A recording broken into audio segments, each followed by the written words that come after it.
The man was so exhausted from working overtime that he fell into bed and fell into a deep sleep without even taking off his clothes when he got home.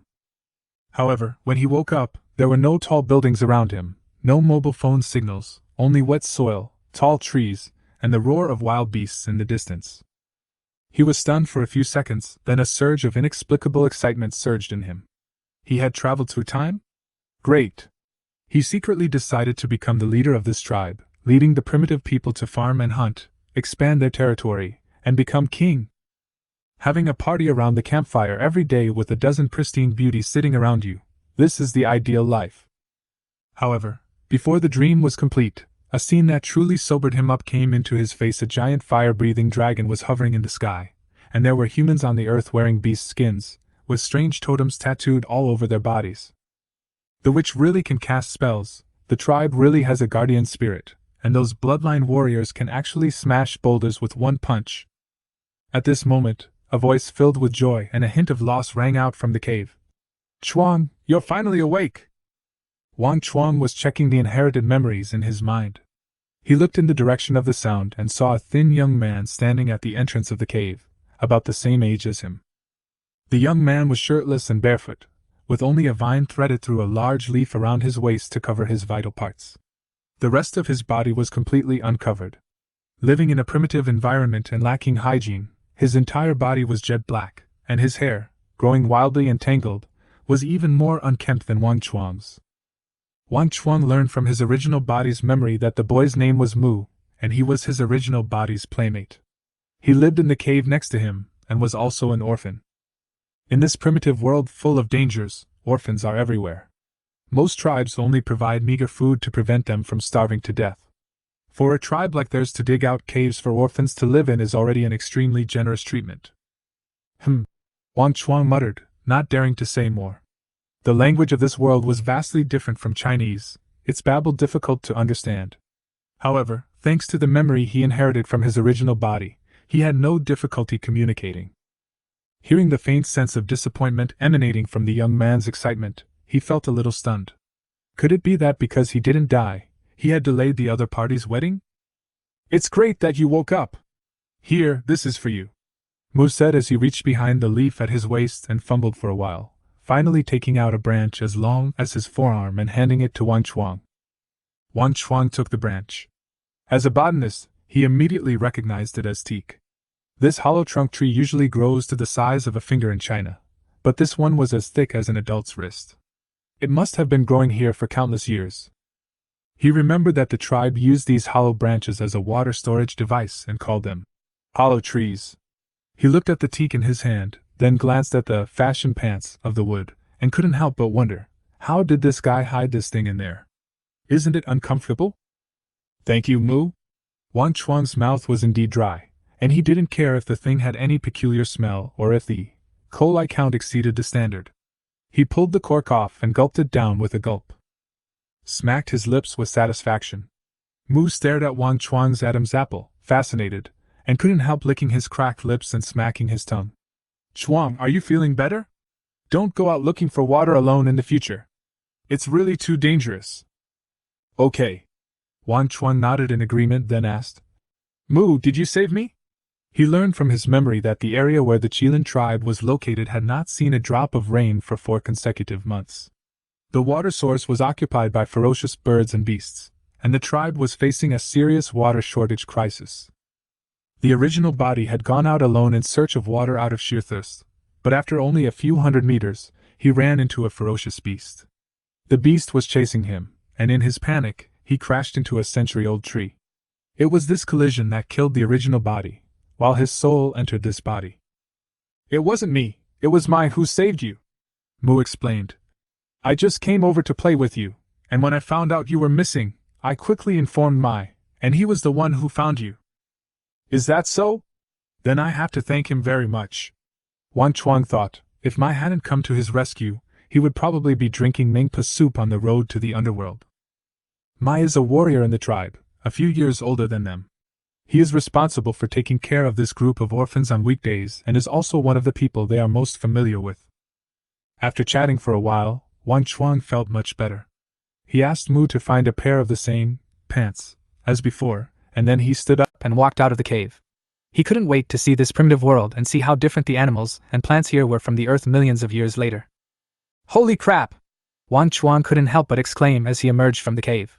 Looking around, the ground was dry and cracked, the vegetation was withered and yellow, and all the plants drooped their heads in despair. Those giant trees and medicinal herbs, once treasured by later generations, were now as worthless as weeds. Ancient trees that could be hugged by more than 10 people, and weeds as thick as an adult's arm, were everywhere, but now they all looked dry and withered. He forced himself to endure the direct sunlight and looked up at the sky, only to be stunned by the sight before him, his mouth hanging open. Hanging high in the sky was no ordinary sun, but a gigantic golden crow with 3 legs, its body spewing flames. Oh my! Beans! Golden crow? Wang Chuang's head was spinning for a moment. Everything before him completely overturned his worldview. This world was simply insane. His mind was buzzing and vibrating, and he almost fainted again. Wang Chuang regained consciousness and looked around. The stone cave he lived in was located at the foot of a towering mountain. Surrounding it were other stone caves stretching from the base of the mountain to the mountainside. At the foot of the mountain was the tribe's Liaogu Cave. Where the higher one went, the more prestigious the resident's status. In his memory, the witch lived in a cave on the mountainside. In the cave stood a huge statue, which was said to be a spiritual creature guarding the tribe. Woo woo woo! Just as he was reminiscing, shouts from the mountainside interrupted his thoughts. Disheveled heads like chicken coops popped out of the stone caves one after another, shouting excitedly. Malnourished, naked children followed adults draped in animal skins, running down the mountain from the cave. The hunting party is back, Chuang! Let's go see if there's any water! Mu howled, urging Wang Chuang to hurry up. The return of the hunting party often meant they had brought back valuable food and water. Let's go! Wang Chuang responded and quickly followed. 7 days without food might not kill him, but 3 days without water would certainly kill him. The water Mu gave him was only enough to moisten his throat, far from enough to quench his thirst. By the time the two reached the intersection leading up the mountain, it was already crowded with people. Wang Chuang looked around and saw only adults wearing animal skins. Most of the children were naked from the waist down. Their lips were chapped, their skin was dark, and those with thick hair were even crawling with fleas, with insects the size of rice grains crisscrossing their skin. The only thing that comforted him a little was that these people no longer had ape-like features in their faces, otherwise it would be difficult for them to find wives in the future. Look, it's the hunting party! Someone in the crowd shouted, and many little primitive people stood on tiptoe and looked into the distance. Wang Chuang followed their line of sight, climbed onto a huge rock, and looked into the distance. From afar, he saw a ball of golden light leaping swiftly through the forest, rapidly approaching the tribe. In the blink of an eye, the golden light had reached the intersection, and before Wang Chuang could figure out what it was, he saw the golden light suddenly stop. When the golden light faded, everyone finally saw 2 people lying on the ground. One was foaming at the mouth, his legs twitching violently, as if suffering from severe cramps. The other had 5 deep wounds from the back of his neck to his waist, deep enough to see the bone, and blood was all over the ground. Find Wu, save Qilin! He's almost collapsing! The soldier, foaming at the mouth, shouted out his final words, enduring the excruciating pain before fainting. Some soldiers in the crowd immediately turned and rushed to the mountainside for help, while others hurriedly lifted the injured and ran up the mountain. Not long after, the rest of the hunting party returned, each one wounded and in a state of disarray. 11. Including the 2 who had come before, only 13 soldiers had returned. Wang Chuang clearly remembered from his original body's memories that there were 20 of them when they set out. Clearly, the mission had suffered heavy losses. Cries rose from the crowd, the wails of wives and the cries of children. The joy that had risen from the food and water was instantly swallowed up by tears and blood. Wang Chuang, a newly arrived greenhorn, experiences for the first time the bloody and cruel nature of this primitive world. The blood on the ground has congealed, and the living are destined to bear an even heavier fate. Mu, let's go back. Wang Chuang turned and whispered to Mu, his tone complicated. He was vaguely worried about how long he could survive in this mysterious and dangerous world. Okay. Mu lowered his head and followed him. The 2 of them walked back to their respective caves in silence. By evening, news finally arrived from the mountainside. The hunting team had reached a water source only to discover it had been overrun by ferocious beasts. Their willingness to sacrifice themselves as bait for the water ultimately cost them the lives of 6 ordinary warriors, with 1 bloodline warrior severely injured. Fortunately, with the witch's treatment, the blood warrior saved his life, but his injuries were serious and he could not go out hunting for a short time. Bloodline warriors? Wang Chuang closed his eyes, pondering information about them. His original memories were limited, but he knew only that everyone possessed a bloodline. Awakening it would not only multiply their strength, but also grant them control over certain special powers. As for the awakening method, Wang Chuang knew that every year before the heavy snow arrived, the shamans would offer sacrifices to the tribal spirits, and then gather all children aged 14 and above for an awakening ceremony. The process was closely related to this spirit. If Wang Chuang hadn't seen it with his own eyes, he wouldn't have believed there was power hidden in his bloodline. But the golden crow in the sky and the tribesmen radiating golden light proved to him the mystery and extraordinary nature of this world. Looking at his skinny body, Wang Chuang couldn't help but smile bitterly. He felt that even a ferocious beast would be terrified by the sight of him, and the slightest breeze could blow him away. Awakening his bloodline was too risky. But recalling that golden light rekindled his previously dejected spirit. Since there was no going back, he could only accept reality and face the challenge head-on. On a cool night, Wang Chuang stood at the cave entrance, gazing at the soft silver moon in the sky, his hands clasped together, a silent prayer in his heart. The next morning, at daybreak, Wang Chuang, who had only been in the cave for less than 2 days, emerged from the cave with a gloomy expression. He hadn't gotten up early to train, or to become a bloodline warrior, a clan leader, or the pinnacle of his life, but because the cave was damn stinking. Last night, his head was groggy, and until midnight, a strong smell of urine rushed straight to his head, and his body was extremely itchy. Because it was dark and he couldn't see, he could only grit his teeth and endure it. Early in the morning, he began cleaning the cave. This cleaning nearly frightened him to death. His original self had been so lazy that he'd left all his feces and urine inside. Removing the accumulated weeds revealed a patch of urine underneath, the clear result of years of daily bedwetting. After cleaning, Wang Chuang sat at the entrance, yawning and scratching his head. Fleas scurried about his chicken coop, and his fingernails were covered in black mud. Seeing this, Wang Chuang longed for a bath. The grime on his body had formed a biological armor. But it was just a thought.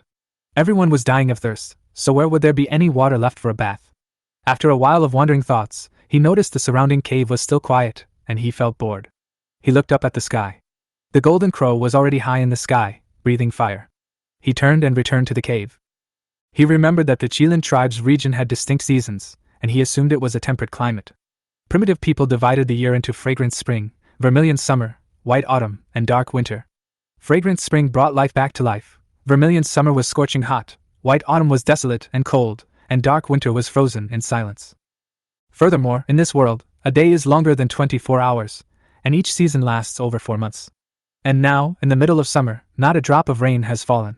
In previous years, despite the heat, it had rained frequently, but now, except for the great rivers and deep lakes, all streams have dried up. But the lands near the great rivers and deep lakes were now infested with ferocious beasts, and when drought struck, the tribes often suffered heavy casualties, not because of thirst, but because of the mouths of water beasts and ferocious beasts. "Chuan, you get up so early! Aren't you thirsty?" Just when Wang Chuang was daydreaming, Mu rubbed his sleepy eyes, held the gun in one hand, and fired a shot at the cave entrance, his body trembling. Seeing Wang Chuang standing at the entrance of the cave, he showed no shame. They had been doing this since childhood and were already accustomed to it. The eye-catching scene almost made Wang Chuang curse. The strong smell of urine in the cave was most likely caused by this guy in front of him. Wang Chuang looked at the other person's nonchalant expression and finally nodded helplessly. He then turned around and walked out of the cave, not intending to endure it any longer. He took out his stone weapon and stabbed it back at the place where Mu Chang was going to the bathroom. It's rude not to reciprocate. Wang Chuang was never one to suffer a loss. After the water was drained freely, Wang Chuang turned to look at Mu, who had come to the side, and asked, "Mu, where did you get the water you gave me yesterday?" Yesterday's hunting team was nearly wiped out, with nothing to show for it. Naturally, no one got any water today. Having just arrived in this strange world and barely made his mark, Wang Chuang didn't want to die of thirst in the wilderness. He couldn't afford to lose face. "That's due, didn't you teach me that?" Mu rubbed his eyes in confusion, clearly unaware of the seriousness of the situation. "Do? I taught you that?" Wang Chuang muttered, as if remembering something. "Mu, there is nothing like this either?" He followed Mu like a lost fool, picking up hollow branches hanging from various plants from time to time to examine them. These hollow branches, resting on leaves and thick grass, barely managed to collect a tiny amount of dew. But after working for half a day, they could only scrape together a few drops. And the water Mu had handed him yesterday was enough to store at least 3 to 5 days. Wang Chuang looked at the tiny amount of dew before him, barely enough to hold a mouthful, and his heart sank. He was practically dying of thirst. The two of them sat under a large tree, the golden crow overhead radiating blazing heat. Wang Chuang estimated the temperature in this awful place to be at least 50 degrees Celsius. The leaves were rapidly curling and shrinking, the weeds on the ground were withering and dying, and even the air was clearly pulsating with the evaporation of water from the plants. Wang Chuang fell into deep thought, thinking about how to find a source of water. Soon, he was walking, stopping and starting, among the trees at the foot of the mountain, a branch in hand, his steps steady and focused. He swung the Y-shaped branch constantly, an ancient method of finding water. Wire would be more effective if conditions allowed, but here, he had only this simple branch. Half an hour later, Mu followed him, looking around, and finally they stopped in front of a towering tree. The tree was tall and leafy, lush and green, with not a single withered leaf. It was thick enough that 4 or 5 people could hug it. The roots of the tree twisted like a dragon, reaching deep into the ground, full of strength. "Why did you stop? Where's the water you mentioned?" Mu asked, his face full of confusion, scratching his tangled hair. Mu really couldn't understand Wang Chuang's inexplicable behavior. If they hadn't grown up naked, he wouldn't have wanted to run around with him in this awful weather. "It's right under our feet," Wang Chuang said confidently. "As long as we dig down, we will definitely find water." He was actually not sure in his heart, so he could only pin his hopes on the Chinese compatriots in the documentary, just hoped they didn't deceive their own people. "Really?" Mu licked his cracked lips, his eyes gleaming with longing. Wang Chuang nodded, leaving a mark before turning back to the cave. "Let's go back and find some stone and bone tools, and get something to eat before we come back." A craftsman who wants to do his work well must first sharpen his tools. How long can one continue digging with bare hands and an empty stomach? This time, the return journey was much faster. Wang Chuang took the lead in marking the path, and in less than 10 minutes, they were back at Liubu Cave at the foot of the mountain. As expected, the tribe offered them no water, and their only food was a palm-sized piece of dried meat. It wasn't salted, and a layer of white protein still clung to its surface. Wang Chuang closed his eyes and stuffed it into his mouth. It tasted terrible, like chewing sackcloth, yet he found it incredibly satisfying. During this time, Mai specifically warned Wang Chuang not to leave without permission, saying the clan leader would personally lead the team to fetch water tomorrow, so he could rest assured. Wang Chuang simply nodded in silence. He knew no one would believe him if he claimed to have found groundwater. A child could find water. It was a joke. "Did you find the bone tool?" Wang Chuang asked Mu, who had returned empty-handed, holding a sharp stone flake under the shade of a tree. "Found it," Mu said with a playful grin as he pulled out a forearm-long bone spear from his pants. Wang Chuang was stunned and cursed in his heart. Has this guy mastered the iron crotch kung fu? He stuffs everything in there. Isn't he afraid of getting his balls destroyed or dying? "Let's go! Whether we can dig out water and survive this scorching summer depends on this shovel." "Yes." Mu nodded and followed Wang Chuang towards the marked location. The two of them carried stone and bone tools and walked into the jungle under the scorching sun, leaving the orphan in the cave unconcerned. Who wants to go out in the scorching heat? They only eat once a day, and usually have no choice but to sleep. They're only assigned to work during the early autumn, the rest of the time they're free. But these children know one thing: sleep when you're hungry to save energy. However, some, once they fall asleep, never wake up again. 5 minutes later, the two came to the giant tree again. They were already sweating profusely, and even their breathing had a burning smell. "Chuang, how much longer will it take?" Mu stood in the pit, panting and digging. "I don't know, just keep digging," Wang Chuang said as he jumped down into the pit, no longer watching, and took turns working with Mu. Dirt, gravel, and tree roots flew in their hands. 1 meter. 2 meters. 2 hours later, Mu, exhausted as a dead dog, handed over his post. Wang Chuang's heart began to falter. Even if the groundwater resources in primitive times were abundant, there shouldn't be any water left, right? He gazed down at the moist earth beneath his feet, lost in thought. The pit was 2 meters in diameter, shaped like a trumpet, larger at the top and narrower at the bottom. The soil at the bottom was thick, sticky, and damp. Wang Chuang picked up a simple wooden shovel made from branches and stone chips and continued to toss out the dirt, shovel by shovel. Half an hour later, clang! The feel of his hand changed, and Wang Chuang's heart tightened. He had dug up a rock. He cleared away the covering dirt, revealing a dark rock. He picked up a bone tool and tried to pry it open. If the rock was too big, he would have to find another location. Puff! The bone tool pierced the mud beneath the rock. The next second, a powerful column of water gushed out from the crack, reaching a height of 3 meters. Mu, who was standing nearby, was instantly sprayed in the face and fell to the ground. Under the sunlight, the water splashed in a riot of color. Paralyzed on the ground, soaking wet, he murmured, "Water, it's water! Woo, there's really water! Chuang, you're amazing! You're so awesome! Pull me up!" Wang Chuang stood at the bottom of the pit, soaked like a drowned rat. He cursed profusely, but a triumphant smile stretched across his lips, a smile harder to suppress than the recoil of an AK. He'd nearly died of thirst, and then he'd nearly drowned. The water in the pit continued to rise, now above his waist. Oh, I'll do it! Mu quickly grabbed a thick tree root and lowered it. Wang Chuang struggled to grab it and climbed up. The water continued to gush out, leaping over their heads, like a rainbow in the sunlight.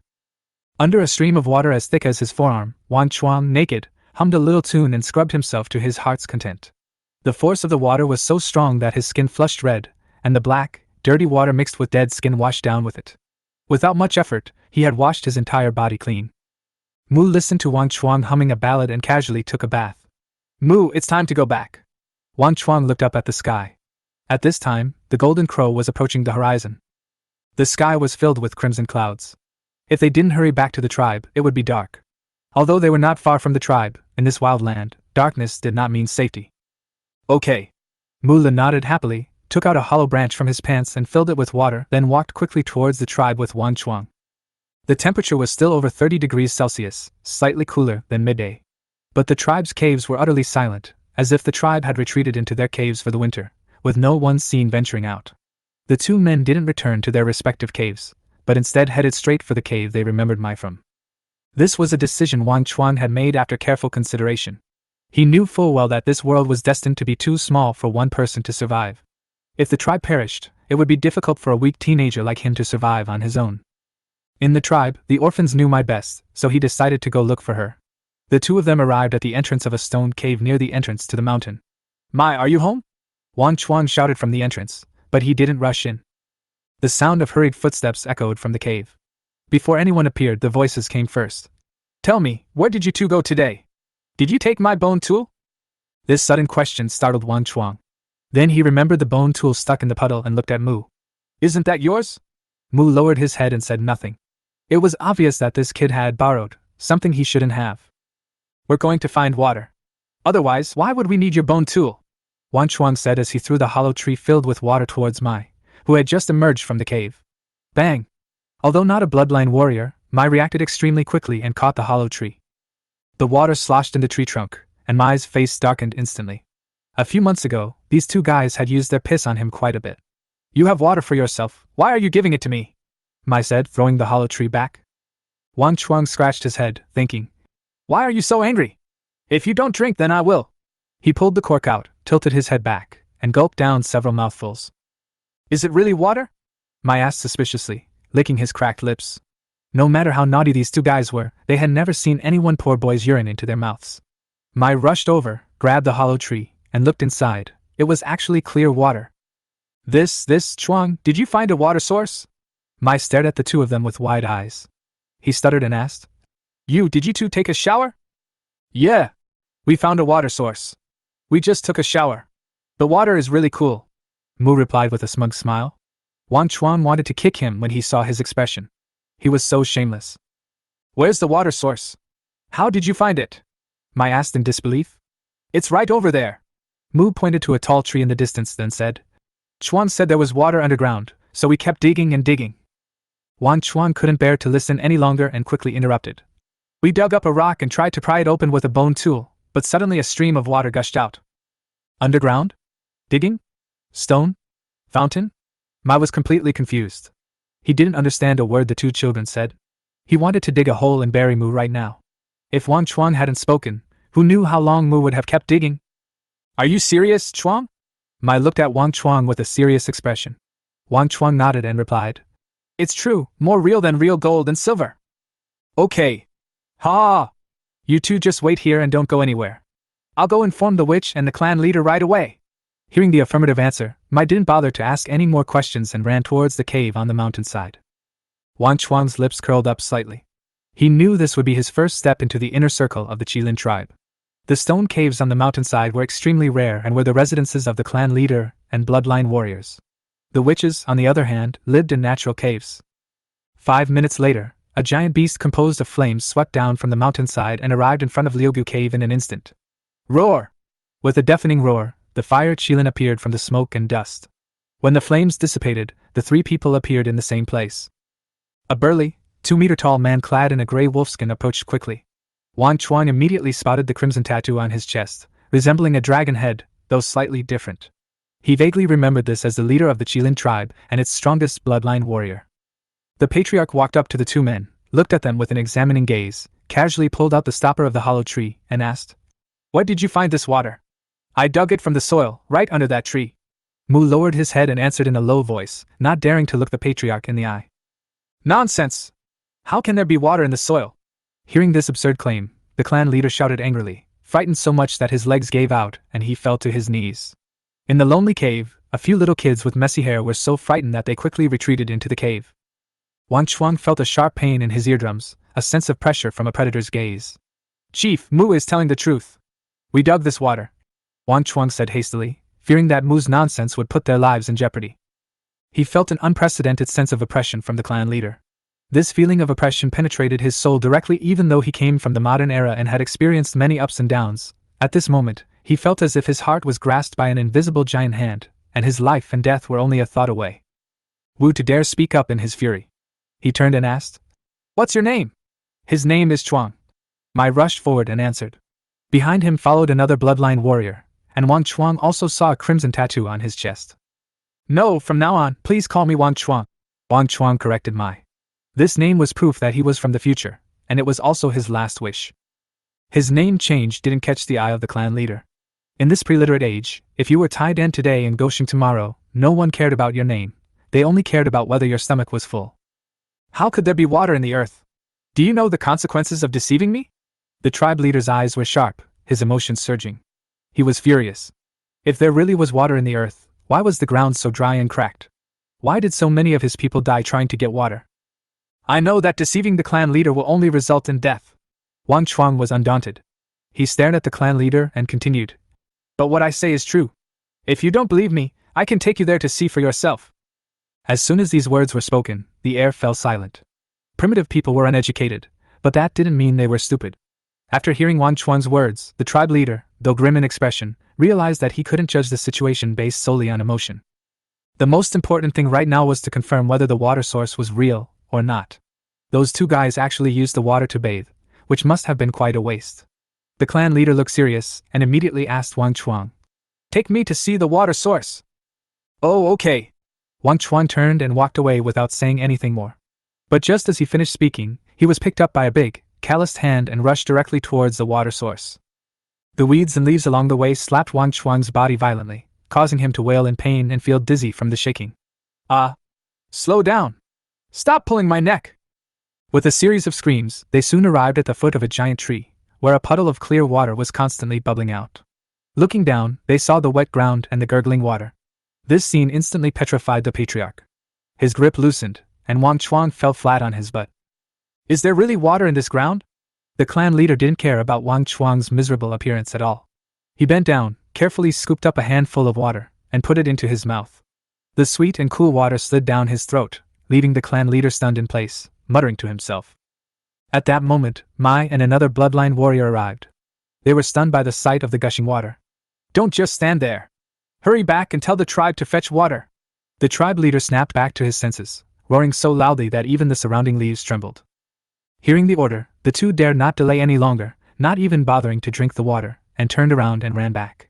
The clan leader looked at Wang Chuang with a serious face. "How much water is there in this underground?" "I can't say for sure, but if it's not enough, we can keep digging deeper or try another place." Wang Chuang had already thought of an explanation. Groundwater is not too scarce in this pristine land. The patriarch nodded after listening, and then shouted at the two figures running madly in the distance. "Faster! You two are snails!" Sure enough, after this shout, the two figures obviously accelerated, as fast as if they were riding on Hot Wheels. As night fell, the forest leading from the tribe to the water source flickered with firelight, and tribesmen arrived one after another, carrying various bamboo containers on their backs. Their faces were filled with joy. After all, water is life. Even after the tribe's containers were filled, the gushing water continued, a sight that was both exciting and heartbreaking. The tribe leader felt a dull pain in his heart as he watched the constantly flowing water. This was all life, flowing without any restraint. The more he thought about it, the more upset he became. Flames burst forth from his body, instantly lighting up the surroundings. Wang Chuang could even smell his own hair burning. He looked back and saw the flames had spread halfway up the mountain. He was so frightened that he quickly dodged further away to avoid being burned. Not long after, the tribe leader led the bloodline warriors back to the water source and ordered them to dig a pit on the spot to store water. The warriors executed with amazing efficiency. With a few swings of their hose, they dug a large pit in less than a few minutes. Wang Chuan watched on in amazement. The tribesmen were so delighted that they took off their hides and jumped into the pit, enjoying the refreshing spring water that felt like a downpour from heaven. The frustration of their previous failure to get water was swept away, and the tribe was filled with laughter again. Wang Chuang looked at his cheerful tribesmen, and something in him began to change. Since he couldn't go back, he would consider this place a new starting point. As a descendant of the dragon, he felt a sense of responsibility to bring the flames of civilization to this continent. At dawn, Wang Chuang was awakened by the laughter of children. Everyone had drunk some water and felt refreshed. "Chuang, come out quickly, Wu wants to see you." Mu followed Mai's footsteps outside the cave and shouted into the cave. "I've told you so many times, call me Wang Chuang, Wang Chuang." Wang Chuang walked out helplessly, correcting Mu as he walked, but it was obvious that Mu had forgotten again. "Oh, I know, Chuang," Mu replied naively. "Wang Chuang, don't dawdle. The witch is waiting for you up in the mountains," Mai said, turning and walking away. "Coming!" Wang Chuang hurriedly followed, his face brimming with excitement. In this tribe, the chief is like the body, responsible for unity and protection. The witch is the brain, guiding the direction, and even outranking the chief. Wang Chuang knew this day would eventually come, and last night he had already been rethinking his future in his mind. Becoming a witch would bring privilege and comfort. Becoming a bloodline warrior would require challenging his limits and conquering the unknown. He preferred the latter option. Even if it was fraught with danger, as long as he succeeded, he could still reach the summit. He pondered this as he climbed the mountain. The higher he went, the fewer caves there were. Occasionally, the low growls of wild animals could be heard from within, a terrifying sound. It took Wang Chuang a full 20 minutes to reach the halfway point, a daunting climb. "This man's name is Wang Chuang, and the witch specifically requested to see him." Mai spoke to two guards in front of a massive cave. The guards, armed with wooden spears, had stern expressions. "The witch told him to go in on his own," the guards replied calmly. "Then go in quickly and answer any questions you have. I won't wait for you." Mai patted Wang Chuang's shoulder. Wang Chuang nodded in response, took a deep breath and walked into the cave. These bloodline warriors gave him the same feeling as ferocious beasts, and the oppressive feeling was terrifying. The cave's interior is vast, almost the size of a football field. Across from it stands a stone sculpture of a Qilin. Its eyes are wide open, its horns densely carved with patterns, and its mouth slightly open, as if about to roar, exuding an indescribable majesty. This is the symbol of the Qilin tribe, spirit. In the past, orphans like Wang Chuang had always been at the end of the line during sacrifices, and had never seen the spirit clearly. But now, observing it up close, he was filled with awe as he walked towards the old man in front of the statue, who was hunched over and leaning on a long staff. The old man, dressed simply, was about 50 years old, with a head full of white hair and a deep gaze. "Are you Wang Chuang, the man who dug up the groundwater?" The old man opened his eyes, and his voice echoed in the cave. "Yes, witch, I am Wang Chuang." Wang Chuang bowed and saluted, then solemnly bowed to the Qilin statue. In this tribe, the clan leader and witch would abandon their original names and use honorific titles as their identities. Bowing to a spirit when meeting one was unbreakable. "Sit down and talk," Wu said calmly. "Thank you, Wu." Wang Chuang was also unceremonious and sat down cross-legged. Wu looked at his neither humble nor arrogant appearance, and his expression changed slightly, with a hint of admiration. "How do you know there's water in the soil? Does all land have water?" the witch asked gently, earnestly. "No." Wang Chuang shook his head. "I was so thirsty a few days ago that I ran out of the tribe and was frightened unconscious by a wild beast. When I woke up, I had a lot more knowledge in my head. However, not all places have water. We need to survey and determine first." "Knowledge? Surveying?" the witch muttered, a look of confusion on his face. "Have you come into contact with a new spirit?" "I don't know." Wang Chuang shrugged, choosing to play dumb. After all, one lie requires countless lies to cover it up, so it's safest to keep it vague. From within the caverns deep within Qilin Mountain, a dull sound like the rubbing of stones suddenly resounded, echoing off the dark walls. The voice was deep and hoarse, as if it came from ancient times, carrying an undeniable majesty that instantly made the air freeze. Wang Chuang thought his lie had been successful, but he was startled by the sudden sound and stumbled, nearly falling. Then, an irresistible sense of oppression rose from the Qilin statue, enveloping the entire cave, making it difficult to breathe. A thought flashed through Wang Chuang's mind: this stone statue was alive? Could it actually speak? Was it a god, or some kind of spirit? This completely unrealistic feeling filled him with fear, and his body trembled unconsciously. The wizard standing nearby remained calm, seemingly unsurprised by the voice. He simply greeted the statue calmly. "You're awake, old friend," he said, his tone as if greeting a familiar old friend. But he also knew that it was extremely rare for a spirit to awaken without any sacrifice or communication. The statue responded, "It was the joy of my people that awakened me from my slumber." The voice was still heavy, but the sense of oppression gradually dissipated. The Qilin spirit's gaze fell on Wang Chuang, and the voice sounded again. Boy, are you sure there are some unfamiliar memories in your mind? Wang Chuang gritted his teeth and nodded, his voice trembling slightly. Yes, Ling. He didn't dare to lie, but he didn't dare to tell everything. Ling's voice suddenly grew stern. Are you sure you haven't seen another Ling? These words pierced Wang Chuang's heart like a knife. Just as he was at a loss for words, an invisible force began to move through him, as if searching for some secret. After a moment, Ling withdrew his probing power, seemingly finding nothing unusual. Wu, sensing Ling's movements, took the initiative and spoke. You can go back first. If you feel unwell, you can come up the mountain to find me. His tone remained calm. Wang Chuang was sweating profusely as if he had been granted amnesty, and he almost fled. He was afraid that if he stayed any longer, his identity as a time traveler would be exposed. After he left, the cave returned to silence, and the voice of the Qilin spirit rang out again. What do you think of the child's health? The witch sighed and said, How can a child left alone in a cave be strong? He is lucky if he can have a full meal every day. In this world, orphans have no resources for nourishment. Even if they can survive, most of them are weak and severely malnourished. The Qilin spirit was silent for a moment, then whispered. But a spirit that can directly transfer memories into someone else's mind is not a simple one. It must be at least a savage spirit, or even a wild spirit. If it's a forbidden spirit, then we'll be in trouble. Wu's face paled. For the small tribe, these words evoked a sense of doomsday terror. If they truly wanted to attack, they wouldn't even need to fight. In a single thought, we'd be wiped out, Ling said calmly. The witch was silent for a long moment, then asked, Do you think we still need to be on guard? The Qilin spirit shook its head. No need. We can't stop a truly powerful being, even if they have malicious intent. Besides, they saved the child and helped the tribe solve the drinking water crisis. They clearly don't intend to harm us.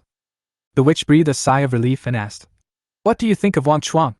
The Qilin spirit asked meaningfully. Do you want him to be a hero? Wu smiled, a firmness gleaming in his eyes. A brave man must be fearless. I think he has the potential, even though his body is a little weak. Ling reminded him. Training a weak person is costly, and we don't have any extra resources. Wu's expression changed slightly, and he whispered, Let's try it first. He is not the only choice. Then do it. The Qilin spirit finally gave permission. Meanwhile, Wang Chuang was walking down the mountain in a daze, his mind still replaying everything that had just happened. Could the stone Qilin statue speak? Was it a deity, or some terrifying being? Where did this sudden surge of power within his bloodline come from? He knew nothing of this. He knew so little about this world, especially since his original self had lived in the lonely caves since childhood. It was the most remote part of the tribe, inhabited only by orphans, with extremely scarce resources and a life that relied almost entirely on instinct. More importantly, the tribe's rule prohibited non-warriors from leaving the cave to avoid being harmed by ferocious beasts. This trapped him in the cave for a long time. Wang Chuang looked out at the forest in the distance, and suddenly felt a strong desire to become a bloodline warrior. He understood that to qualify for awakening, he needed a strong physique. Therefore, he resolved to begin training now. Braving the sun, he returned to Liugu Cave and accepted the dried meat Mu handed him. While the dried meat was high in protein, it had already gone rancid. Wang Chuang ate with tears streaming down his face, not because he was moved, but because the taste was so strong. He was so hungry, he had to force it down. He swore to himself that if he continued eating like this, he would eventually eat himself into the dirt. He had to solve the problem of eating first before he could have the energy to exercise. Mu, do you want some fresh meat? He suddenly turned around and asked Mu, who was standing beside him. Mu was stunned for a moment. It's not the big festival yet? What are you talking about? Wang Chuang asked seriously. Do you want to eat it or not? Mu scratched his head and said, Yes. Then follow me. Wang Chuang grabbed a sharp stone and dived into the primeval forest, ready to do something big. He planned to use the method he had learned as a child to weave bird traps. Although the season was different, the lack of water increased the chances of birds flying close to water sources. Not far into the forest, he had good luck and encountered an extremely strong vine, as thick as a forearm and extremely resilient. Soon, he had gathered enough materials and began to weave traps on the spot, ready to show his skills. When everything was ready, they went to the puddle and set up a wicker basket, which they placed in it, and sprinkled grass seeds and a few small insects as bait. The sun was blazing, and they had been squatting for half an hour. Wang Chuang held the vine string tightly, his eyes fixed on the movement under the trap. Suddenly, several gray birds with star spots flew down from the tree and flew into the trap without hesitation. It's in! Mu almost shouted out in excitement.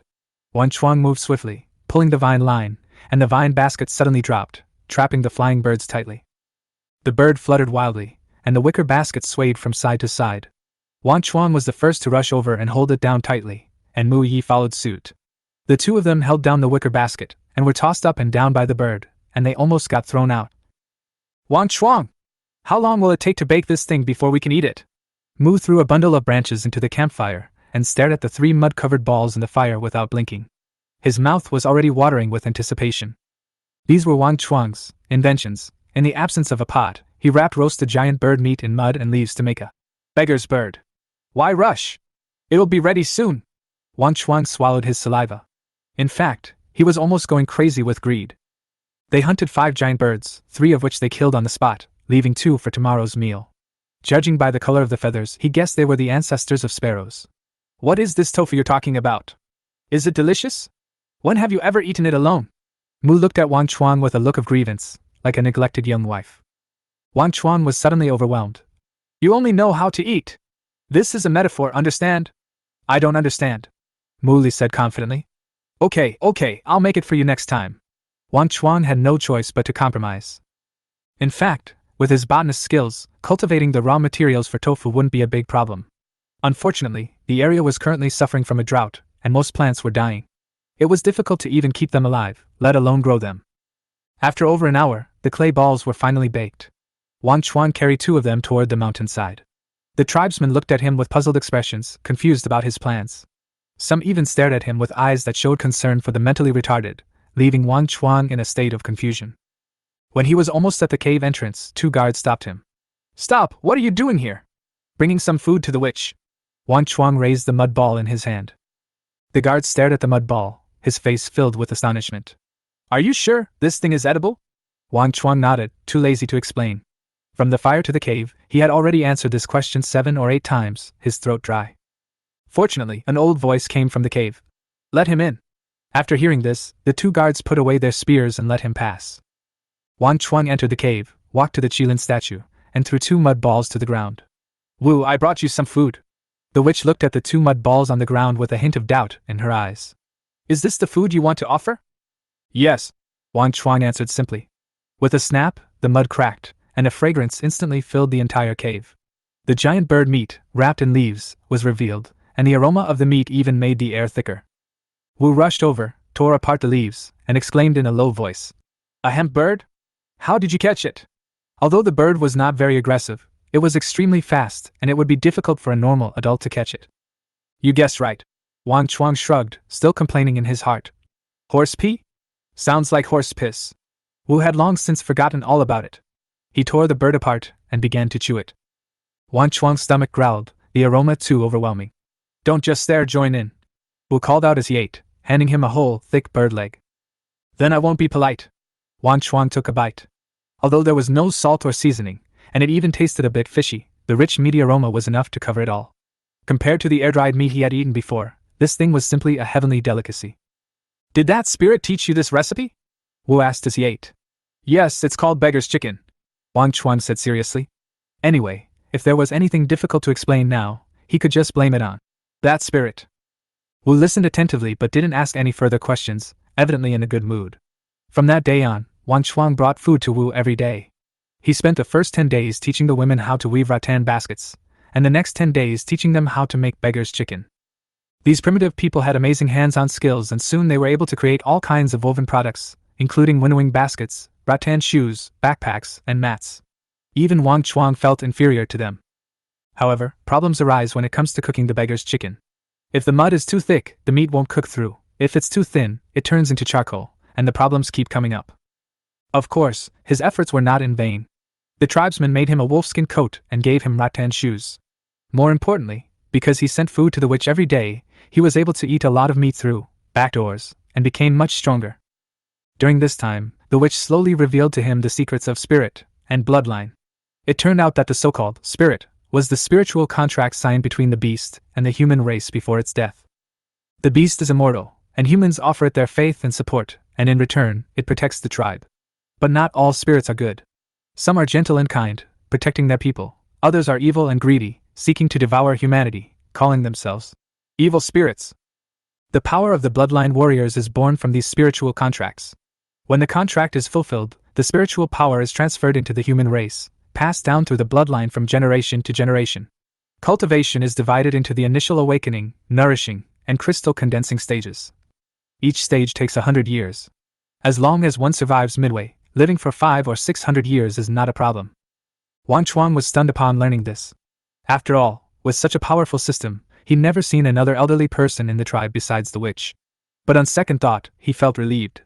The sun in this world was scorching, and how many people could survive a century? The spirit of the Qilin tribe was left behind 1,000 years ago after a failed battle for territory, when a spiritual pact was signed with a group of wandering people. It has lived for 1,000 years, through 6 successive shamans, and now spends most of its time dormant. It rarely awakens except during grand ceremonies or in times of crisis. One day, Wu looked at Wang Chuang, who was sweating profusely, and smiled as he handed him a thick bamboo section. "This is a reward for you. You've worked so hard." Wang Chuang took the bamboo section and saw that it was filled with red liquid. The smell of blood hit him. "Is this blood?" He frowned.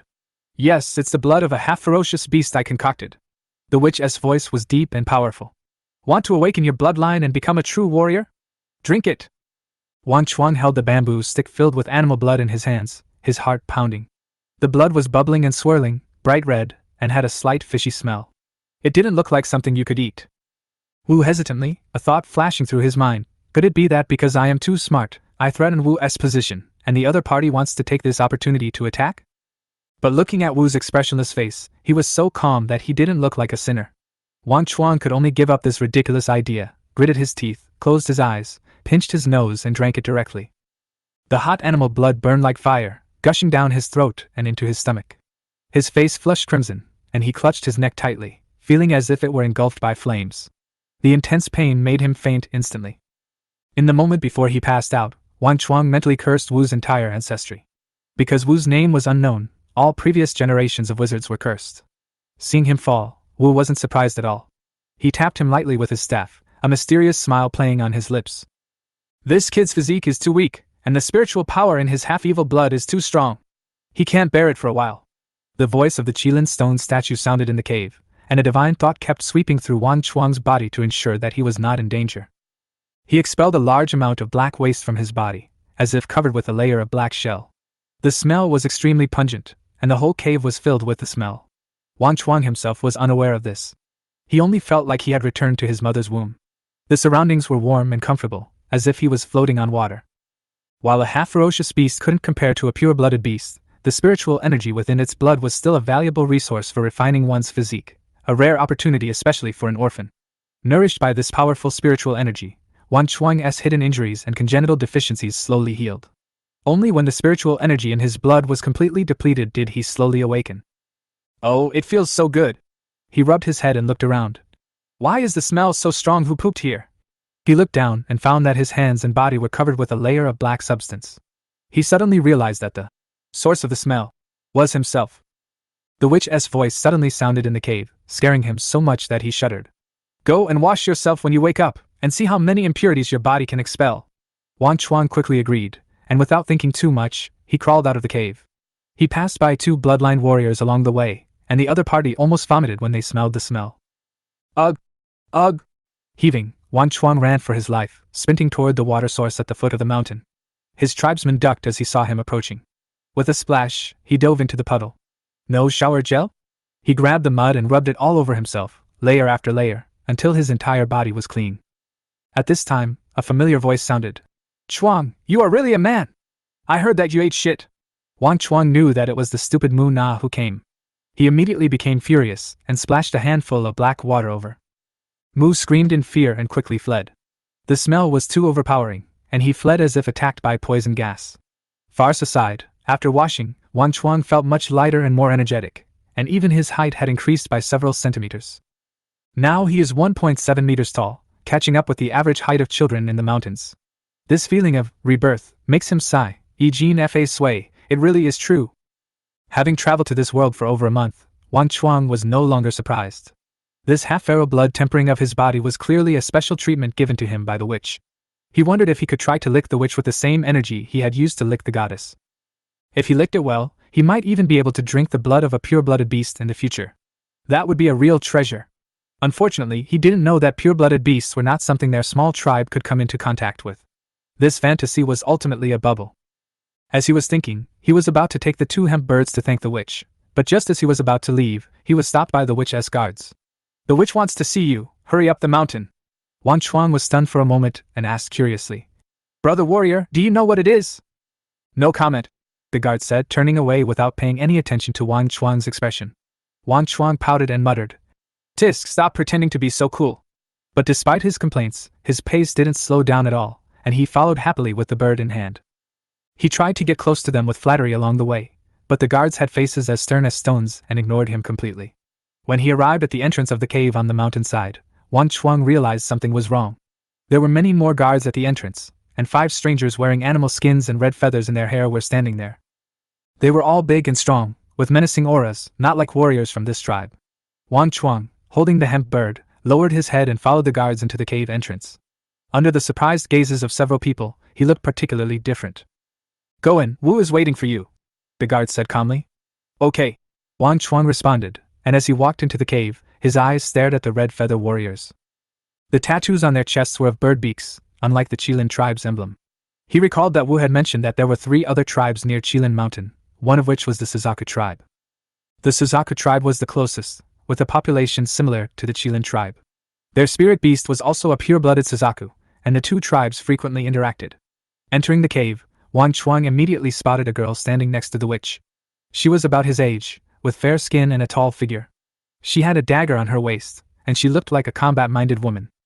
He couldn't help but take a few more glances, and the girl also noticed him, staring at this bird-holding boy, with a strange look on her face. At this moment, a sense of oppression from the bloodline warriors hit Wang Chuang, and he suddenly felt a tightness in his chest and his heartbeat quickened. Wu interrupted everything and said, "Wang Chuang, this is you from the Suzaku tribe. She came to us to trade for the half-fierce tempering fluid. Go prepare some food to entertain this distinguished guest." So that's the mission. Wu didn't stop his attempt. He wanted to see how Wang Chuang would react when facing a strong opponent. A true warrior doesn't act on impulse, but with wisdom. As soon as Wang Chuang stepped into the cave, he felt a pressure as heavy as a mountain, making it difficult for him to breathe. This wasn't the familiar feeling of oppression from a bloodline warrior, but a heavy pressure that came from deep within his soul. He was startled, and immediately understood that this must be the witch's pressure. He first bowed respectfully to the Qilin statue, then bowed his head to the witch who released the pressure. Sweat was on his forehead, but his eyes were fixed on Yu without saying a word. Yu was slightly taken aback, having obviously not expected Wang Chuang to not be a bloodline warrior. "You know, in the Suzaku tribe, ordinary people can't even enter the witch's gate." Realizing her impoliteness, she quickly withdrew her pressure, gave an apologetic smile, and nodded gently in greeting. Wang Chuang suddenly felt a lot more relaxed, but he cursed inwardly. "Humph, wait until I awaken my bloodline, and see if you dare to suppress me like this." He admitted that when he first saw this girl, he was indeed a little distracted.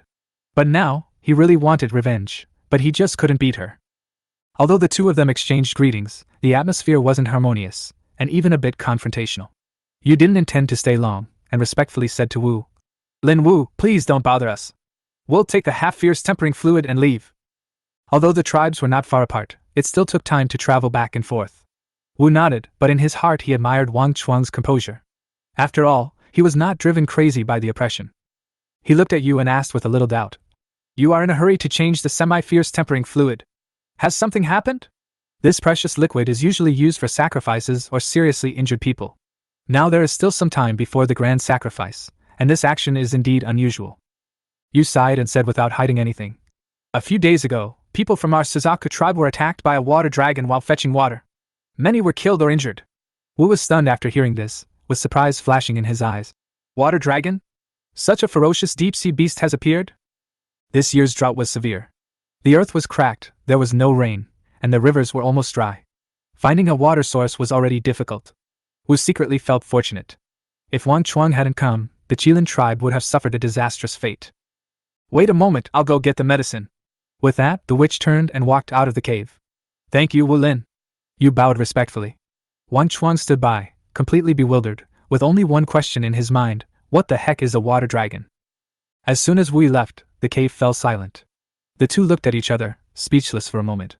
In the silence, Wang Chuang couldn't help but speak first. "How old are you?" The atmosphere was a bit awkward, but someone had to break the ice. Yu tilted his head, a bit confused, and asked, "You mean, how old?" Just, how many Xian winters have you experienced? Yu suddenly realized and answered casually. 14, how about you? I have 13. The atmosphere fell silent again. Wang Chuang scratched his head and asked again. Does your tribe allow women to be warriors? We in the Qilin tribe have never seen a female warrior. In his opinion, the women of the Qilin tribe lived a comfortable life, usually responsible for gathering and reproduction, and did not have to fight on the battlefield. Yu raised his head and said firmly. For the tribe, what men can do, women can do too. That's right, women hold up half the sky. Wang Chuang quickly changed his tone, not daring to say anything more. Then he cleverly changed the subject. By the way, what does a water dragon look like? I've never seen one. Yu's face darkened, and he said slowly. It has a huge bloody mouth, a long and thick tail, and short and strong limbs. It hides deep in the river. After Wang Chuang heard this, an image of a giant crocodile emerged in his mind. He saw the pain in Yu's eyes and quickly comforted him. The pain will pass. The living should live better for the dead. Yu nodded, his expression glum, as he thought of his fallen tribesmen. Not long after, the witch returned with a hollow tree stump filled with a faintly glowing liquid. This is our last supply. Take it back. He handed it to Yu. Yu also took out a water bag and handed it to Yu with both hands. This is a gift that Kei Wu asked me to give you to express my gratitude. After she said that, she prepared to take people away, as the wounded in the tribe were still waiting for treatment. But the witch stopped her and said, You are short of water, but we in the Qilin tribe have it. You can exchange the blood and food of the semi-ferocious beasts with us. Yu's eyes widened when she heard this, and she was a little bit unbelieving. Really? I've prepared some water, just outside the cave. Go back and ask your witch if she's willing to make the exchange. The witch's tone was calm yet sincere. Yu nodded quickly and followed the witch, her eyes gleaming with excitement. She knew without asking that this deal was a perfect bargain. Outside the cave, the Suzaku tribe members were drinking the sweet spring water from hollow ladles, each of them extremely excited. Yu walked over, looked at the wooden barrel filled with clear water, and said excitedly, Lin Wu, our Suzaku tribe has agreed to this deal. The drought has made food unimportant. As long as there is water, we can survive. Without water, we can't survive more than 3 days. In the current situation, water is life. The witch nodded and said, I will wait for you to exchange. Yu saluted again, then put 2 fingers into her mouth and blew a high-pitched and melodious whistle. Wang Chuang stood by and looked at her in confusion. She left without any water, why is she whistling? A few bird calls echoed from afar. Wang Chuang looked up and was stunned. 4 balls of fire streaked across the sky, approaching ever closer. They were 4 enormous vermilion birds with a 10-meter wingspan. Is that Suzaku? Wang Chuang muttered, not blinking for a moment. Yu turned to look at Wu and said respectfully, Lin Wu, thank you for your help. The witch struck the ground with his staff, and a phantom of a Qilin rose from the earth, protecting the entire mountain range. Seeing this, the Suzakus flew high to avoid the pressure of the spiritual power. The Qilin opened its mouth, and a passage appeared in the void. A strong beast roar came from the crack, as if the gates of hell had opened. Wang Chuang felt a heat wave rushing towards him, and the temperature seemed to rise several degrees in an instant. Yu stepped forward, guiding the vermilion bird through the Qilin's shadow, landing before the crowd. Seeing these divine birds up close, their fiery crimson wings and silver claws, Wang Chuang felt awe. He gazed at these divine birds with envy, and secretly resolved, how could a warrior truly be considered a powerful warrior without riding a majestic bird? Led by Yu, the people of the Suzaku tribe flew out of Qilin Mountain on a giant Suzaku, their momentum as powerful as a rainbow, cutting through the sky. Wang Chuang stood there, staring at the sky intently, until the group of figures completely disappeared at the end of the horizon. Behind him, an old and steady voice sounded, interrupting his trance. Stop looking, let's go back to the cave. The witch slowly walked towards the depths of the cave with his cane. Wang Chuang looked back and hurriedly followed. At this moment, the shadow of the Qilin in the sky slowly faded, blending into the void. The previous clamor seemed to have never happened. The surging heat waves and deafening roars of the beasts, like an illusion from another world, instantly returned to silence. Wang Chuang asked the witch as they walked, What was going on with the Qilin in the sky just now? The Qilin formation. The witch just responded briefly. This kind of thing was actually not a secret in the tribe. Anyone who had lived long enough and witnessed a few battles knew that the tribe's survival depended entirely on the protection of the formation. If they were discovered by ferocious beasts, and there was no formation to hide them, they would be doomed. Then, Wu, can you also set up formations? Wang Chuang continued to ask. I didn't set them up. It was set up by the spirits. I just control it, Wu said as he walked into the cave. After the two entered the cave, they bowed respectfully to Ling, and then Wang Chuang couldn't help but speak again. Wu, is the giant bird that the Suzaku tribe rides the legendary fierce beast? Wu shook his head and said, "It's the Suzaku, a war beast, considered a semi-ferocious beast. The tribe leader actually has one too." Hearing this, Wang Chuang's eyes lit up. It turned out that his tribe also had similar war beasts, but he had never seen one before. The witch then took the opportunity to give him a lesson, explaining the interdependence between war beasts and bloodline warriors. Spirit beast tribes like the Suzaku tribe, which have established groups, can cultivate a deep understanding with their tribe members. However, the spirit beasts of their Qilin tribe have no groups, so if they want war beasts, they can only go to the wilderness to find cubs and slowly raise them. This method is time-consuming and troublesome, and the warriors must find time to cultivate feelings while they are often out hunting. Of course, another way is to conquer the beasts with violence, but these beasts are often unfaithful and may even turn against their masters. Wang Chuang nodded repeatedly. Just as he had memorized this information, he remembered the water trade and couldn't help but ask the witch, "Which are the Suzaku tribe close by? Would it be too dangerous for us to trade water with them?"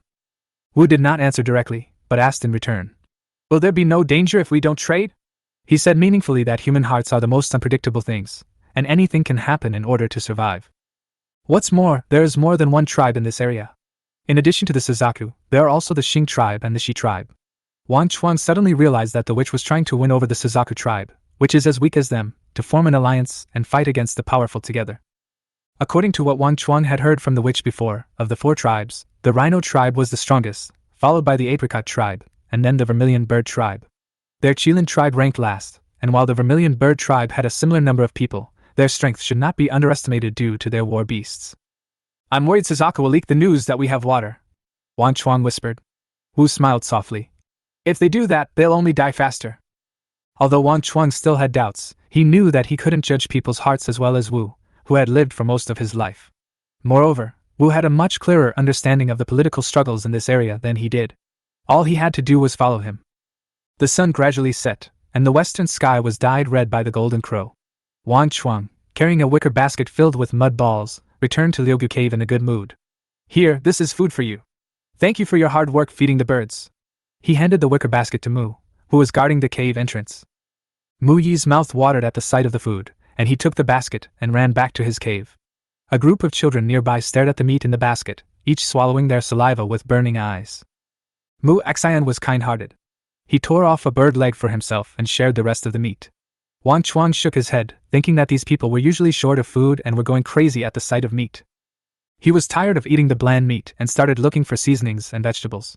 To prevent sepsis from long-term meat consumption, he decided to focus on salt and vegetables. He had asked the witch several times about salt, but she kept shaking her head and saying she had never heard of it. However, Wang Chuang discovered through observation that the tribe mainly relied on drinking animal blood to replenish salt in their bodies. He speculated that wild beasts relied on salt, and fierce beasts relied on blood, forming a unique primitive food chain. However, this was only speculation. He could not leave Qilin Mountain for the time being and could only slowly explore the surrounding area. The next morning, the birdsong in the forest was sparse, evidently frightened by the recent capture by the tribe. Wang Chuang ran into the forest alone, looking around for clues, hoping to find some wild vegetables or mushrooms under the trees. He saw some wood ear mushrooms and various other mushrooms growing on some dead trees and carefully picked a few. Fortunately, he had studied plants in his previous life and knew a lot about these things, so he knew which ones were edible and which ones were not. After a bountiful harvest, he returned to Liugu Cave before the golden crow ascended, ready to study the ingredients carefully. Mu walked over and saw Wang Chuang washing the mushrooms in a basin, and his face suddenly turned pale. "Do you really want to eat this? Someone ate it before and foamed at the mouth, convulsed a few times and died," Wang Chuang said with a smile. "You'll know after trying it." He had a clue in his mind, but he didn't dare to eat it rashly. He planned to feed it to the sparrows first to try. He threw the washed mushrooms and wood ear mushrooms into the rattan basket, and sure enough, a magpie quickly pecked at the food. After the bird finished eating, it fell asleep. Mu was very nervous watching from the side, fearing that the bird would die and the meat would not be edible. An hour passed then too. On the 3rd hour, Wang Chuang woke up from the heat. It was almost noon when he emerged from the cave.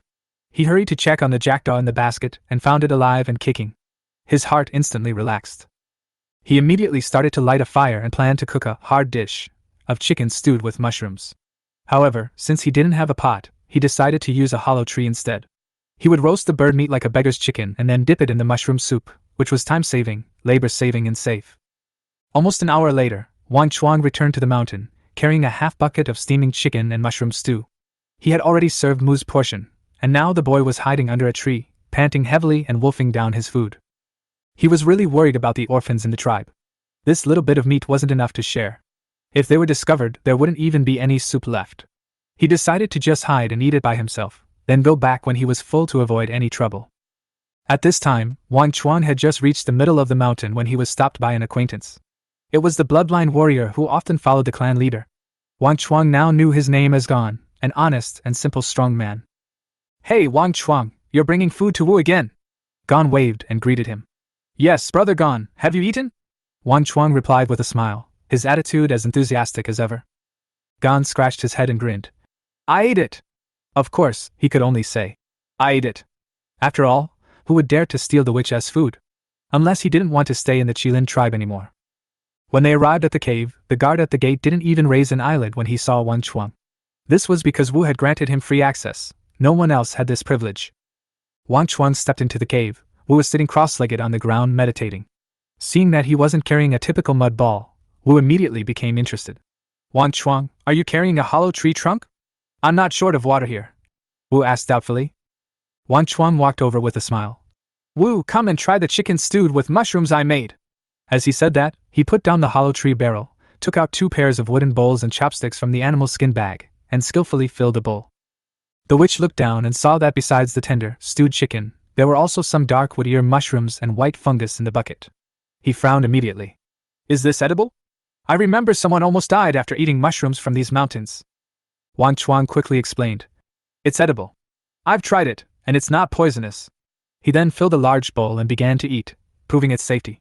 Wu stared at him for a few seconds and couldn't help but ask, "How do you know it's not poisonous? What experiments did you do?" Wang Chuang chewed and explained, "I'll feed these mushrooms to the blackbird first. The bird is not dead, so I know it's edible." Wu understood a little and nodded. He took the bowl, picked up a piece of black fungus and put it in his mouth.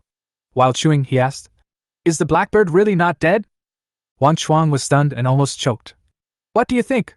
If I knew it was dead, would I dare to eat it?" Wu was amused by him, and a rare relaxed expression appeared on his face. Wu's appetite was whetted, his chopsticks constantly filling his mouth with food, and he didn't even bother to eat the mushrooms and wood ear mushrooms, enjoying them with gusto. The tribe had always eaten meat, and Wu had long been tired of it. This pot of stew was a change of pace. Wang was the inventor of the wooden bowl and chopsticks. He had long since had enough of these primitive people, who didn't care about hygiene and ate with their hands. It was worse than in India, where their hands were as black as coal briquettes, because who knew what they had just used. In no time, the two of them had finished the vat of chicken and mushroom stew. Satisfied, the witch pulled out a hollow tree trunk from his bosom and handed it to Wang Chuang. Inside was the tribe's specially refined semi-feral blood. Wang Chuang took it, pulled the cork, and drank it. This time, there was no burning sensation as before, but instead a warm current flowed through his body. He could clearly feel that he had become stronger. A small portion every day for the past few days, and his body had long since adapted to the medicinal properties, so the effects weren't as strong as they had been at the beginning. Wu watched him drink without changing his expression and nodded in satisfaction. At first, Wang Chuang would faint after drinking this, but now he's as calm as if he were drinking soup. Compared to other children who would howl and roll around at the slightest provocation, it's a world of difference. At this moment, Gon's voice came from outside the cave. "Wu, the tribe leader asked me to inform you that the people from the Suzaku tribe are here." Wu stood up, exchanged a glance with Wang Chuang, and immediately exited the cave. In the open space below the mountain, 6 3-meter-tall vermilion birds lowered their heads to drink water. The scene was truly breathtaking. The clan leader and Yujing stood nearby, conversing. On the ground lay a black-haired pig, blood pouring from a large hole in its neck into a hollow wooden barrel. The tribesmen lined up to scoop up the blood and drink it, their mouths covered in gore, looking wild and primitive. Wang Chuang leaned over to take a look. The black pig was at least 7 or 8 meters long, with tusks as thick as forearms. Lying there, it looked like a mountain of black flesh. The pig's body was covered in deep scratches left by Suzaku. Wang Chuang felt a chill in his heart as he saw them. Primitive people didn't bother with scalding hair or removing the smell of mutton when slaughtering pigs. They simply gutted the pig and tossed the intestines aside. They never eat offal, and Wang Chuang had noticed that. Looking at the piles of pig intestines and livers thrown on the ground, he kept muttering to himself, "Isn't this a waste?" So he asked Gon, "Brother Gon, if you don't need these offal, can you give me some?" Gon said without raising his head, "These are usually fed to the tribe leader's war beasts. If you want, you can cut some, but don't take it all." Wang Chuang nodded in thanks, picked up the bone knife handed to him by Gon, and carefully cut off 2 pounds of pig liver and a pig bladder. He didn't plan to take it all, primarily the liver for blood and iron. As for the pig urine, he planned to blow it into a ball and kick it around for fun, since he didn't have much to do every day. After finishing the collection, Gon and a few of his tribesmen carried the remaining offal and headed down the mountain. Wang Chuang followed them around a side road and arrived at a massive stone cave on the mountainside. The entrance was sealed by a huge rock, with a 1-meter-wide hole dug in the center. Intermittent roars emanated from the cave, as if some ferocious creature was lurking around, and the air around them was chilling. Several people were terrified.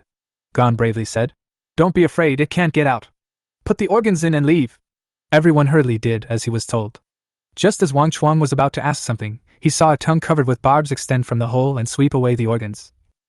A disgusting chewing sound mixed with the sound of internal organs being torn came from deep in the cave. The air was filled with a pungent stench. Wang Chuang covered his nose and took 2 steps back, almost vomiting on the spot. He knew without looking closely that the thing was gnawing on the pig's large intestine. A foul odor came towards him, which was a torture to his sense of smell, and it almost made him cry. "Ugh! I can't take it anymore, let's go, I can't stand it anymore." Wang Chuang waved his hands while retching, turned around and left. When he thought of the war beast's mouth full of feces, he didn't even want to look back. Compared to the noble spiritual beasts of the Suzaku tribe, this war beast was nothing more than a dung-eating machine. Even if it were truly a close relative of the Qilin, Wang Chuang wouldn't be interested in it. Gon smiled and said, "This is the tribe leader's war beast, called it Sanglang. It's quite easy to raise and will eat anything." Wang Chuang chatted with Gon as they walked, and from him he learned that the Sanglang was only a half-blooded beast, a beast that the tribe leader had subdued during his time away. Because the tribe was short of supplies, they were lucky to have enough food to feed it, not to mention the resources needed for advancement. This was why it had been unable to make any progress for so many years. Hearing this, Wang Chuang sighed. He knew that with the tribe's current situation, simply keeping the people alive was difficult enough, let alone raising ferocious beasts. With resources scarce, raising war beasts was practically impossible. No wonder everyone preferred the risk to raising such a cost-consuming creature. Back in the cave, Wang Chuang was busy processing the pig liver with his head down when the witch suddenly asked, "Have you seen the tribe leader's war beast?" "No, I just heard the sound of it gnawing on pig intestines. It was quite fierce, unlike the Suzaku tribe's spirit beasts which are so docile." The witch nodded, saying, "Of course. The vermilion bird, a descendant of spirits, naturally bonds with the tribe. Once raised to adulthood, it forms a blood pact and assists the tribe in hunting. The gray wolf, on the other hand, was different. It was subdued by the tribe leader, so the blood pact was weak, and one had to be constantly on guard against a potential backlash. While this saved resources, it also came with greater danger. Young people, be more careful when you go out. Some young spirit beasts can still be raised, but don't count on adult ones." Wang Chuang muttered to himself. "We can barely feed ourselves, and you still want to raise battle pets?" he blurted out. "Do we have enough food to feed them now?" The witch did not get angry, but said firmly, "After Zhu Xia passes away, the situation will gradually get better." Wang Chuang did not say anything, but he knew in his heart that even if there was hope in the future, he could only rely on himself now. After all, he had not even completed his awakening. Walking down the mountain, Wang Chuang returned to Liugu Cave. As soon as he arrived at the door, Mu came to greet him and said with a smile, "The hot water and hollow tree you asked for are ready." "Okay, I'll do it next." Wang Chuang nodded and soaked the pig liver in cold water to cool it down first, otherwise it would probably become smelly if left overnight in this weather. He then cleaned the pig's bladder and prepared to make a primitive toy, a football. He inserted a hollow branch into the bladder's opening and blew into it vigorously. After a few breaths, a round, plump bladder inflated. He quickly tied the opening tightly with animal sinew and covered it with a layer of precious animal skin. This was truly high-end. "What is this?" Mu stared at it bewildered. Initially, he thought it was edible, but after wrapping it in animal skin, he was completely baffled. Wang Chuang smiled and said, "This is a football. It's for playing with, not eating." He then directed Mu to stand at the cave entrance and retreated 30 meters. "Catch the ball!" Wang Chuang shouted, and with a sudden kick, the ball whizzed off like a cannonball, heading straight for Mu. "Fuck!" Mu was so frightened by the scene that he immediately dodged. The ball smashed into the stone cave, and a burst of screams and panic erupted from inside. "Ah!" Along with the throbbing sound of the ball, a thin cry echoed from deep within the cave. Wang Chuang was stunned. He rushed in and picked up the ball. He saw a thin boy huddled in the corner, his face full of fear, and he had bitten a piece of pig liver on the ground. "Don't kill me. I was just hungry, so I took a small bite. The rest is yours." The boy trembled, holding his head, thinking he would be punished. Wang Chuang sighed. Are you okay? I'm glad you're not hurt. He picked up the liver and put it back in the bucket, saying gently, This needs to be cooked before you can eat it. Also rushed in at this time and said angrily, Chuang, this kid stole your things. Why don't you take him to see the witch for punishment? Don't take me there. I don't want to see the witch, the boy cried anxiously. He knew very well that the tribe's punishment for food thieves was extremely cruel, often by burning at the stake. What's your name? Wang Chuang asked him. His name is Dao, the son of the thief in the cave up there, Mu answered quickly. So that's him. Wang Chuang pondered. He had indeed heard of this man, but he hadn't taken him seriously at the time. Now, looking back, he felt only sadness. It's not his problem that he's so hungry that he steals things, it's the problem of this shabby place, Wang Chuang said, reaching out to pull the thief up. I won't take you to see the witch. He threw the football to Mu, picked up the pig liver and turned to walk out of the cave. A group of children had gathered outside, all with bare upper bodies, staring at the pig liver in his hand. Want some? Then go make a fire! Wang Chuang raised the pig liver high and shouted to the 20 or so young men with messy hair. Oh! They cheered and went their separate ways, some gathering firewood, others searching for flint, all working with great enthusiasm for a bite to eat. Mu didn't say anything else. He put down the football and went to fetch water. Looking at their busy backs, Wang Chuang felt a sense of responsibility inexplicably surge in his heart. On the mountainside, the clan leader and the witch stood on a huge rock, looking at the scene below, both with relieved smiles on their faces. Wang Chuang, he has lived up to your expectations, the clan leader said softly, looking at the young man who was directing the children to build a fire. Wu nodded. They had been secretly keeping an eye on Wang Chuang, and since that accident, they had paid even more attention to the children in Lidudong. Who could have imagined that the football would not only bring long-lost smiles to the children, but also unexpectedly uncover a child so hungry he'd been stealing food? Chapter 13 Father's Love is Boundless. What the two of them didn't expect was that Wang Chuang didn't make a big deal out of it, and had a compassionate heart. Stealing other people's food is like killing their parents. In this era, it is rare to share your food with those around you. At the foot of the mountain, Wang Chuang used the bone knife borrowed from Mu to cut 2 pounds of pork liver into even sizes. Mu strung them together with branches and handed them to each of the chicken coop heads. Those who received the food went to the campfire to roast the pork liver, but the thief just stood there without moving. Thief, this is for you. Don't steal from now on. If you're hungry, tell me and I'll find food for everyone. Wang Chuang handed a string of pork liver to Dao. At this moment, the thief had a football mark on his face. He hadn't noticed it just now, but now his nose was bleeding and he looked miserable.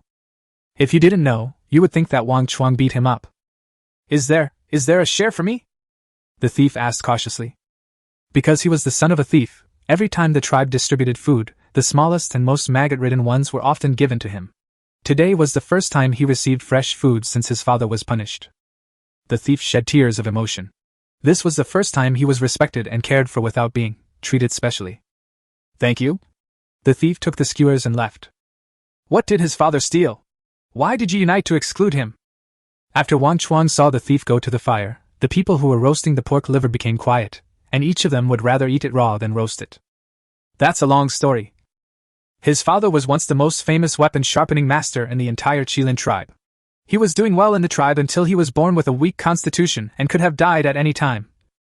In order to strengthen his physique, his father stole some half-blooded beast meat from the tribe, but was caught by the guards. As Mu Weiwei told the story, tears welled up in Wang Chuang's eyes. He thought of his father who climbed over the fence to buy oranges. Where's his mother? Dead. I heard from the tribe that he died when he was born. Wang Chuang looked at the thief roasting pork liver by the campfire. He couldn't imagine how he could survive in this place full of malice and exclusion without going crazy or leaving the tribe. All the sufferings are self-evident. This experience gave Wang Chuang a feeling of being a chosen one, and he was sure to become a great man in the future. After eating the pig liver, a group of people watched Wang Chuang and Mu kicking a round object and gathered around curiously. What's this? Wang Chuang, can we play? The young people are at the age when they love to play, and they all kick this thing called football hard. Sure. Wang Chuang divided the players into 11 on each side, with 10 on the field and 1 guarding the goal. As a football fan in his previous life, he had some understanding of the rules. But after he finished explaining the rules, a group of teenagers started arguing. I don't want to be a goalkeeper, I want to play football. I want to play football too. Me too. The chicken-haired guys started arguing, and for a while they couldn't find anyone to be the goalkeeper. Wang Chuang saw the argument about to escalate into a fight and shouted, Quiet! You guys don't want to be goalkeepers? The group of teenagers said nothing and lowered their heads to count the ants on the ground. No matter what Wang Chuang said, they ignored him and just had to go on stage, so no one's words could make a difference. I do. A weak voice came from behind the crowd. Everyone looked back, with constipated looks on their faces. The person who is speaking is Thief. Okay, Dao will be the goalkeeper. Is that okay with everyone? Wang Chuang said that even if Dao didn't come forward, he would still invite him to help this lonely boy. He's a goalkeeper, that's not good. So you're going to be a goalkeeper? The boy who spoke badly was retorted to. Those who wanted to play football didn't want to be goalkeepers because how long would it take before they could touch the ball? So they all shut up tactfully. After the people were assigned, Wang Chuang led one team and Mu led another team, and they started playing in the open space in front of Liugu Cave. The goal is very simple, just 2 stone holes next to each other, with the goalkeeper standing in front of the hole. The football was thrown high into the air, and before it landed, a group of people rushed over. There are no rules at all, just all kinds of dragging and pulling, and all kinds of dark hands reaching out from the dark. The football flew to nowhere, and a group of players scuffled together, and the noise almost blew Qilin Mountain away. Ha ha ha, this football is quite interesting. The witch covered his beard and laughed. The tribe leader was bewildered. How could this be so interesting? Wouldn't it be dangerous for those guys to fight like this? Didn't they know the tribe was short of food? Wouldn't exercising like this make them hungry quickly? Which, if they keep going like this, the tribe won't have any extra food to replenish their strength. The patriarch said with a worried look on his face. Wu waved his hand and said, The Suzaku tribe has traded enough prey. Suchio will be arriving soon. Will we still be short of prey by then? Okay. The 2 people on the mountain looked down at the constant shouting, which was extremely lively. The children living on the mountainside were also attracted by the noise coming from the bottom of the mountain and ran to the intersection to watch. What is that they're kicking? It looks like such fun. I want to play too. But my father and mother won't let me play with the people down the mountain? The young men, each with messy hair, brown skin and an average height of 1.7 meters, looked at the children running around at the foot of the mountain with longing, their eyes full of envy. They also wanted to join, but their parents told them that the children down the mountain were very ferocious and asked them not to get close. Sliding shovel. Wang Chuang slid to grab the football, and just as he lifted his foot back and hadn't kicked it out, he was tackled by a teenager and fell to the ground. On rules. As soon as he finished speaking, 4 or 5 teenagers came on top of Wang Chuang, some from his own team and some from another team. He almost vomited the food he had eaten the night before. Ho ho ho ho! Wang Chuang was panting in the crowd, his eyes widening. Mu, the old man, had no martial ethics and quietly carried the ball to a place 20 meters away from the goal. I kick! Mu kicked out and the football went straight towards the thief. The thief took a step back immediately. He was traumatized by the collision in the cave. Seeing this, Wang Chuang shouted, Stop it! Don't let him in! Amidst the loud shouts, the thief straightened his back again.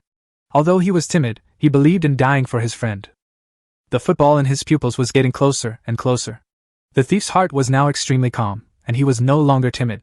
This was the first time someone had taken him seriously, and he didn't want to disappoint those who treated him well. Facing the football, the thief acted quickly, fiercely and accurately, grabbed it tightly, and knocked it to the ground by inertia. Oh! I stopped him!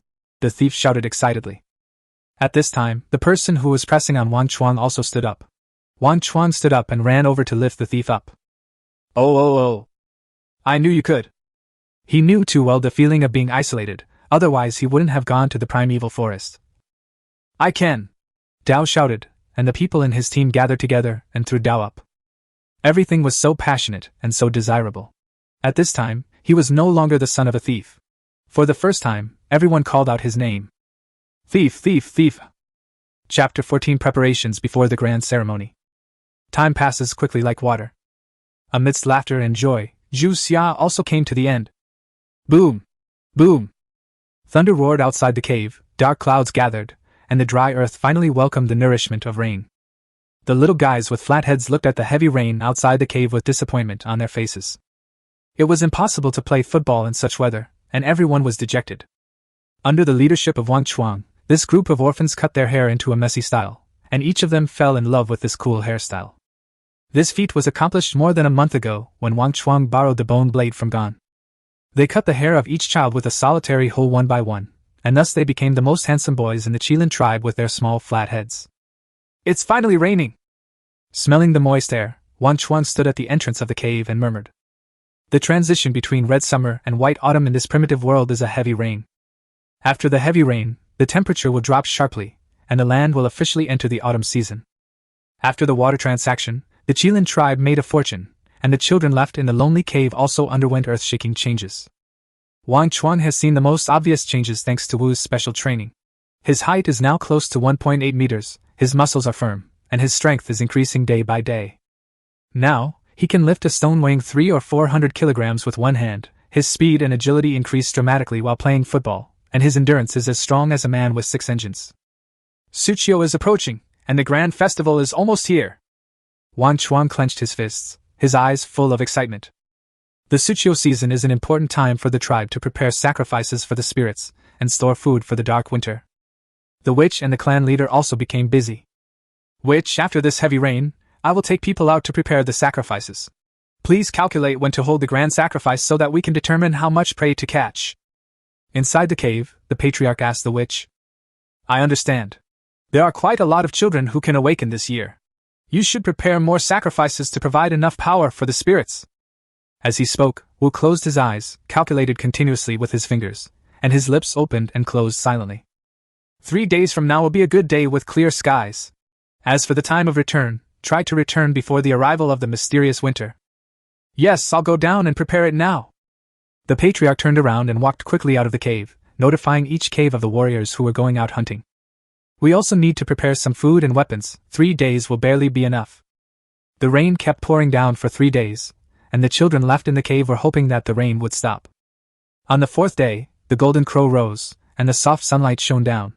The clan leader, along with a group of fully armed clansmen, walked out of Qilin Mountain. Before leaving, Wang Chuang saw Wu drawing colorful patterns on these people's faces with charcoal. These patterns are said to be the witch's blessing, which can ward off evil and disasters. Watching the long team walking out of the tribe, Wang Chuang knew that the grand ceremony would begin when they returned. Whoa! The sound of horns resounded through the sky, and the bloodline warriors began their hunt.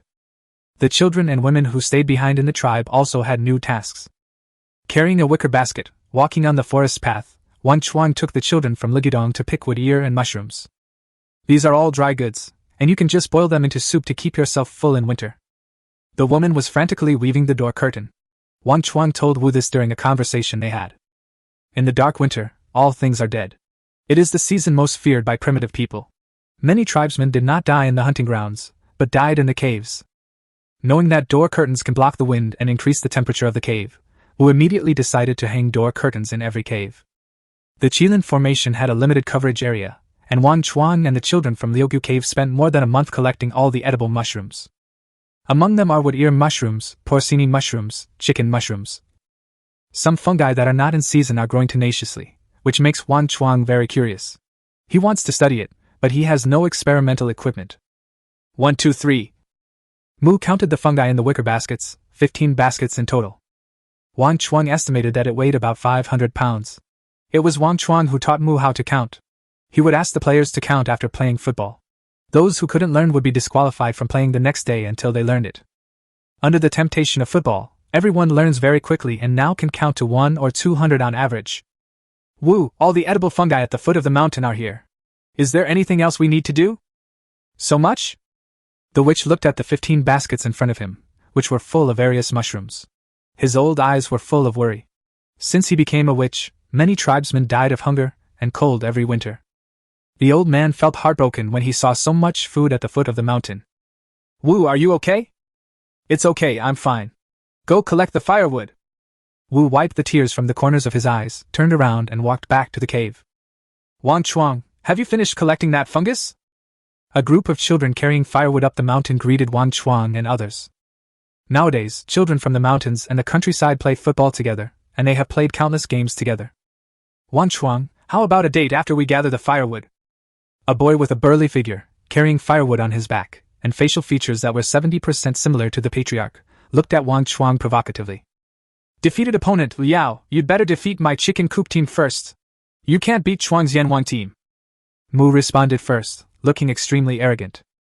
Yanwang team is the name Wang Chuang gave to his team, and Jiawo team is Mu's team. For this, Mu had a fight with his teammates, because no one in their team would give in to the other. Some called themselves the wolf, some the eagle, and some the three-legged bird. The last primitive ring battle started, and Mu paid the price of being bruised and battered. Only then did he announce the formation of the chicken coop team. As for Wang Chuang, everyone was completely convinced and easily formed the N1 team. Liao is the son of the clan leader. Under the clan leader's training, he has a strong build. Although he is only 14 years old, his height has reached a terrifying 1.9 meters. Haha, the chicken coop squad I'm fighting is your chicken coop squad. If you have the guts, don't go looking for Wang Chuang. Liao said this in a buzzing voice, obviously very angry.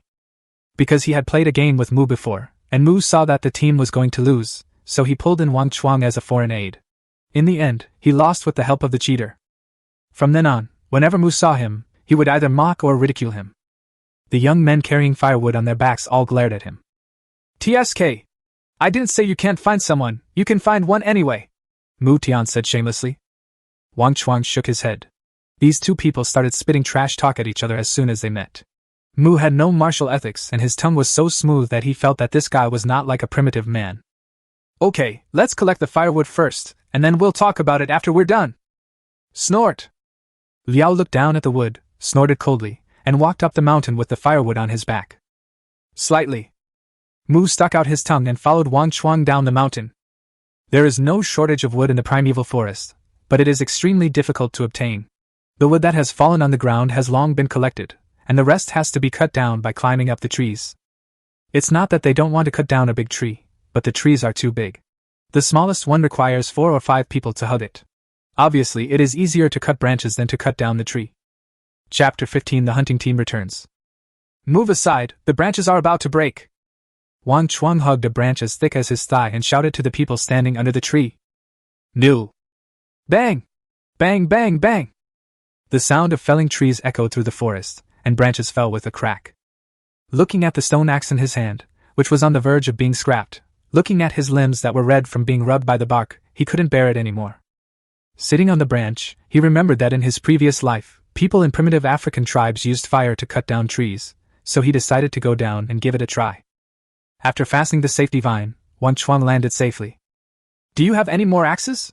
This one is almost useless. No more, the one you have is the last one. Liao said this is the 6th axe they have broken. Liao, you take the people to deliver these firewood back to the tribe first. Mu, make me a fire, and the others go collect hay. Wang Chuang gave orders in an orderly manner, while he was searching for small trees in the forest with a stone axe. After walking around, Wang Chuang found a big tree that required 2 people to hug, which was easier to handle than several people hugging it. He took a stone axe and dug a small hole the size of a fist and 2 inches deep at the root of the tree 1 meter from the ground. A group of people surrounded him holding hay, while Mu squatted on the ground, spinning a branch madly with his hands, and black smoke came out of the dead wood on the ground. After a while, a small flame rose. Wang Chuan took some dry grass to start a fire and stuffed it into the hole in the tree. Then he found a hollow tree and kept blowing air into it. In the fist-sized tree hole, flames were burning fiercely, and Wang Chuan kept stuffing hay into it. The teenagers around were all confused. This tree existed in their memories and could not be lit at all. As time passed, when the golden crow set, the tree hole that had been burning for an afternoon became 20 centimeters deep and the size of a wash basin. The young men who stayed in the lonely caves kept bringing hay. Chuang, how long will it take for this tree to break? Mu put down the hollow tree in his hand, rubbed his sore cheeks, and looked hopeless. I don't know, it should be soon, everyone work harder. Wang Chuang encouraged, his cheeks also feeling sore. The thief picked up a hollow tree, puffed up his cheeks and blew air into the hole. Huff, huff, huff. I don't know how long it took, but the team members took turns to go into battle, and finally before nightfall, they heard a crackling sound coming from the big tree. Okay, everyone go back and come back tomorrow. Wang Chuang said that if he continued, the tree would break and it would be pitch dark. If someone got hurt, it would be more trouble than gain. Oh! Let's go back! A group of young men shouted as they walked towards Qilin Mountain. The next day. Before daybreak, the rumbling sound woke the entire tribe from their sleep. What's going on? Witch, the tree fell. The witch in the cave yawned, and Mai answered respectfully. How could the tree fall? The witch asked in surprise. Wang Chuang and the child from Legyudong did this. Mai recounted Wang Chuang's outrageous move. When he first heard the news from Liao, he didn't believe it. Now that the tree has fallen, he is also very surprised. It's Wang Chuang! Wu said something incoherent, then waved his hand and asked Mai to go back. He has seen the changes that Wang Chuang has brought to the tribe during this period. As long as it is beneficial to the tribe members, he will not say much. Achio. A group of teenagers yawned and came to the fallen giant tree. Wang Chuang had expected the giant tree to break, but he didn't expect it to happen this morning. Get to work! Wang Chuang shouted and started chopping with a stone axe. Bang, bang, bang. Debris was flying all over the sky, and the young men climbed up the trees, broke off branches and carried them back to the tribe. Everyone became busy for a while. The branches of this big tree were lush, most of them were as thick as thighs. Together with the dry branches collected earlier, it was enough for the tribe to survive the deep winter. Whoa! The melodious horn sounded as if it came from ancient times. The young men who were fighting at the foot of the mountain stopped swinging their fists at their opponents in an instant. The hunting party is back! Go and take a look! A group of teenagers wearing grass skirts and with bruised faces ran towards the intersection leading up the mountain. Wang Chuang ran over and counted the days. It had been several months since the hunting team went out, and they were finally back. He also wanted to see what the half-evil used for sacrifice was. After being out for so long, what did the hunting team gain? Woo woo woo! The sound of the horn came from far away, and under the setting sun, a huge figure appeared before our eyes. Mammoth! Wang Chuang widened his eyes and muttered softly. I saw 10 tribesmen carrying weapons and carrying a mammoth weighing more than 20 tons, slowly walking towards the tribe. Shocked, stunned. Indescribable. It's a mammoth! Liao cried out in shock, and as he looked at the huge monster in front of him, he felt a sense of fierceness coming over him. Is this a mammoth? Wang Chuang was a little stunned. The ferocious power coming towards him made him feel that the mammoth was not even worthy of carrying shoes for the mammoth. The mammoth before them was the size of a heavy truck. It was hard to imagine how these primitive people, armed with stone-bladed bone knives, could have killed it. As the hunting team approached, the truth emerged. A flawless white bone spear was stuck in the mammoth's eye, its abdomen was lacerated by a sharp weapon, and its limbs were all chopped off. Oh! Men, women, young and old in the tribe all stood at the intersection leading up the mountain to welcome the returning hunting team. Everyone kept looking at the hunting team, and when they saw everyone coming back, they shed tears of excitement. You have to know that outside the tribe, there are wild beasts everywhere, and ferocious beasts can often be seen, so hunting teams rarely come back safely. Whoa! Turned into smiles when they saw their families. Boom! The mammoth landed on the ground, and Wang Chuang felt the ground shake 3 times. The mammoth's 2 huge tusks are slightly tilted up, shining brightly in the sun, and you can tell at a glance that they are indestructible. The patriarch was wearing tattered animal skins, with not a single piece of his skin left exposed. He walked to the front of the team with a murderous look on his face. Dad, are you okay? Liao walked out of the crowd with tears in his eyes. It's okay. I, your father, am the strongest warrior of the Qilin tribe. How could anything happen to me? The patriarch patted Liao's shoulder and strode up the mountain. I'm back. Wu is back. No warriors died this time. Inside the cave, the patriarch was talking as he ate the half-fierce flesh and blood to replenish his strength. The witch nodded and said, I didn't expect you to be able to hunt a mammoth this time. After this sacrifice, the tribe will have a few more bloodline warriors. Everything for the tribe. As the patriarch spoke, he stood up and strode out of the cave. As he walked out of the cave entrance, a red Qilin emerged from behind him. Roar! The red Qilin roared to the sky and leaped down the mountain. Bang! The red Qilin disappeared, and the patriarch's broad back appeared in front of everyone. The crowd dispersed, and the patriarch walked to the belly of the mammoth, bent down and grabbed the mammoth's front legs. Get up, ah!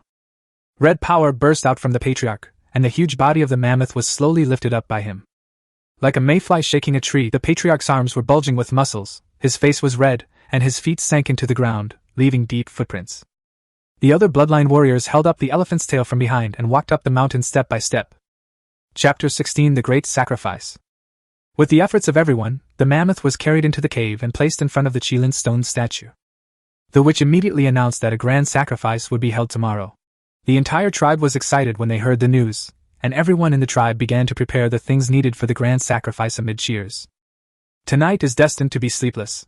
Wang Chuang had never been so excited when he participated in the expert evaluation and presented his research results in his previous life. The next day, when the door curtain was opened, a cold wind blew past and Wang Chuang shivered. The ground was covered with white and the temperature dropped to 3 or 4 degrees. 80% of the light on the golden crow was restrained. Chuang, go wash up! If you don't go over now, there will be no space left. Mu shouted excitedly. Obviously, he got up early and was waiting for Wang Chuang. Let's go! The two of them came all the way to the well and met many tribesmen on the way. In preparation for the grand sacrifice, these primitive people, who rarely took a bath once a year, risked getting sick, took cold showers, and began to dress up carefully. Wang Chuang, you two are here. If you're any later, there won't be any seats left. While Wang Chuang was lost in thought, someone in the crowd in the distance called him. Wang Chuang looked up and saw Gan Guang scooping water from the puddle with a wooden bucket. Without waiting for his reply, Gan raised the barrel above his head, and crash. Hiss, hiss, hiss, a sound of inhalation was heard. Wang Chuang swallowed back the words that were on the tip of his tongue and silently gave Gan a thumbs up. I exclaimed in my heart, awesome. This is simply like looking for a ghost. You have to know that this is in primitive society, a place where a headache or fever can take your life. Taking a cold shower in this weather, Wang Chuang felt that he knew why the primitive tribe had a small population. Gan put on the animal skin suit hastily, but his body still couldn't help trembling. The other tribesmen followed suit, and soon a sound of gasping could be heard from the puddle.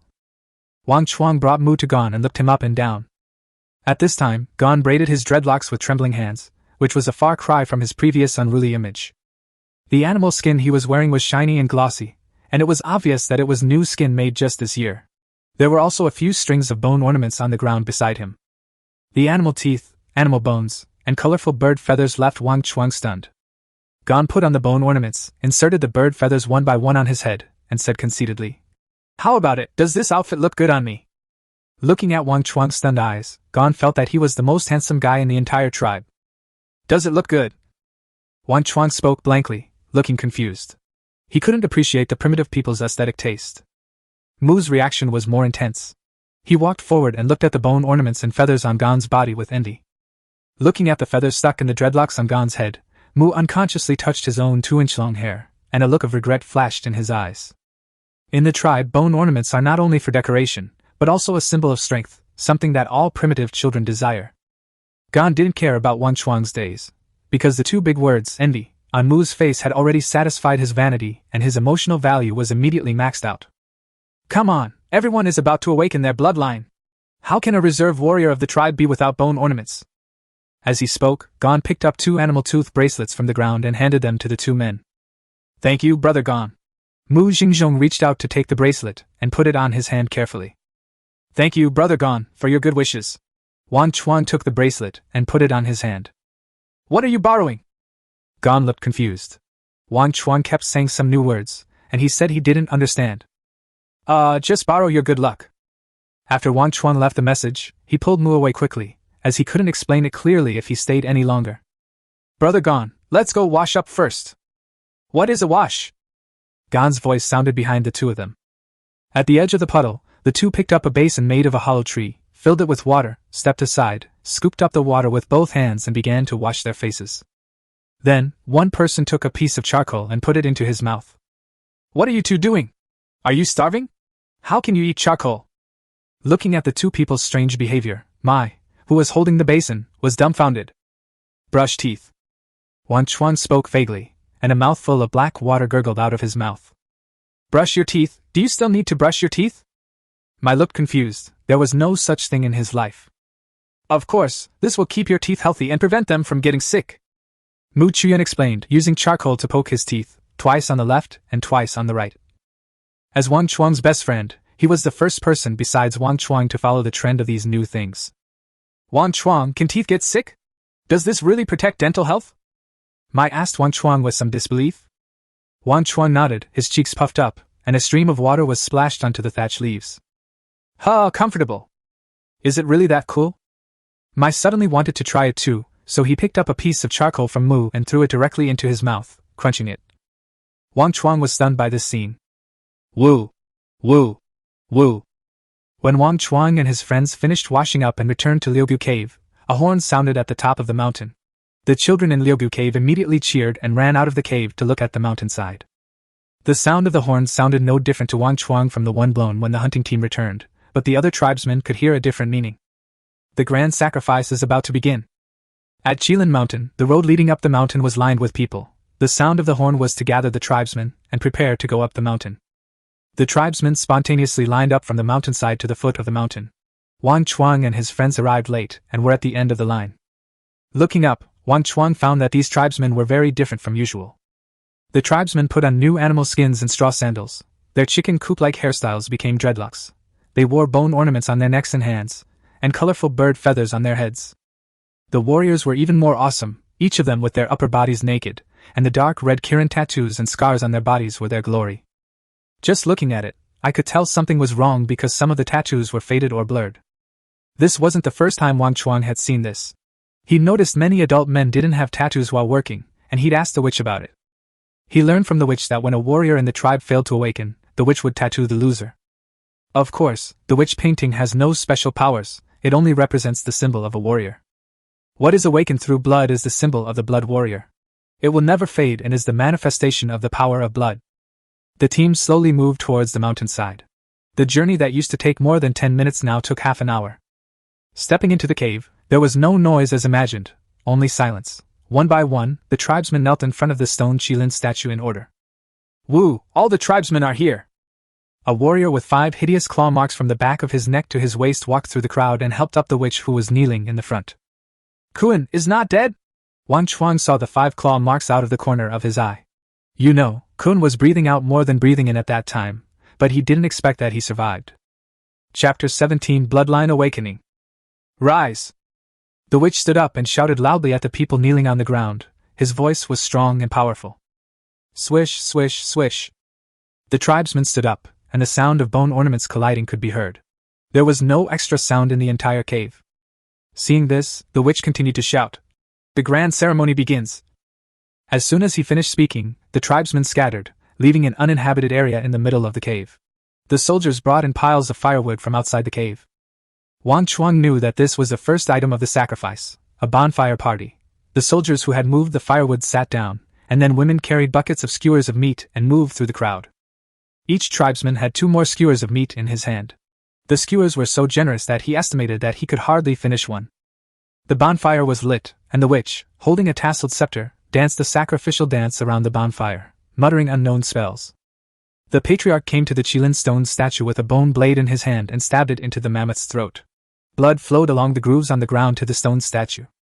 The smell of blood filled the cave, the witch's sacrificial dance reached its climax, and the tribesmen were in high spirits. War, war, war! The shouts of the soldiers rang out in the cave, and the red light on the Qilin stone statue flickered, as if it had revived. Roar! Roar! 2 roars from ancient times, striking directly at the soul, resounded in the hearts of the tribe members.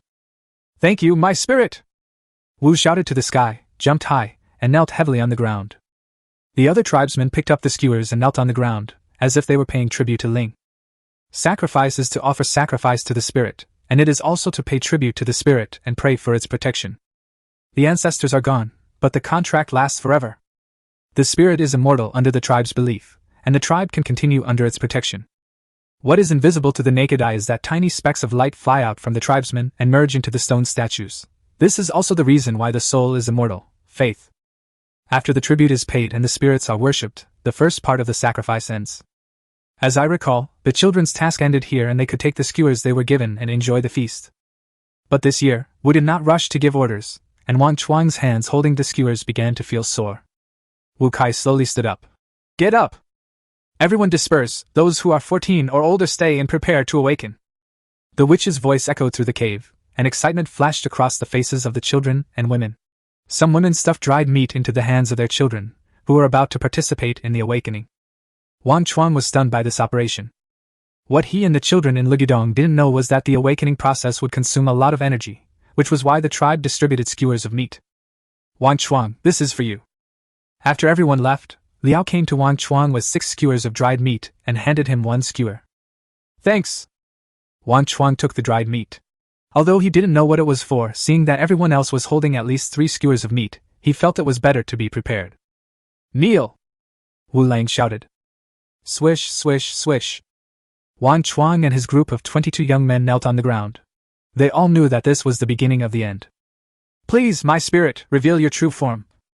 The witch knelt on the ground, chanting some incantations.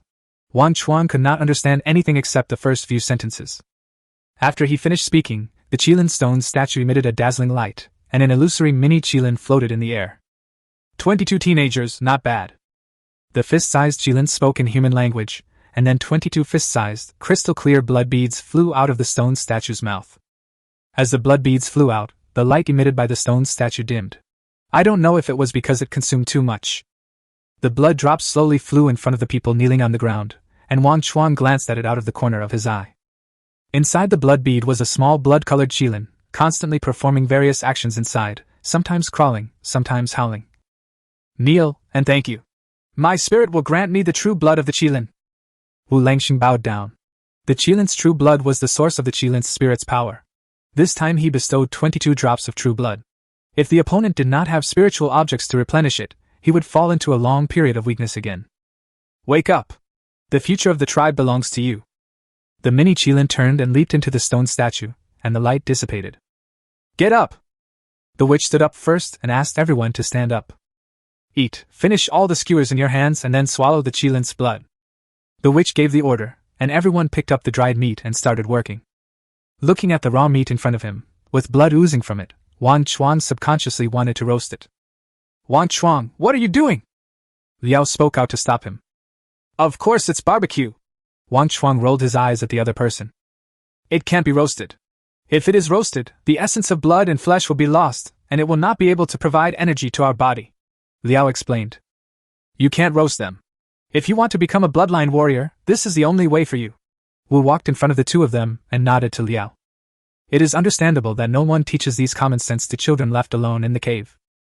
Oh well! Wang Chuang took it back embarrassedly, brushed the raw meat against the flames, and opened his mouth to bite it. Ugh! Ugh! Ugh! He ate while retching. His mouth was filled with the taste of blood, most of which he swallowed raw. Half an hour later, Wang Chuang finished eating 3 skewers of meat. Liao was still fighting. His eyes rolled back from eating. There were 5 skewers of meat, and 1 was still left. The other children ate at least 3 skewers. Looking at the Qilin's true blood floating in the air in the distance, Wang Chuang gritted his teeth. Liao, can you still eat this?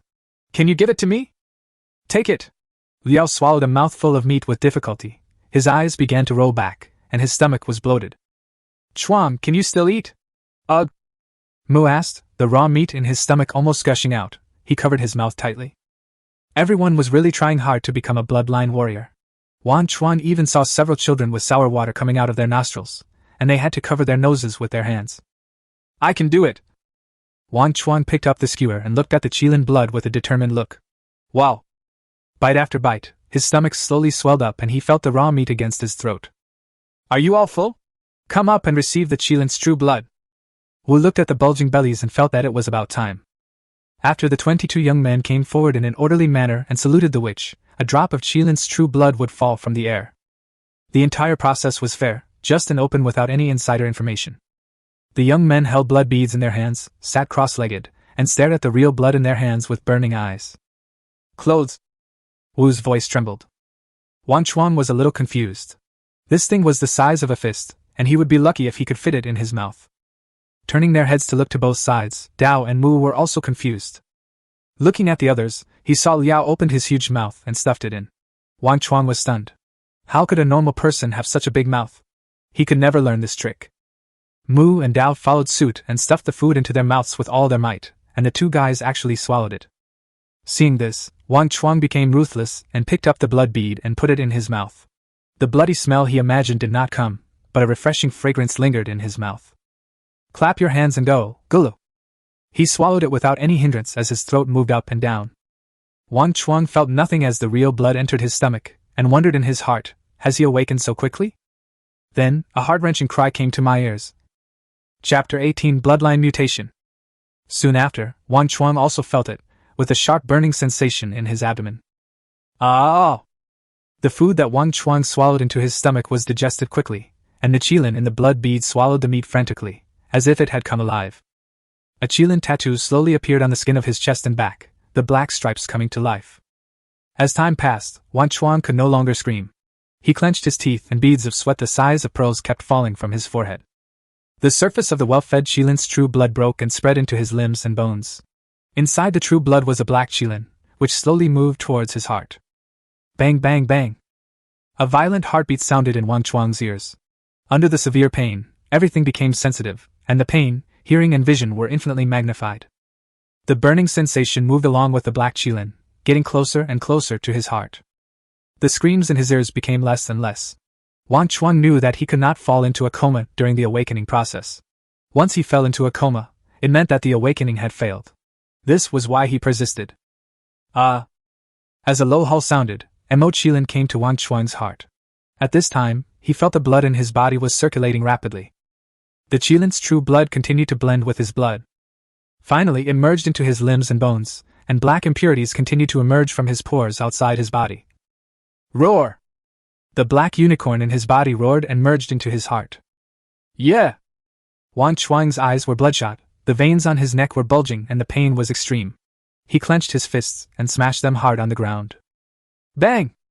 The piercing pain from the fist eased the mental torture. Ah, I did it! After another 4 or 5 minutes, loud laughter rang out, the sound full of joy. Liao, it worked! Hearing the sound, Wang Chuang was so tired that he couldn't open his eyelids and continued to endure the inhuman torture. At this moment, Liao looked down at the red Qilin pattern on his chest with excitement. There was a Qilin beast that was taller than the shoulders, standing out particularly against the backdrop of black impurities. Without bothering to wash his body, Liao clenched his fists and waved them twice at the air. Whoosh! Whoosh! The sound of breaking wind was heard, and the speed and strength increased 4 or 5 times, exceeding that of an average adult male. A series of joyful roars rang out, indicating that more and more people were successfully awakening. Gradually, Wang Chuang felt that the speed of his heartbeat slowed down, and the burning pain slowly subsided. Until the pain disappeared and the whole body felt refreshed, Wang Chuang opened his eyes and was stunned. Wu and the other awakened children all looked as if they had seen a ghost. Flax! Wang Chuang crossed his arms over his chest, looking terrified. Wu, was this successful or not? Wu looked down at the red Qilin pattern on his body, then looked at Wang Chuang, whose body was pitch black as charcoal. He did not see the Qilin pattern. This should be awakening. Wu said uncertainly that all 22 children needed his attention. Although Wang Chuang was valued by him, they were all children of the tribe and he had to treat them equally. Qilin belongs to the element of fire, and its pattern is red. In their consciousness, this situation has never occurred before. Wang Chuang, how do you feel? The witch was wise and quickly came up with a solution. I'm fine. I feel full of strength. Wang Chuang said that he also wondered where his Qilin pattern had gone. If it weren't for the warmth in his body and the strength that filled his entire body, he would have suspected that he had failed in his awakening. Hearing this, Wu's pupils shrank and he said, Go wash it. You'll know when you're clean. After hearing what Wu said, Wang Chuang stood up, but he didn't intend to use too much force. Snap! Snap! The ground cracked and the man flew up and hit his head on the ceiling of the cave, being shocked. The witch was stunned on the spot, and the 22 children in the cave were all dumbfounded. Among them, 9 children who successfully awakened their bloodlines had expressions as if they had seen a ghost. They looked at Wang Chuang, who was sitting on the ground with a grin on his face, and then looked at themselves. They were now more than 1 level stronger. Wang Chuang uses his mind to control your body, adapt to his own strength, master it, control it, and make it work for you. The witch showed a happy expression and began to instruct Wang Chuang. Wang Chuang, who was sitting on the ground, rubbed the big bump on his head, calmed down, supported himself with his hands and tried to get up with the least effort. But there were still marks of hands and feet on the ground, and the straw sandals on the feet had long been trampled into powder. Step by step, the large group followed Wang Chuang down the mountain. This strange scene attracted countless onlookers from the tribe. A row of tiny footprints traversed the mountain path, descending from deep to shallow. Wang Chuang's control over his body seemed to have reached its limit, and the footprints on the ground were still half an inch deep. After a while, he came to the muddy ground in front of Liugu Cave. His ankles sank directly into the ground, and he finally reached the edge of the puddle step by step. Please help me scoop water. Wang Chuang stopped 1 meter away from the puddle. At this time, his calves had sunk into the soil, and he felt a wet feeling under his feet. Oh! Mu walked forward quickly, picked up a wooden basin from the side of the road, scooped a full basin of water, and poured it directly at Wang Chuang. Brush. Hiss. Wang Chuang took a deep breath, but he didn't feel that cold, even though it was the beginning of the dark winter. The clean water rushed over his body, and the filth on his body fell off like dead skin. Hiss. This. The black Qilin pattern appeared in front of everyone. The ink-black Qilin pattern was lifelike and seemed to be breathing with the beating of the heart. Bloodline mutation, black Qilin. The witch murmured. The scepter in his hand fell to the ground, and his eyes were fixed on Wang Chuang's naked upper body. Is bloodline mutation good or bad? The clan leader asked with a worried look on his face. It had been 20 Xiandong years since he took over the position of clan leader from the previous clan leader, and this was the first time he had seen such a situation. I don't know, let's talk about it when we get back. Wu looked at the young man in the distance with complicated eyes, not knowing whether it was a blessing or a curse. After instructing Wang Chuang to adapt to his own strength as quickly as possible, Wu walked towards the top of the mountain step by step with the scepter. The rest of the children, whether awakened or not, started to take a bath. The unawakened children did not become depressed. Even if they failed, their bodies had been baptized by the Qilin's true blood, and their physical fitness had been strengthened several times, so they could still contribute to the tribe. The awakened children scrubbed their bodies and looked at the Qilin patterns on their bodies. They had no pride but the responsibility to protect the tribe. Goyalu, gorilla! The sound of his stomach growling was heard, and Wang Chuang only felt his stomach was empty. The other children who had awakened their bloodlines also had bitter expressions on their faces. Wang Chuang also knew the disadvantages of bloodline warriors. They get hungry very quickly. Come, this is half feral flesh and blood. It will be your staple food from now on. Gon was carrying a large wooden barrel of dried meat, and was walking towards them from a distance, shouting as if he was feeding pigs. Each of the 10 awakened bloodline warriors received 2 pieces of dried meat weighing 3 pounds. Chapter 19 Innate Blood Skills. The hungry crowd took the dried meat and started to eat it. Different from the previous dried meat full of protein, these semi-fermented dried meats were well preserved and had a faint meaty aroma. While chewing on the dried meat, Wang Chuang was thinking secretly in his heart. There are no cultivation methods in this primitive world. A person's strength depends entirely on his or her appetite, and cultivation relies entirely on eating. After successfully awakening the bloodline and becoming a bloodline warrior, if you want to become stronger, you can only continue to devour the flesh and blood of ferocious beasts, drawing strength from them to strengthen yourself. From his previous conversation with Wu, Wang Chuang knew that he was now in the initial awakening state and had successfully activated the blood in his body. The next step was to continuously accumulate strength and strengthen the blood in his body. The strongest person he knew in the tribe now was the patriarch who was in the condensation realm. Apart from him, there was only the leader in the condensation realm. There was no one in the nourishing realm, and they were the only ones in the initial awakening realm. There are very few bloodline warriors, and the cultivation system is crude. He doesn't know whether the crystal condensation realm is the pinnacle of this world. He only knows that the clan leader has to be cautious even when going out hunting. After the Qilin tribe held a grand ceremony, a raging fire was burning in a cave in a mountain called Rhino Horn Mountain, 80 kilometers to the east. The people here wear various horns or sharpen animal bones on their heads and dance around the fire in an unknown sacrificial dance. In front of a huge stone statue of a rhinoceros, 10 naked primitive men were tied to tree stumps with dull eyes and a look of death on their faces. The witch of the rhinoceros tribe had white hair and beard, and he walked tremblingly from the depths of the cave to the front of the 10 people, holding a bone staff covered with tassels. Ahem. The lively scene was suppressed by coughs. The unicorn witch's triangular eyes swept over the crowd, nodded, and shouted, I respectfully invite my spirit to appear and enjoy the sacrifice. After saying that, he knelt on his knees first, followed by the other tribesmen. Roar! A dark light rose from the stone rhino statue, and a one-horned rhino spirit, 1 meter long and half a meter tall, appeared before the crowd. Its roar sent chills down one's spine, and the prostrate rhino tribe members trembled slightly. That's just a little blood. Don't you know I'm on the verge of a breakthrough? The rhinoceros spoke in human language and began to question the unicorn wizard, looking at the people in front of him with greedy eyes. I'll figure it out later. Just wait and enjoy. The unicorn wizard agreed with a bitter look on his face, then bowed his raised head to the ground, humbled to the dust. Get ready quickly! As he spoke, a gray light flew out from the rhinoceros spirit's horn, enveloping the 10 people on the wooden frame. As soon as the words fell, everyone heard a shrill scream.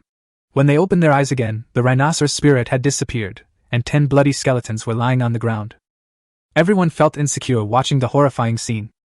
Since signing the spiritual contract with the rhino spirit, the rhino tribe has grown stronger, but the number of tribe members has been decreasing year by year. Let's all go! I'm tired. The unicorn wizard looked exhausted. Upon hearing this, all the rhino tribe members quietly left the cave. In order to upgrade the rhino spirit to a wild spirit, they have given everything they have. Now, not only did they not let the spirit give true blood to help the tribe members awaken their bloodline, they also used the tribe members as sacrifices. The unicorn witch knew that this was just the beginning. If there was no prey for the spirit to devour, other members of the tribe would be sacrificed one by one. This is the price of contracting an evil spirit. The tribe will grow rapidly, but it will also be pushed into the abyss. 1-2-1-1-2-1. Wang Chuang was shirtless, carrying a huge rock weighing about 3 tons, and running in the open space in front of Liugu Cave. Steam was coming out of his head and sweat was running down his cheeks. 3 days had passed since the grand ceremony, and the ground was covered in white. During this period, he had undergone hellish training and had mastered his own power. After running for a while, Wang Chuang sat on a boulder and rubbed his leg muscles. Looking closely, his eyes had turned into vertical pupils, through which one could see through the skin, muscles, tissue, meridians and nerve endings. The Qilin eye is indeed powerful, just like having a high-powered microscope. It's a pity that it can only be used for a short time. After looking for a while, Wang Chuang rubbed his head and looked away dejectedly. When he first discovered the abnormality in his eyes, he panicked. Finally, after asking the witch indirectly, he learned that this was an innate blood skill that was beneficial to people with no harm. Therefore he named it, Eye of the Qilin. With the popularity of witchcraft, Wang Chuang knew that only a few people had the talent, and most awakened people were only partially beastified, and there were very few who awakened their organs like him. The bloodline of this primitive world was incredibly mysterious, and he speculated it was hereditary. Although he'd studied plants in his previous life, his mastery of one thing led to another, and evolutionary heredity also applied to humans. Panting, Wang Chuang looked up at the sky and lay on the boulder. How do you feel, Wang Chuang? Can you control your own power now? Gan walked down the mountain and looked at the huge rock under Wang Chuang with a calm face. I can control it. Brother Gan, what's the matter with you? As Wang Chuang spoke, he stood up, and the black Qilin pattern on his back was fully revealed. He looked at the Qilin claws on his arms with great satisfaction.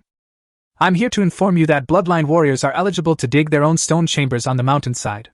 Go and find out where you want to dig. Gan sat down on the boulder.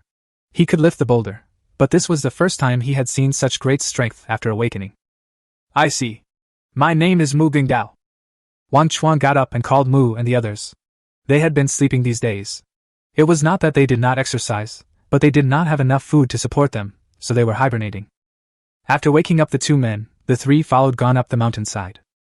They had seen the stone chamber of the bloodline warriors on the mountainside, which had 2 rooms and a living room, a stark contrast to the simple cave at the foot of the mountain. After working like a slave all his life, all he had was his wife and children and his house. He also wanted to see how his tribesmen excavated the stone chamber. After going up the mountain, the group walked along the residential area and reached the end, almost to the back of the mountain. Gan pointed at the stone wall in front of him and asked, Look here, you 3, what do you think? Wang Chuang looked around and saw an irregular flat land in front of the stone wall. It was much better than the house type in front of the mountain where the door was right next to the road and there was a cliff next to the road. I'll choose this place. Wang Chuang spoke up. This wasn't the time to be humble. After all, this was a modern soul, and he didn't want his child to fall off a cliff while playing. I'll choose to sit next to Chuang. Mu Kaikai chose to sit next to Wang Chuang. The thief also said, Me too. I feel safe only when I am next to Wang Chuang and the others. Okay, I'll go find someone to help you dig it out. You don't have to worry about anything else. Having said that, Gan was about to leave to look for someone. Wait. Wang Chuang stopped Gan and asked, Brother Gan, can I join in? The aesthetic taste of primitive people is very rough. Those 2-bedroom, 1 living room caves are good, but they have nothing to do with beauty. He also wanted to build a toilet, but he didn't want to have a smelly toilet in front of his house. Okay, you wait here. Gan walked away. Chapter 20 Qilin Arm. In the Qilin tribe, the tribe will help children who reach the age of 14 to dig stone chambers. When the children who left the cave grow up, they can choose to inherit their father's stone chamber. If they don't inherit it, they can dig a new stone chamber.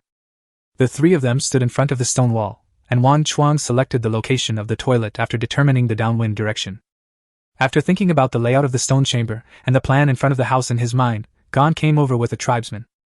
Looking at the Qilin pattern flashing red on the other person's chest and the murderous aura on his body, Wang Chuang was sure that the other person was a bloodline warrior.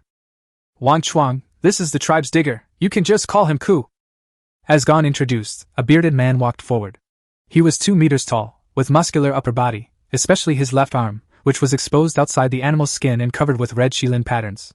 It was as big as a bucket. Are you sure this is it? Ku nodded to Wang Chuang, glanced at the rocky wall, and spoke in a very calm tone. Wang Chuang nodded blankly, shocked by the opponent's Qilin arm. These biceps are not the result of technology or hard work, they are pure natural. Gurgle. Swallowing his saliva, Wang Chuang said politely, Yes, thank you for troubling Uncle Ku. Wang Chuang wondered how long it would take to dig this stone chamber without any digging tools and just one person. It's all for the tribe. Ku seemed to see through his little thoughts, and with a wave of his hand, the animal skin on his body fell off. Qilin arm! With a loud roar, Ku's entire left arm began to mutate. Pieces of red scales emerged along the Qilin pattern. The nails turned crimson and grew 3 inches longer, and the entire left arm became hideous and terrifying. The three of them opened their mouths wide, speechless. Innate blood skill, beast transformation. These were the only words in Wang Chuang's mind. Snap! Snap! Ku struck the stone wall hard, and the hard rock kept falling off like tofu in front of the Qilin arm. Wang Chuang came to his senses and started moving the stones with Mu and Dao. 3 hours later, a 3-meter-high living room appeared in front of Wang Chuang, with a stone table, stone sofa, and a window. At this time, 5 people were sitting on the stone sofa and gnawing on half-thirsty dried meat. Wang Chuang, what are these things called? How did you come up with them? They look nice and are comfortable to sit in. Ku leaned back on the hard stone sofa with a look of enjoyment. He didn't know what this thing was for just now, but now it was really comfortable to sit on. This is a stone table, this is a stone sofa, this is called a stone pot, this is called... A series of new things appeared in the ears of the 4 people, and they were all listening to Wang Chuang's talk attentively. Gan was intoxicated by what he heard and was very fond of the exquisite carvings on the stone bowls, stone tables, and stone sofas. Because of these things, the stone chamber that was originally planned to be excavated in one day has now only been excavated into a living room. Looking at the pile of stone tools in the living room, Wang Chuang was filled with joy, and was even more amazed at the craftsmanship of Ku. This is called a water cup, for drinking water? Inside the cave, the witch was holding a cylindrical stone cup engraved with a Qilin pattern and examining it carefully, his eyes revealing an unconcealable fondness. Wang Chuang said this is the most perfectly carved cave. Gan answered truthfully that the best things were meant to be offered to the witch, and everyone in the tribe knew it. Good! How's the construction of his stone chamber going? Wu carefully put the stone cup away. We've only dug 1 room.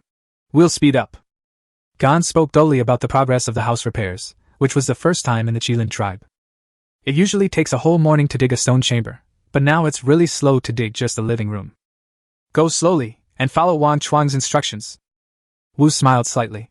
He was more curious about what Wang Chuang's stone chamber would look like. When it was completed, he wanted to go and see what the difference was between this stone chamber that took several times longer to build and a stone cave. Yes.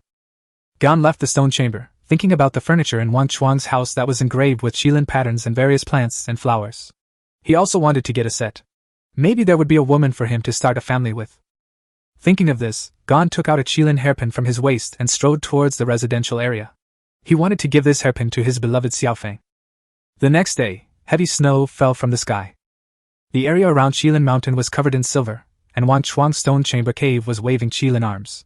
3 bedrooms and a kitchen were quickly formed. During this period, he carried 4 relatively flat boulders from the foot of the mountain and guided the construction of 4 stone doors in the cave, each with a different pattern engraved on it. The bedroom has a stone bed and a stone wardrobe, which is similar to a modern bedroom. The only difference is that it is all made of stone. Huff, huff, huff. Okay, Wang Chuang, let's see if there's anything else that needs to be modified. Ku slumped down on the stone sofa. This day's workload was even more tiring than digging 2 stone chambers in the past. Let's leave it at this for now. I'll find your uncle if I need anything. Wang Chuang looked at his stone chamber with great satisfaction. He finally had a home. Okay, then I'll go rest, Ku said as he put on the animal skin and walked out. Mu Hidao, who was weaving a straw mat with spear grass, suddenly became anxious and threw down the straw mat and said, Uncle Ku, our stone chamber. The 2 of them looked at the cave with hope, their big eyes blinking. They also wanted to have a stone chamber like Wang Chuang's. Go play, and we'll talk tomorrow. Ku roared angrily. He was not in a good mood towards others. He was special to Wang Chuang because of Shui and Wu's instructions. As the only one in the tribe who has awakened his beastly talent, he is a special talent who can hunt ferocious beasts and dig stone chambers. He is not someone that ordinary people can use. Yes. The 2 of them nodded like chicks pecking at rice, and were scolded until they had no temper at all. Come on. Let's make a straw mat first and stay with me for the next 2 days. Wang Chuang asked the 2 to come back and weave straw mats. This was a big project. They had to be used to weave the bed and the stone sofa, otherwise it would be difficult to survive this winter. Oh, I'll be right there. The 2 guys came running over happily, and the 3 of them were weaving straw mats skillfully. A bonfire was burning in the middle of the house. The branches in the witch's stone chamber were also burning with crackling sounds. Gon and Ku were squatting on a stone. Woo, Wang Chuang's stone chamber has been repaired. Okay, I'll go check it out tomorrow. The witch stroked the knot on the scepter and looked at the stone chair beneath him that was engraved with Qilin patterns, thinking about something. As the night deepened, fist-sized snowflakes fell from the sky outside the cave, the temperature dropped sharply by 40 degrees, the water sources froze, and the entire primitive world entered a rare period of peace. Is this a snowflake? Wang Chuang, wearing animal skins, stood at the entrance of the cave and looked at the 1-meter-deep snow on the ground. He once again deeply realized the harsh weather in this world. He tightened the animal skin around his body and estimated that the temperature was minus 20 degrees Celsius. In that simple place of Liugu Cave, God knows how the children who survived the winter in previous years managed to survive. Chuang, what's so good about this? Mu walked forward and looked at the heavy snow outside the stone chamber with clear eyes. Chapter 21, Fire Bed. I didn't see anything, let's go and have some rest. We'll be busy tomorrow. With that, Wang Chuang returned to the stone chamber and led the two into the bedroom. The bed was covered with a thick straw mat and a pillow woven from thatch. The three of them lay on a stone bed that was 2 meters wide and 3 meters long, huddled together to keep each other warm. Even with a straw mat, the stone bed still felt cold. Wang Chuang looked at the ceiling, his brain working rapidly, and he actually thought of a way to keep warm in bed in winter, a Kong. As he was thinking, he fell into a dream. The second day. The snow stopped and the snow was 2 meters deep. Ku and Gon came to Wang Chuang's stone chamber wearing animal skins. Because the snow was so heavy, we didn't come over for safety reasons. I didn't expect you three to be up so early. The two of them distributed food and shoveled snow along the way. I also want to sleep a little longer, but they can't wait to live in the new stone chamber. Wang Chuang yawned, took the dried meat from Gon's hand, and without bothering to wash it, chopped it up with a stone knife and threw it into the already boiling stone pot on the campfire. Has that place been cleared? Gon asked in disbelief. It's cleaned up. Mu and Dao replied in unison. Okay, I'll go get it first. Seeing that the two were so enthusiastic, Ku stopped eating the dried meat and took them out of the stone chamber. Wang Chuang was making mushroom and dried meat soup and roasting the dried meat before bringing it over. Snap! Snap! The sound of breaking stones kept ringing in my ears, and the branches in the campfire were crackling. When Wang Chuang went over with dried meat, mushroom soup and barbecue, several people had already started digging the thieves' cave. After asking a few people to stop drinking soup and eating meat, Wang Chuang walked into Mu's stone room. It was a standard 2-bedroom and 1 living room with no furniture or anything, only a few pieces of raw stones placed in the living room. There was no Qilin pattern or anything, and compared to his, it looked like a bare house. Don't look at the furniture you mentioned. Nothing has been done. Gon walked behind Wang Chuang with a bowl of soup. Why not? Wang Chuang asked in surprise. In his subconscious, winter was the time when food was scarce and time was the most abundant. Gon explained. There's no time. The winter hunt will start soon, and I have to make stone spears. Winter hunt? Wang Chuang murmured, looking at Gon with a confused look on his face. Doesn't the tribe have enough food to get through the deep winter and into the fragrant spring? Why risk going out hunting in such cold weather? For you, and for Fa Chun Market. As he spoke, Gon drank the broth in 1 gulp, then stretched out his tongue to lick the grease at the bottom of the bowl. For us? Wang Chuang murmured, he figured out the key point. Ordinary tribesmen have enough food, but this group of bloodline warriors needs the flesh and blood of semi-ferocious beasts or higher-level beasts. Eating ordinary wild beast meat, at least 200 or 300 kilograms per meal, is simply not enough to support their training. This is also the reason why the tribe did not organize training after they awakened. He had previously adapted to the strength through training, but if it hadn't been for Wu's help, he would have collapsed long ago. This is also the main reason why the tribe complains of food shortage every year even though the bloodline warriors hunt a lot of prey. Their appetite is too big. Seeing Wang Chuang's worry, Gon comforted him. Don't worry, everything will be fine. Wang Chuang nodded and asked, Brother Gon, what is the Fa Chun Market for? You'll know when you go and participate. Gon smiled evilly and walked out of the stone chamber to greet them. Get to work. Several people started to get busy, some moved stones, some carried soil. Finally, the toilet was dug, and several people sat in Wang Chuang's stone chamber to rest. Uncle Ku, this stone chamber is too cold. I have a way to keep people warm while sleeping, so I'd like to ask for your help in renovating it. Sitting on the stone pier, Wang Chuang looked at the square stone and asked. It's really cold to lie on this stone bed during the deep winter. Ku scratched his head and asked. Tell me. I'll do as you say. Hollow out the area under the bed, dig a groove underground, and find a hollow tree to guide the smoke out. Wang Chuang said this while gesturing. Ku was not stupid and quickly understood his intention. He asked in confusion, "Will this roast the person?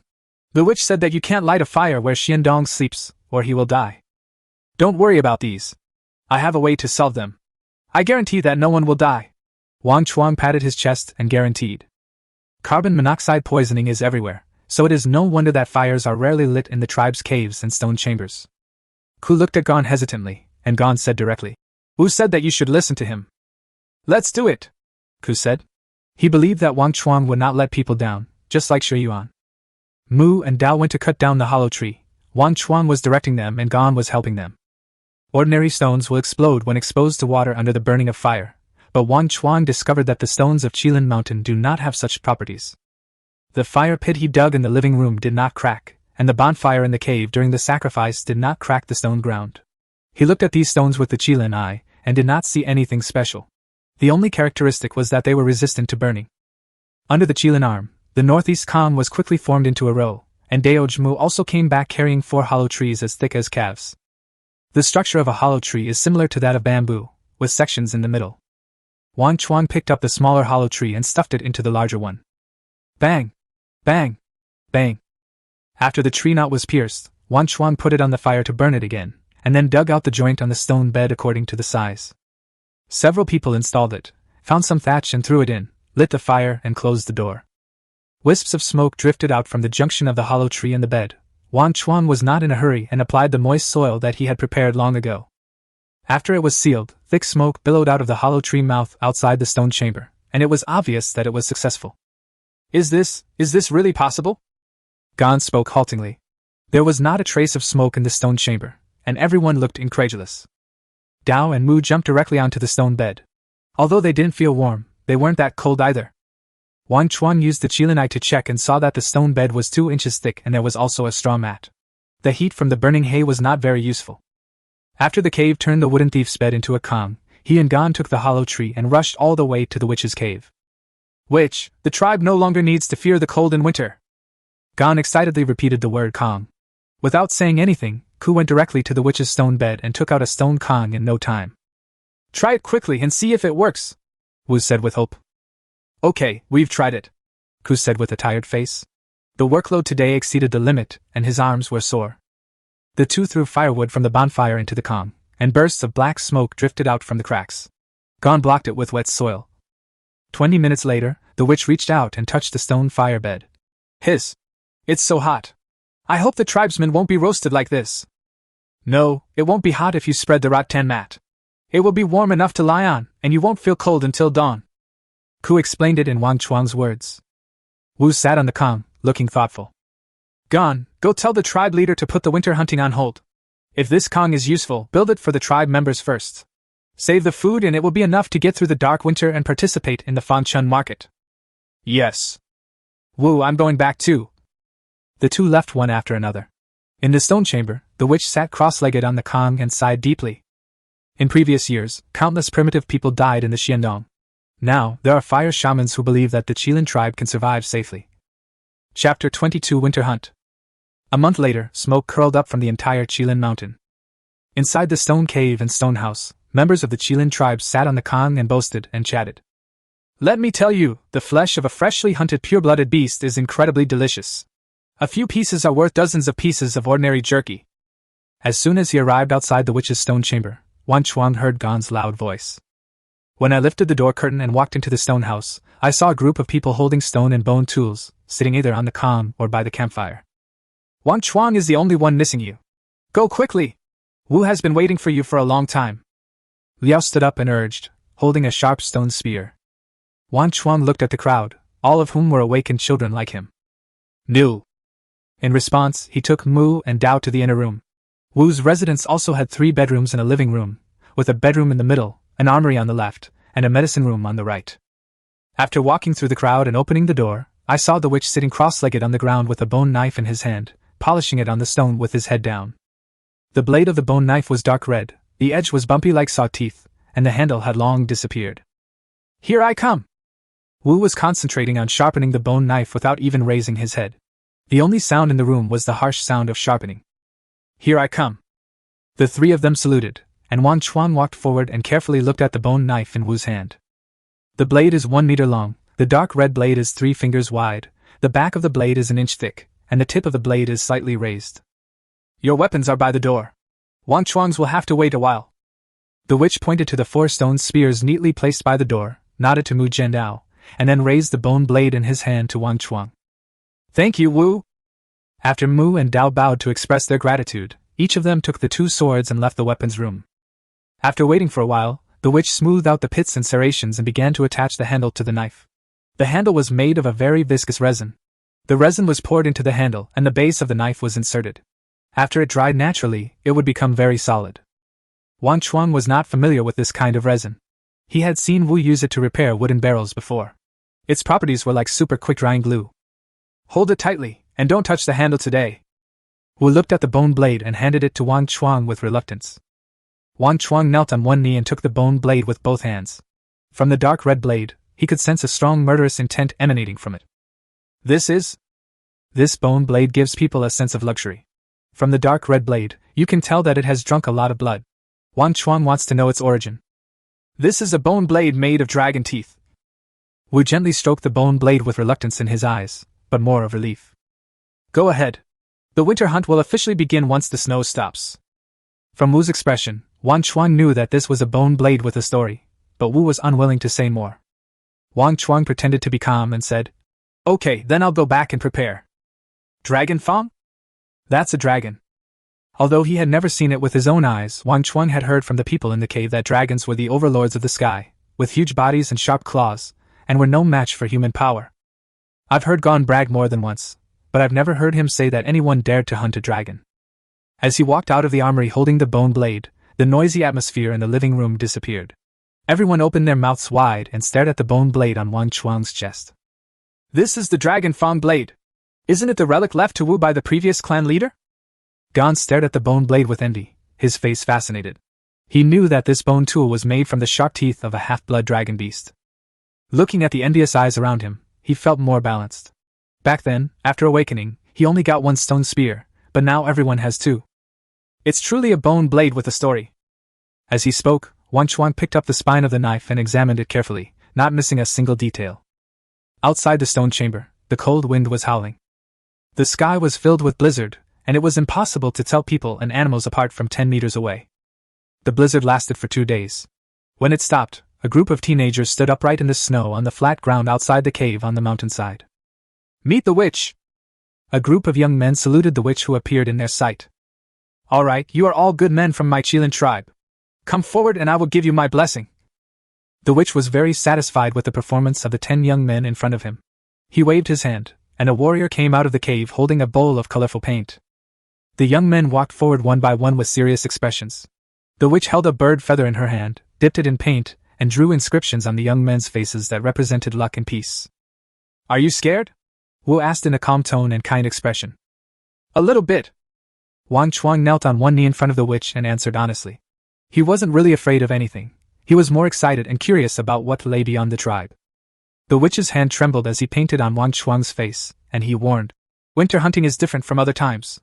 Remember to stay vigilant at all times and don't underestimate any prey." "I remember it." Wang Chuang listened carefully to the advice to eat a full meal, even though it was not the first time he heard these words. But he still insisted on listening.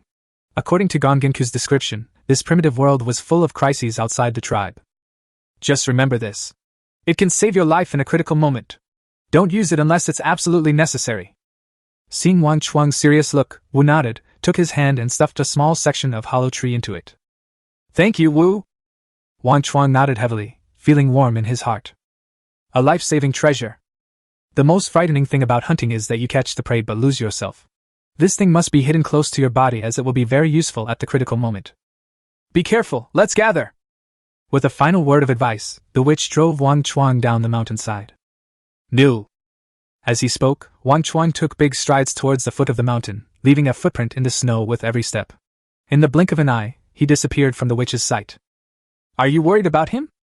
A mysterious voice, whose origin was unknown, sounded in the witch's ears. "Yes, don't you think he's a natural warrior? Finding water, building a calm, and providing food and clothing, all under his guidance, the tribe is developing in a good direction. The witch's voice echoed in the cave, and he held his scepter and looked at the stone statue of Qilin in front of him. The strong survive and the weak die, only the fittest survive. I hope he can survive this winter hunt safely. The stone pupils of the Qilin statue flashed red. At the foot of Qilin Mountain, on the court at the entrance of Liubu Cave. When Wang Chuang arrived, the field was full of people, most of whom were there to see off their sons or husbands.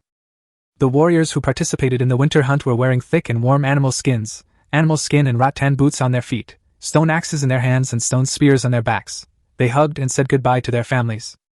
The risk factor of winter hunting is lower than that of summer hunting and autumn hunting. You just need to remember the nests of semi-ferocious or ferocious beasts in Juxia and Suzhou seasons. When Xiandong comes, the ferocious beasts will fall into a deep sleep, and the bloodline warriors will take advantage of the opportunity to sneak in and kill them with one blow. If the beast is not killed in one strike, the hunting team will be in trouble. Wang Chuang, be careful! Don't die or no one will make a football for us. A group of children in Ligudong stretched their necks and shouted. They were at the age where they loved to have fun, so how could they have any bad intentions? I know! Wang Chuang had a constipated expression on his face. What a heartless bunch of people. Hunting team assemble, woo woo woo! The patriarch shouted loudly, and the horns sounded. The people who participated in the hunt quickly walked to the front of the patriarch and formed 3 rows, including newcomers and veterans. At the front of the team, 2 figures like iron towers scanned the crowd with serious expressions. Wang Chuang recognized that the leader was the clan leader, and the other warrior was the one who dug the stone chamber for him. However, Wang Chuang's gaze was fixed on the left side of the patriarch. There lay a huge wolf with dark blue fur all over its body. This was the war beast tamed by the patriarch, the Grey Wolf. In order not to harm the tribe members, the Grey Wolves are usually imprisoned in stone caves. This is the first time Wang Chuang has seen it. A group of young men looked at Sunlong with fiery eyes. They all knew that the clan leader's war beast was defeated by force, and they were all eager to try. Wang Chuang also planned to attack if he met a lone beast, and try his luck at turning a bicycle into a motorcycle. After all, cubs are hard to find, but adult beasts, half-ferocious and pure-blooded ferocious beasts, are still quite common.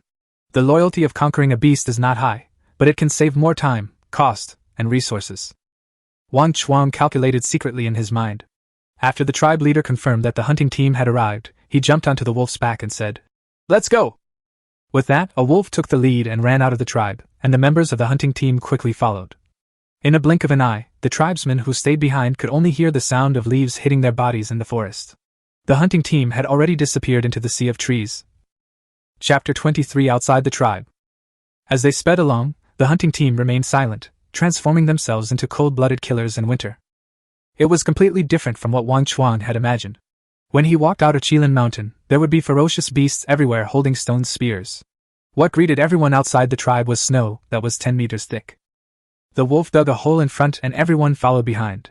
The walking sound was extremely low, which greatly improved the safety. Hunting feels like fighting an underground war to Wang Chuang. He concentrated his mind and looked around with the eyes of the Qilin. Through the snow wall, he saw many nests the size of washbasins, and various snow trails interspersed among them.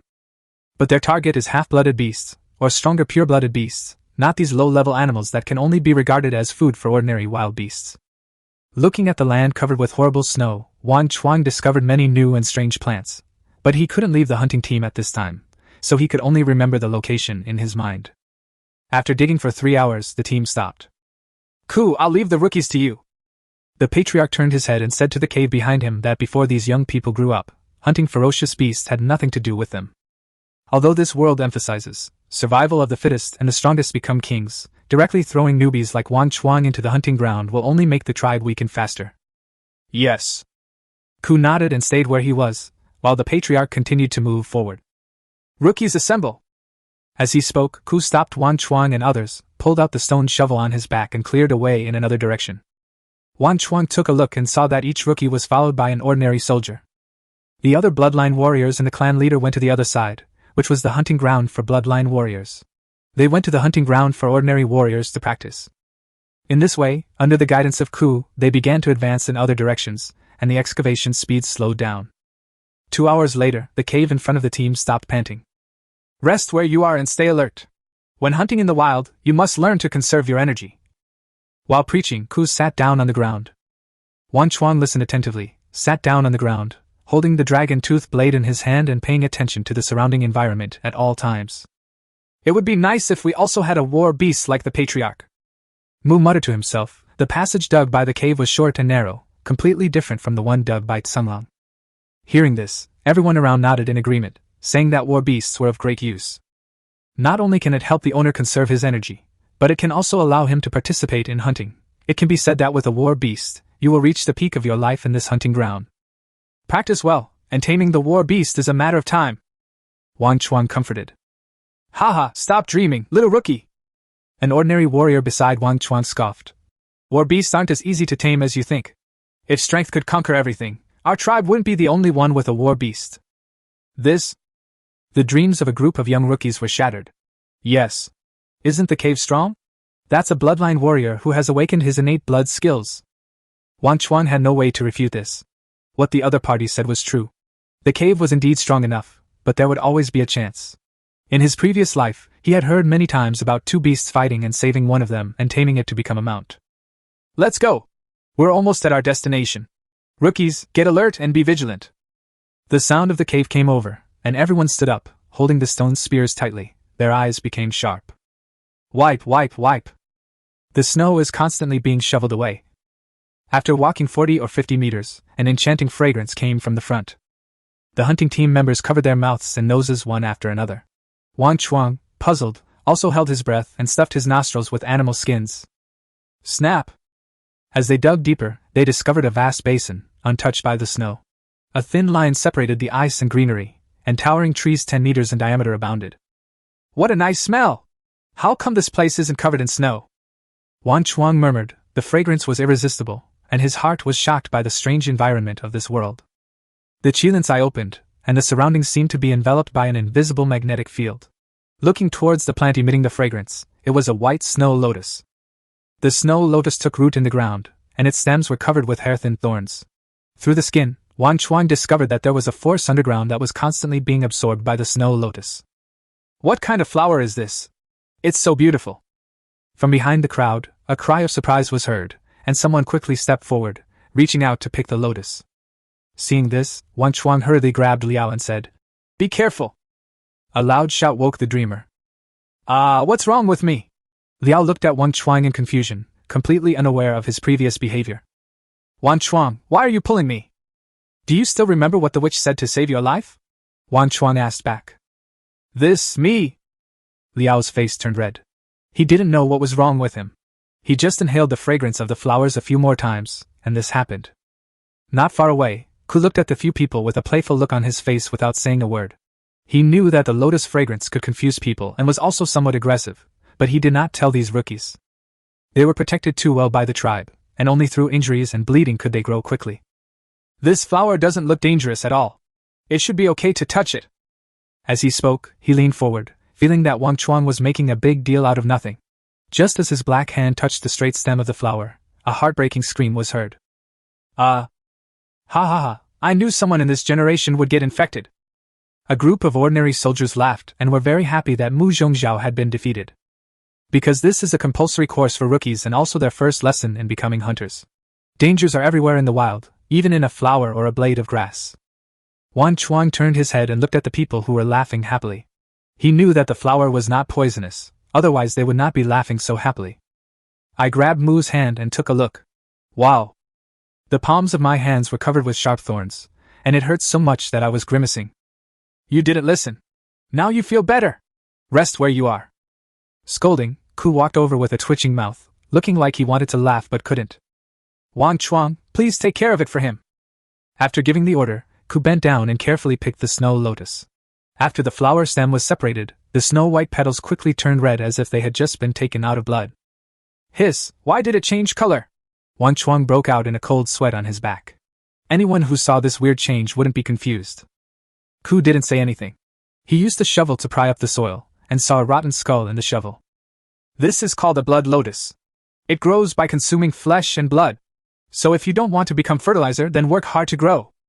Seeing this, the excitement in the eyes of the group of rookies faded a lot, and they were replaced by awe of hunting. Because hunting really kills people. Ku was very satisfied with the changes in the rookies and put the blood lotus into an animal skin bag. Uncle Ku, what are we collecting these blood lotuses for? Wang Chuang asked curiously while removing the sharp thorns from the tree. This is what the witch wanted, don't ask too much. Ku sat on the ground, took out a water cup made of a hollow tree and took a big gulp. Oh! Wang Chuang nodded. In the previous life, snow lotus was an extremely rare medicinal herb with functions of promoting blood circulation, strengthening yang and replenishing blood, anti-aging, etc. It should be of great use to the witch. On the other side, ordinary soldiers told the rookies about their glorious deeds. For example, whoever took a breath of the fragrance of the flowers would be bewitched, and how many breaths of the fragrance of the flowers would be required before being bewitched. The various miserable appearances of the victims at that time were all imitated vividly. A group of rookies laughed along, their tense nerves began to relax, their excited hearts gradually calmed down, and they began to feel this hunting ground from the bottom of their hearts. Chapter 24 Crazy Goat Milk Fruit. The Blood Lotus incident ended, and Ku led the team to continue moving forward. Along the way, Wang Chuang collected a lot of good things, such as wild ginger, garlic, and peppercorns. Chuang, why are you collecting these plants? You can't eat them. Mu took a piece of dried meat and gnawed on it, adding, Uncle Ku, I told you that eating these little fruits will make your mouth numb, and you're still doing it. Wang Chuang, who was chopping down a Sichuan pepper tree with a dragon tooth blade, paused and looked at the Sichuan pepper fruits the size of ping-pong balls on the ground. He wondered if they were edible. After all, he had never seen such a big peppercorn before. I'll collect some and see if I can eat it. Don't look over there and help me bring some. He used the Qilin's eyes to check and found that there were no black spots on the fruits, which meant they were edible. In addition, Ku said that the mouth would become numb after eating them. Wang Chuang guessed that it was due to numbness, and the primitive people just couldn't describe it. During this period, they encountered many wild fruits, some of which were edible and some were not. Wang Chuang used the Qilin eye to look at the inedible ones and saw black spots on them, while the edible ones appeared white in his eyes. Therefore, he discovered another function of the Qilin eye, identifying poisons. The group of people chewed dried meat and walked along the animal path in the forest. They did not encounter any other dangers until they stopped in front of a huge tree covered with vines. What is this? Can you eat the black fruit on it? Mu stretched his head and looked at the vines full of fruits hanging on the cliff. They had eaten a lot of wild fruits along the way. Normally there shouldn't be any fruit in this season, but the geographical environment here is special and it's like spring all year round, so there are many fruit trees with flowers and fruits growing together. Eat, eat, eat. Have you forgotten the pain of the blood lotus so quickly? Wang Chuang said unhappily that after what happened, everyone else behaved themselves, but Mu, the foodie, was the only one who was still madly testing the limits of his own life. If it weren't for him, I don't know how many times I would have been poisoned to death. I'm just asking. Mu smiled awkwardly and stepped back embarrassedly. Seeing this, the old men from other hunting teams all smiled. They had made a lot of jokes along the way. They knew the fruit on the vine was called goat milk fruit. Mu, don't you want to eat? Go get some for everyone to try. Ku said with ill intention that he believed that practice makes perfect and people won't learn their lesson unless they are hurt. In his eyes, what is a good teaching material? I'll just withdraw. Can I eat? I'll go. Mu, who was backing away, thought he had misheard and quickly stepped forward. Wang Chuang covered his head helplessly. This kid is hopeless. The next second, Mu's screams were heard. As expected, when there's no danger, the people around you are the most dangerous. Help! Help! The dried fruits on the vines shot down with a whoosh. Mu's legs were firmly bound by the vines, making him a fixed target. The black dried fruits kept shooting down. Wang Chuang reacted quickly and the dragon tooth blade was about to chop at the vines. Bang! A stone knocked the bone blade off course. Ku shouted, Stop! He's not in danger! Hearing this, Wang Chuang retracted the dragon tooth blade, bent down to pick up a dried fruit on the ground and looked at it. It was oval in shape, with scaly patterns on it, similar to the goat milk in the countryside in his previous life. This is called goat milk fruit. It's edible and tastes great. Ku explained, grabbed a handful and stuffed it into his mouth. Seeing this, Wang Chuang pursed his lips, wiped the fruit on his animal skin and put it into his mouth. After chewing it, his mouth was full of sweetness. There was a lot of flesh, but the core was the size of a grain of rice. Other tribesmen came forward one after another to pick up the dried fruits, ate them while watching the shooting of the goat milk fruit, and gave some pointers from time to time. It almost hit his head. Yes, keep your mouth open, or the next one might come inside you. So sweet. Is Mu okay? Wang Chuang was eating dried fruits, and Mu's screams became more shrill in his ears. He won't die. We'll let him go once the goat's milk vines have finished producing this season's dried fruit. Liao filled his animal skin bag with dried fruits, talking nonstop. How do you know? Wang Chuang was a little surprised. Looking at the expressions of the people around him, except for Dao who looked confused, everyone else knew. My dad said so. This isn't the first time we've eaten this, the other kids added. Wang Chuang felt they were abandoned. A child with a mother is a treasure, while a child without a mother is just a weed. Who said primitive life only existed in tribes? They were even privately sharing their wilderness experiences. As for the blood lotus, it is probably that these old birds deliberately did not mention it. It is a joint trap to test the newcomers. Their minds are not much different from those of modern people. 10 minutes later. Bang!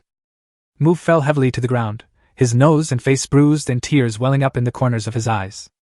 Are you okay? I left these for you. Wang Chuang handed over a bag of dried fruits. The ones on the ground had already been picked up by others, and only the chewed fruit cores were left. Wow, Chuang, you are so nice to me.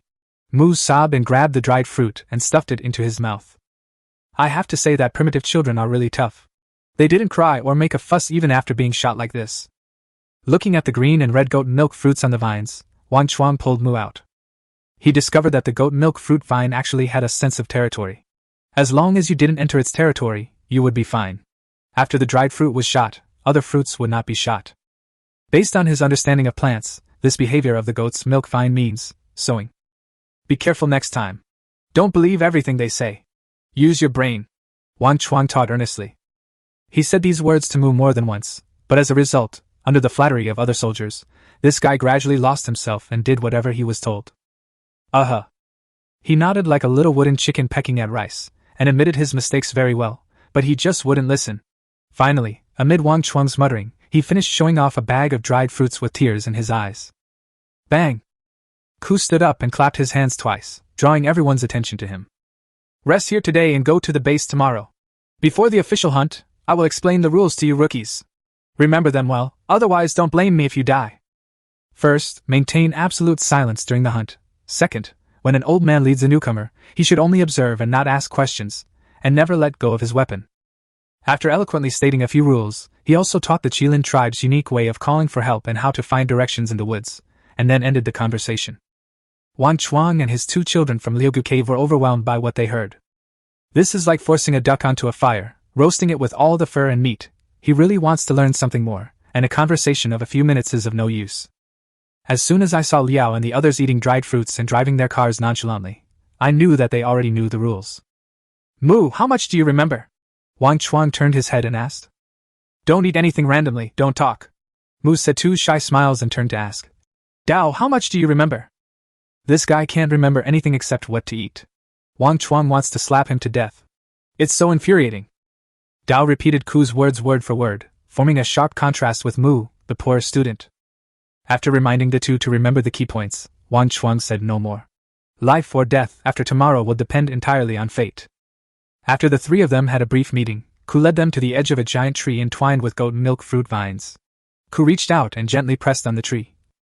Snap! Snap! A 1-meter-high hole appeared in the tree, and everyone crawled into it. The space inside is extremely large with 2 floors, and the traces of artificial excavation are very obvious. Chapter 25 The Rookie Attacks. Wang Chuang and his rookies slept on the upper level, while ordinary soldiers slept on the lower level and were responsible for keeping watch. Although this is the outermost part of the hunting ground, they still remain vigilant and cautious. The veteran hunters will be on guard today, and tomorrow it will be your turn as rookies. The sound of cave echoed in the treehouse. This will be their first night of hunting in the wild, and each of the young men's eyes is filled with anxiety. Roar! Wow! Tweet! As night fell, all the beasts in the forest roared together. The hunting team of the Qilin tribe hid in the treehouse, and they were unable to sleep because of the noise and were worried. Bang! Bang! Bang! In the second half of the night, when Wang Chuang was sleeping soundly, he heard knocking sounds outside the treehouse. Shh! The cave had already been awakened from its sleep, and the tree trunk was shaking violently. The only thing to be thankful for was that the entrance to the cave had not been found by any wild beasts. After opening the Qilin's eye, Wang Chuang saw through the treehouse that outside was a giant black bear over 3 meters tall with red eyes. At this time, the black bear's paws were bound by the goat's milk fruit vines and wrapped into a ball. The red and green fruits on the tree shot towards the bear's face like a Gatling gun. Roar! Roar! The harm was not great, but the insult was extremely great. The black bear roared to the sky and was extremely angry. He suddenly stood up and slammed the tree with his big bear claws. Crack! Crack! The giant tree shook violently, and the sharp bear claws pierced through the tree house and appeared in front of everyone with a cold flash. Don't take it out on it, and don't look at it, Ku whispered. Trying to outreach the giant bear, the tree house fell into silence. Not even the sound of breathing could be heard. After a while, the black bear seemed to be tired of playing, and the fruity fragrance emitted by the goat's milk vine overwhelmed the human atmosphere. The black bear could not find anything to play with, so it left dragging a section of the goat's milk vine. Seeing this, everyone in the treehouse breathed a sigh of relief and stayed awake all night until early morning. You can look out at the surrounding environment through the lookout hole in the treehouse. How's it going, Uncle Ku? Do you have any wild beasts? Wang Chuang asked. The bear claws last night were so terrifying that they, the rookies, were scared like quails. At this time, everyone had dark circles under their eyes and looked at the cave listlessly.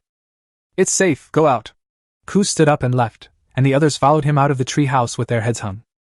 Outside the tree house, broken vines, scattered goat milk fruits, half-meter-long giant bear footprints, and concave claw marks on the trees all reflect the brutality of the beast. What are you doing? Are you scared already?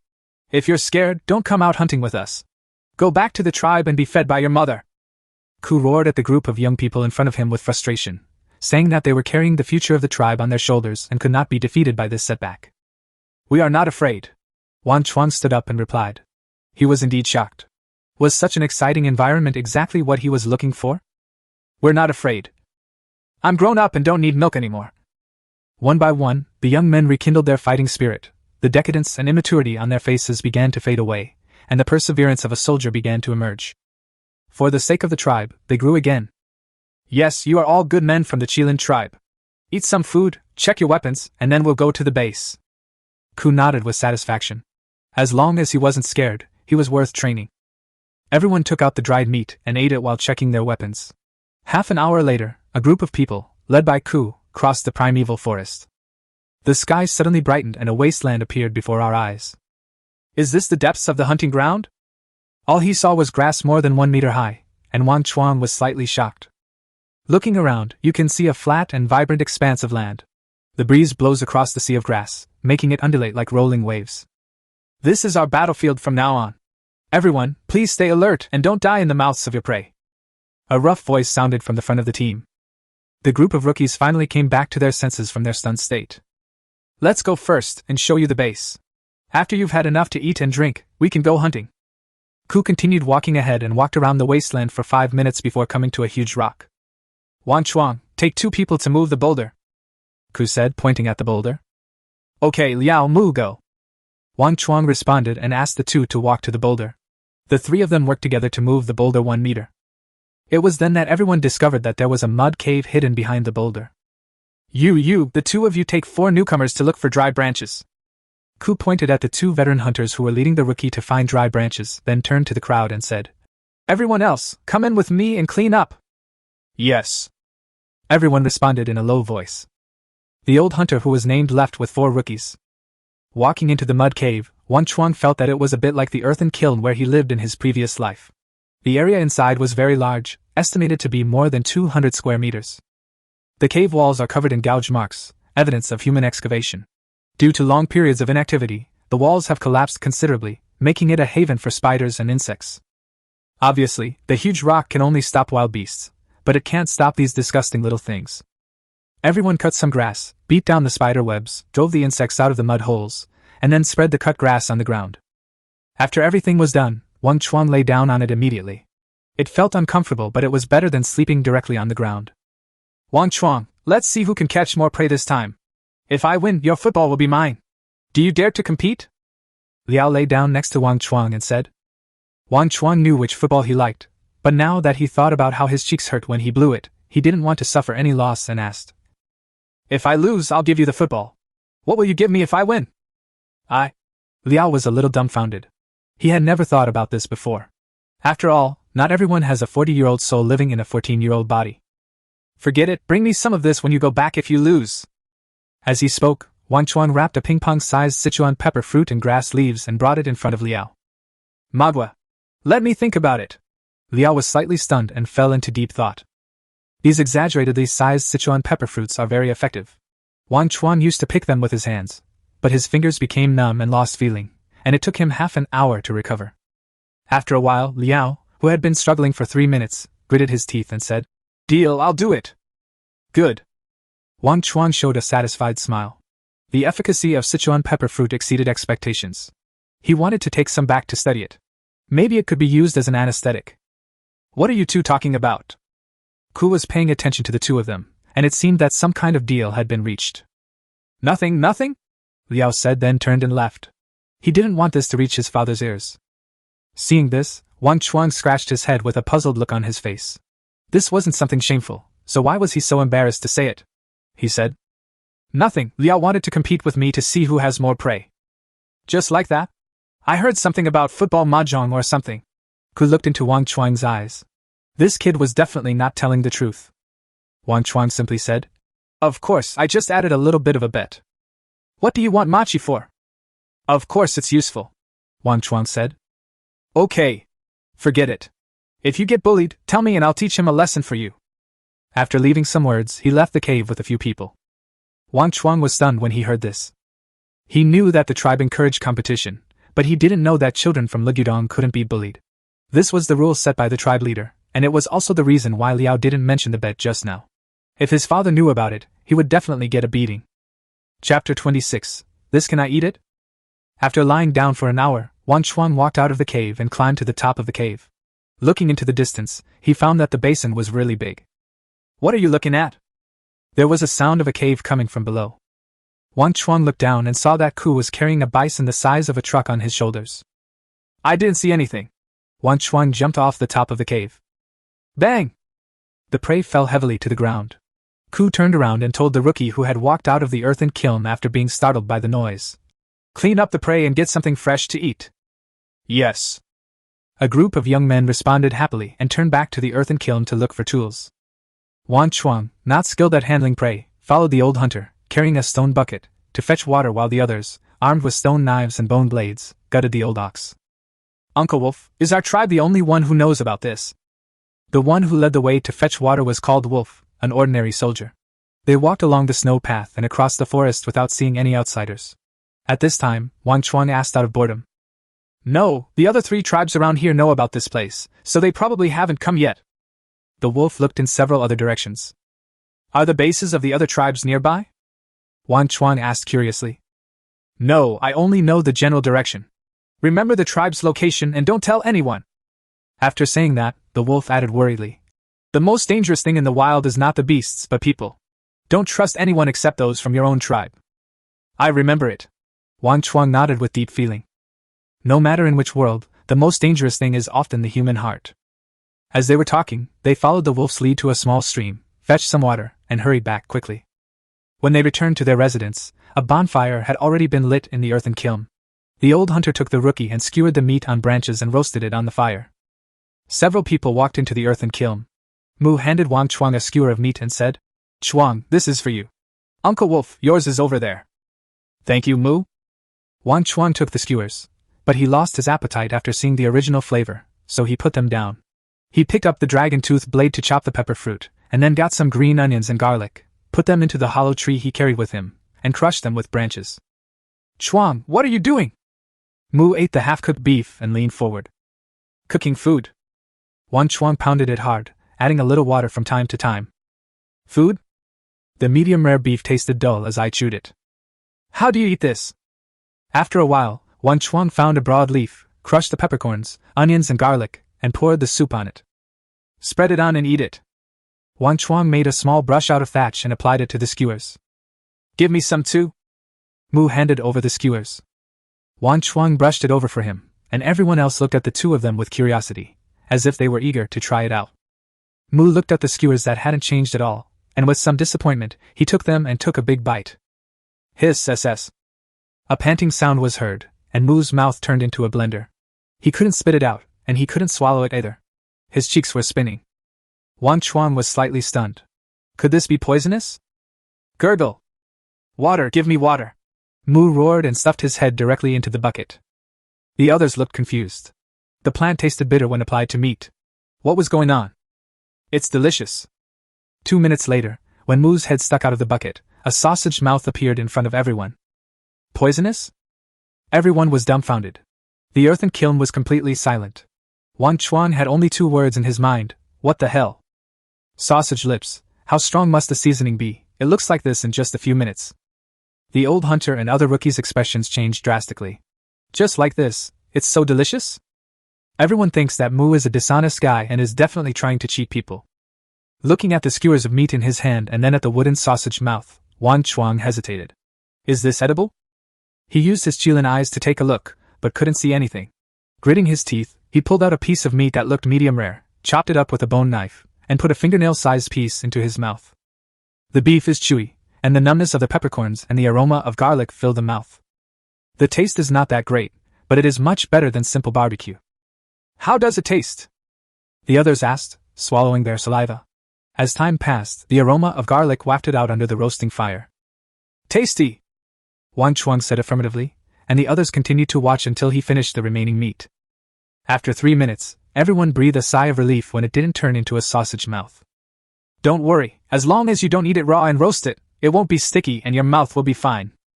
As he spoke, Wang Chuang began to sweat. His meat skewers were smeared with the most sweat. Now the after effects came, and he felt numb and very comfortable.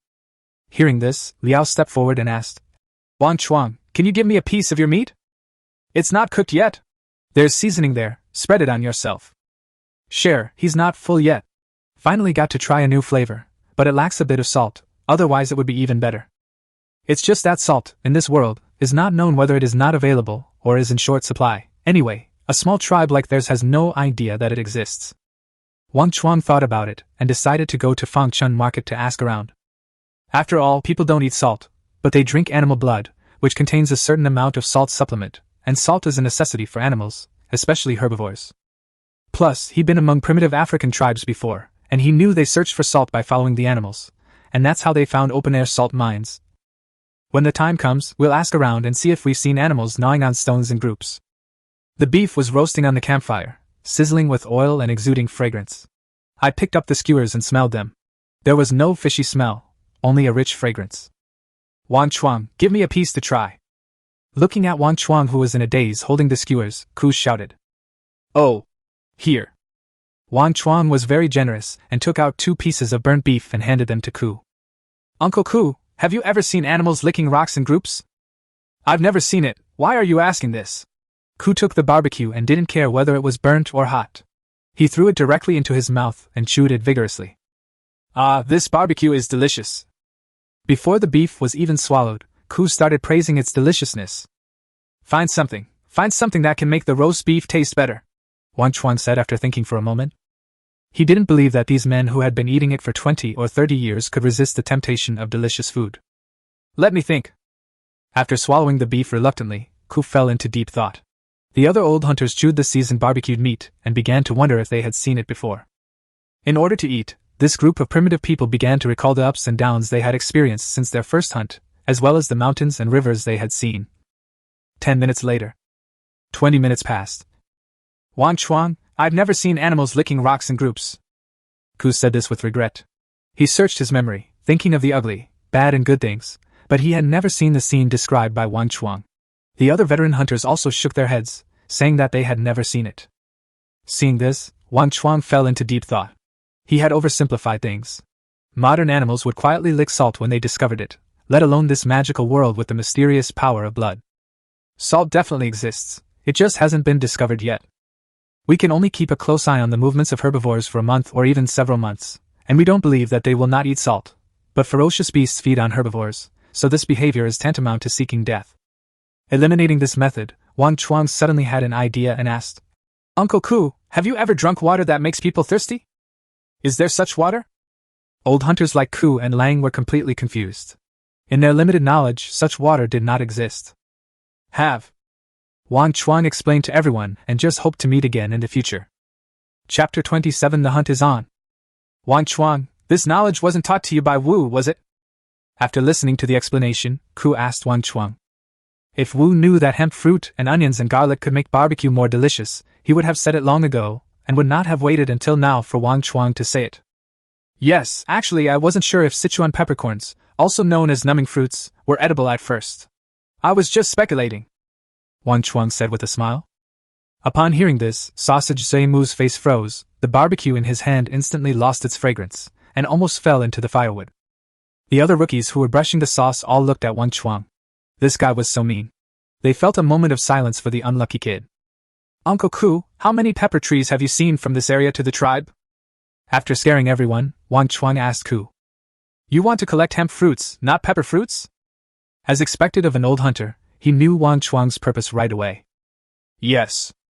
Wang Chuang nodded and said, You know the taste of this. I want to get some back for my tribe to taste. This Sichuan pepper fruit is indeed a good thing. Except for the one we encountered in this hunting ground, the others are covered with ice and snow. Ku slowly explained that he knew a lot about it, but it was impossible to find it in this season. Thinking of the snow that was several feet deep, Wang Chuang felt a headache. It would be impossible to find such a place. Captain, why don't we dig up the pepper trees and plant them back in the tribe? Then we won't have to look for them anymore. We can eat them right here in the tribe. The wolf, his mouth full of grease, interrupted. There are many edible fruits planted on Qilin Mountain. Wang Chuang thought they grew naturally, but it turned out that they were brought back by the hunting team. Not now, you won't survive if you take it over. Wang Chuang refused. Now, except for this place, the mountains outside are covered with snow and the ground is frozen. If we dig it up, it won't survive. As a botanist, he still has this common sense. Planting trees in the snow several feet deep in winter is impossible, unless his head is frozen as well. No wonder none of the trees we planted survived the previous winter. The wolf muttered softly. Then what do you think we should do? Asked Ku. Take some seeds back with you. Wait until the snow melts and see if you can plant them. Wang Chuang thought about it and said that he didn't know whether the seeds were frozen or not, so he could only take a chance. That's all we can do. Ku sighed and looked at Wang Chuang with deep eyes. He finally understood why Wu treated Wang Chuang specially. The witch probably wanted to train Wang Chuang to become the pillar of the tribe, and that special position had been vacant for a long time. Once, he was only one step away from that position, but ultimately he failed to live up to Wu's expectations. Now, the various magical powers of Wang Chuang have given Wu some hope again. Hopefully, Wu will not bet on the wrong thing this time. An hour later, after lunch, Ku Zhan stood up with his stone axe in hand and said, Men of the Qilin tribe, have you eaten enough? Now it's time to get back to work. Remember the rules, the old ones will guide the new ones, and once you little ones are familiar with the situation, I will assign you tasks. Yes. A group of rookies responded in unison. Including Wang Chuang, everyone felt their blood boiling. The long-awaited hunt had finally begun. A group of people walked out of the cave and went into the bushes. Half an hour later, a group of rookies were crawling in the grass, with the old hunters in front, sneaking around cautiously. 100 meters ahead of them, a group of huge bison were grazing on the grass. Bison are the most common prey in this hunting ground. They have a keen sense of smell, are highly alert, and have a bad temper. When they run wildly, even carnivores have to take shelter. So when you attack later, be careful to dodge if you encounter a running buffalo. The ordinary soldier crawled forward and explained in a low voice to the rookie behind him. Although Wang Chuang knew these principles, he was listening carefully at this time. This was not a game, people could really die. The rookies nodded, kept silent, and continued to move forward, fearing that their reply would scare the bison herd. Wang Chuang was crawling and felt someone looking at him. He turned his head and met the provocative gaze. He smiled slightly and nodded. The competition begins now. We are all acquaintances, and we can understand each other just by looking at each other's eyes without saying anything. After crawling another 50 meters, a hoarse voice came from the front. Men of the Qilin tribe, watch carefully. Hearing this, the rookies held their breath and looked intently at the old hunter in front of them. Their backs were slightly raised and their right feet were slightly bent. Wang Chuang and others followed suit and raised their right hands to signal to everyone. There was no unnecessary verbal communication. The moment Ku clenched his right fist, they all stood up and threw the stone spears in their hands. Whoosh! Whoosh! Whoosh! 10 stone spears, which were not in the same order, made a sound of breaking through the air. Moo! Moo! At the moment the stone spear was thrown, the rapid mooing of cattle was rang out, and the entire herd of cattle became agitated, running away in a mess. Obviously, they were discovered the moment they made their move. Puff, puff! 3 bison fell to the ground, each with at least 2 stone spears stuck in its body. Go, Wua! Seeing that he had only harvested 3 bison, Ku roared and rushed towards the lone bison with a stone axe. Qilin arm! Rushing to the front of the bison, Ku's arms were instantly covered with scales, and he held the stone axe and chopped down the bull's head fiercely. Bang! The stone axe broke, and the bison's head that was running towards the crowd started buzzing. It stopped and shook its head. Die! Ku roared, seized the opportunity, inserted his Qilin arm into the bison's neck and pulled it down hard. Blood spurted out immediately and splashed on Ku's body. Ah! Baptized by blood, Ku rushed towards the buffalo that had not run far away and took away another one using the same method. Is this the strength of a bloodline warrior? What a strong talent for beast transformation! In the distance, the rookie watching looked at the blood-soaked and murderous cave with excitement, his eyes full of stars. Everyone, including Wang Chuang, was stunned. What happened to the agreement that when it runs wildly, even carnivores will avoid it? You bastard, you killed him in just a few moves! At this moment, Wang Chuang felt that all super idols were weak. This was a real idol and a real man. Looking at the other warriors, it takes 5 people to intercept a bison, and they are not sure they can kill it. They all rely on the power of stone spears to continuously kill the bison. Ouch! When everyone stopped, wolves howled and the lone bison was chased everywhere. However, the wolves seemed to sense the cave's ferocity, an existence they could not afford to provoke, so they did not come to provoke it, and they did not provoke it either. After all, carnivores and herbivores are not on the same level. Everyone held their weapons tightly, leaving a few people to keep watch while the others gathered the prey together. You know I still had some energy left, why didn't I kill more prey? Pulling out the stone spear, Ku began to ask questions on the spot. Upon hearing this, Wang Chuang and others fell into deep thought, while the other hunters showed a playful look on their faces. This is also what they have experienced before, and now they are very happy to see the rookies scratching their heads. Chapter 28 Hunting Bighorn Deer. Ku looked at everyone with a deep gaze. Some were snapping their fingers, some were biting their nails, and some were pretending to be deep in thought with their eyes closed. When being watched, the rookies all acted as if they were thinking hard, gritting their teeth as if they were ready to fight. Well, have you thought of it? 10 minutes later, the sound of the cave was heard. Liao, tell me about it. Liao Hu, who was named, shuddered, opened his eyes, and a smile uglier than crying appeared on his face. He asked uncertainly, to conserve energy? Hearing this, Ku nodded. Anything else? It got stuck after a while, and it kept working for 20 seconds. Mu, you tell me. Ku looked at Mu, who was almost biting his fingers to pieces. Is it to protect the prey? Mu Yi asked uncertainly, and continued to chew his fingers after saying that. Thief. Ku then asked a few more questions, and the teenagers began to scratch their heads, feeling annoyed that they were not the first to be asked a question. Everything that could be said had been said by the people before them, and they had nothing to say. But they are not as naughty as the kids nowadays, who will just give up when they hear the word, add one. You are just playing around, but they are risking their lives. Wang Chuang, you speak. After asking several people in succession and not getting the answer he wanted, Ku looked at Wang Chuang. Well, in response to Liao and the others' answers, I would like to add one more thing. There are other reasons why Uncle Ku didn't pursue them. 1. Protect our safety and prevent predators from attacking. 2. Uncle Ku deliberately let the bison go, otherwise he could have hunted more. Wang Chuang added. The other teenagers looked annoyed, wondering why they hadn't thought of this. They all began to suspect that what was in their heads was different from what was in Wang Chuang's. Ku nodded in satisfaction and asked, Then do you know why I deliberately let them go? For us. When this answer came out, the old hunter showed an expression of astonishment on his face, and the other young rookies were confused. What does it have to do with us? Tell me. Ku became more interested in Wang Chuang. It took him 3 years of hunting to fully understand this truth. Unexpectedly, Wang Chuang, who was the first to participate in hunting, knew it. Wang Chuang was not intimidated and said, If we kill all the bison at once, there will be no bison in this hunting ground in the future. Without bison, the tribe will have to take the risk of hunting carnivorous beasts, which increases the difficulty of hunting. So, by releasing most of the strong buffalo, they can continue to survive. The tribe will also continue, and our descendants will be able to hunt buffalo. Okay, did you hear it clearly? Ku shouted excitedly.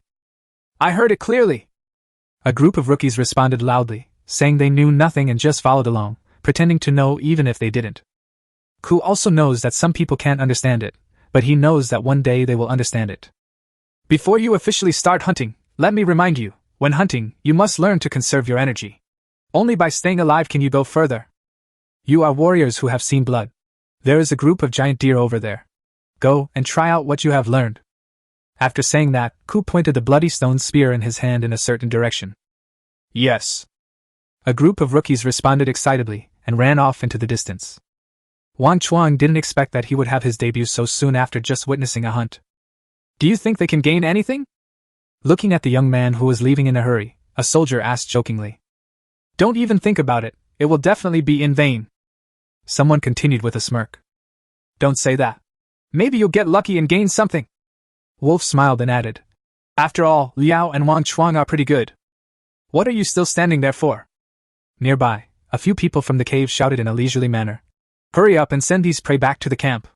It would be bad if the smell of blood spreads and attracts ferocious beasts. I'll go check on those guys. Yes. The old hunter put away the smirk on his face and got busy. Without wasting any time, he followed the rookie's footsteps. In this basin, there are not only herbivores, but also many hidden beasts. The longer the prey stays, the greater the danger. After running for 20 minutes, the rookies stopped and began to crawl forward. They saw a group of deer with huge and ferocious horns on their heads leisurely grazing on tender grass more than 300 meters away from them. The deer herd was of medium size, with 400 to 500 individuals. They were smaller than bison, with huge horns that were disproportionate to their bodies, and long hair under their long necks. Mu, are you okay? Wang Chuang turned his head and looked at Mu, who was lying beside him. He saw that Mu's forehead was covered with fine beads of sweat, the stone spear in his hand was shaking a little, and he looked nervous. No. It's okay, I'm just a little excited. Mu responded softly, wiping the sweat from his forehead. Don't get excited. Wang Chuang soothed them and said, Bighorn deer are gentle, have good hearing, and are not very aggressive. Be careful of their big horns later. I understand, Mu said, and the others also took it to heart. As they crawled closer, the impact of the giant horns of the giant deer became greater and greater. This creature gave Wang Chuang a top-heavy feeling. He was not wrong. The huge horns were both the advantage and the biggest disadvantage of the giant deer. While it can protect them, it also restricts their movements, which is why the cave chooses these giant deer as their hunting targets. Stop talking! It would be bad if I scared the giant deer away. I don't want to come back empty-handed on my first hunt. Liao reminded him that he started to take it seriously for the sake of football. Hearing this, everyone nodded and crawled forward more cautiously. Hunting was the most important thing at the moment, and no one wanted their first kill to end in failure. A group of rookies crawled, slowly fanning out. Their hands, gripping the stone spears, began to sweat as they drew closer. 120 meters. 90 meters. 40 meters, this is the limit. Everyone's eyes met, their eyes were full of excitement, their hearts were beating fast, even Wang Chuang felt an impulse. Even though her mental age had passed the impulsive stage, it was still her first time as a young lady getting into a bridal sedan while hunting with a stone spear and bone blade, and she felt indescribably excited. Yo! Just as a few people were about to take action, the rapid cry of a deer was heard. When they heard the cry, everyone's face changed. Wang Chuang knew that they had been discovered by the deer. The next moment, the sound of deer calls filled the air. The adult bighorn deer surrounded the fawns and mother deer, and the rows of huge horns became solid shields. Shoot! Seeing that the shield formation of the giant deer was about to be set up, Wang Chuang shouted loudly, stood up and threw out the spear in his hand, and the others followed closely. Whoosh! Whoosh! The stone spear shot out with immense force, slicing through the air. Bang! Bang! Bang! The stone spears shattered instantly upon hitting the giant horn and ultimately failed to penetrate. This? Wang Chuang was a little dumbfounded. This group of bighorn deer was a little too clever. The fawns and does lay under the bucks. The bucks in the front row knelt on their front legs, their horns raised, and the bucks behind them lined up in order. The shield formation was formed, and a group of rookies saw that their first hunt was going to fail, so they excitedly rushed forward with stone spears in hand. Don't go! Come back here! This is simply courting death, Wang Chuang shouted. Hearing the shouts, the group stopped, their faces filled with discontent. A few threw their stone spears to the ground in anger, their eyes blazing with fire. Although the giant deer are not good at long-distance running, Wang Chuang is certain that getting too close to them is definitely seeking death. Chapter 29 The Charm of Football. I can't go through, so what should I do? Liao asked with an unwilling look on his face. Everyone looked at Wang Chuang, obviously not wanting to return empty-handed. Do you understand giant deer? Do you know their attack methods? Have you considered the consequences of rushing in so rashly? You really must remember Uncle Ku's words. They are all children, and Wang Chuang did not indulge them. He directly asked them 3 soul-searching questions. Only by living can you have a future? Ku's advice came to everyone's mind, suppressing the resentment in their hearts. It's all Mu's fault. If it weren't for him, how could the giant deer have discovered us? This hunt wouldn't have failed. Someone angrily accused Mu, saying that Wang Chuang was too arrogant and turned to shift the blame to Mu. It's not me, I didn't! Mu retorted unyieldingly. The sound clearly came from your side. It's not me, you're framing someone else. A group of teenagers accused each other and immediately broke out into a quarrel. Fuck, stop arguing, it's me, can't I? The noisy chattering made Wang Chuang's head buzz. After all, they are just teenagers, and they don't have the courage to take responsibility, so it is understandable that they blame each other. Everyone was stunned by this shout, and the scene fell silent. Looking at the giant deer not far away staring at the crowd, Wang Chuang felt that they were eating melons. Papa, slapping yourself in the face. What are you all arguing about? Once you join a hunting team, you're all teammates. If a hunt fails, and you all blame each other, who would dare to trust each other with their backs? Wang Chuang said this with a serious expression. He didn't want his teammates to be like this in the future. Upon hearing this, everyone lowered their heads in shame. They could not refute anything Wang Chuang said. Well said! Suddenly, cheers came from the back, and people came from not far away. It seemed that he had seen the ugly behavior of everyone just now. The young men lowered their heads again when they saw the person coming. You're pushing the blame for your failure on your comrades. Do you think you're strong enough to fight ferocious beasts, savage beasts, and wild beasts alone? He roared without mercy, and swept his sharp eyes over everyone. Faced with Ku's questioning, everyone lowered their heads and dared not speak, almost burying their heads in their crotches. Failure in hunting isn't a terrible thing. What's terrible is that you're blaming your teammates and hurting their feelings. Don't you want to know the reason for your failure? Let me tell you, it's not that you're not strong enough, but that you underestimate them and overestimate yourselves. To survive in this wilderness, without extreme speed or powerful aggression, what do you think they rely on? They rely on a united team and close coordination. They are truly rookies who are no better than a group of giant deer. After saying that, Ku took a deep breath and added, I know you're eager to hunt prey for the tribe, but I hope you can be more responsible. Listening to Ku's scolding, everyone felt extremely guilty. Only Wang Chuang seemed to understand something. The hunting mission assigned to him was a trap. They would never succeed in this hunt because of what they said now. Hunting bison was too easy before, and the failure now serves as a reminder for them not to underestimate any wild beast. Seeing other children being scolded like quails, Wang Chuang knew that their parents did not tell them, because only by experiencing it personally can one have a deeper understanding. In short, hunting wasn't as easy as they imagined, and the first hunt for these rookies ended with a scolding. On the way back to the base, the group of people were silent, each thinking about their own things. I guess they had psychological trauma from being scolded. It is impossible for them to apologize. In this primitive society where civilization has not yet emerged, they are impulsive but also generous and able to reflect. After this incident, Ku gave them a temporary theoretical class at night. During the class, Wang Chuang performed outstandingly and was appointed as the captain of this rookie team. Even Liao, who had a bet with Wang Chuang, did not refute this. On the second day, the cave restricted the rookie team's range of activities and then went hunting. Wang Chuang and others wandered around the area designated by the cave. Wang Chuang, we will follow your lead on how to hunt this black and white beast. Looking at the group of wild beasts with black and white stripes grazing in the distance, Vulture asked Wang Chuang in a low voice. Vulture was the man who jumped out to accuse Mu the day before. He had dreadlocks and dark skin. He was a head shorter than Wang Chuang, but he was very strong. As he asked, everyone looked at Wang Chuang. 30 zebras. They are small in size, have no claws or sharp teeth, are fast, highly alert, and have low attack power. They can be used for hunting. Wang Chuang observed the surroundings and found no trace of the beast. He said, Liao, you go this way, Vulture, you go that way. The rest of you, follow me and ambush here. Zebra? 2 question marks popped up above their heads. This was the first time they had heard this name. Isn't it better to concentrate your manpower for hunting? How can we hunt with 2 less people? If you just stay here, will the prey come to you and kill you? No, I won't go. The 2 people who felt they were being targeted said in unison that they both thought Wang Chuang wanted to take the credit.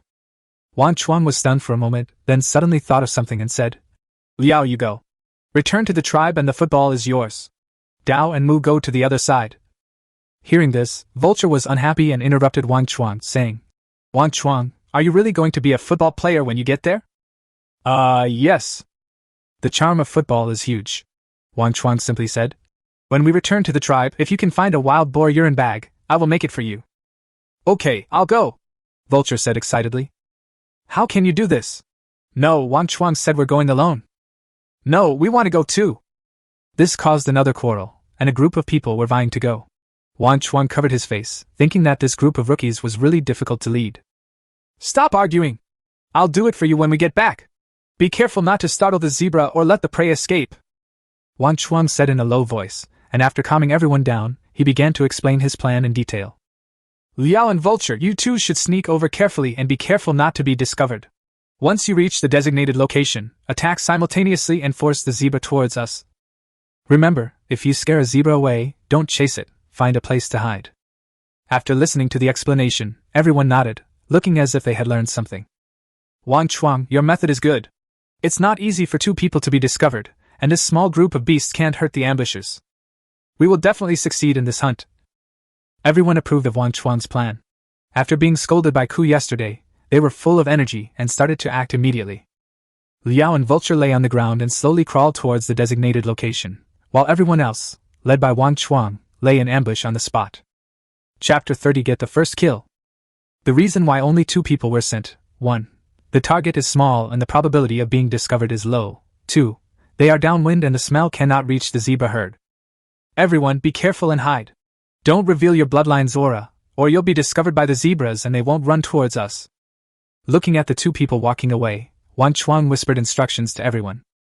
As Juku said, the Qilin pattern is the symbol of blood warriors, and it is the key to their success or failure. The blood is tempered by the heart, and when it flows through the body, the Qilin pattern will release an invisible sense of oppression. This is also why the clan leader and others feel oppressed even though they do nothing. It is the breath of blood. Wild beasts are very sensitive to this kind of aura, so it is very difficult for them to hunt before they can restrain their own blood aura.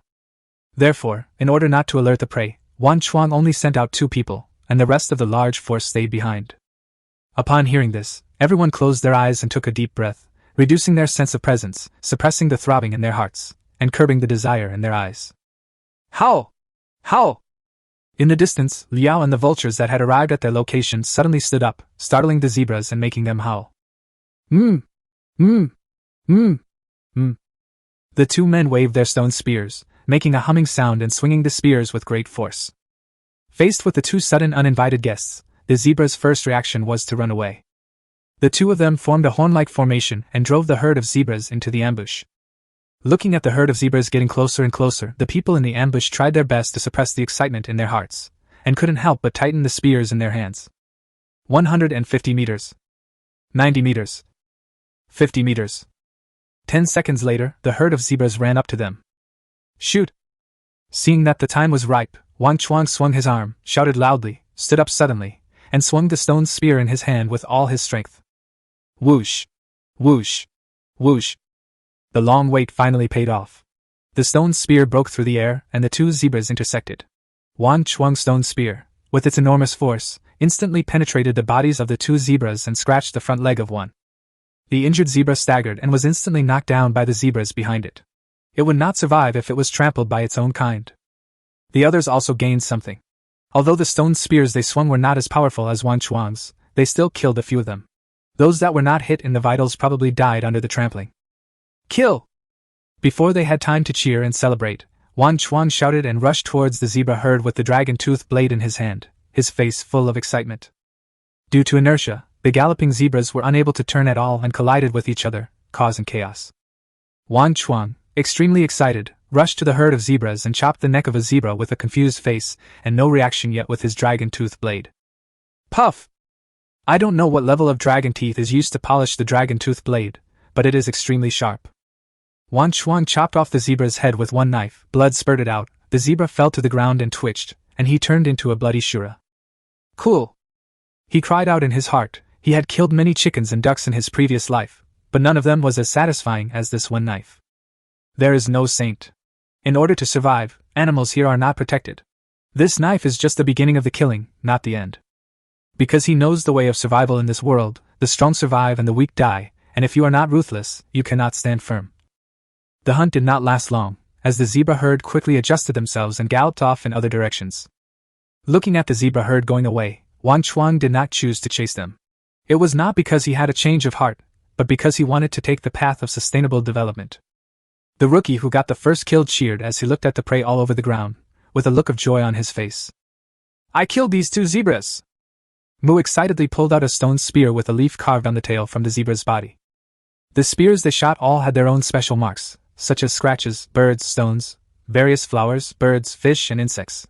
The reason for doing this was to identify who hunted the prey and to use it to calculate the merits after the war.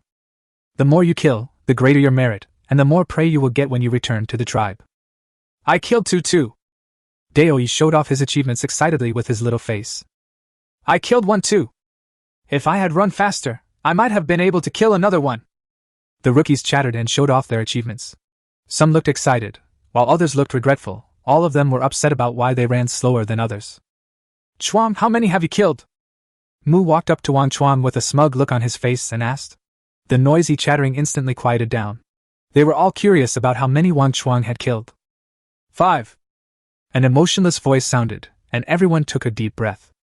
Looking blankly at Wang Chuang's body stained with blood due to the violent hacking, everyone couldn't help but shudder. The headless zebra on the ground, which was not yet completely cold, was twitching and bleeding from its broken neck. I hope everyone is not hurt. Wang Chuang asked. These zebras' sprinting power is quite powerful. If you are not careful, it can be a fatal kick that kills your entire family. Fine. Everyone echoed, and at this moment they only had admiration for Wang Chuang and the others. Wang Chuang, how was the harvest? In the distance, 2 figures were running towards this side carrying prey. Liao, Vulture, are you two okay? Seeing the newcomers, Wang Chuang went to greet them. This time, the 2 of them made the greatest contribution. It's okay, look, this is what we hunted. As they spoke, the 2 men threw the prey on their shoulders to the ground. Not bad. Wang Chuang smiled slightly. He hadn't expected the 2 to have such a good catch. After all, when a zebra is startled, its instantaneous reaction and speed are top-notch, which shows that the 2 men's hunting abilities are not bad. Are there any injured? If you are, take care of them. The rest of you can carry the prey back to the base. Seeing that everyone was present, Wang Chuang started asking questions. He didn't want to have any casualties the first time he led a team. It's okay, they're just minor injuries, don't worry about it. Some rookies covered their mouths and spoke with their hands catching air while pretending to be relaxed and saying that they were just minor injuries.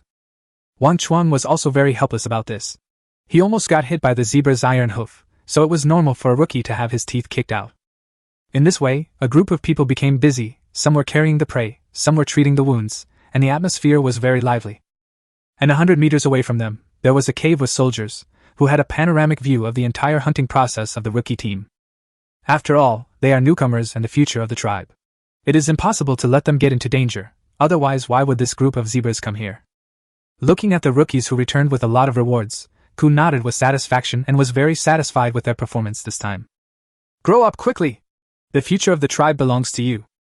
Looking at the rookie team laughing all the way and disappearing into the grass with their prey, Ku muttered to himself and left with the team. Ha ha ha, these bighorn deer are so stupid. I killed 2 of them this time. The vulture laughed loudly and looked at everyone with a smug look in his eyes. TSK! What are you so proud of? Without Wang Chuang's idea, could we have killed the giant deer? Mu replied with a pout on the side. After hunting the zebras, they wandered for 3 hours before finding a group of giant deer. This time, they didn't make stupid straight shots like the first time, but instead made a wave of lobs organized by Wang Chuang. The harvest was good. In one round of shooting, 8 bighorn deer were killed. Looking at the prey on the ground, before everyone had time to clean up the battlefield, they heard the sound of branches being stepped on. Snap. Whoosh! Whoosh! Whoosh! Whoosh! Heavy breathing sounds were heard, and Wang Chuang's face turned pale. He looked around, but there was no sign of any ferocious beast. Chapter 31 Good fortune and bad luck go hand in hand. Hurry, carry the prey and let's leave here immediately. Realizing something was wrong, Wang Chuang acted decisively and asked everyone to leave. What's wrong, Wang Chuang? Don't be so startled. Let's take a breath before we go. Vulture said with a bitter face, looking around but finding nothing unusual. Stop talking nonsense, Nana. Don't say I didn't warn you when you die. The moment he realized something was wrong, Wang Chuang used the Qilin eye to check. In his field of vision, a huge gray light and shadow was walking towards them in an 8-shaped step. There was no time to explain. He bent down, picked up the giant deer, and ran towards the camp. Seeing this, the other rookies didn't even bother to rest.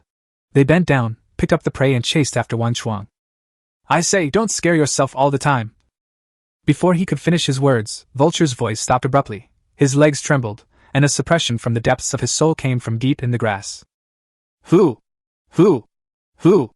Huff! There was a sound of rapid breathing in his ears. Wait for me. The vulture screamed miserably, its voice filled with tears, and it picked up its prey and ran away. He soon caught up with the exhausted thief, followed by a few rookies, and left them far behind in the surprised eyes of several people. When they looked back, they saw a huge figure appearing where the prey had been piled, feasting on the prey on the ground. There are black stripes on the gray hair, 2 pairs of sharp teeth in the mouth, strong limbs and a short tail. Saber-toothed tiger. Wang Chuang turned his head and glanced while running, and was scared to death. His running speed directly broke the limit of 100 meters in 5 seconds, perfectly illustrating what it means: the person runs in front, and the soul chases behind. At this moment, he wished he could use his middle leg as well. What prey are you still carrying? Throw it all away and get out of here! When he was halfway through the run, Ku's loud shout was heard. From afar, everyone saw the scarlet Qilin phantom running towards them at an extremely fast speed. Hearing the sound of the cave, Wang Chuang took the lead and threw the prey far away. The others followed suit and threw the prey on their shoulders far away. Roar! Just as the prey was dropped, a tiger roar came from behind everyone. A huge black shadow flashed by and pounced on its prey. Seeing this, Wang Chuang felt a chill in his heart. Saber-toothed tiger is fishing? Woo-woo, awa! The rookies felt a chill in their hearts when they heard the saber-toothed tiger's growl. Get out of here quickly, this is a pure-blooded beast. Ku greeted everyone and looked at the saber-toothed tiger that was gnawing on its prey, as if it was facing a great enemy. Wang Chuang now understood why the cave had asked the men to abandon their prey. The saber-toothed tiger was a prey that neither the humans nor they wanted to let go. Everyone left quickly, and Ku retreated slowly, not daring to take his eyes off the saber-toothed tiger's body for a moment. In the wild, one cannot expose his back to a ferocious beast. Roar! The saber-toothed tiger, which was eating, turned its head and roared, as if it was very disgusted with being stared at while eating. He looked away, quickened his pace and soon caught up with Wang Chuang and his team. Follow me. Whispering, Ku led them not directly back to the camp, but instead wandered around in the grass, wading through the ditch from time to time. After walking around for 10 minutes, the team stopped at a ditch. Drink some water, take a break, hoo-hoo-hoo. Ku was panting heavily, looking very exhausted, and Wang Chuang and his companions were also very tired. After running just now, everyone's tense nerves relaxed and they fell to the ground exhausted, lying by the ditch to drink water. Wang Chuang squatted down, scooped up some water and washed his face. The cold water flowed over his cheeks, and he felt like he had survived a disaster. It's strange that there is ice and snow outside the basin, but it is spring here. The only proof that it is winter is that the water is freezing cold. He casually broke off some grass leaves and rolled them into a cone-shaped water dispenser, scooped up some ice water and drank it. It was so cold that Wang Chuang couldn't help shivering. Feeling the coolness, Wang Chuang's gaze suddenly stopped. Following his gaze, I looked carefully and saw a clump of plants half a meter tall, with leaves resembling bamboo leaves. This is... Wang Chuang seemed to have thought of something. He waded forward and began to dig the soil with the dragon-tooth blade, not caring how precious the weapon was. Under the strange gazes of the crowd, the soil flew up and the things buried in the soil were dug out. Wang Chuang carefully picked up a piece, put it to his nose and sniffed it hard. Ginger, it's indeed ginger. Wang Chuang murmured, his face showing unconcealable joy. Chuang, what is ginger and can it be eaten? Moku walked forward and asked, picked up a piece and took a bite without caring about the dirt on it. Crack! Hiss, so spicy! As he said that, Mu-yi threw away the ginger he had bitten in his hand and kept drinking water to rinse his mouth. Everyone was watching the two of them having fun. One was happy while the other looked like he had eaten shit. What was going on? This ginger is a good thing. It can cure diseases and add flavor to remove fishy smells. It's not meant to be eaten raw like you do, Wang Chuang explained. He didn't expect that he would stumble upon this thing while being chased. You know, Jiang Shishui, and Han is a rare medicine for removing dampness. Thinking of the icy and snowy weather outside, Wang Chuang stopped digging. The main reason was that the seeds he dug up now would not survive and he had to remember the location and dig later. Okay, let's stop talking and go back to the base. Ku led everyone downstream and headed towards the base. Back at the base, ordinary soldiers were processing the prey in the open space at the entrance of the cave. In order to facilitate transportation, they would simply process all prey that was not used for sacrifice. First, they would drain the blood and remove the internal organs. In this way, not only the transportation burden is reduced, but more meat can be transported. The drained blood can also avoid attracting the attention of ferocious beasts during transportation. You guys are back. You've made great progress in the past 2 days. We've gained a lot today. Seeing the rookie team come back safely, the ordinary soldiers felt relieved and started to tease them. Today, the rookie team's performance was indeed outstanding. They were worthy of being bloodline warriors in the initial awakening stage, and their gains were not much less than theirs. It's okay. It's a pity that we couldn't bring back those 7 or 8 giant deer. Liao said this with an unwilling look on his face, and everyone's faces looked a little ugly. You know, a giant deer can fight against 2 zebras. Why can't you bring them back? Didn't Captain Ku go to pick you up? Wolf stood up and asked. It seemed that the rookie team had encountered a big guy. We can't bring them back. They've all gone into the saber-toothed tiger's stomach, the vulture said with a sullen face. Saber-toothed tiger, no wonder. The wolf murmured, feeling worried for these rookies. Is anyone injured? No. As the rookies talked, they lost their usual vigor and vitality, and lined up like frost-bitten eggplants to enter the earthen kiln. Wolf, take the men and clean up. We're done for today. It looks unsafe around here. The temperature is low, so let's put the prey aside and dissect it tomorrow. Ku reminded them that even though he had led everyone around for a long distance, he was still afraid that the saber-toothed tiger would follow the scent and come over. Chapter 32 Division of Labor. The days in the dark winter are extremely short, and a silver moon rises in the sky. The once spacious earthen caves at the Qilin tribe's headquarters now seemed a bit crowded.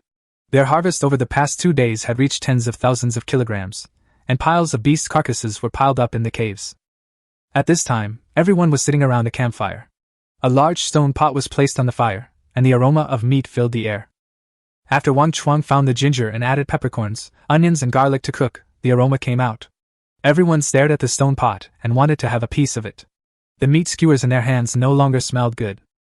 Gulu, it smells so good, Wang Chuang can eat it now. Mu stared at the stone pot, swallowing his saliva. Let me try. Wang Chuang picked up a piece of pork ribs with simple chopsticks made from tree branches. Gurgle! Gurgle! Swallowing sounds came one after another. He blew on the ribs to cool them down, and then Wang Chuang took a bite. Hiss, it's delicious. Now you can eat it. As soon as the words fell, everyone stopped caring whether it was hot or not. Those who were not used to using chopsticks just grabbed the food with their hands, and those who couldn't grab the bottom of the pot just used spears to poke it out. Hiss, hiss, hiss. A sound of panting was heard, and in the blink of an eye there was no meat left in the pot. Everyone held the meat they had finally grabbed and worked hard. Wang Chuang, how much meat did you put in there? Why is it gone now? Hurry up and put some more in to cook. The wolf stirred the pot with his spear, leaving only soup, and shouted to Wang Chuang who was gnawing on the ribs. Ouch! After agreeing, Wang Chuang finished gnawing on the bone in a few bites, turned around, grabbed a pile of pre-cut meat with his greasy hands and threw it into the boiling pot. Fuck, you kid actually drank broth. Suddenly, an ordinary soldier pointed at the wood and shouted. Only then did everyone realize that Mu was holding a long spoon and scooping oil and soup from the stone pot. I was wondering why the broth was getting less and less. Turns out you drank it. Fuck him. Liao and Vulture immediately knocked Mu down and began to teach him how to behave. I don't. Before Mu could finish his words, he was punched out and the rest of his words were silenced. You're not even a bitch. You're still trying to argue after being caught in the act. Beat him up. As he spoke, the wolf picked up the soup spoon and drank up the broth that Mu had not finished. After finishing it, a look of satisfaction appeared on his face. Wang Chuang couldn't bear to watch it and said, Okay, stop beating me. Just add some water to it. Yes, yes. Everyone then stopped and started adding water. The pot of broth was instantly filled, but the aroma was greatly reduced. Looking at the meat in his bowl, Wang Chuang praised his foresight. The meat he added later hadn't been washed, and there was a thick layer of foam on the soup. After eating the meat and distributing the broth, everyone held a small meeting. Starting tomorrow, the team of veterans leading newcomers will be divided into 2 teams. One team will be responsible for transporting the prey to the ice and snow, and the other team will be responsible for daily hunting. After saying this, Ku looked at everyone and added, Wang Chuang, Liao, and Vulture, you will follow me on my hunt tomorrow. The rest of the rookies will be led by Wolf to transport the prey. Yes. After receiving the task, everyone agreed in unison. The newcomers who were not selected into the hunting team showed frustration on their faces. After all, transporting prey is not as fun as hunting. Wolf, I leave them to you. If you encounter a wild beast, it's important to save your life. Remember, if you lose your prey, we can always hunt again. Ku said patiently. I know. The wolf nodded solemnly. He knew which was more important, his tribe or his prey.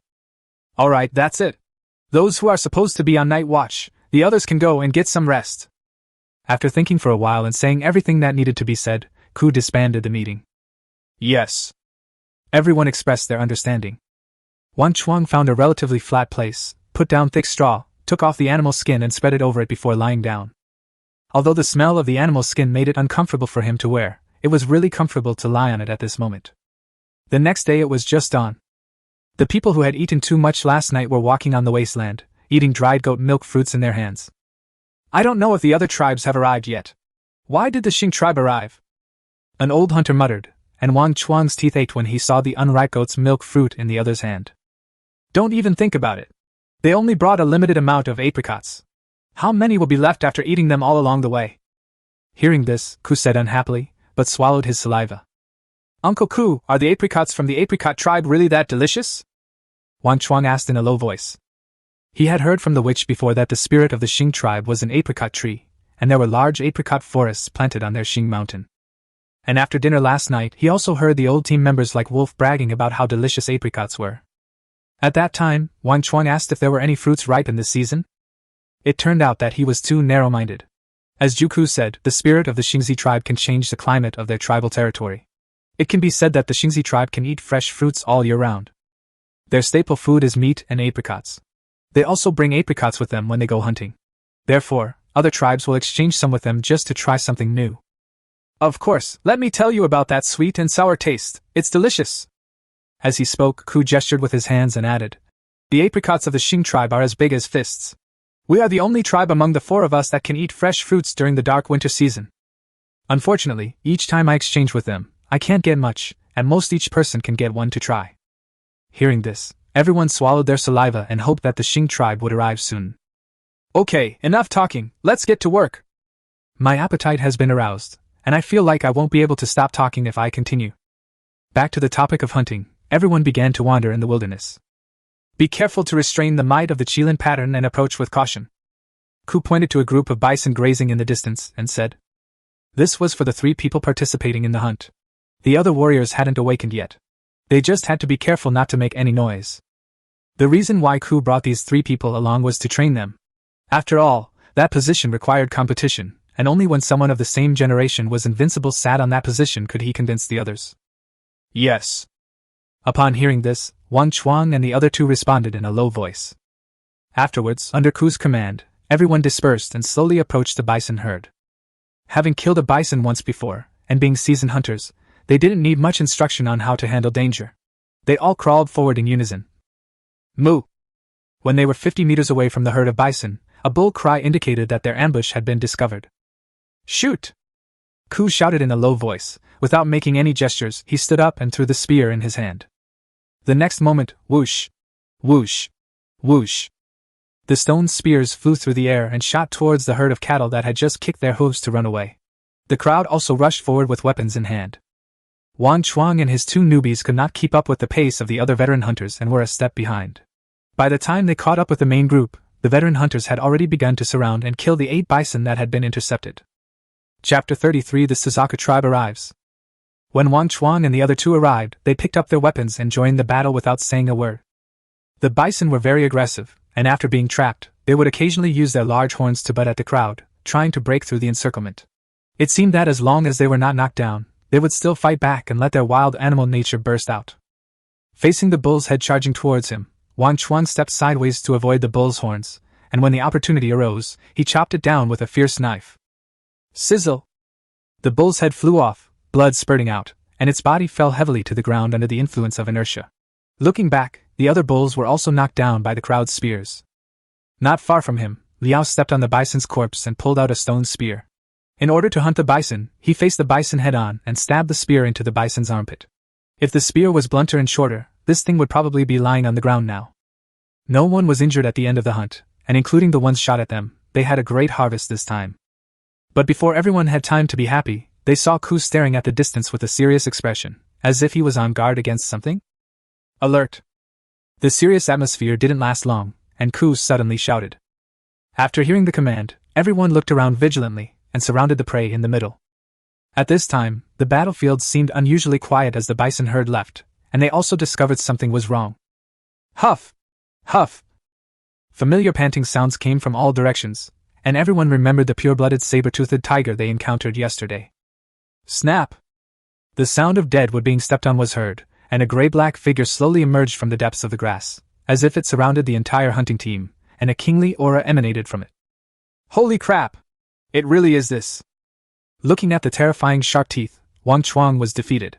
This guy really is lingering around. It seems that we can't take away the prey this time. This damn beast. A group of people cursed inwardly and looked at the saber-toothed tiger nervously. The cave can be defeated, but there is a high probability of injury. It is unwise to fight with the beast for such a small amount of prey, because this is the hunting ground of 4 tribes. If they get hurt, perhaps they will all die here. After all, every year during the winter hunt, members of the 4 tribes disappear in this hunting ground. Roar! A tiger roared, and a gust of wind swept past, blowing up the animal's skin on Ku's body as he stood in front of the crowd. The saber-toothed tiger didn't move forward to fight, as if it was a little afraid of the cave. A low roar came from its mouth. Take 4 of the bison and leave the rest alone. After taking a quick look at the surroundings and making sure there was no other danger, Ku decisively sacrificed the small to save the big. Yes. Everyone agreed, carried the 4 largest bison and slowly retreated. Roar! Woo! Seeing the biggest prey being taken away, the tiger let out a quick roar, its eyes full of greed. It was obvious that it was very dissatisfied with the actions of the crowd. Qilin arm! Facing the tiger-roaring cave, he roared, his arms instantly transformed into beasts, and a blood warrior's pressure appeared. The saber-toothed tiger's body trembled slightly and took a step back. It felt a deadly threat from Ku.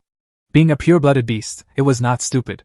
Its intuition told it that the 2-legged beast in front of it was not easy to deal with. It could only watch silently as everyone took away the biggest prey. The saber-toothed tiger, having gotten its prey for free, watched everyone leave before finally feasting on it. Another free meal. Damn, this guy is so annoying. He did it once yesterday and again today. I hope he won't rob our tribe again in the future. On the way, the vulture carried the prey with a look of unwillingness on his face and spoke with gnashing teeth. What can we do if we can't win? Wang Chuang retorted. He knew his own limitations and knew how to do things within his capabilities. Damn it! Just wait. I'll kill it once I reach the nourishing realm. The vulture was babbling in his little mouth. In response to this, Wang Chuang only felt like a mosquito was buzzing in his ear, making his head hurt. Can't the tribe kill the saber-toothed tiger? Wang Chuang thought that he could kill the beast in the cave, but he had to consider whether he would be injured if he killed this pure-blooded beast. He also had to consider whether the next pure-blooded beast that came here would be stronger than the current one. Therefore, hunting can be safe only if the danger is kept within a controllable range. In this way, everyone wandered around the wilderness in fear for more than half an hour before returning to the tribal base. Now that they have been intercepted by the saber-toothed tiger twice, everyone's confidence has been greatly hit. The hunting operation is temporarily suspended. Please help transport the prey back to the tribe first. We will continue the operation in 2 days. Looking at the earthen kiln, which was not very big, and remembering the 2 times he was hunted and intercepted by saber-toothed tigers, Ku slowly opened his mouth. The other tribes had not arrived yet, and the saber-toothed tiger was staring at them. Not only was it dangerous, but the bulk of the prey's head would also be taken away. He planned to take a break and let it go and attack other tribes. Yes. Everyone nodded in agreement. They really didn't want to see the fruits of their labor being snatched away by others. Wang Chuang and the other 3 rookies agreed silently, and in their hearts they all owed Saber-Tooth Tiger a debt. On XX Day, winter hunting, we were intercepted twice by pure-blooded saber-toothed tigers, resulting in the loss of XX prey. Let's take the prey to the water's edge to process it first. Wang Chuang and Liao, you 2 will be responsible for everyone's food. Ku gave the order, and a group of people took action. Yes. Everyone nodded in response, each carrying their own portion of the prey and walking towards the water source. Sure. After the group had walked for 15 minutes, the cave in front suddenly stopped. Hearing the warning sound from the cave, everyone's expressions tensed, and they immediately took a defensive stance, with the stone spears in their hands ready to throw with great force at any time. Swish! Swish! Swish! As the sudden sound rang out, 3 people wearing bird feathers on their heads and red feather clothes emerged from the grass not far away. Then the sound of birds singing could be heard from the sky. After seeing the newcomer's attire, Ku waved his hand, signaling everyone to let down their guard. Ku, long time no see! As a fiery red bird cried in the sky, a burly man in his 40s walked out of the bushes and greeted Ku loudly. The 2 seemed to be very familiar with each other. Judging from the coquettish attire and the iconic large bird, Wang Chuang guessed that the visitor was from the Suzaku tribe. He also sensed a sense of pressure from the other party that was comparable to that of the cave. Haha, yeah! Long time no see, my friend. Ku laughed heartily and responded tactfully. K, how come you're 2 days later this year than in previous years? We're 2 days late in dealing with tribal matters. The bird on the opposite side replied without revealing any flaws. People who are not of our clan have different curiosity and thoughts, and the clan's affairs are generally not spread outside. Even if the relationship between the two tribes is very good, we still have to be on guard against each other. As Ku and Kei continued their conversation, the huge vermilion bird that had been circling in the sky slowly descended. When Suzaku landed, Wang Chuang discovered that many people jumped off its back, both men and women, and their eyes were very clear, just like when they first arrived at the hunting ground. Chapter 34 Special Bloodline Warrior. After looking at the hunting team of the Suzaku tribe, Wang Chuang felt a little regretful when he found that Yu was not there. After all, in this primitive world with high mountains, long roads and numerous dangers, beauties are less and less common. In their team, Wang Chuang found that there were more newcomers than old ones. Don't ask him how he knew it, those big eyes as clear as water can't lie. At this time, the other party was also sizing up the Qilin tribe's hunting team. It was obviously the first time they had seen warriors from another tribe. Wang Chuang, look over there. The vulture patted Wang Chuang and used its beak to signal him to look at the periphery of the Suzaku tribe hunting team. What are you looking at? A female bloodline warrior? Wang Chuang's face was slightly stunned. He had lived in the Qilin tribe for 4 or 5 months, and this was the first time he had seen so many female bloodline warriors. This was even harder to come by than encountering wild-level ferocious beasts. You have to know that the true blood of the spirit is limited, and the less it is used, the less it will be. It is related to the prey offered, and there is no extra true blood to awaken the special bloodline female warrior. In the Qilin tribe, Wang Chuang also asked the witch why there were no female warriors in the tribe. The witch only said, the men in the Qilin tribe have not died out yet. After a little thought, he knew that this was male chauvinism, but for the continuation of the tribe, the role of women was always higher than that of men. Thin arms and legs. Even if she's a bloodline warrior, she's not strong enough for me to hammer her. Liao waved his fist as big as a sandbag and looked down upon the female bloodline warrior. Hearing Liao's frivolous words, Wang Chuang retorted, Fuck you, if you have the guts, go tell your mother that and see if she'll beat you up. This guy is a straight man. Fortunately, this happened in primitive society. If he were in modern times, he would definitely be a single dog and live a lonely life. The two men did not lower their voices deliberately during their conversation. Upon hearing what they said, the two female bloodline warriors on the opposite side immediately had murderous glares in their eyes and directly drew out the daggers hanging on their waists. The atmosphere between the two sides suddenly became tense, and Ku and Kei also noticed something was wrong. Liao, shut up! Ku turned his head and roared with a grim expression. This guy is still too young. Are female bloodline warriors weaker than male warriors? These guys are still too inexperienced. Women are not as physically strong as men, but they are better at utilizing their advantage than men, that is, their brain. In this regard, Wang Chuang, who has been influenced by thousands of years of culture, has a lot to say, such as Empress Wu Zetian, the female generals of the Yang family, and so on, so he does not discriminate against women. After Kuho stopped Liao, he exchanged a few words with Kei and told him about the incident where his prey was snatched away by a pure-blooded saber-toothed tiger. He warned the other party to be careful, and then the two sides parted ways. The people of the Qilin tribe continued to move towards the water source, while the people of the Suzaku tribe rode on Suzaku and rushed to their base. After cleaning the bison, everyone finished their meal and returned to the tribal camp. An old hunter was assigned to stay behind while the others carried their prey and headed towards the outskirts of the basin. Worried that Wang Chuang and the other two would not be able to keep up with the team, Ku specifically asked a few people to carry the smaller zebras. The remaining old hunters carried the bison, which was as big as a truck and weighed several tons without the internal organs. Along the way, everyone was carrying their prey and galloping. 4 hours later, they caught up with Wolf and others who had set out earlier at the Blood Lotus at the entrance of the basin. Ku, why are you here? Seeing the newcomers, Wolf led the newcomers out of the snow trail. As soon as he heard the sound, he took the other rookies and hid in the snow trail, and placed the prey at the junction with the snow. Our prey has been snatched away by the pure-blooded saber-toothed tiger, so we plan to send the existing prey back to the tribe first, and then make plans. Ku nodded to the wolf. He looked at the prey on the ground and was very satisfied with the wolf's behavior of retreating first after sensing the danger. Damn it! Upon hearing this, the rookies roared indignantly. I'll kill it when I become stronger! Looking at the unwilling looks of the rookies, Ku was very satisfied. The stolen prey successfully aroused the fighting spirit of these guys. After the second hunting team gathered and rested for a while, they carried the prey and went into the snowy trail. Because the snow trail was not high enough, they had to drag their prey while running. Ku grabbed the cow's tail and cleared the way ahead. After 3 hours of lightning speed, the group finally returned to Qilin Mountain. Wang Chuang didn't expect to come back so soon. It wasn't that he overestimated the difficulty of hunting, but that he underestimated the rich resources of this world. Before leaving, he had asked Wu how long the winter hunt would last, and Wu had said at least 30 sunsets. He hadn't even considered that the prey would be delivered midway, so he'd only been gone for 6 or 7 days. The prey in the cave piled up into a small hill, and the whole tribe began to get busy, some skinning the animals and some removing the bones. The naughty kids who were still sleeping were all lifted up to help carry the meat. Wang Chuang was not surprised that the clan leader's team had not returned yet. After all, pure-blooded beasts are not so easy to hunt, not to mention that they are going to a more dangerous pure-blooded beast hunting ground. They didn't stay in the tribe for long, as time waits for no one.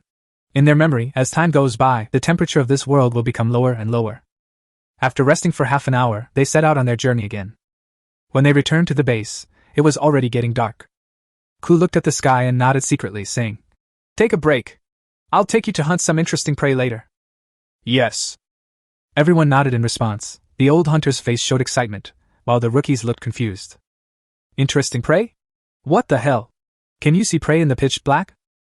"Never mind, I'm exhausted, let me take a rest first." As he spoke, Mu lay directly on the ground. It was obvious that he was really exhausted after rushing back and forth all the way. Compared to hunting, transporting prey is undoubtedly a tough job.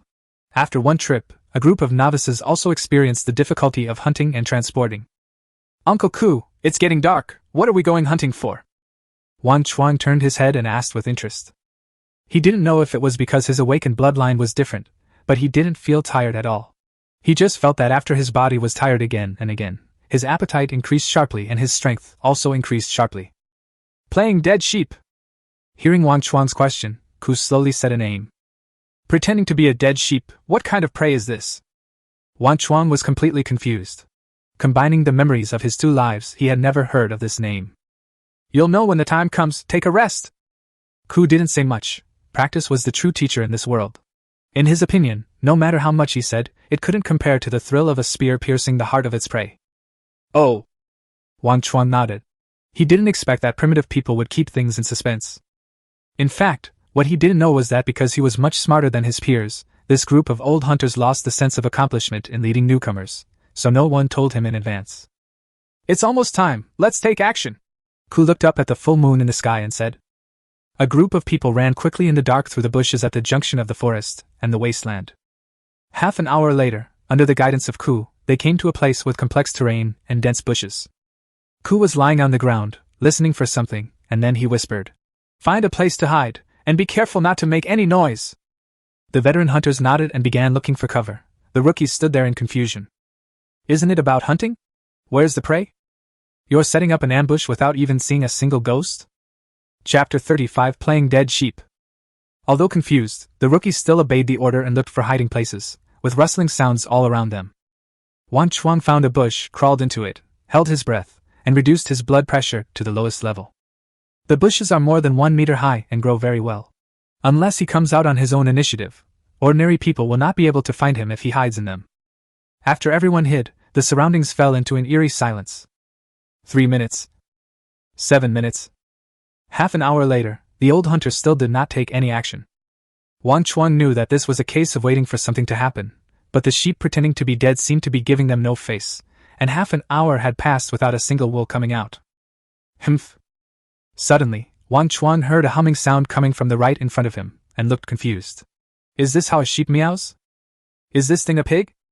Following the sound, Wang Chuang opened the eye of the Qilin and looked over. The result made him a little dumbfounded, because the sound was the snoring of the little fool Mu. Seeing Mu sleeping soundly, he almost drooled. If he wasn't lying in ambush, he would have rushed over to give this guy a big hug of love. Suppressing the anger in his heart, Wang Chuang picked a black dried fruit from the bush and threw it into Mu's open mouth. Chirp. Bangden's claws dug, precisely into the throat. Cough, cough, cough. Mu woke up instantly and started coughing violently, looking around. What greeted him were everyone's warning looks. Poor Mu, faced with this silent warning, could only cover his mouth with his hands and dared not make any more noise. Time passed quietly, and after another 10 minutes, Ku stood up with lightning speed and threw the spear in his hand.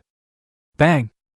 There was no sound of the spear piercing the prey's body, only a trembling sound, as if it was nailed to the tree. Wang Chuang was about to ask when he heard the sound of sheep bleating. Me! Me! Me! The rapid bleating of the sheep startled Wang Chuang. Did he hit the target? Or did he miss? Why does this cry sound so full of energy?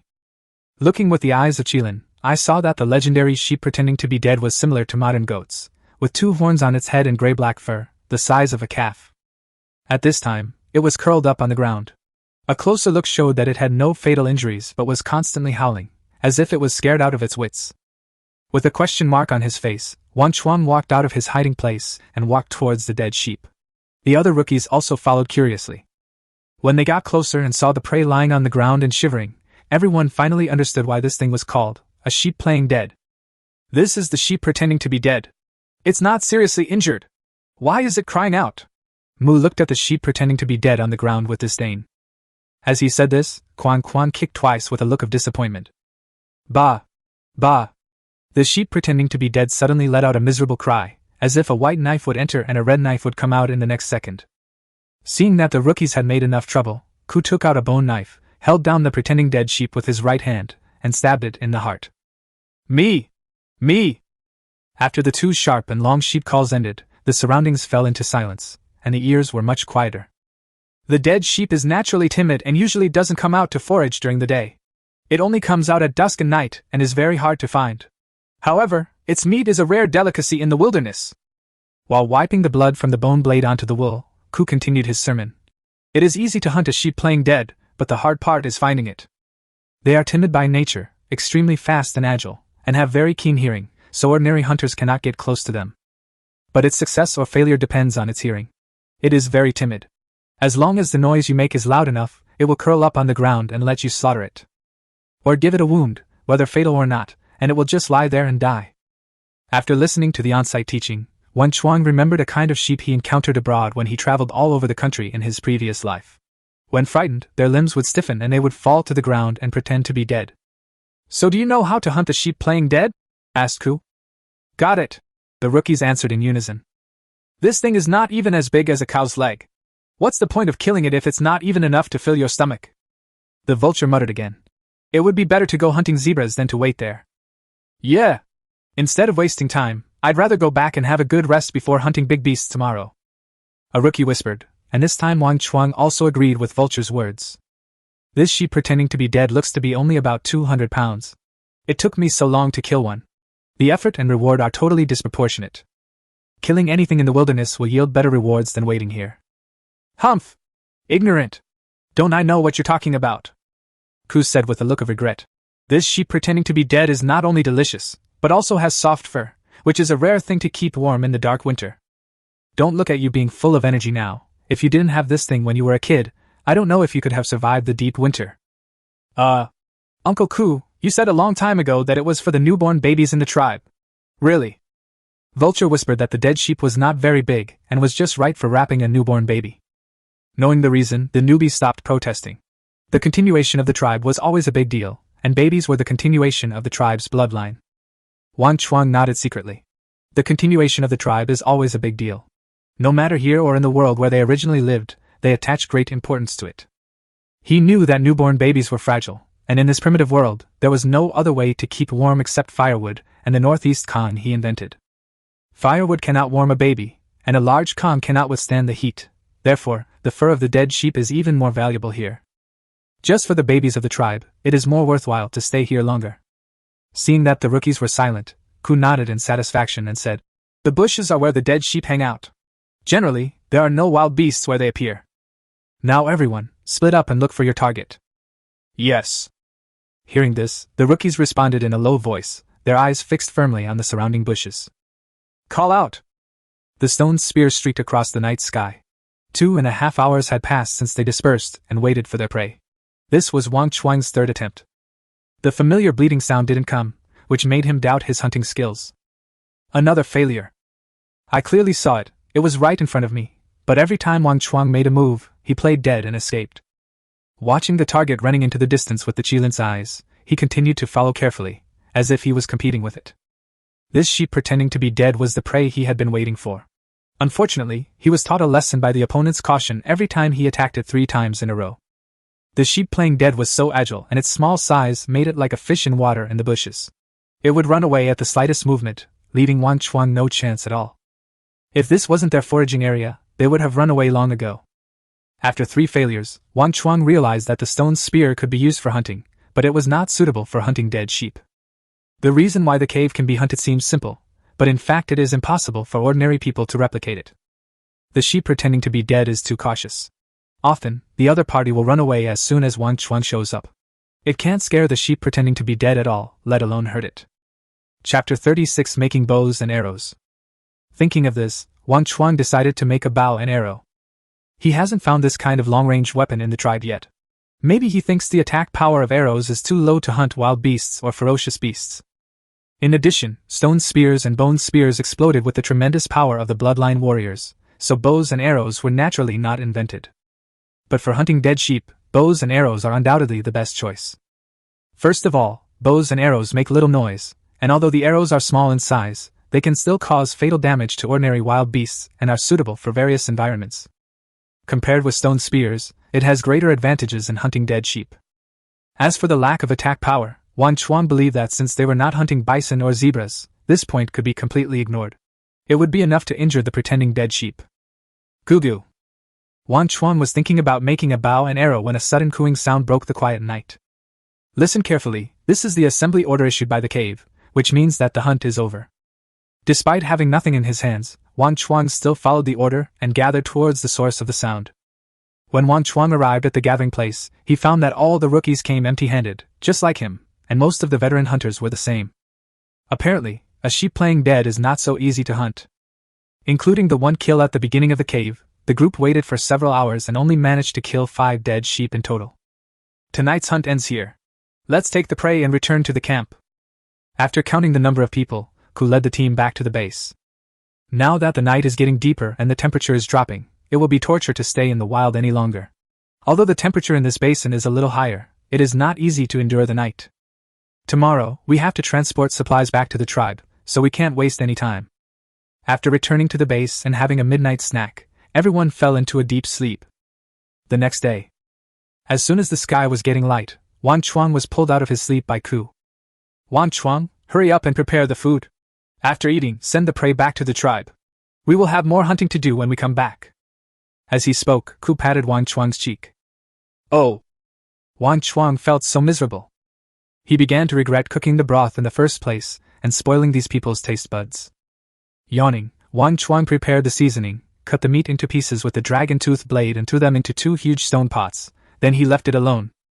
An hour later, the stone pot on the campfire was filled with the aroma of meat. Everyone sat around the campfire, looking at the boiling stone pot. Let me try first to see if I can eat it. As he spoke, Vulture inserted the spear in his hand into the stone pot and took out another piece of fat and lean meat stuck in it. Not caring whether it was hot or not, the vulture took a bite, his mouth full of oil, and he ate it with such deliciousness. Everyone swallowed their saliva and stared at him. Are you cooked yet? Speak for yourself. The honest primitive man reached out and snatched the piece of meat from the vulture's hand and bit it off. Hiss, it's cooked. A group of rookies started to scramble for the items, stabbing stone spears into the stone pots one after another. If you didn't know what was going on, you would think they were fighting.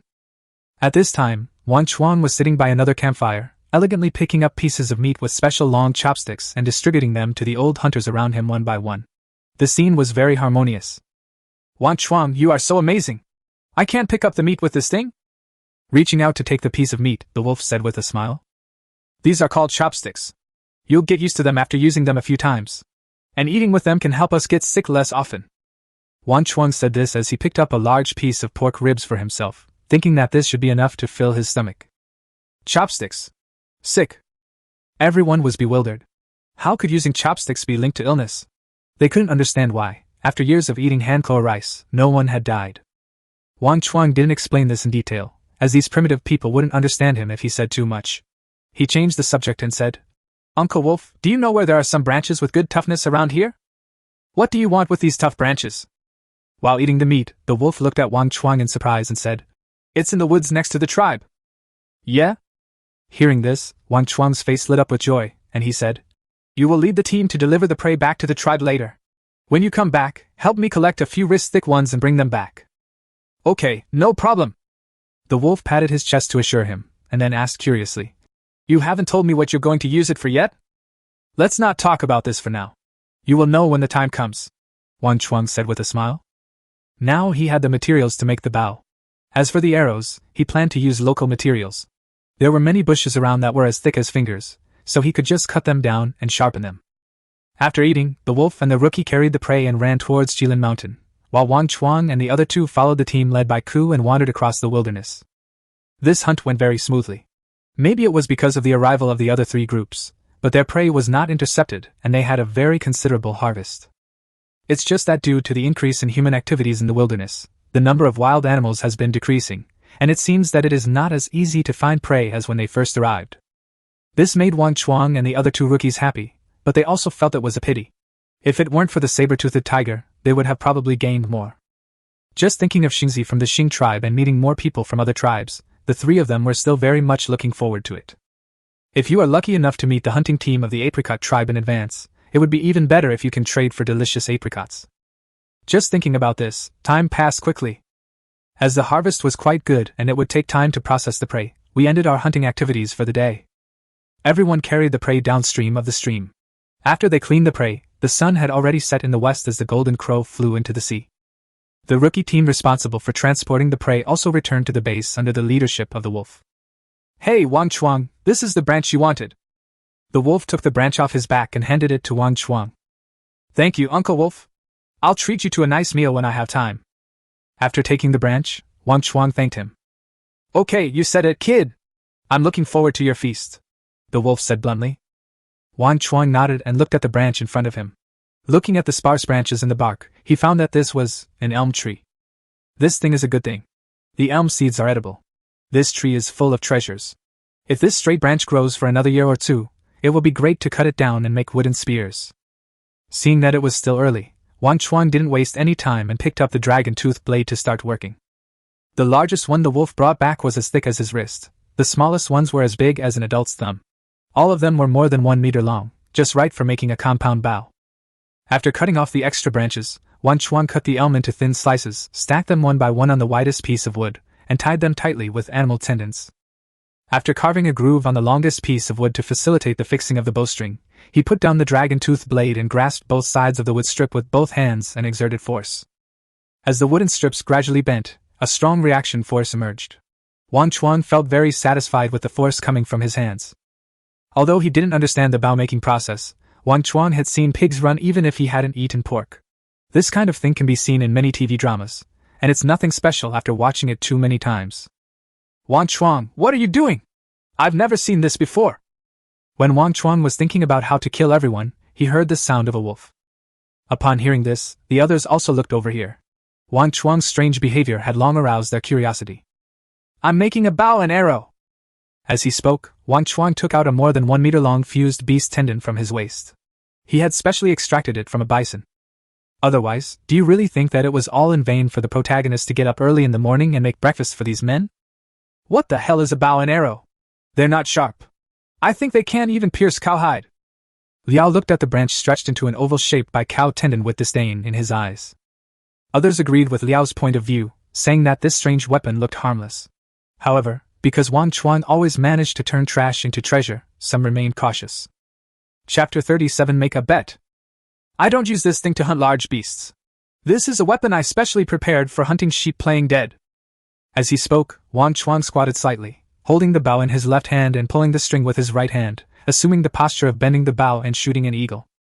After pulling the bow to its full length, release the right hand, bang. The strength of the cow tendon bowstring is indeed strong, and the long tail sounds powerful. Wang Chuang closed his eyes, feeling the trembling in his hands, and nodded with satisfaction. He knew a little about the use of bows and arrows. After all, when he was in college, he joined the archery club and practiced for 2.5 years in order to find a way out of being single. Although he didn't succeed in the end, he did win a lot of trophies and honors, and his archery skills were also very good. Based on his experience as a veteran archer, although this bow is crudely made and has many flaws, it is still quite powerful. At the very least, it can shoot arrows. Coupled with its current superhuman strength, Wang Chuang feels that this thing is more than enough for hunting dead sheep. Can you call it a weapon if you tie a bunch of wooden sticks together with beef tendons? When Wang Chuang affirmed the results of his work, Vulture asked doubtfully. Can this hunt sheep playing dead? Can it pierce the sheep's hide? The wolf also had a puzzled look on his face. After saying that, he took the wooden bow from Wang Chuang's hand and pulled it like Wang Chuang. But I can't figure out any tricks. How can this thing hunt down a dead sheep? Looking at the wise eyes of the crowd, Wang Chuang smiled kindly like an old fox and said, Vulture, don't you believe I can use this thing to hunt down a sheep playing dead? How about we make a bet? Bet, who is the bet? Why should we fight him? As he spoke, Vulture scratched his head and began to wonder if there was anyone in the hunting team who wanted to gamble. I. Vulture's fantastic answer left Wang Chuang speechless. What a weird train of thought. After all, he overestimated the cultural level of this world. The word, gamble, probably hadn't been coined yet. Wang Chuang explained helplessly. Gambling is also a kind of competition. You and I will each take out something as a bet, and then we will go hunting and pretend to be dead sheep. I'll use my bow and arrow, and you'll use your stone spear. Let's see who can kill more. The winner gets the prize. So, what's the stakes? Young people are full of energy. After a little hesitation, the vulture agreed. He was not afraid of hunting. He thought the reason he had no catch last night was that it was the first time he encountered a prey like a dead sheep, and he was not familiar with it, so he would definitely come back with a full load tonight. How about the bet being Kyoko? Wang Chuang added. If I win, your apricots are mine. If I lose, my apricots are yours.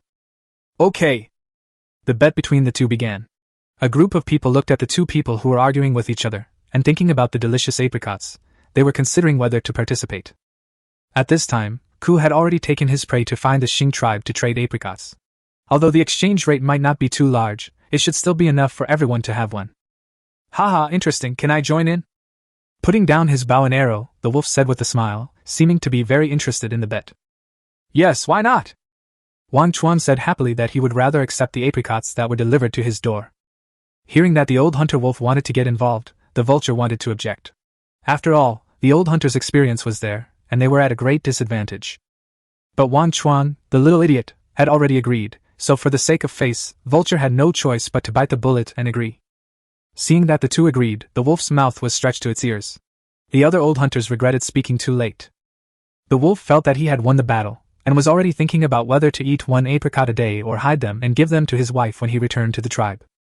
As the bet was established, everyone had their own plans in mind, each polishing their weapons. Night falls and the silver moon shines high in the sky. In the dense bushes, under the snow-white moonlight, Wang Chuang, covered in animal skins, squatted there, scanning the surroundings with the Qilin eye. In his eyes, the surrounding environment changed and various thermal images appeared.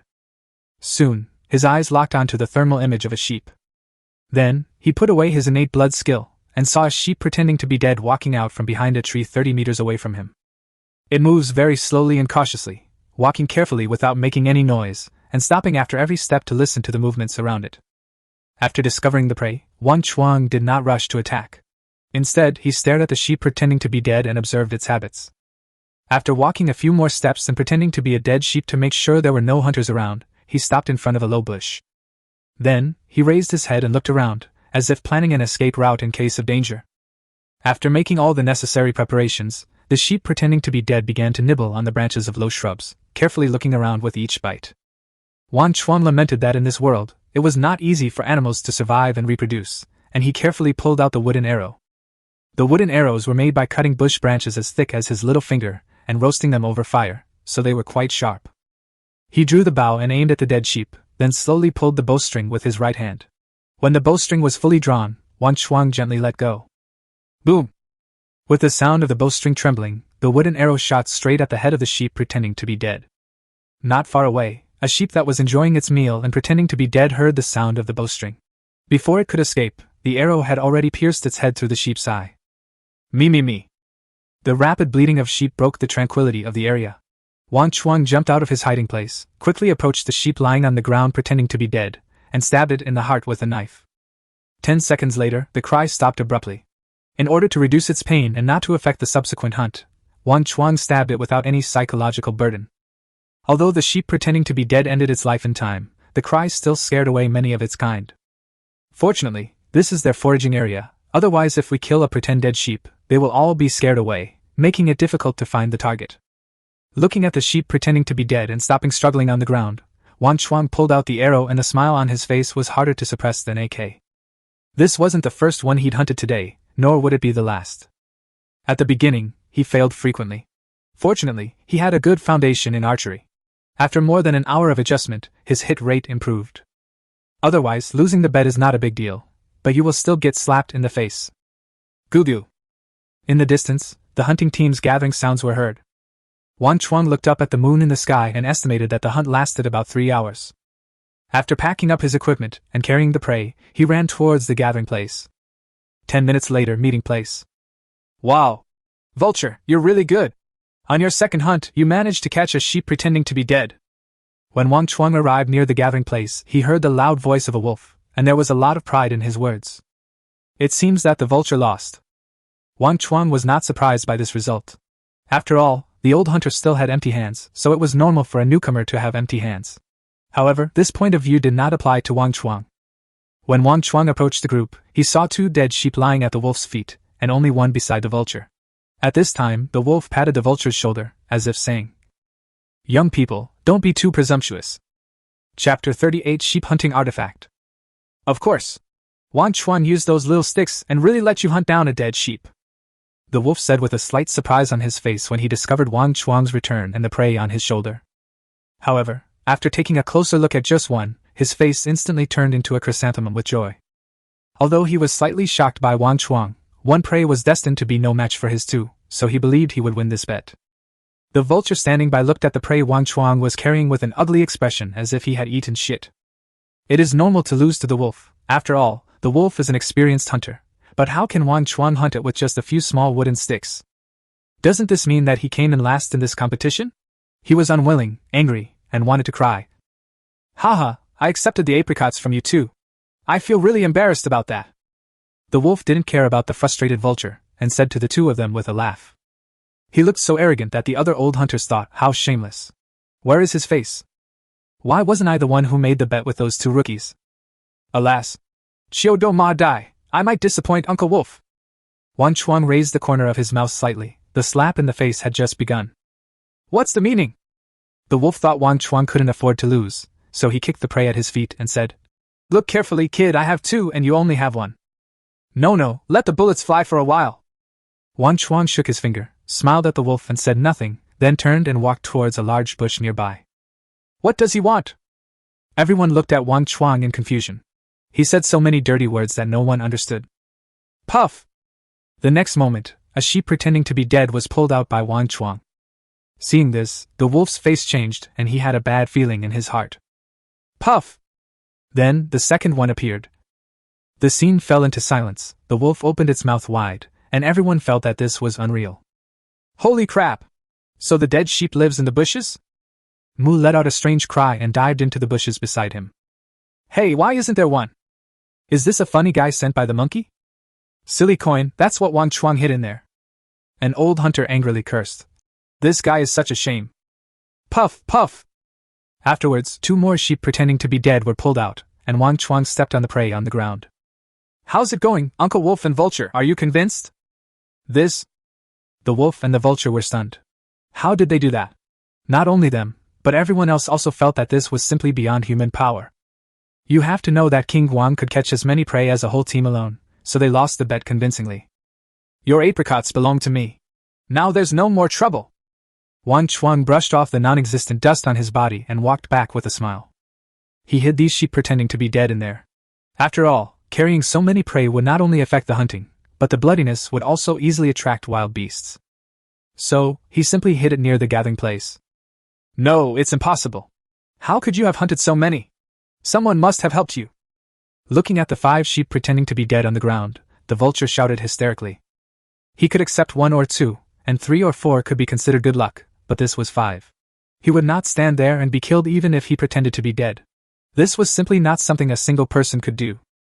TSK, you little brat! If you're still not convinced, then look at this wound. Who else but my bow and arrow could have caused such a wound? Wang Chuang said this with disdain, and brought the 2 sheep pretending to be dead in front of the vulture. The vultures were lying around pretending to be dead sheep. The fatal wounds were all knife wounds, with the knife piercing the heart. In addition, there was a penetrating wound the size of a little finger on the head of each sheep. This? Unable to find any flaws, he shut up. That's enough. So if you're not good at something, don't blame the uneven road. Wang Chuang said with a smile that these people would be his future teammates, and he couldn't offend them to death, not to mention that they were just children and couldn't have any bad intentions. I give in, Vulture said dejectedly. The wolf said without hesitation. You are quite good, kid. I will give you my share when we return to the base. After counting the number of people, Wolf led everyone back, and everyone talked about bows and arrows along the way. Return to the base. Sure, Wolf. How come we have such a big harvest today? After finding the cave where the Xing tribe exchanged for Xingzi, he looked at the number of sheep playing dead, which had doubled compared to yesterday, and said in surprise. Half of them were hunted by Wang Chuang. The wolf shook his head and replied, his face showing no joy of a good harvest, but only a hint of sadness. What's going on? Seeing that the other party was in a bad mood, Ku asked what happened. The wolf general recounted the story of losing the bet with Wang Chuang, emphasizing how awesome the bow and arrow were. Everyone was stunned after hearing this, and waved to Wang Chuang. Wang Chuang, let me see your new weapon. After knowing what happened, Ku's face had 2 words written on it, served you right. Without comforting the sad-looking wolf and vulture, he shouted to Wang Chuang who was sitting not far away. He had gone to exchange apricots before, so he didn't see Wang Chuang's production process, and didn't know how powerful the bow and arrow was, so he wanted to take a look at this sheep-hunting artifact. Oh! Hearing Ku calling him, Wang Chuang stood up and handed over the bow and arrow. After getting the bow and arrow, Ku looked at the straight arrow, which was as thick as his little finger and also had a piece of wood tied with animal tendons. He was completely clueless. How to use this thing? Seeing Ku's inquiring look, Wang Chuang stood up and said, Uncle Ku, let me show you! Upon hearing this, Ku returned the bow and arrow to Wang Chuang. The others also gathered around curiously, their eyes full of curiosity giving Wang Chuang goosebumps.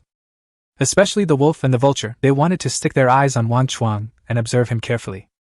Everyone wanted to see how this bow and arrow, which was obviously not as heavy as the stone spear, and the arrow was not as thick as the stone spear, managed to get so many people pretending to be dead. Under everyone's heated gaze, Wang Chuang drew his bow and arrow, aiming at a dead tree not far away. Bang! The arrow flew out at high speed and pierced through the dead wood in an instant. The power of the arrow shocked everyone. Hey, how did you shoot that little short spear, Wang Chuang? Ku asked with a curious look on his face. You know, they usually need to charge their energy when hunting, but this bow and arrow was just pulled lightly, and Wang Chuang didn't seem to charge any energy at all. I know, it's that beef tendon. Dao is one of the few smart people around Wang Chuang, unlike Mu, that idiot. But that was all, no further clues were revealed, and a group of people looked at Wang Chuang with a thirst for knowledge. Uncle Ku, that's not a spear, it's an arrow. Dao is right, it was indeed shot out from the tendon. After correcting Ku's remarks, Wang Chuang explained. I didn't dare to explain the conversion of force. That thing is not like that. Only primitive people in the 2nd or 3rd grade of elementary school can understand it. I could only mention it briefly.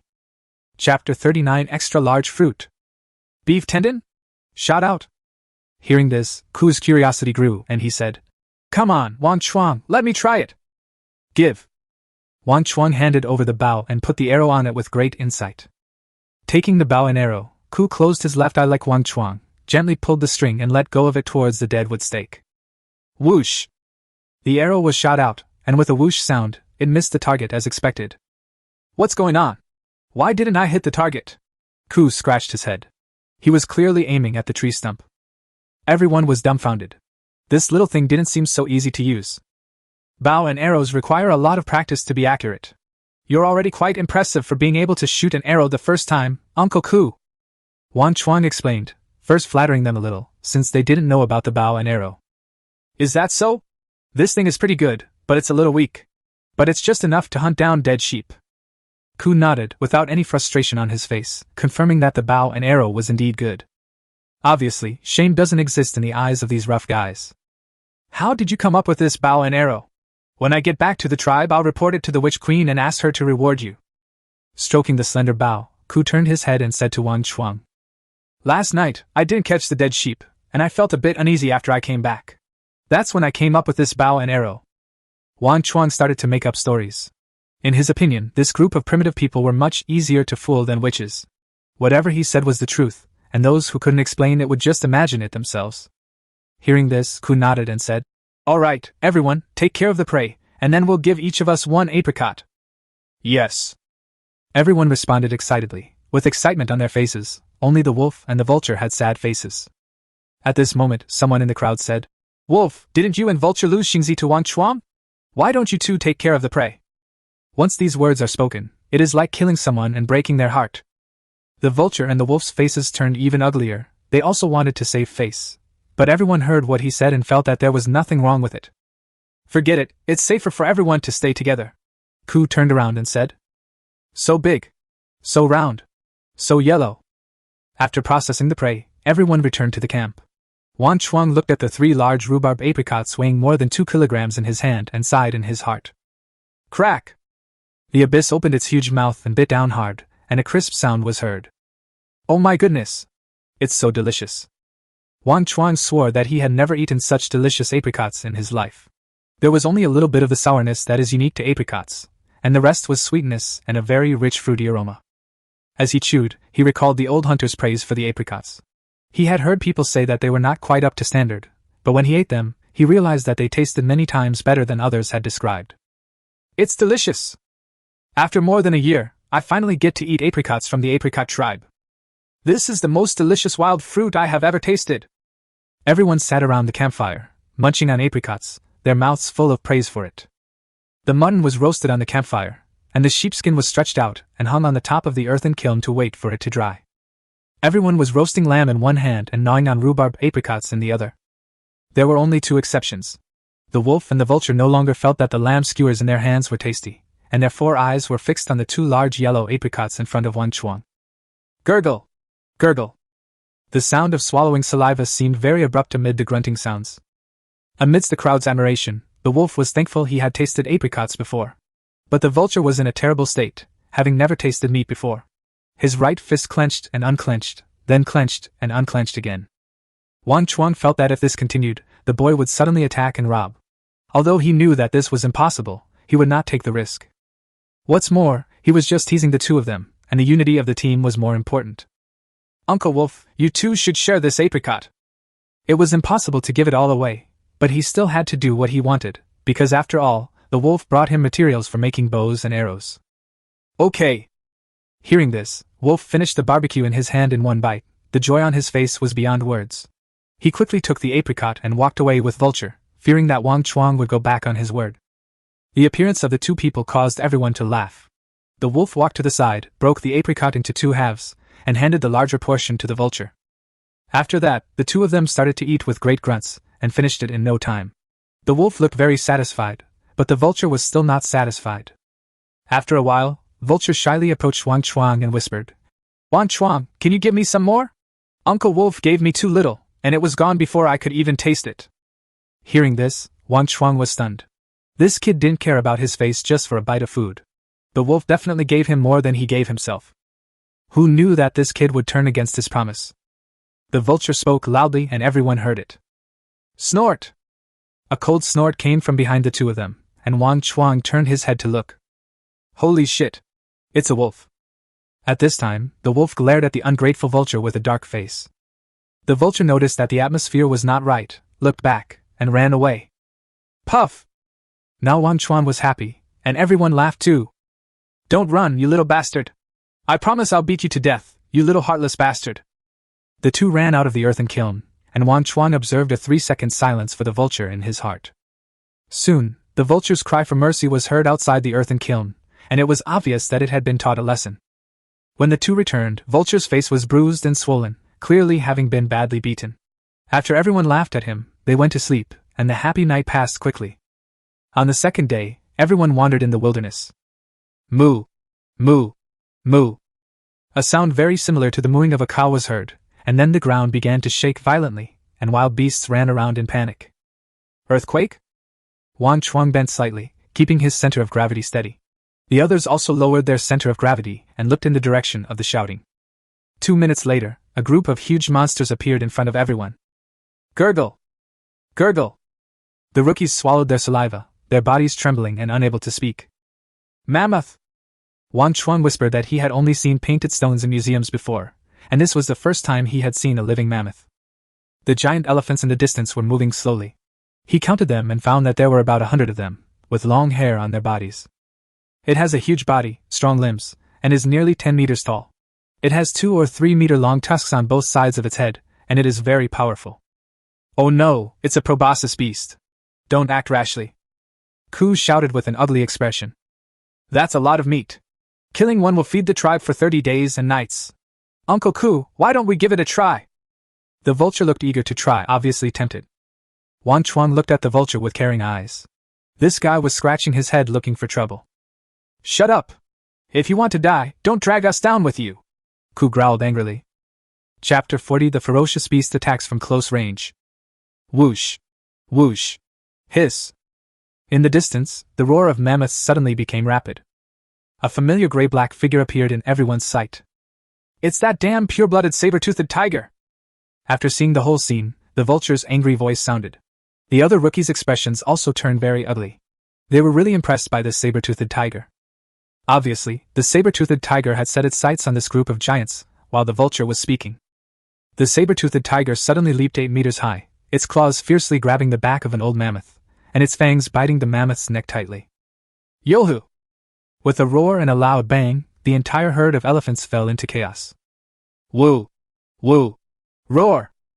At this time, the saber-toothed tiger roared softly, and its entire body doubled in size. There were black streams of light on its body, and it looked ferocious and intimidating. Everyone felt a chill down their spines from a distance, secretly thanking their lucky stars that they had encountered this big guy before and decisively surrendered their prey. Moo! You! In the elephant herd, as the leading giant elephant roared, the herd regained their senses and surrounded the baby elephant and the old elephant in the middle. A heavy feeling of oppression emerged and quickly spread around. Immediately afterwards, the leading giant elephant poked the sky with its trunk, raised its front paws high and stomped down hard, its anger reaching the extreme. Bang! There was a muffled sound, and the imagined earthquake did not occur. A yellow light flashed under the feet of the giant elephant, and spikes broke through the ground and continued to extend. The saber-toothed tiger did not dare to withstand the attack head-on, so it had no choice but to let go of the prey and leap aside in a defensive posture. Roar! The saber-toothed tiger roared, opened its mouth wide, and a black ball of energy flew out. Soon, the ground spikes and the energy ball collided violently. Bang! An explosion sounded, and an aftermath hit everyone. Get down! Seeing this, Ku's face changed drastically and he shouted loudly, not caring about being exposed. Wang Chuang and others lay down immediately, and then a whooshing sound of breaking through the air was heard above their heads. Plants that were cut in half kept falling down and covering everyone, and they crawled on the ground with their heads in their hands. A minute later. So strong? Uncle Ku, what should we do next? Wang Chuang asked with lingering fear, is this a battle between pure-blooded beasts? Pure elemental attack, scared the baby to death. Back off slowly and don't look up, Ku warned. Their luck was really bad to encounter such a big battle, and the group squirmed and retreated. Yo woo! Roar! The chaotic roars of beasts were deafening, and it was obvious that the battle between the two sides had become more intense.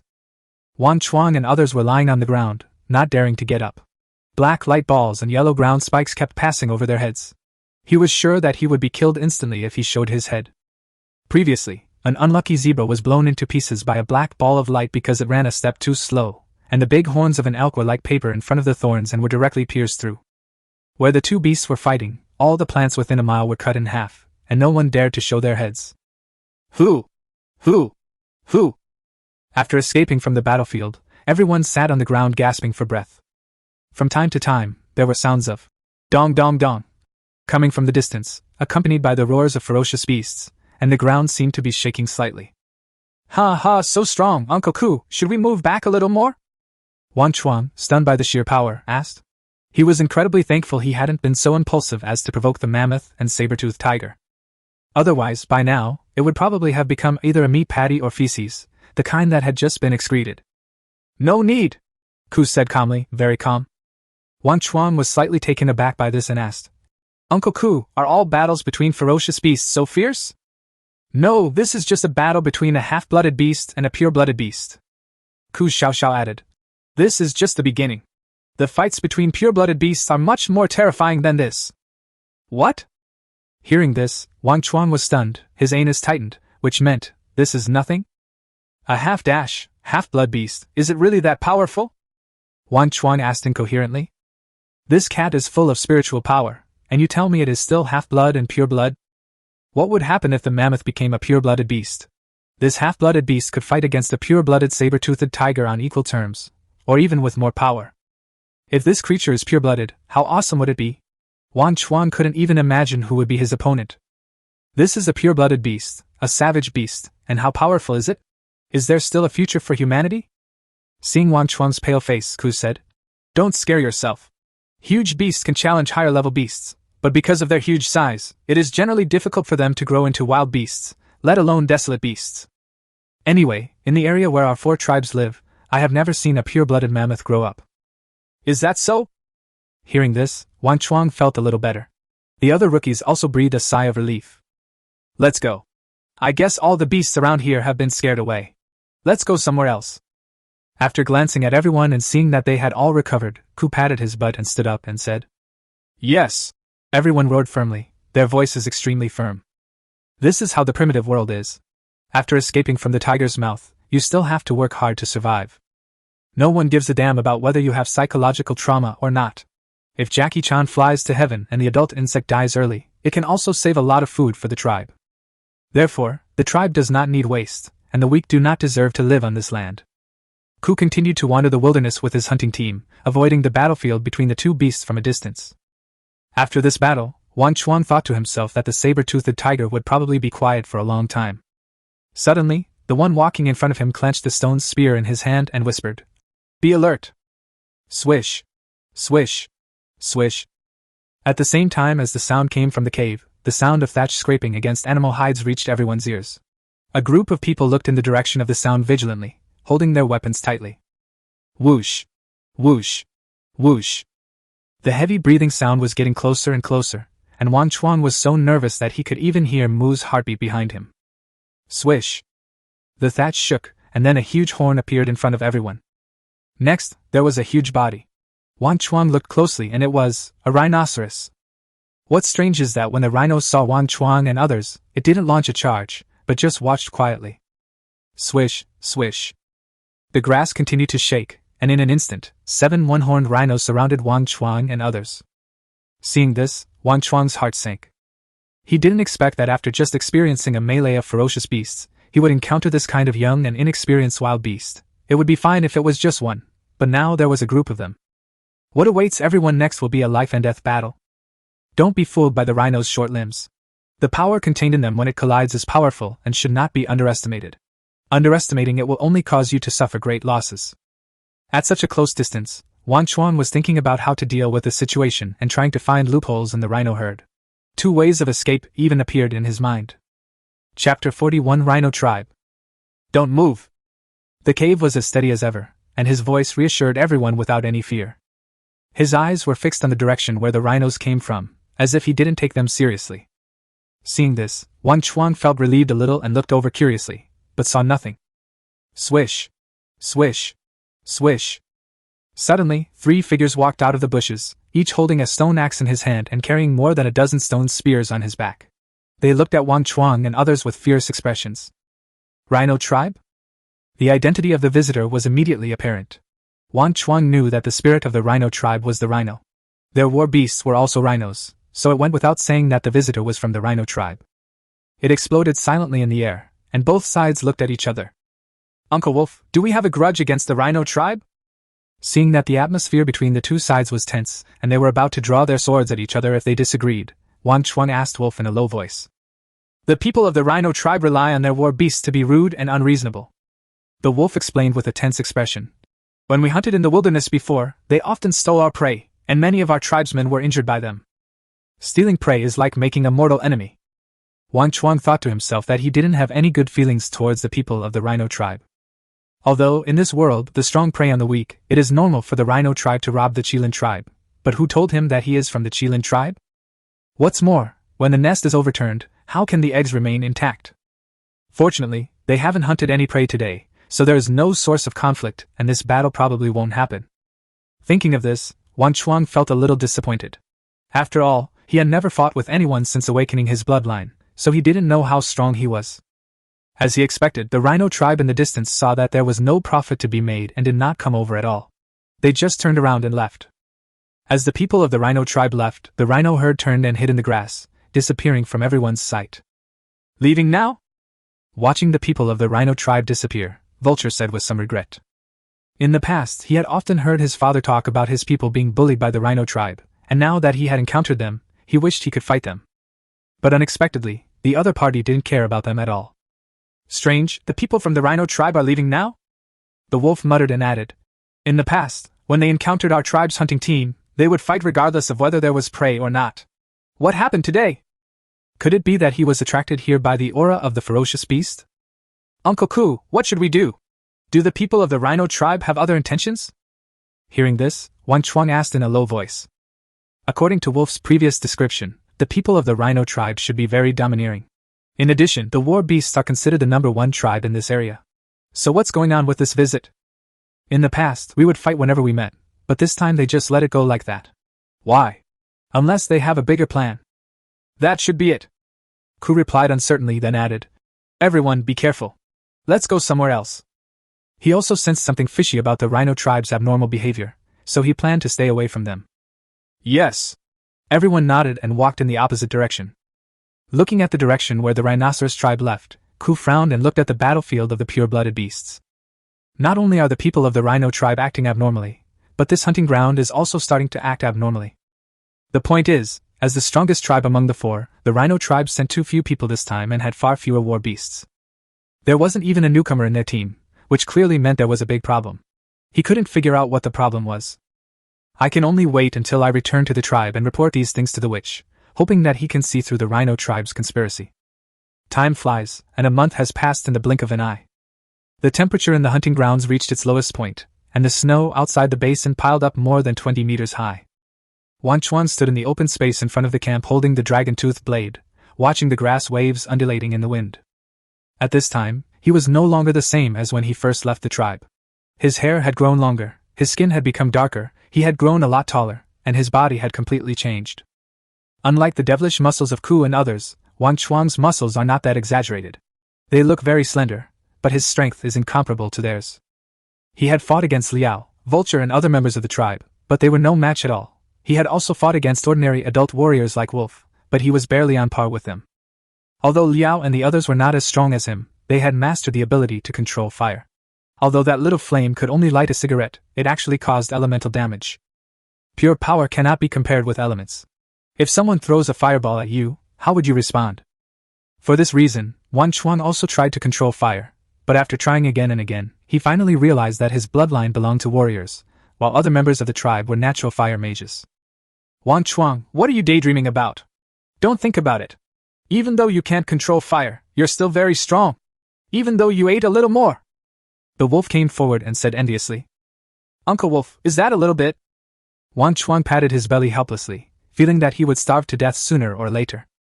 During the last few days of hunting, when Liao, Vulture, Dao and others discovered that they could control fire, Wang Chuang's appetite also increased dramatically. He was possessed by a starving ghost and could really eat a pig in 3 bites and half a cow in 1 meal. Don't think too much, let's go back to the tribe first. The wolf didn't know how to comfort him and could only pray that the clan leader and his men could hunt down a pure-blooded ferocious beast, otherwise poor little Wang Chuang would have a hard time enduring this dark winter. Aha! Wang Chuang nodded in agreement, wrapped the animal's skin tightly around his body and walked back to the earthen kiln. Soon the prey was sorted out and the entire earthen kiln was cleaned, and then the cave owner moved the huge stone back to its original position to seal the entrance and exit. Is everyone here? After finishing everything, Ku turned his head, looked around and began to count the number of people. During this period, the newcomers grew rapidly. Occasionally, there were seriously injured people, but they were all sent back to the tribe for treatment in advance, and no deaths occurred. Looking at the rookie team, each of them has matured a lot. Ku nodded with satisfaction and said, Let's go back to the tribe. As the group set out on their journey home, the rookies would look back from time to time at the place that had witnessed their growth. Time flies by so fast. Walking on the road in the woods, Liao said reluctantly. Compared to a month ago, Liao's face has lost its youthfulness, and his eyes are now gleaming with ferocity. The might of the bloodline warriors has begun to emerge, and the crimson Qilin pattern has become even more dazzling. Yeah, I'm really reluctant to leave. Vulture followed. Okay. Then you stay here for the dark winter, and we'll come pick you up next year in the summer. Seeing the two grown men being sentimental, Mu couldn't help but tease them. Hearing this, Liao shook his head and smiled bitterly, Vulture couldn't help it and changed his expression in an instant. Go away! Why are you everywhere? It's not as comfortable here as in the tribe. TSK. Man? Mu said disdainfully, looking at Vulture with contempt. Excuse me, I'm still a boy, retorted the Vulture. Oh yes, still a little virgin, Mu said with a suppressed laugh. Listening to the conversation between the two, Wang Chuang wanted to kick Mu in the ass. This guy was really talkative. He didn't know how he got into a fight with Vulture. Chapter 42 The Pepper Tree Awakens to Intelligence. Ignoring the two people's bickering, Wang Chuang carried the prey and quickly walked to the side of the cave. Uncle Ku, aren't there pepper trees in this forest? Take me there to pick some later and teach me the way. Okay. Ku nodded in agreement. During this period, the hunting team members have become picky eaters after eating the food made by Wang Chuang. They really can't do without these seasonings when they return to the tribe. Anyway, the hunting is over now, and most of the prey has been transported back to the tribe in advance, so it's a good time to get some peppercorns back. Then, they arrived at the junction of the ice and snow and the basin. The others took the two people's prey and returned to the tribe, while Wang Chuang and Ku went into the woods. On one side is the strength of ice and snow, on the other side is the proud vitality. It is like the boundary between life and death. A cold wind blew through the forest, bringing a biting chill to the bones. Pieces of white leaves fluttered down from the sky. The two of them quickly picked egg-sized pepper fruits from the thorny pepper tree. They accepted all the green, black and purple ones. After more than 10 minutes, they had collected all the animal skins they brought with them, and they also made a lot of animal skins with the leaves of the Sichuan pepper tree. Uncle Ku, have you finished picking them over there? It's over, Ku responded, looking at the bare tree trunk and said, There's another pepper tree here. I'll go over there later, and you need to follow my steps closely. Okay. Wang Chuang nodded in response. This dense forest may seem peaceful, but it is actually inhabited by ferocious beasts. If he is not careful, even the cave will be unable to protect him. But according to the witch, the more powerful and ferocious beasts live in a place, the more precious medicinal herbs there are. Thinking of this, he followed behind the cave and hurried through the woods. Soon the two of them arrived deep in the dense forest. Follow closely, and be careful not to make any noise. While moving quickly, Ku did not forget to remind Wang Chuang again. After all, he is someone Wu has high hopes for, and Ku doesn't want Wang Chuang to die here just because of a little appetite. Yes. Wang Chuang responded solemnly. Although it was easy for two people to hide their bodies when walking in the dense forest, the danger level did not decrease at all, and he did not dare to joke with his own life. As we went deeper into the dense forest, it got darker, the ground was covered with dead leaves, and we couldn't see the sky when we looked up. There were only huge trees that were so thick that several people could hug them. The forest was silent, and no birds could be heard. This strange atmosphere made Wang Chuang feel uncomfortable all over. Everything seemed dangerous to him. His face was full of vigilance, and he was ready to run away at any time. Squeak, squeak, squeak! Suddenly, a rapid cry came from a thick giant tree. Wang Chuang hid behind a tree and looked up, only to see 5 or 6 gray monkeys holding wooden sticks squatting on a branch not far away. Chi-chi, squeak! When a few monkeys discovered that Wang Chuang had discovered them, they bared their teeth and started yelling. Go! Go! Go! Ku roared, and the pressure of a bloodline warrior emanated. Squeak, squeak, squeak! The monkeys became agitated, cursing and jumping among the vines in the woods, and soon disappeared from their sight. Walk! After restraining his breath, Ku continued to move forward with Wang Chuang. These monkeys are just ordinary wild beasts. If they are not ferocious beasts, they are just making noises in the trees. If they were on the ground, they would have been made into Hericium marinaceus long ago. The two men advanced cautiously, encountering no wild beasts on the road. Not even a single hair of any ferocious beast was seen. After walking for about half an hour, they successfully arrived in front of a huge pepper tree. Akio! It's so big! Wang Chuang looked at the strange-looking Sichuan pepper tree not far away, which was 10 meters tall and 2 meters thick, with lush branches and leaves, and his jaw dropped. As a botanist, theory told him that this was not true, but this was the primitive world. The smell of peppercorns in the air reminded him tearfully that this was indeed a peppercorn tree. Peppercorns as big as bowls had fallen onto the ground, forming a thick layer. The skeletons of various small animals were scattered around, as if warning the two that this tree was not simple. Wang Chuang, please step back a little, this place seems a little complicated. Intuition told him that there was danger here. Tiger eyes stared at the giant tree 10 meters away. Instead of picking the fruit directly as before, he reminded Wang Chuang. Uncle Ku, be careful. Wang Chuang replied in a low voice, retreated another 10 meters and hid behind a giant tree. Seeing Wang Chuang sticking his head out from behind the tree, the two looked at each other. Ku gripped the stone axe tightly in his hand and walked towards the pepper tree step by step. Every step he took, he would stop and look around, appearing cautious. Whoosh! Whoosh! Whoosh! When he was 3 meters away from the pepper tree, sharp thorns as thick as chopsticks flew out. Small! Before he could finish his reminder, Wang Chuang saw Ku's lazy donkey rolling over to avoid the sharp spikes. Boom! Boom! Boom! The wooden spikes were nailed into the giant tree in front of Wang Chuang, making a thud-thud sound. Hurry up! Get out of here! Ku flashed to the side and roared, not caring about conserving his strength. The power of the condensation crystal realm burst out, and his arms instantly transformed into beasts. Ding ding dang dang! Yes! Wang Chuang hid behind a tree and saw with his peripheral vision that Ku's arms were waving, leaving after images, forming an impenetrable shield, and wooden thorns kept falling. Seeing that the cave was safe, he retreated carefully. With the giant tree blocking his view, it was easy for him to stay away from the attack range of the pepper tree. Whoosh! Whoosh! 10 minutes later, Ku was leaning against the tree roots, breathing heavily, his chest heaving violently. It seems that this tree has developed intelligence. As he said this, Ku poked his head out and looked back with lingering fear. Can plants also develop intelligence? Hearing this, Wang Chuang's brain froze. How could he survive like this? He seemed so weak in this world. Yes, plants can evolve, too, but it's just more difficult than for wild beasts. I'll have to report what's happening here to Wu Tong. It looks like the hunting grounds are going to be restless. As he spoke, Ku rubbed his arms that were covered with red blood spots. Although he had transformed into a beast just now, there were still marks left by the tattoos. Seeing this, Wang Chuang remembered the dense wooden thorns shooting towards him, which were comparable to a rain of pear blossom needles. Fortunately, the Sichuan pepper tree had not yet fully developed its intelligence, otherwise the two of them would have become fertilizer for the flowers today. Let's go! We can't stay here anymore. After a short rest, Ku stood up and said to Wang Chuang. He couldn't do anything with this tree. He couldn't get close to it, and was destined not to hurt it. Okay, these are enough for now. Wang Chuang patted the bulging bag on his back. Fortunately, he had the foresight to pick a lot of pepper leaves. Originally, he had thought the pepper fruit was too potent and his people couldn't handle it, so he picked the pepper leaves. Now, with these leaves included, there should be enough for the entire tribe to eat. The two of them packed up their bags and set off back the same way. The primitive plants taught Wang Chuang another impressive lesson today. Here, a flower, a blade of grass, or a tree can really take a person's life. It is truly not easy for humans to survive in such a dangerous primitive world. At the same time, he also understood why the child from the lonely cave smiled when he received the protein-rich dried meat. This world is truly dangerous. Wang Chuang thought a lot on the way. Uncle Ku, that tree can't be moved. We can actually burn it to death. Wang Chuang had been thinking about this proposal for a long time. He didn't believe that Ku couldn't think of this solution. It's true that this could kill it, but we can't do that.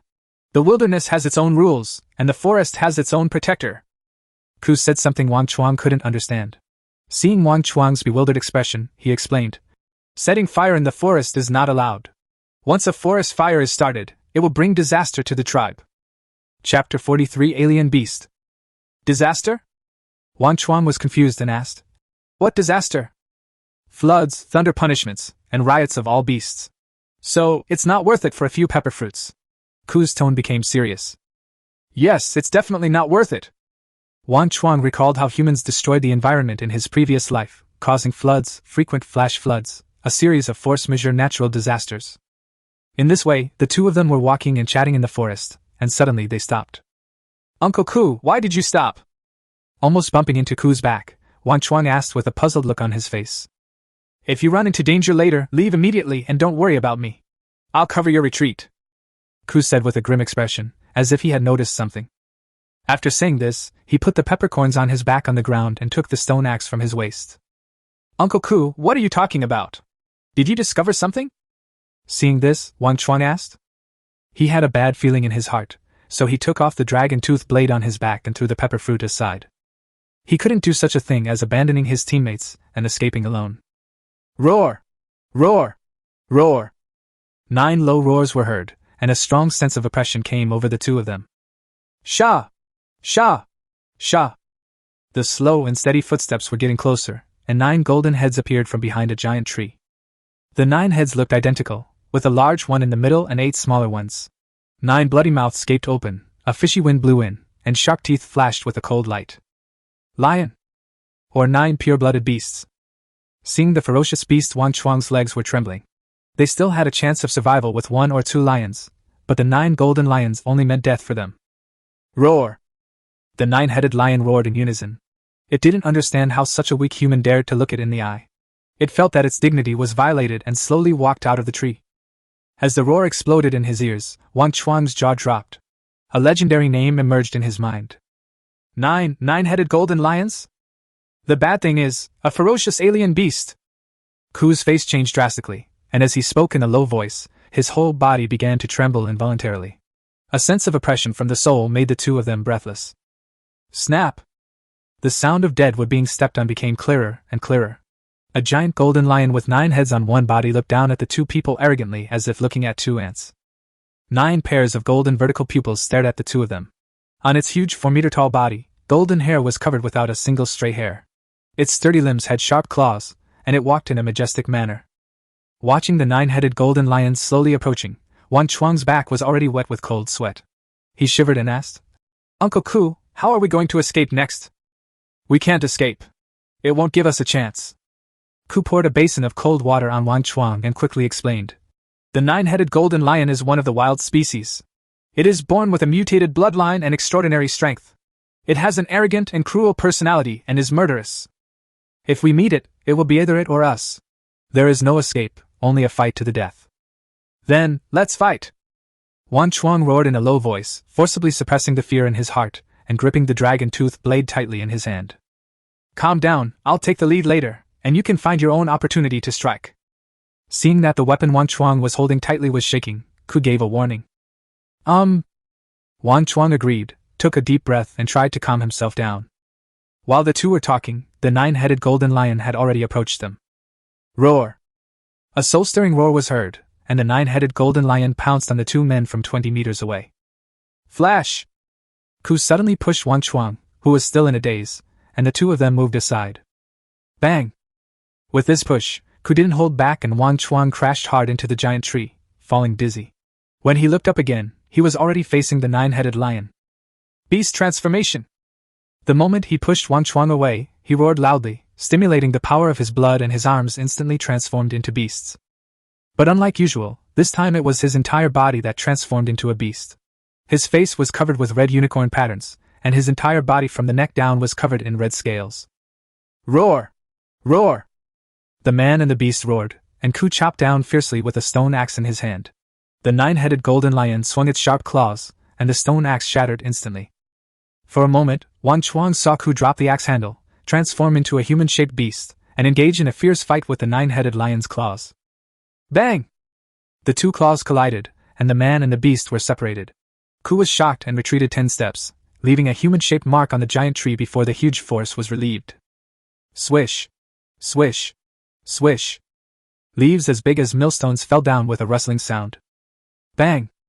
Ku stepped on the giant tree, and his whole body bounced up and rushed towards the 9-headed golden lion that retreated 3 steps. Seeing this, Wang Chuang picked up the dragon-tooth blade, stimulated the weak power of his blood, and rushed towards the tail of the 9-headed golden lion.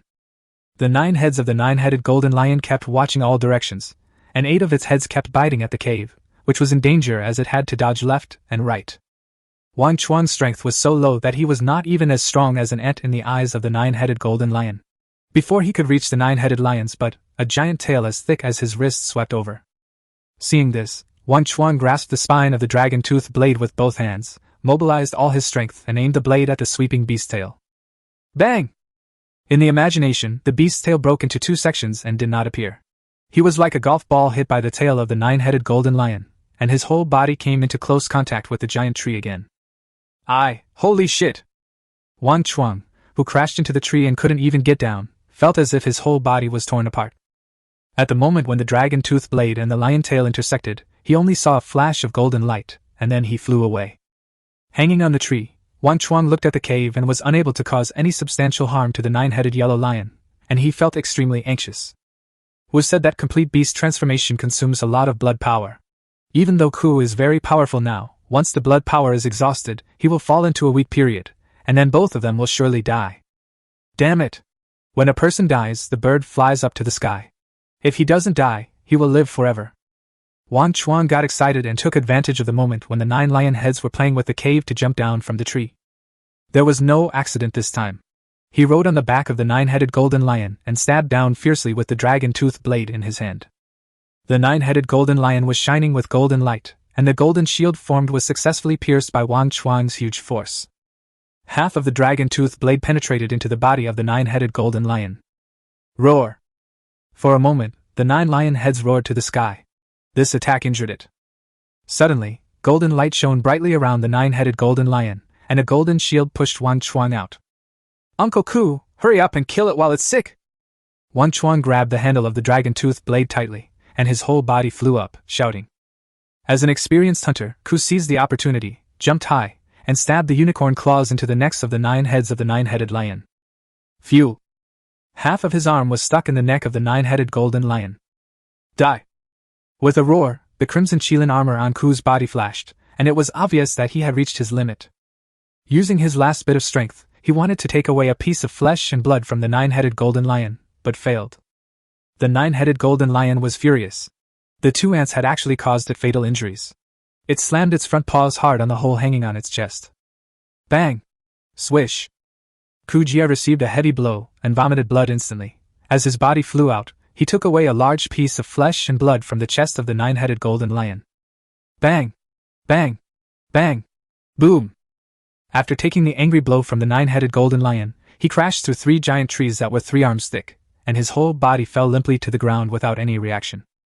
I don't know if he is dead or just fainted. Uncle Ku! Wang Chuang roared on the back of the 9-headed golden lion. The power of his blood surged instantly, his eyes turned pitch black, without a trace of white visible, and black power overflowed from the Qilin pattern on his body. Chapter 44: A bloody battle with the 9-headed golden lion. The whole person was instantly wrapped in black power, and the ink-black Qilin pattern slowly emerged on his face and quickly covered his entire body. It hurt. Wang Chuang only felt the pain of his flesh and blood being eaten by thousands of ants, and his bones were crackling. His heart was beating violently, as if it was on an accelerator, and his blood circulation reached a new level. His muscles also shrank strangely. Looking down, he saw dark scales growing out of his flesh, and hideous bone spurs protruding from the joints of his limbs. Animalization? While thinking about it, Wang Chuang didn't have time to look closely when a strong wind blew from behind. Bang! The lion's tail whipped his back hard. Wang Chuang's arms went limp, and his whole body pressed against the lion's back. Ignoring the burning pain in his back, he used his sharp black unicorn claws to fiercely pierce the back of the 9-headed golden lion, and used the bone spurs in his leg joints to pierce the lion's back, firmly fixing the whole person. Roar! The 9 heads of the 9-headed golden lion roared in unison, a foul smell spreading everywhere. The oppressive feeling from the ferocious beast reached its peak, and its tail lashed wildly at Wang Chuang's back. Snap! Snap! Snap! Blood was oozing from the corner of his mouth. Wang Chuang endured the severe pain and, with a surge of rage, fixed his body firmly on the back of the 9-headed golden lion, waving his arms and continuously digging into the body of the 9-headed golden lion. The 9-headed golden lion was huge, and only its tail could attack its back. He seized this weakness, resisted the whipping of the lion's tail, and forcibly dug a bloody hole the size of a wash basin on its back. Puff! Puff! Golden lion blood was flying all over the sky, covering Wang Chuang's face and staining the ground with large patches of gold. It was estimated that his claws had ruptured its aorta. Roar! Roar! Roar! The 9-headed golden lion roared, and as its blood continued to flow out, it discovered that the lion's tail had injured the immortal king, so it began to use its body to hit the 1,000-year-old tree. Wang Chuang must be killed. Boom! Boom! Boom! Wang Chuang almost suffered a concussion. The black scales on his back had already been broken, and his flesh and blood were blurred. As the frequency of the impact decreased and the force became lighter, the giant tree made a crack sound. His black Qilin arm finally dug out the 9-headed golden lion's internal organs. Roar! With an unwilling wail, the huge body of the 9-headed golden lion fell heavily. Bang! Wang Chuang was pinned down inside the bloody hole he had dug. He felt intense fatigue throughout his body, foreshadowing the end of his beast transformation. Without caring about anything else, he waved his arms and dug upwards hard, and the shrill roar of the 9-headed golden lion came to his ears. Sizzle! The black Qilin arm disappeared the moment it scratched the lion's skin. Whoosh! Whoosh! Whoosh! Then Wang Chuang struggled to stick his head out, gasping heavily. My whole body ached, and I was so thin that I was just skin and bones. Where is this? After recovering, Wang Chuang struggled to climb out of the body of the 9-headed golden lion, looked at his shriveled body, shook his head and smiled bitterly. He pulled out the dragon-tooth blade from the lion's back with great effort, looked at the lion's belly still rising and falling, and forced himself to fight back as he stabbed the 9-headed golden lion's heart again. Who? Who?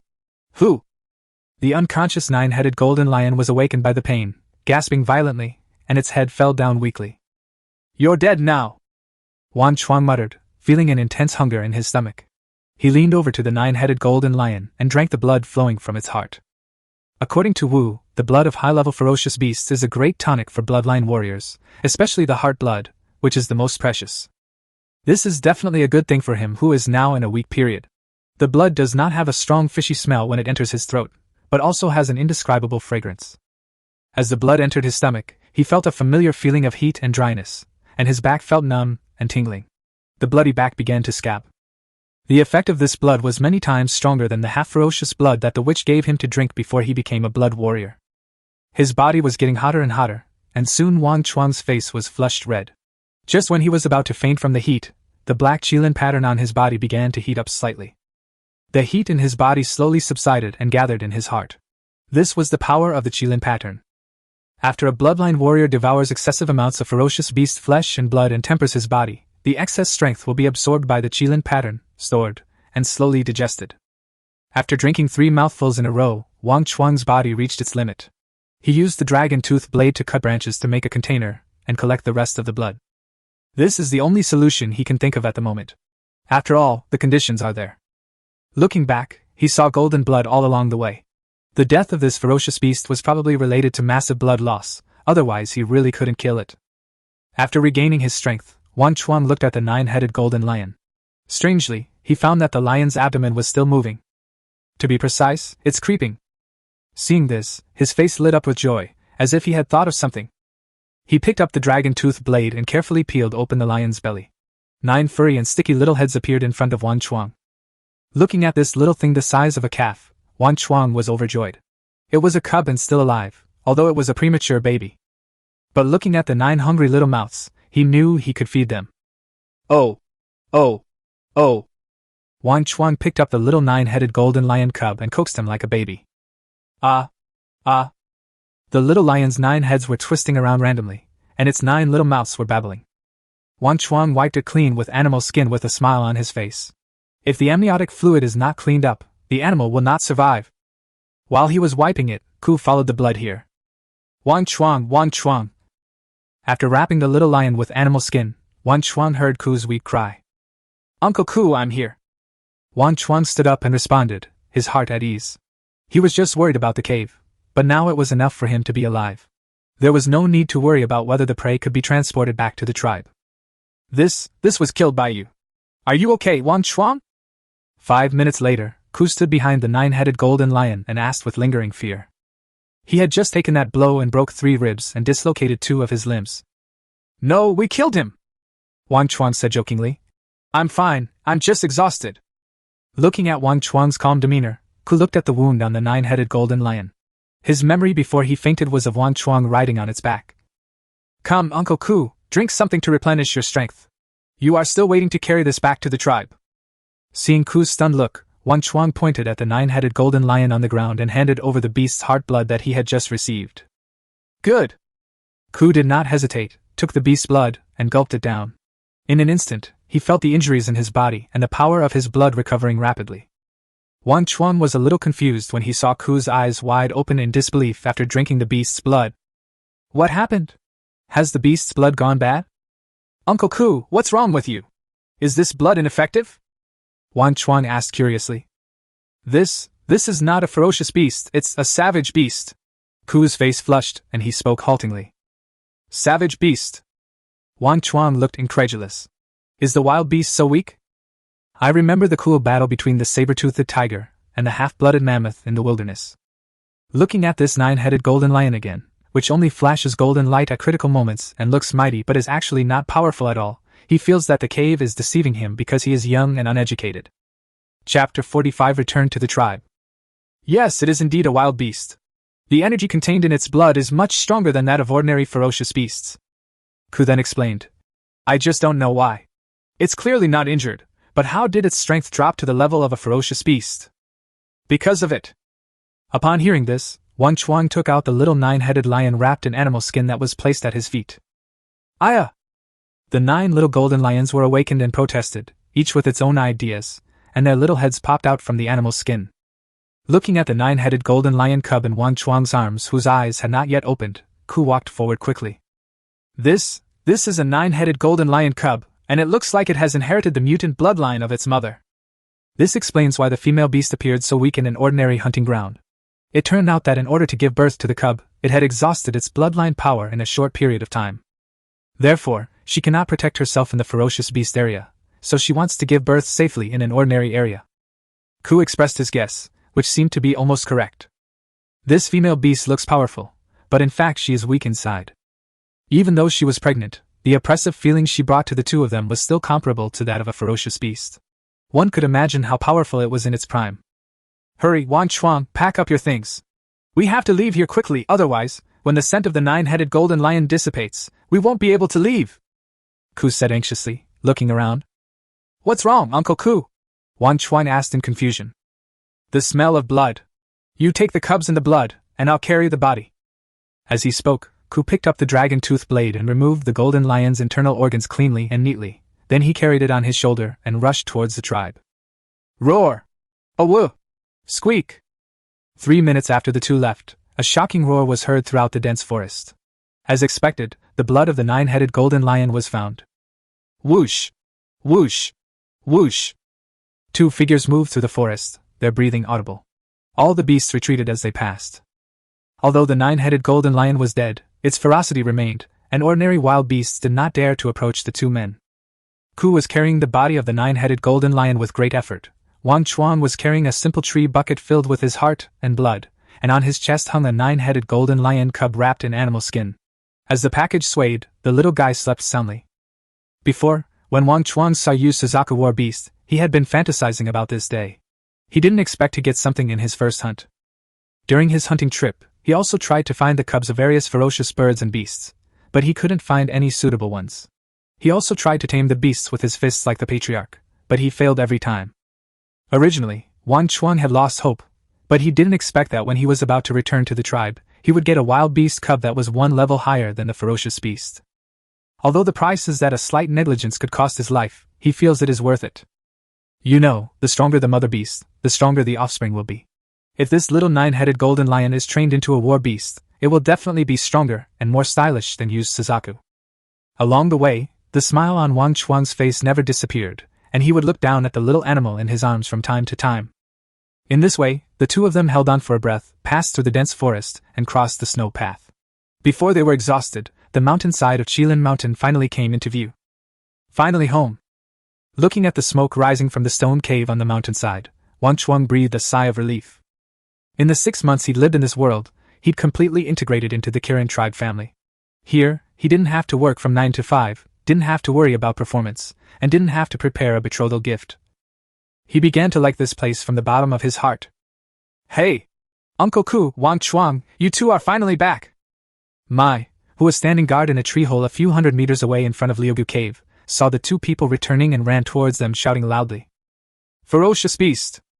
Before he could reach the 2 of them, Mai suddenly braked, shouted in surprise, and stood still. How is that possible? Another warrior stuck his head out of the tree hole. His eyes widened and he muttered before he could finish his words. Before, when the people who were hunting in the wilderness came back under the guidance of the wolves, they said that they took Wang Chuang to look for pepper fruits, but they didn't mention hunting. What's going on? Looking at the prey on Ku's shoulders and the large and small bags on Wang Chuang's body, if it weren't for the oppressive feeling that came from his soul, Mai would have suspected that the 2 had killed wild beasts. Didn't we agree to pick fruit? What's going on? For a moment, Mai and the other soldiers' brains froze. However, the 2 reacted quickly. Mai rushed forward first, and the other warrior ran towards the tribe without any panic. Bang!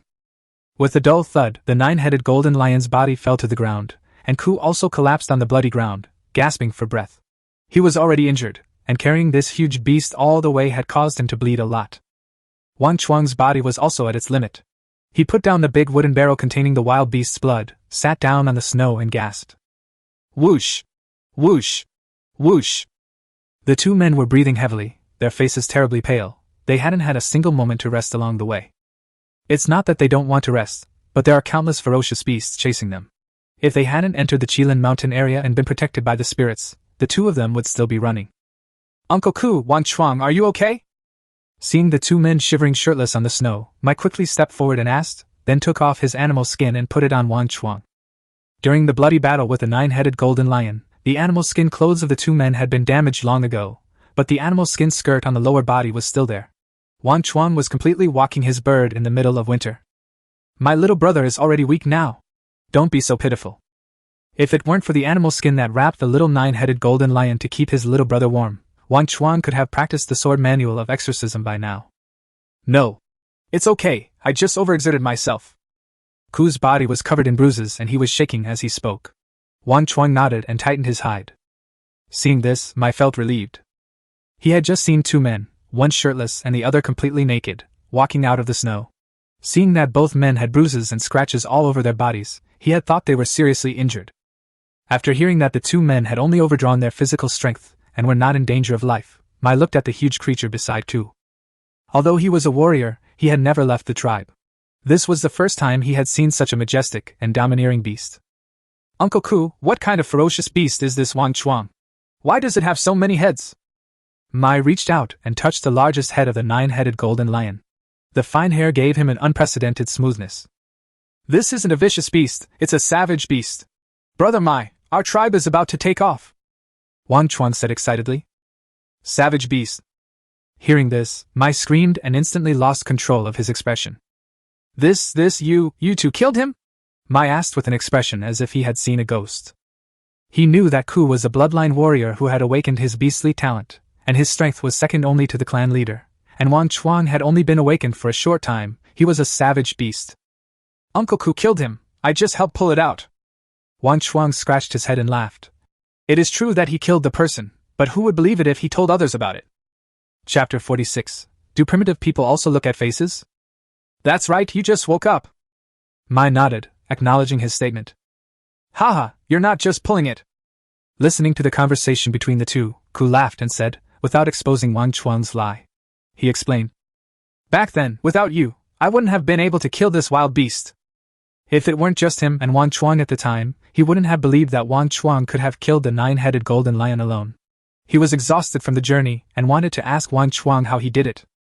However, at this time, Yumai Zaiku didn't want to ask too much, because there were some things that ordinary members of the tribe were not qualified to know. Hearing Ku supporting Wang Chuang, Mai subconsciously thought that Ku was taking care of the young man and didn't think any more about it. He looked at Wang Chuang with envy. 2 or 3 months ago, in his eyes, Wang Chuang was just a little kid who could only play pranks.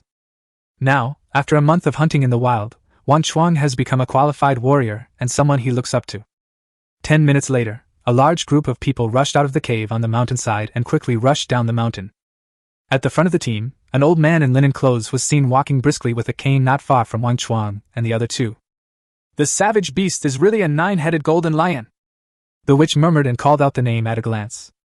The other tribesmen who came later were all shocked when they saw the golden giant beast lying on the ground, and each of them had a look of astonishment on their face. Wu, why did you come down the mountain? Seeing Wu approaching, Ku and Wang Chuang stood up and greeted him. Ku, did you two go to the beast hunting ground? The witch reached out and stroked the fur of the 9-headed golden lion, then turned to look at the two people covered in bruises and asked. In his impression, wild beasts only occasionally appeared in the hunting grounds of ferocious beasts. No, I encountered it in the forest on the ordinary hunting ground. Then Ku added, the ordinary hunting grounds are no longer peaceful.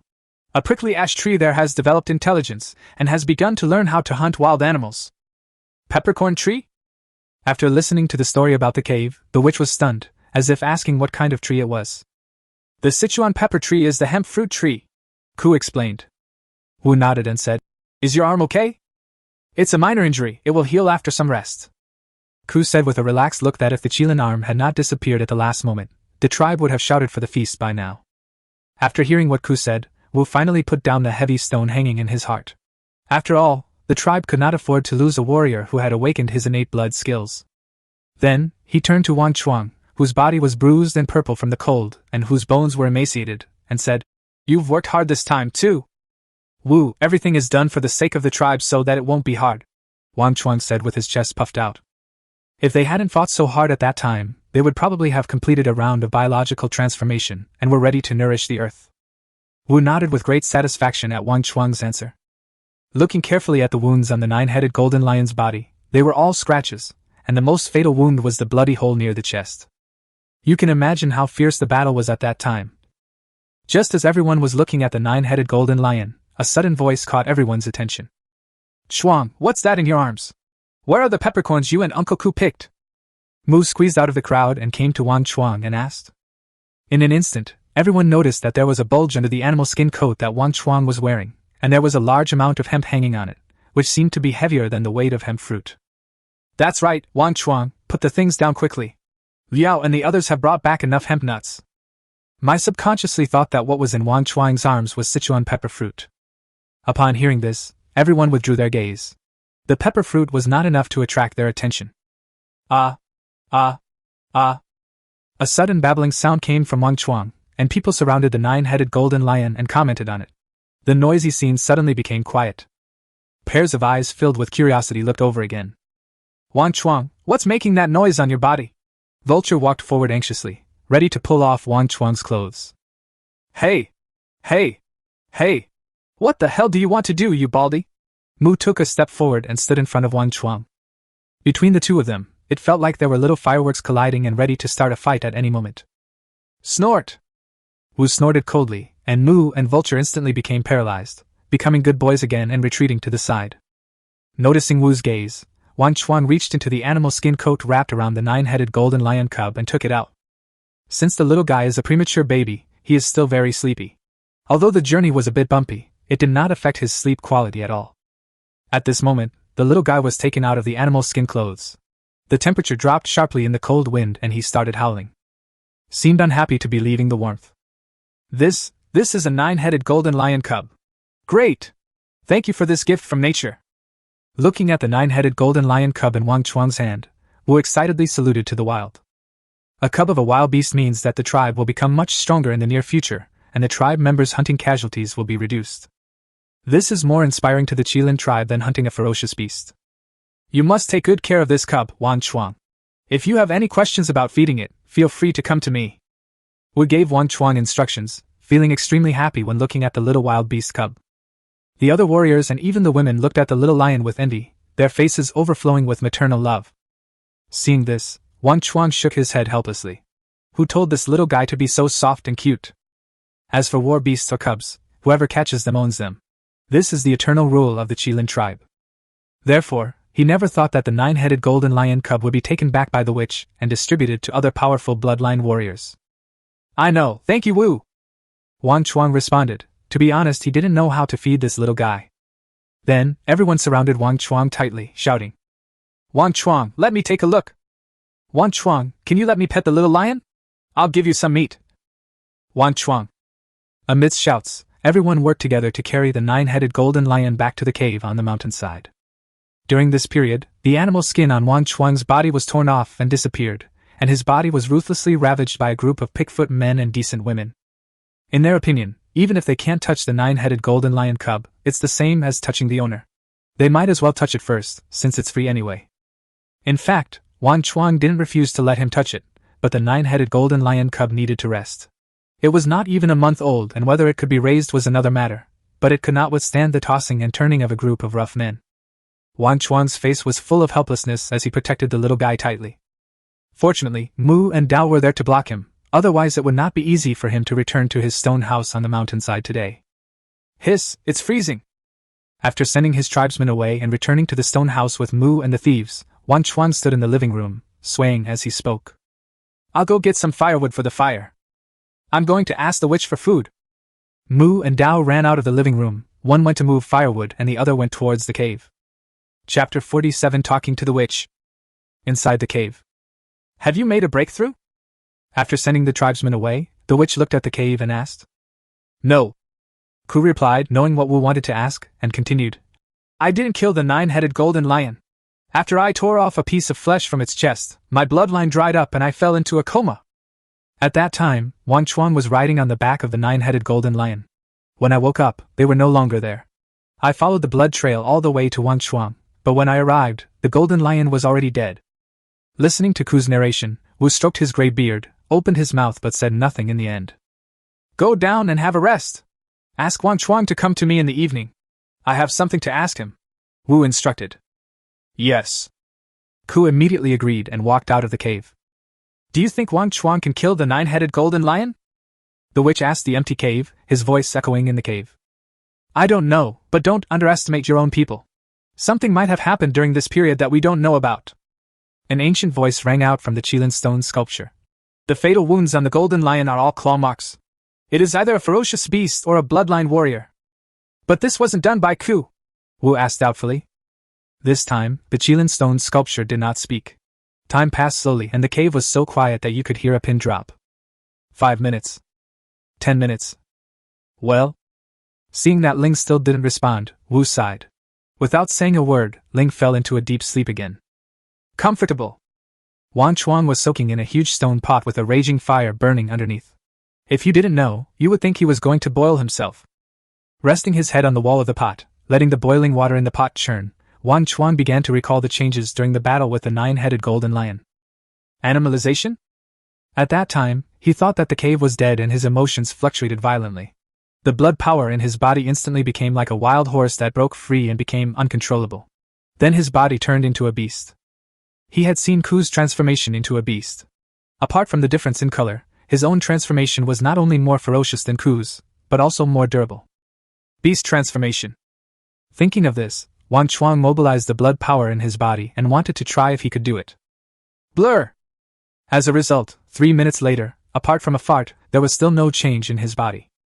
In fact, it's not that there are no changes, but what is invisible to the naked eye is that the moment he activated the power of his blood, black lines faintly appeared on his skin, but they were not obvious. Forget it, I'll just go ask the witch later. I don't know if this is good or bad. After trying for a while and seeing no results, Wang Chuang simply gave up. Anyway, in this world without civilization and technology, there is no need to worry about being caught and used as a guinea pig if you tell the witch queen. The only worry is whether it will harm your body. After taking a hot bath to wash away the fatigue of the past month, Wang Chuang put on animal skin clothes, wrapped the 9-headed golden lion cub in sheepskin, and walked towards the witch's residence. He doesn't even know how to feed this little thing? He couldn't find milk in the season, so he could only ask the witch if there was any alternative. Hey Wang Chuang, go find Wu. Wang Chuang, let me take a look at that little thing. Along the way, the tribesmen looked like bumpkins who had never seen the world, and they all vying to see the golden lion cubs. It should have taken Wang Chuang half an hour to walk a distance that should have taken 10 minutes. If the tribesman hadn't known that the little creature was still very fragile, he would have beaten it to a pulp. Boom boom boom. Knock on the witch's wooden door. Come in. Wu Tsunglau's voice was heard from inside the stone house. It was obvious that he had been waiting for Wang Chuang for a long time. Wu, you're looking for me. Pushing the door and walking into the stone house, Wang Chuang said. Yes, I have something to ask you. As he spoke, Wu motioned for Wang Chuang to sit down. Wang Chuang sat down holding the sleeping little golden lion. He knew what Wu was going to ask. You killed the 9-headed golden lion? Wu asked, staring at Wang Chuang. Yes. Wang Chuang replied calmly. At that time, only 2 people in the cave were unconscious. Who else could it be but him? After getting the accurate answer, Wu's eyes lit up a little. Although he had already determined that it was Wang Chuang who did it, an expression of astonishment still appeared on his face. Can you tell me how you did it? Wu continued to ask. You know, Wang Chuang has only been awakened for a month. This is definitely not something that a person who has just awakened can do. Yes, I would like to ask even if you don't tell me. Wang Chuang recounted the story of how his body transformed into a beast after he fell into a coma. The only thing he concealed was the time when he transformed into a beast. This is what happened. Wu was stunned when he heard this. He didn't know what he was thinking and didn't say anything. After 3 minutes of silence, he finally spoke. It seems we all underestimated the power of your bloodline. Is this a good thing or a bad thing? Wang Chuang asked. This was what he wanted to ask. Ha ha ha, God bless our Qilin tribe, this is a great thing, don't worry, your body is fine. Wu Lao continued with tears streaming down his face. As for why you couldn't use the beast transformation after returning to the tribe, it's because your bloodline power hasn't recovered yet. Besides that, you're not proficient in beast transformation yet, and you can't transform part of your body into a beast like Hu did. Is that so? Wang Chuang felt relieved. He was really worried about his body. After all, he couldn't guarantee that his soul would be able to return to Earth. Cultivate yourself well. You can ask Hu about the beast transformation. He is the only one in the tribe who has awakened his bloodline talent. He will teach you. As he spoke, Wu looked at the small thing wrapped in sheepskin hanging on Wang Chuang's chest. Wang Chuang understood and reached out to take the cub out. This woke the little guy up, and his 9 little mouths immediately started howling. Ouch! Ouch!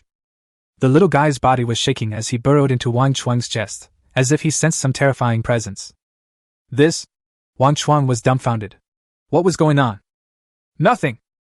The witch took off a tassel from the scepter, made it into a loop, and put it on the largest head of the little 9-headed golden lion. Then the little guy stopped making a fuss and let Wu's dry hand stroke his head. Treat it well, and it will be your most loyal partner in the future. Retracting his hand, the witch looked at the little 9-headed golden lion and said with a smile, I will take good care of it, but I don't know how to feed it. Please teach me, witch. Wang Chuang stood up and bent over to ask.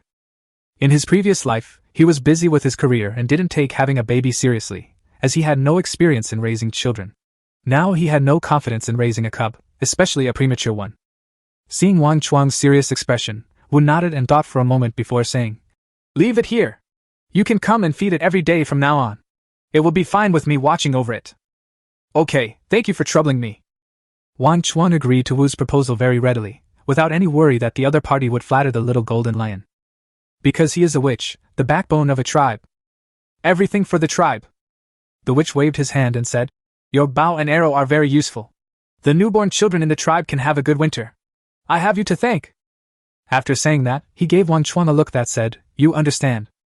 Hearing about the bow and arrow, Wang Chuang was stunned at first, then he remembered his fictional wandering spirit and instantly understood and said, Everything is for the tribe. This is what I should do. Ha ha ha, okay. Wu laughed loudly, and both of them understood what the other meant. Wang Chuang also laughed it off, very satisfied with his fiction. Then the two chatted for a few more sentences, and Wang Chuang said goodbye and left after he felt extremely sleepy. Chapter 48 The Kid Who Brings His Own Food Reserves. Watching Wang Chuang close the door and leave, Wu gently stroked the head of the 9-headed golden lion cub and murmured softly, Old friend, I didn't make a mistake. When he encountered an invincible beast, he didn't abandon his people and flee alone. Instead, he fought to the death, breaking through the limits of his bloodline and awakening a new talent. You're right about him. The Qilin tribe now has a successor. But he's still too weak and needs time to grow. A low voice sounded in the empty house, and the spirit of the Qilin tribe woke up again. Yes. Time, he needs time. Wu shook his head and sighed, the smile on his old face becoming even brighter. Oh Wu! Oh Wu! The 9-headed golden lion cub also howled, as if to say that it also needed it. Yes, yes, you need time too. The old man touched the head of the 9-headed golden lion cub lovingly, took out a hollow tree from his arms, and poured the red liquid inside into the golden lion cub's mouth. Winter night fell quickly, and thick smoke rose from all over Qilin Mountain. People lay down on the warm Kong early, just to save a meal. But on the other side of the mountain, 3 young men were sitting around a campfire in a stone house. The stone pot on the fire was boiling, and the aroma of meat filled the whole house. It smells so good. Chuang, how long will it take before we can eat it? Mu stared at the stone pot and asked without moving his eyes. Gurgle! Gurgle! The sound of gulping saliva made Wang Chuang hungry. The meat he had prepared before leaving should be almost done by now. Let me try it first. As he spoke, he picked up a wooden spoon beside him and scooped up a fist-sized piece of meat. Huff, huff, huff! After blowing the meat cool, Wang Chuang smelled the rich aroma of peppercorns and took a bite. Ah! Sha! It's so hot. The lamb is fat and lean, and it is stewed just right. It just tastes a little chewier than other meats because it is not salty. Give me a spoon, I'm starving. Seeing that Wang Chuang was eating with relish, Mu took a wooden spoon, scooped up 2 pieces and started cooking, not afraid of being scalded. The thief was not to be outdone and scooped the soup and meat into his own bowl. The 3 of them ate with great enthusiasm, which made it difficult for the other tribesmen who went to bed early. Mother, I'm so hungry. I smell meat.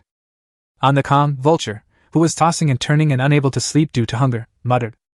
Bang!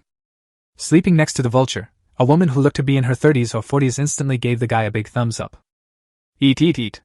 All you have to do all day is eat. Then go to sleep. When you fall asleep, you can eat whatever you want in your dreams. This scene was played out in every stone chamber on the mountainside, while the three pupae were devouring the food with relish. After eating, Wang Chuang instructed the two to clean up the dishes, then he dived into the warm stone kong and fell into a deep sleep. I slept peacefully until the next day, when I was awakened by a series of trumpet sounds. Woo! Woo! Woo! Woo! The clan leader and the others are back? Wang Chuang jumped up, put on his animal skin swiftly, and walked out the door. As soon as he left the door, he ran into Mu and Dao, who were both calling him. Chuang, let's go together! Let's go see what kind of ferocious beasts the clan leader and his men brought back. The two of them walked forward quickly, and even though they were a few meters apart, they started talking nonstop. Wang Chuang nodded, and the three of them ran towards the front mountain against the wind and snow. However, before the three of them ran down the mountain, they heard a woman's shrill cry as soon as they arrived in front of the cave. Woo! Woo, please save my man. How can I live without him? The three of them squeezed into the crowd and saw a woman kneeling on the ground crying and kowtowing to the witch frantically. Next to her stood a little boy who looked about 3 or 4 years old, with messy hair, a runny nose, and a red face from the cold. Tears were streaming down his big, twinkling eyes. He looked at the man lying on the ground with blood gushing out of his chest, but he didn't cry out loud. What's going on? Wang Chuang, who couldn't bear to see the suffering of the world, walked up to the man who was breathing out more than breathing in and asked. As soon as he saw the amount of bleeding, he knew that the aorta was injured. Ku, who came forward, said, I heard from the people who brought Kun back that on his way back, Kun wanted to take out 2 ferocious bird eggs to bring back for his child to nourish his body. Unfortunately, he was discovered by the returning ferocious bird and was severely injured after a fight. Wu has seen it, and it seems that he will not survive this time. No wonder I felt inexplicably familiar with this person. I heard him called Kun. When Wang Chuang thought of Zhu Xia, it was this guy who was injured. This time he actually provoked the ferocious bird. He had to admire this little expert in courting death. Looking at the blood spurting out of the other person's chest, he was probably going to die. And Wu also quickly issued a critical illness notice. Ayu, please get up. I can't do anything this time. His bleeding won't stop. My witchcraft and the tribe's medicine are useless. Seeing another tribesman about to return to the embrace of the spirit, Wu sighed helplessly. Hearing this, the woman named Ayu howled loudly, crying her heart out, and lowered her head for a long time without wanting to raise it. Qilin, get up! Don't die! Get up and look at me and the child! Ayu was muttering to herself, her body tilted and she fainted from crying. Wang Chuang looked at this with a bad taste in his heart. He walked to the witch and asked, Wu, as long as the bleeding can be stopped, can the person be saved? Yes, but I can't stop. Wu said with certainty that it was not easy to stop the bleeding. Let me try! As he spoke, Wang Chuang silently chanted, Eye of the Qilin. In his heart, mobilizing the blood power in his body to gather his eyes, and black pupils appeared. Looking at Qilin lying on the ground, Qilin's meridians and blood vessels appeared in his eyes. I saw that a blood vessel in his chest was like a burst water pipe, and blood was flowing out rapidly. The broken blood vessel was found, but Wang Chuang didn't know what to do next. He was not a doctor and couldn't think of a good solution for a while, so he was sweating profusely in anxiety. Time waits for no one. Wang Chuang's forehead suddenly became hot, and his fingers changed. The extremely black Qilin claws flashing with cold light appeared in front of everyone. Before everyone could be surprised, Wang Chuang's next action almost scared them to death. The sharp Qilin claws gently scratched Qilin's chest, leaving 2 1-inch deep wounds that avoided the internal organs. Wang Chuang held his breath and concentrated, inserted 2 fingernails into Qilin's body, quickly clamped the burst blood vessel and tied a knot. Yes, it is indeed a knot. This bizarre operation almost scared the onlookers to death. But the effect was surprisingly good, and the blood stopped spurting. Wu, take action quickly! After completing the task, Wang Chuang yelled loudly and fell down on the snow. The witch came back to his senses and muttered a spell that Wang Chuang couldn't understand. A green light shot from the witch's hand towards Qilin. In an instant, the blood coagulated and stopped seeping out. The witch reached out and took out a hollow tree from his arms and poured the powder inside on Qilin's chest.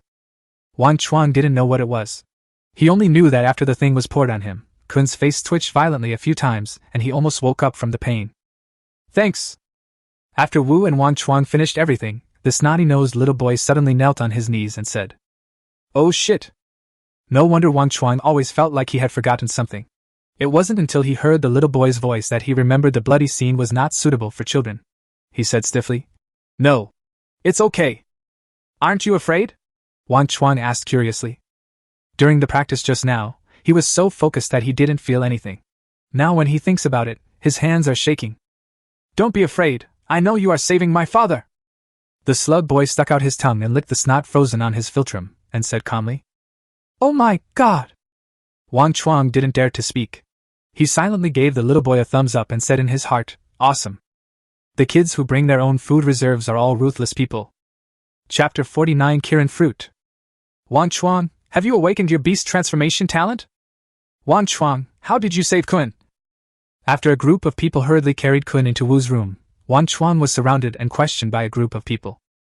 Now he was too tired to speak and sat slumped on the stone beside the campfire. Everyone, get out of here! What are you arguing about? The clan leader doesn't need anyone to come and pick him up, and there's no need to prepare food. You all have so much free time, get out! Inside the small stone house, the witch's roar reached the ears of every tribe member. They all wilted in an instant and ran faster than rabbits. At the foot of the mountain, the members of the hunting team, who had been carrying their prey all the way and were ready to receive cheers from their tribesmen, stood in a daze in the wind and snow. Where are the cheers? The shouts? The voices praising the warrior's strength? Why was there only falling snow to greet them? Someone who didn't know would have thought the tribe was wiped out. What could be happening? There wasn't a single person in sight. Just as they were stunned, they saw a group of people running down the mountainside in a hurry. Ouch! Ouch! After everyone left, the 9-headed golden lion cubs in the stone house began to howl.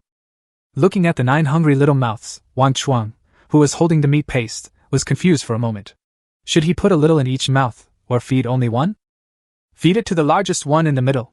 It will be the main controller of this body. Seeing Wang Chuang struggling over which mouth to feed, Wu said with a smile. This ferocious beast, with multiple heads on one body, has innate conditions that determine the control over this body. Oh, okay.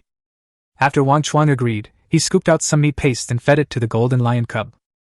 Seeing that Wu was no longer paying attention to this side, he would occasionally sneak a little bit and stuff it into the other howling little mouths. The howling of the cubs gradually disappeared, and the sound of smacking lips came to his ears. Wu, with his back to Wang Chuang, shook his head and smiled bitterly, without saying much. A fist-sized lump of meat paste made from an unknown medicinal liquid used by the witch was quickly eaten by the 9-headed golden lion cub. The little guy had become accustomed to Wang Chuang's warm embrace and fell asleep in his arms. The 9 heads each have their own sleeping positions. Wang Chuang didn't dare to move at all. This little guy is quite grumpy when he wakes up. A man and a beast fell asleep beside the campfire. Outside the cave, the second brother, with a ferocious appearance and covered with black hair, was lying on the ground, like a small hill. The tribesmen cheered and jumped for joy around the meat mountain, working busily. Wu, how is Qilin? The patriarch looked at the busy tribesmen and asked the witch. He's in a coma. I don't know if he can survive, Wu replied. The two stood on the protruding rocks on the mountainside, letting the cold wind blow on them. After a while, the clan leader asked, I heard that the cave hunted a wild beast, and Wang Chuang awakened his beast transformation talent. Yes. Wu Xinwei smiled and added, It was actually Wang Chuang who killed the savage beast. He also brought back a savage beast cub. This? The clan leader was stunned. He couldn't believe that a kid who had just awakened could do this. He asked in surprise. Did he really kill her? Yes, it was a pregnant beast. It could only use 80% of its strength. It was seriously injured by the cave and killed by him. After telling the clan leader what had happened, the witch stroked his beard and looked up at the top of Qilin Mountain shrouded in clouds and mist. You want to take him to the top of the mountain? The patriarch used honorifics, and he could see that the witch had made up his mind. The fruits on the mountaintop are ripe. Given his contributions to the tribe, he deserves the Qilin fruit, Wu said in a deep voice, his tone firm and unyielding. Qilin fruit is a magical fruit unique to the Qilin tribe. It takes 3 years to bloom, 7 years to bear fruit, and 4 years to mature. It takes 14 years before it can be eaten. It has the effects of strengthening the physique, purifying the blood, and accelerating cultivation. It is the foundation for the Qilin tribe to survive in this world. Alright, just because he's awakened his beast transformation talent, he deserves a share of the Qilin fruit. The patriarch agreed, saying that he believed the witch's decision would not be wrong. Go and deal with the ferocious beast's flesh. We can talk about other things later. The tribe has a good harvest this winter hunt, so give more meat to the tribe members. After saying that, Wu waved his hand and walked towards his residence. Time flies, and 6 days have passed since Wang Chuang returned to the tribe. During these 6 days, he went back and forth between 2 places every day. He was either feeding the 9-headed golden lion cubs in the witch's room or blowing the urine bags of various animals. Who made the promise in the first place? With tears in his eyes, he blew until his mouth was full of the smell of urine, and he kept blowing even when his cheeks were about to burst. Fortunately, there were only 9 people in the rookie team. He passed the skills to Dao, Mu and the other 2 so that they could play together, otherwise they really wouldn't be able to cope with it. Ouch! Ouch! The 9-headed golden lion cub has not opened its eyes yet, but it is much more energetic than when it first arrived. As soon as Wang Chuang appears, it starts howling following the scent. It's coming! It's coming! Don't rush me! Wang Chuang shook his head, picked up the little guy lying in the animal skin package, and shook it with both hands, feeling a little heavier. During this period, he fed the 9-headed golden lion cub on time, and the cub was always covered with his animal skin clothes, so the little guy was very attached to him. Picking up Wu's special meat paste, Wang Chuang began to feed it with ease. The little guy opened his mouth and ate with a smacking sound, and his appetite increased day by day. According to the witch's instructions, the cub was fed with the meat paste of ordinary animals mixed with the tribe's body-hardening fluid before it opened its eyes. Once it opened its eyes and became familiar with the scent of its tribe, it could be fed with the flesh and blood of semi-feral or pure-blooded beasts. By then, the more the 9-headed golden lion cubs eat, the faster they grow, and they can quickly become the combat force of the tribe. After eating all the meat paste, the 9-headed golden lion cub howled and played with Wang Chuang for a while, then fell into a deep sleep. Wang Chuang, come with me. I'll take you somewhere. After seeing the 9-headed golden lion fast asleep, Wu whispered to Wang Chuang, then stood up and walked out of the stone house. Wang Chuang nodded, put the golden lion on the soft animal skin, and followed out quietly. Wu, where are we going? After walking out of the stone chamber, the witch took Wang Chuang to a mountain path guarded by soldiers. Through observation, he found that this road led to the top of the mountain. In his limited memory, he had never known there was such a road. The top of the mountain was always shrouded in clouds and mist, and he had no idea what was there. Come along! You'll know when you get there.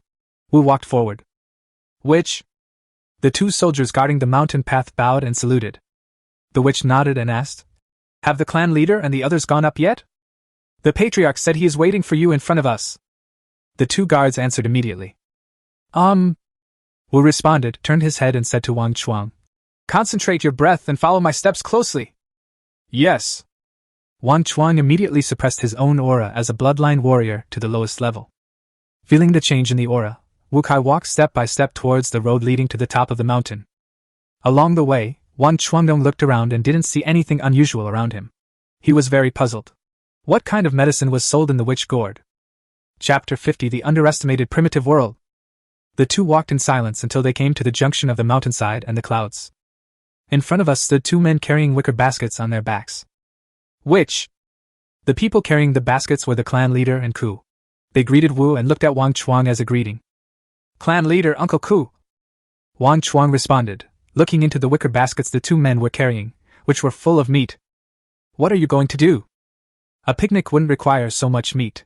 Wang Chuang roughly estimated that there were at least 2,000 to 3,000 kilograms of raw meat in the 2 baskets. Let's go! Wu had no intention of explaining and took the lead to walk into the mist where no one was seen 5 meters away. Wang Chuang, follow me. You go behind Wang Chuang and I'll cover your retreat. The patriarch said quickly. Yes. As he spoke, Wang Chuang quickly followed Wu's pace and walked inside. Ku and the tribe leader quickly caught up, and after walking for 10 minutes, they passed through the clouds and were greeted by a mountain of red flowers. Big red flower? Wang Chuang's head was buzzing after watching this. The mountain is covered with ice and snow at the foot, but it is spring on the top all year round. This is completely inconsistent with natural logic. On second thought, there is no science in this world. Destroy it. He was too lazy to think about it. Looking closely, Wang Chuang discovered that these flowers were shaped like sunflowers, but the petals were the size of fans, and the edges had raised thorns. His intuition told him that these flowers were dangerous. Even though he had traveled extensively in his previous life, he had never seen such a flower. For a moment, he did not dare to make any other moves. He wanted to see how the clan leader and others would get through this. Cave, you come first! The group stood at the entrance of the flower bushes, and the patriarch said calmly. Good! Ku responded, put down the backpack, carried it in one hand and walked to the front of the team. What's this for? Feeding the flowers? Wang Chuang looked at him in confusion without saying anything. In fact, he guessed correctly and it was really feeding the flowers.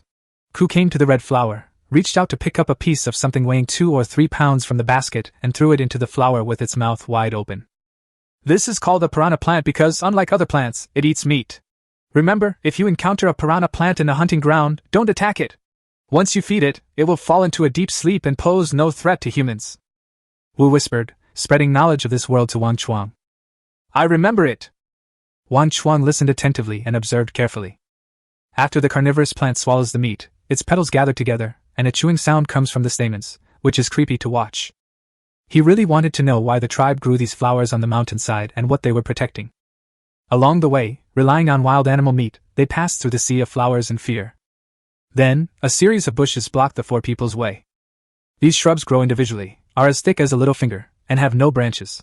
They are 2 meters tall, with thumb-sized leaves and densely packed small fruits on the trunks. Wu, can this fruit be eaten? Wang Chuang asked, looking at the small fruit on the tree. Don't mess around, that thing doesn't taste good. Ku grabbed Wang Chuang, who was about to go forward to pick the fruit, with a meaningful smile on his face. Are these bushes dangerous? In fact, he knew that the plant that could live behind the carnivorous plant was definitely not simple, but he just wanted to observe it closely out of professional habit. Of course it's dangerous. This is called the beast-tail tree. If anything gets close to its branches, they'll whip you. Someone in our tribe was whipped to death once. As he spoke, Ku pointed to the ground under the animal tail tree and said, See those bones? They're all small animals that strayed into this place. Wang Chuang looked carefully and found that there were indeed many white bones covered with moss under the tree. If you didn't look carefully, you wouldn't be able to find them. If you don't believe me, just look. Ku took a piece of meat from the basket and threw it to the junction of the carnivorous plant and the beast-tail tree in the distance. Wow! A carnivorous plant poked its huge mouth out of the abyss and swallowed the beast meat. Snap!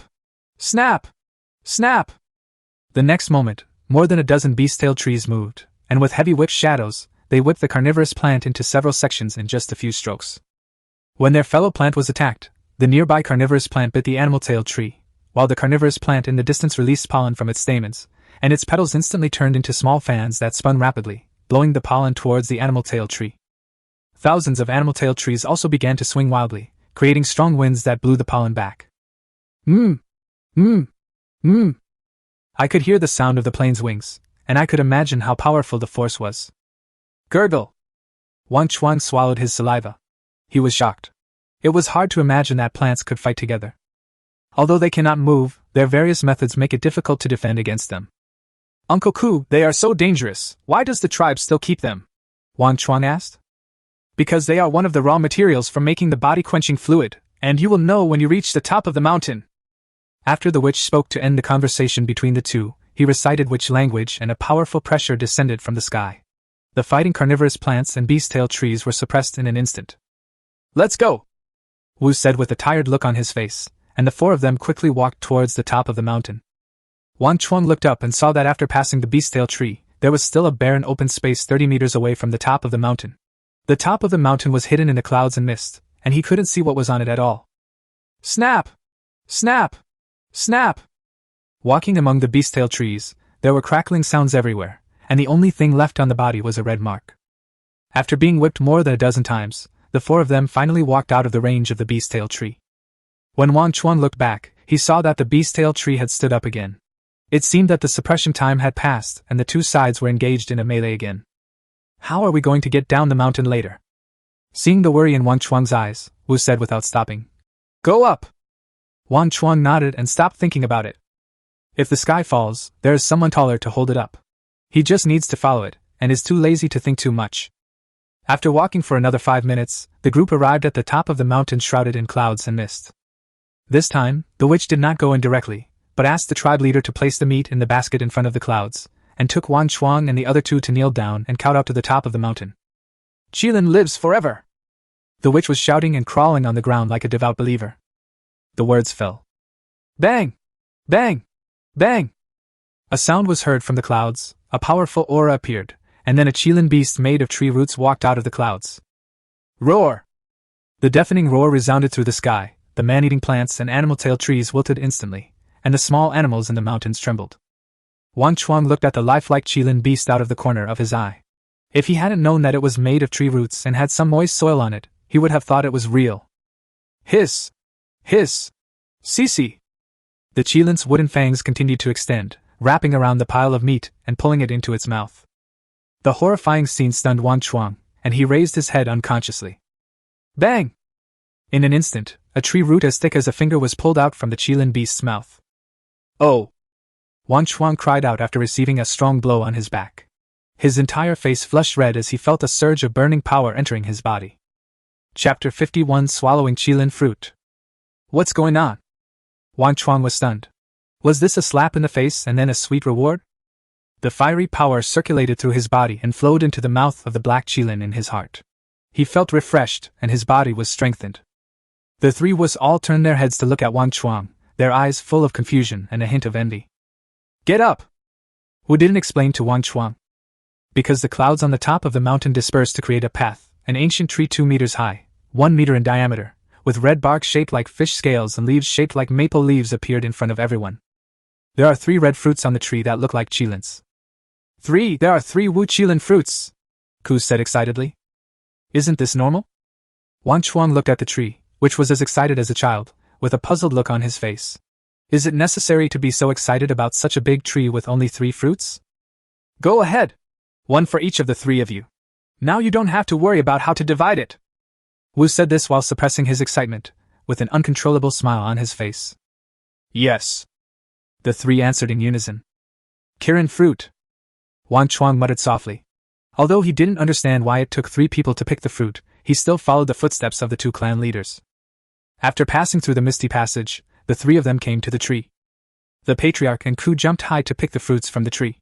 The originally bright red Qilin fruit turned red the moment they touched it. The chiefs became redder, while the caves turned dark red. Color-changing fruit? Wang Chuang, feeling very magical, reached out and picked the shortest, but largest, Qilin fruit. The Qilin fruit turned black the moment it was in his hand. Those who didn't know would think that what was in Wang Chuang's hand was a black Qilin. Fuck! Looking at the pitch-black dragon fruit in my hand, it no longer looks as tempting as the red one on the tree. Let's go, borrow the Qilin tree's aura and leave here quickly. Wu said to Wang Chuang, and Ku and the tribe leader were already walking quickly down the mountain. With his head full of doubts, Wang Chuang put down the Qilin fruit and quickly followed the 3 people. The Qilin tree is our tribe's greatest legacy. The Qilin fruit it bears is a fusion of the essence of heaven and earth. It blooms in 3 years, bears fruit in 7 years, and matures in 4 years. After walking out of the range of the carnivorous plant, the group sat on the rocks, and Wu explained to Wang Chuang. Wu, what are the benefits of Qilin fruit? Can I eat this? Wang Chuang took out the ink-black Qilin fruit, and then looked at the tribe leader in the cave. He suspected that his own blackness was a little abnormal. Eat it with confidence. Qilin fruit transforms based on the bloodline power of the person who picks it. You and Ku have awakened your beast transformation talents, so the Qilin fruit's effects naturally favor the body. Of course, they're different from mine. The clan leader explained that he wanted to use this Qilin fruit to reach a higher realm. Is that so? Wang Chuang muttered, staring blankly at the Qilin fruit in his hand, his fingers stroking the scaly skin. The fruit ripens once every 14 years, and there are not enough to share. Should we eat it or not? Wu, do you know what this Qilin fruit tastes like? How do you use it? After a mental struggle, Wang Chuang mustered up the courage to ask Wu. Qilin fruit has a variety of colors and flavors, it's hard to say. Seeing Wang Chuang's unwillingness to eat, Wu said to him with a half-smile. Just eat it directly. It's not as complicated as you think. Oh! Wang Chuang nodded immediately, put the Qilin fruit to his mouth, opened his mouth, and asked again. Wu, is this really not poisonous? Looking at the extremely black Qilin fruit, Wang Chuang asked with some concern. The previous hemp fruit, peppercorn fruit, the carnivorous plant and the beast-tail tree just now, all reminded Wang Chuang to be careful at all times. If this thing is poisonous, even a god would be unable to save you if you eat it, and you would have no place to cry. It's not poisonous, feel free to take it. The Qilin tree won't harm those who worship it. Looking at the hesitant Wang Chuang, Wu encouraged him while muttering in his heart. This was the first time he had seen Qilin fruit of this color, and he was also betting that the Qilin tree, which had coexisted with the Qilin tribe for generations, would not poison the people of the Qilin tribe. Is that so? Then I'll take a bite first. If things don't go well for you, you have to save me. Wang Chuang still gave a careful reminder. Well, it's okay to eat without worry as I'm watching. Wu immediately agreed and signaled Wang Chuang to eat it quickly. He was also curious about the effects of the black Qilin fruit. Seeing Wu readily agree, Wang Chuang immediately opened his mouth and bit through the black skin of the dragon fruit. It was just a moment, without giving him any chance to react. He only felt a sweetness in his mouth, and the Qilin fruit turned into a stream of light and rushed into his body, leaving him no chance to chew. What does it feel like, sweet or bitter? Looking at Wang Chuang's intoxicated look, Ku asked. Feeling the sweetness coming from his taste buds, Wang Chuang smacked his lips and said, No feeling sweet. Before he could finish his words, he felt a burning power rapidly traveling through his body. Ah! Suddenly, Wang Chuang screamed and fainted on the ground. The scorching power was like magma, constantly burning every part of his body. From his unconscious face still twitching, it was clear that he was enduring great pain.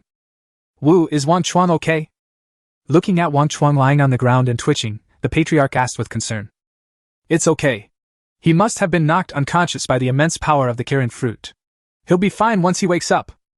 Hearing the patriarch's question, Wu stroked his beard and replied in a not very sure tone. How long will that take? Hearing this, Kai asked with a worried look on his face. I don't know. But let him drink some wild beast blood to replenish his body's deficiency. This should help him wake up sooner. Wu said after feeling that Wang Chuang's vitality was constantly rising, but the muscles all over his body were shrinking. Good. As he spoke, Ku took out a hollow tree piece filled with the blood of a 9-headed golden lion from his arms, squatted down, and roughly pried open Wang Chuang's mouth and poured the blood into it. Sizzle! The moment the golden blood entered his throat, the sound of water being poured onto a red-hot iron sheet was heard. Damn it! At this time, Wang Chuang, who was in a coma, was almost in pain when he was bitten. But as the blood of the wild beast entered his body, Wang Chuang instantly felt the burning sensation eased a lot. His body gradually adapted to the burning sensation, and the power of the Qilin fruit began to gather towards his heart. Boom! Boom! Boom! A strong and rapid heartbeat came from Wang Chuang's chest. His consciousness slowly regained consciousness, and he felt as if a red-hot iron had been stuffed into his heart. The rapidly flowing blood becomes hot and boiling as it passes through the heart. Countless impurities in the blood are removed, and the bright red blood begins to show traces of black. For a moment, Wang Chuang's face turned pale and veins bulged on his neck. His internal temperature was frighteningly high, and his skin cracked, oozing out a large amount of black impurities. Tempering the body? Lying on the ground, Wang Chuang felt an unprecedented pain in his body. He sniffed the pungent smell and gritted his teeth, enduring. Chapter 52, Strength Explodes. Wang Chuang felt like a century had passed, or even longer. Only after the blood in his body had completely transformed did the burning pain in his heart begin to dissipate. Then, an even stronger force flowed from his heart to his limbs and bones. Hoo! Hoo! It's finally over. Wang Chuang exhaled turbid air from his mouth and clenched his fists. Crack! Crack!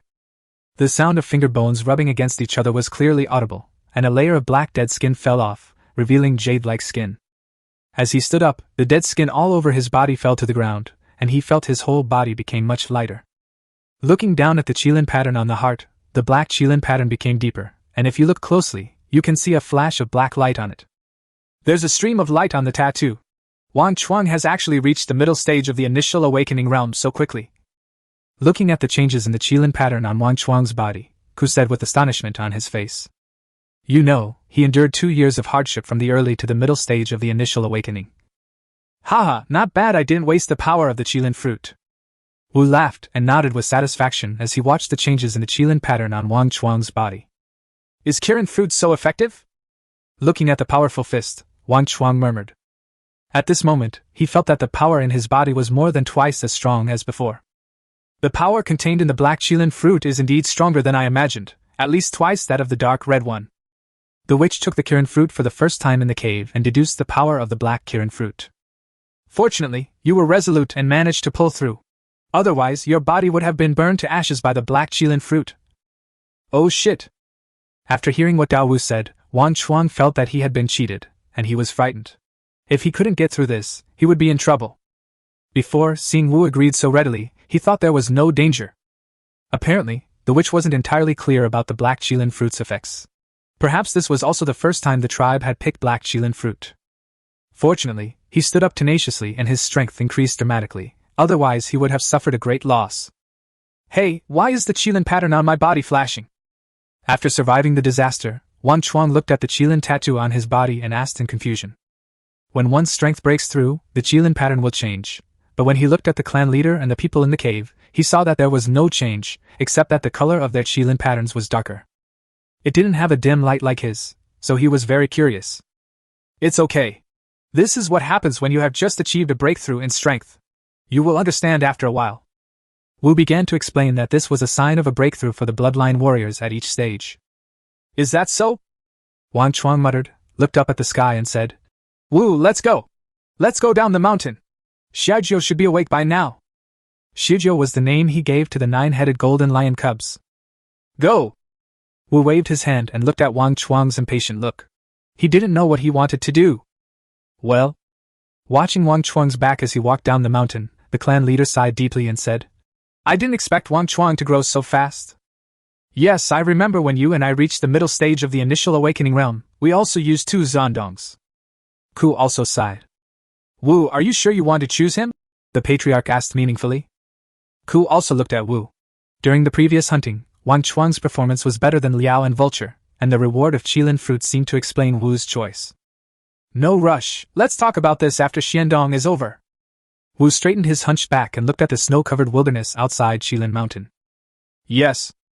After returning to the mountainside, Wang Chuang first went to Wu's residence and fed Xiaojiu, who had woken up from hunger.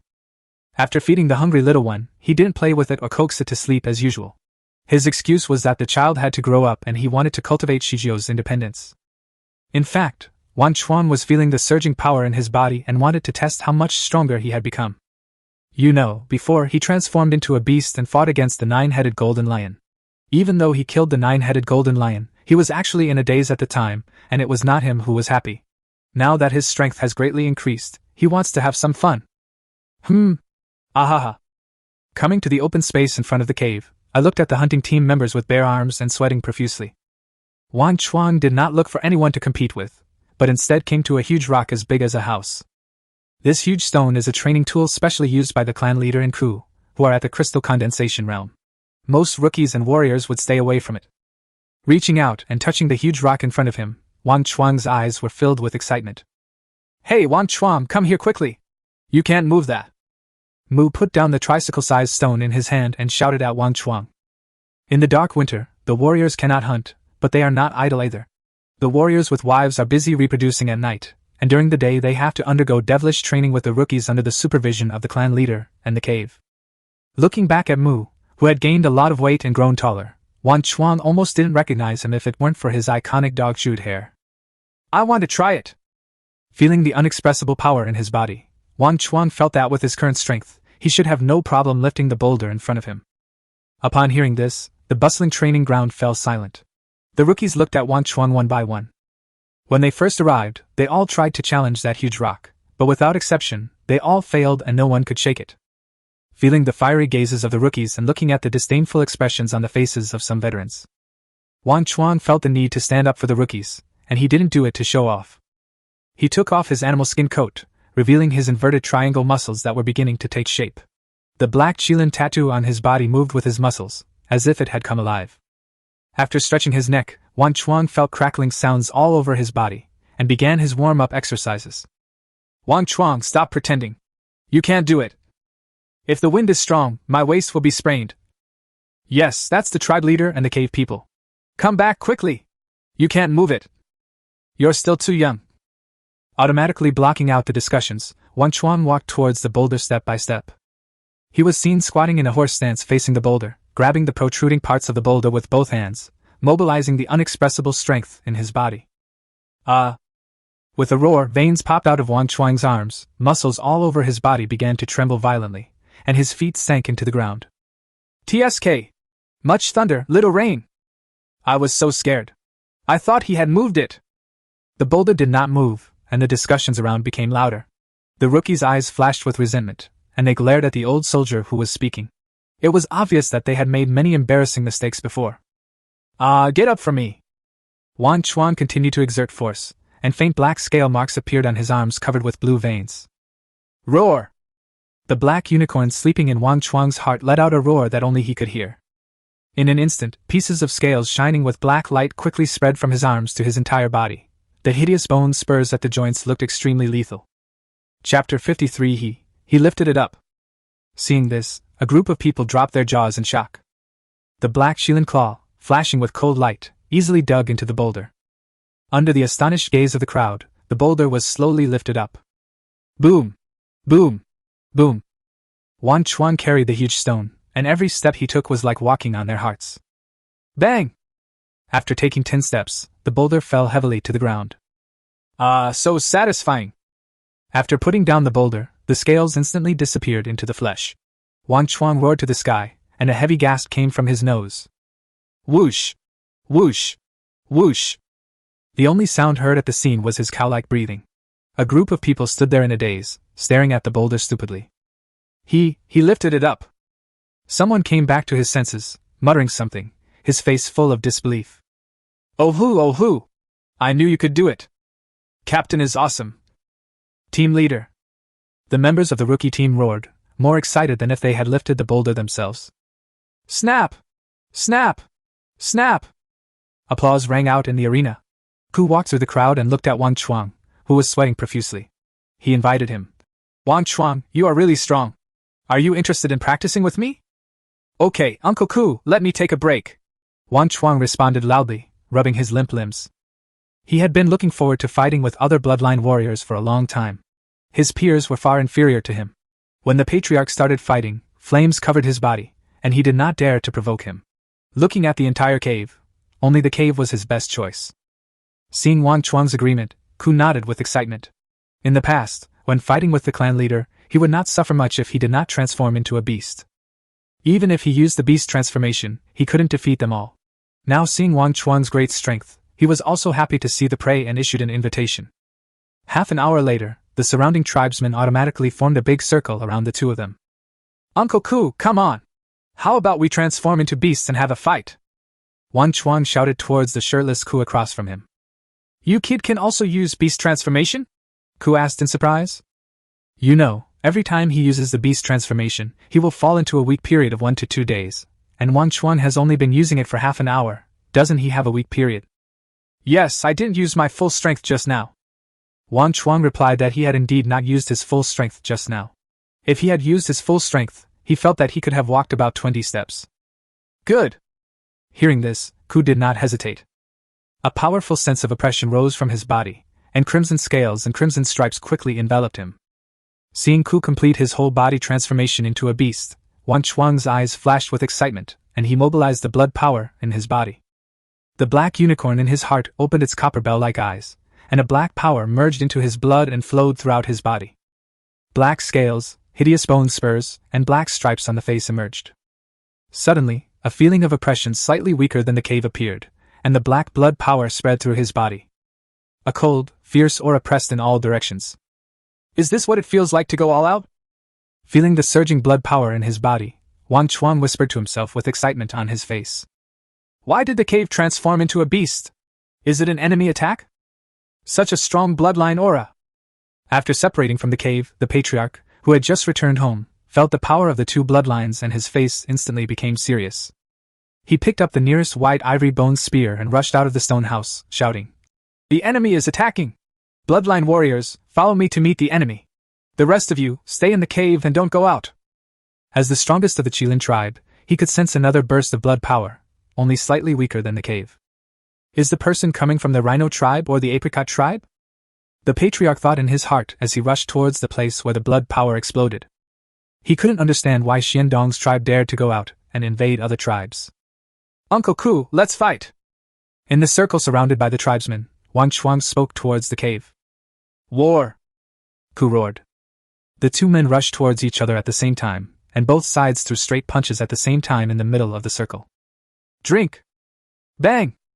In the first test between the two sides, Wang Chuang retreated 7 steps and Ku retreated 4 steps. Although in a weak position, there was no fear in Wang Chuang's eyes, but excitement. He clenched his fist and punched Ku's chest hard, the wind from his fist roaring like a tiger descending from the mountain. So fast! With a sigh, Ku reacted quickly and dodged to the side. Call! The fist whistled past, and passed close to Ku's chest. Feeling the power of the punch, Ku's face showed a serious expression. Obviously, he still underestimated Wang Chuang's strength.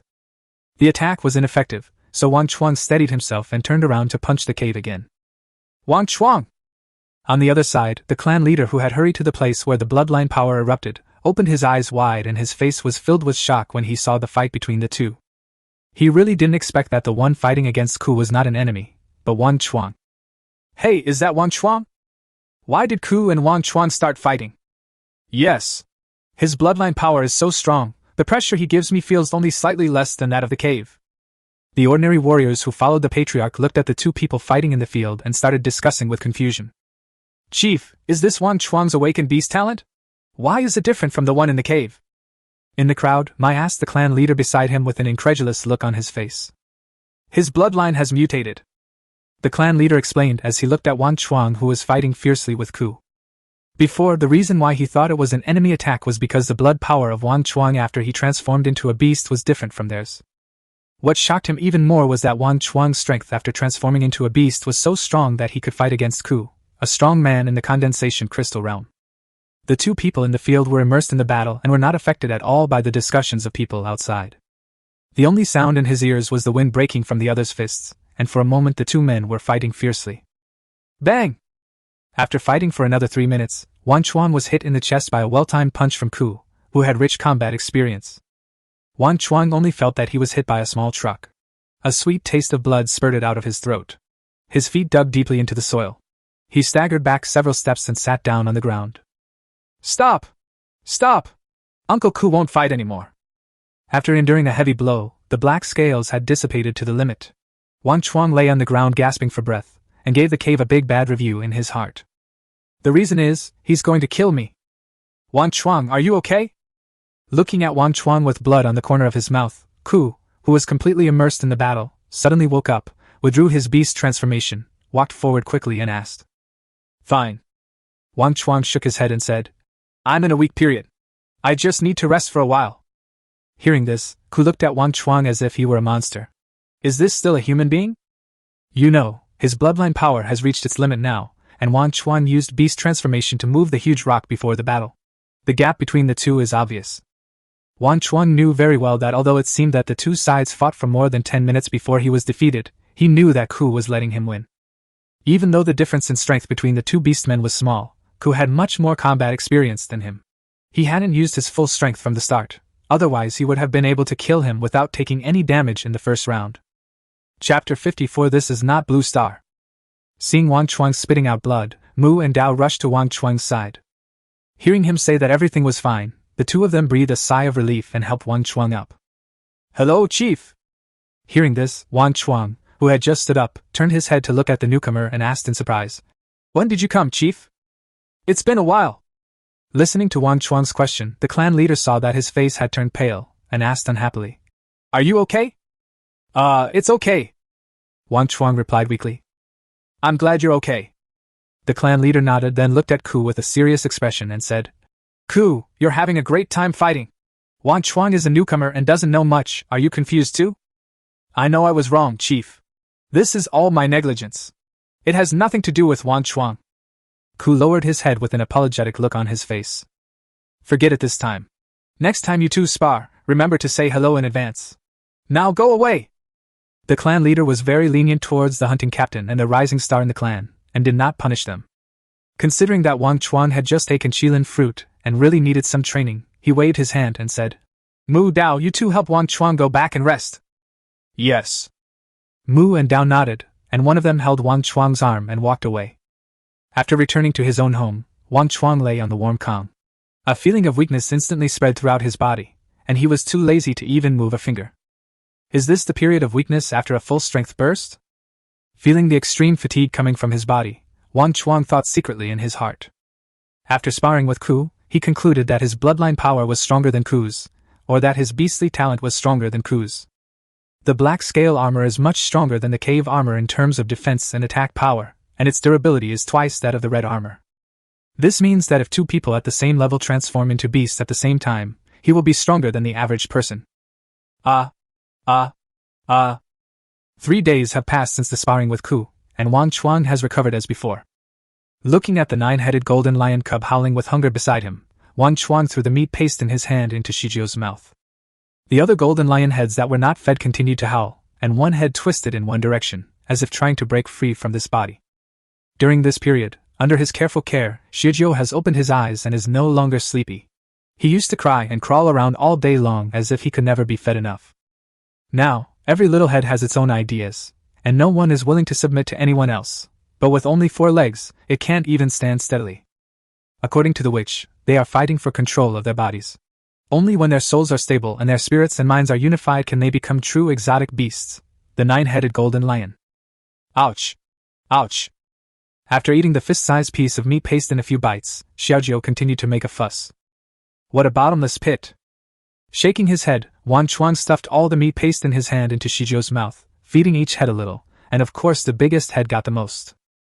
After all, the witch had told him to always remember that 9 mouths share one body, so only one mouth needs to be fed. Soon, after eating the meat paste, Shijiu rubbed its 9 heads against Wang Chuang, licking his legs with its tongue from time to time. Looking at its silly appearance, Wang Chuang couldn't help but sigh. This little guy thinks of him as his nanny. What would happen if he knew that he was the one who killed his mother? Thinking about all this mess, Wang Chuang shook his head and kept reminding himself in his heart, this is not Blue Star, there is no sympathy here. In this primitive world, the strong survive and the weak die. If it doesn't die, it will die on its own, so he can only kill it. If you want to blame someone, you can only blame this world for being too cruel. As for what the little guy will think when he grows up, Wang Chuang doesn't know, because when Shijiu becomes an adult, he will have to make a choice. At that time, surrender and you will live. Resistance will only lead to death. Those who surrender will sign a blood contract with Wang Chuang, otherwise, he can only send it off with his own hands. This world is so cruel.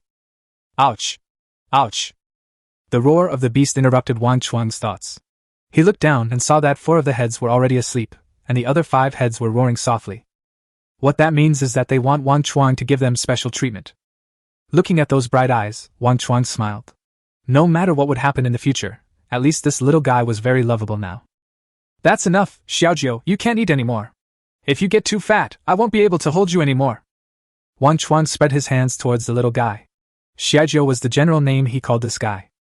Because the 9 heads have their own thoughts, and it is too troublesome to think of names for them one by one, Wang Chuang sorted them a few days ago, from 1 to 9, collectively known as Xiaojiu. Woo! Woo! The 4 heads whined, their voices filled with aggrieved expression. Wang Chuang hesitated for a moment, and looking at Shijiu's round belly, he refused. What he wanted was a ferocious beast, not a pig that was so fat that it couldn't walk. Just as Wang Chuang was teasing Xiaojiu's head, a soldier holding a stone pot pushed open the stone door of the witch. Smelling the aroma coming from the stone pot, Wang Chuang stood up, took the stone pot, placed it on the stone table, and shouted to the inner room. Woo, dinner is ready! Here I come! The witch walked out of the stone chamber, holding his staff. He sniffed the air and said, This smells delicious! As he spoke, he walked to the stone table, sat on the stone chair, picked up the chopsticks made of a hollow tree, and skillfully picked up a piece of soft and glutinous fat. Under Wang Chuang's expectant gaze, he put it into the mouth that was missing several teeth. Hiss, my tongue is numb, it really tastes a lot better. After chewing for a while, Wu began to praise. After receiving Wu's affirmation, Wang Chuang smiled. During this period, he either recuperated or cultivated his relationship with Xiaojiu. Although he could not participate in training, he was not idle either, and had been studying the various uses of Sichuan peppercorns. After his experiments, he found that the dried peppercorns have a stronger numbing effect. I still remember that Qilin had a near-death experience some time ago. When he woke up, he cried out in pain. Wang Chuang threw a dried Sichuan peppercorn the size of a quail egg to him, and he fainted from numbness. A day later, when Qilin woke up, his lips trembled as he looked at the small pepper fruit. Obviously, he was traumatized by the anesthesia. Wang Chuang felt that Qilin's performance was a bit exaggerated, so he tried it himself. As expected, he took a bite, but before he could finish eating, his whole mouth was numb and he lost consciousness. At this moment, Wang Chuang thought of anesthetics. In this primitive world where leaving the tribe means walking on the edge of death at any time, this discovery is simply too good to be true. At this point, the Qilin tribe's recipe had an additional spice and a life-saving anesthetic. After seeing the benefits of Sichuan peppercorns, Wu immediately decided to collect a large amount of Sichuan peppercorns in the coming autumn. Wang Chuang used his Qilin arm to make a mill, which was specially used to grind the dried Sichuan peppercorns into powder. Today's broth contains Sichuan pepper powder. Wang Chuang was very happy to receive Wu's praise and said, After the Sichuan peppercorns are ground into powder, they taste even better, and only a little bit is needed to make the soup and meat tasty. The Sichuan peppercorns we collected before are enough for us to eat until next year. When the 4 tribes of Fangchun gather, if we have any surplus, we can trade them for food. Do you think it's feasible? Well, this is a good idea. Wu nodded with relief. The witch became more and more satisfied with Wang Chuang's wholehearted consideration for the tribe. Chapter 55 Burning Charcoal. After dinner, Wang Chuang chatted with Wu for a while, left the sleeping Xiaojiu, and got up to go to the training ground to exercise. After a few days of rest, and accompanying Xiaojiu, the little foodie, who ate as much as he wanted every day, he gained a lot of weight during this period. Arriving at the training ground, Wang Chuang saw a group of rookies practicing spear throwing under the supervision of Wolf. Neither the cave nor the tribe leader were anywhere to be seen, so he asked Wolf about it. "Uncle Wolf, Uncle Cave, why aren't they here for training?" "They were assigned by the chief to cut down trees," said the wolf, staring at the rookies throwing spears. "Chopping down trees?" Wang Chuang was stunned when he heard the wolf's answer. The snow outside the tribe was as high as 2 or 3 stories. 2 bloodline warriors, with a group of ordinary warriors, how could they chop down the enemy? If Qilin Mountain had not been protected by spirits, it would have been buried in the blizzard by now, and countless tribesmen would have frozen to death. The firewood prepared by the tribe is not enough. Wang Chuang, who had come to his senses, asked in confusion. He had participated in collecting firewood before and had a rough idea of how much he had collected. In previous years it was enough, but this year we have a Kong, so the firewood is not enough. The wolf turned his head with an ugly expression and said, "Is that so?" Then, Wang Chuang asked for directions, left the training ground and headed straight down the mountain. Following the footprints, Wang Chuang walked on the snow path more than 2 meters high at the foot of the mountain, and heard shouting in his ears. "Watch out, the tree is about to fall, be careful!" Ku's shouts echoed in the snowy path. Wang Chuang, who had just arrived, saw Ku's arms transformed into beasts, and his sharp claws fiercely scratched the giant tree. For a moment, wood chips were flying all over the sky. Crack! Crack! There was a sound of breaking from the giant tree. Ku clenched his right fist and smashed it hard at the crumbling giant tree. Bang! Crack! A huge tree that required 5 adults to hug it fell to the ground and pressed the path, and the snow on the trees beside it fell down. "No one is hurt!" When the snow had cleared, Ku stood up and stood on the tree root, looking around. He also saw Wang Chuang coming and asked, "Wang Chuang, why are you here?" "Xiaojiu is asleep. I came to see if there's anything I can do to help," Wang Chuang said towards the cave, looking at the giant tree that had fallen in front of him. This giant tree, based on his previous life's research on plants, must have been at least 500 years old. In his previous life, it would have been a protected area by the state, but here, there are countless ancient trees like this. A group of people began to busy themselves with the finishing work, picking up stone axes and starting to trim the thick branches, working in full swing. Looking at the tribesmen who were constantly swinging their stone axes, Wang Chuang wished he could find coal. After all, cutting down too many trees not only damages the environment, but is also troublesome to deal with. When the trees are burned, they are not dry and emit a lot of thick smoke. Coal! Wang Chuang sighed. This thing has no detection equipment, so in this primitive world, he can only rely on luck. Suppressing his thoughts, he turned and walked towards Ku, ready to join them. But after taking 2 steps, Wang Chuang stopped and slapped his forehead. "Yes, coal, coal. Even if there is no coal, we can burn charcoal," Wang Chuang murmured to himself, with an ecstatic look on his face. Nowadays, all the members of the Qilin tribe sleep on the Kong, and the fire in the Kong never goes out as long as there is someone in the house. These moist firewoods are just right to be put in, which can be used for both heating and burning charcoal.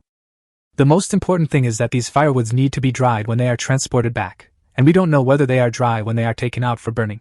In addition, charcoal is flame-resistant, easy to ignite, and smokeless, which is much better than burning firewood alone. Thinking of this, Wang Chuang stopped chopping wood and walked back by carrying the firewood he had just chopped, which was as thick as his thigh. Making charcoal is not an easy task. In ancient China, it took a long time of experimentation to make it. At this time of year, it was unrealistic to build a kiln specifically for burning charcoal, and he didn't know how to do it. Moreover, the tribe didn't have any extra wood to waste. Therefore, Wang Chuang wanted to use the Kong to burn charcoal to kill 2 birds with 1 stone. Even if it failed, the loss would not be that great. Carrying the branch, Wang Chuang quickly returned to Wu's cave. After watching Wang Chuang go out for a while and come back with a pile of wood and branches, Wu asked doubtfully, "Wang Chuang, why did you bring these branches? Don't we have dry firewood in the tribe?" "Don't worry about it, Wu. I'm using it to burn charcoal," Wang Chuang said without turning his head. When it comes to burning charcoal, he only knows that he has to control the temperature, which actually means preventing the trees from burning completely. "Charcoal! What is it?" the witch muttered to himself. Wang Chuang cut the branches into sections, tied them up with straw ropes, and then arranged them according to the width of the Kong and stuffed them all into the Kong. When the charcoal in the Kong came into contact with the wet firewood, thick smoke billowed out. In response, Wang Chuang calmly brought some hay, lit it on fire and stuffed it in. In a moment, a raging fire broke out in the Kong. He plugged the hole where the firewood was plugged, and then thick smoke came out of the chimney made of the hollow tree. Watching Wang Chuang plug the smoke leak with wet mud, the witch asked, "Wang Chuang, what's the use of charcoal? We won't have enough firewood in the tribe if we use it like this." It's no wonder Wu thought this way. The main reason is that in his previous life experience, only white powder is left after the firewood burns, which is completely useless except for stopping bleeding. Now no one in the tribe is injured or bleeding, and Wu said he couldn't understand Wang Chuang's actions. Charcoal is what's left when firewood isn't fully burned. It's a great heating material. You'll understand once I make it. Wang Chuang explained randomly, hoping that he would succeed this time. Fully burned?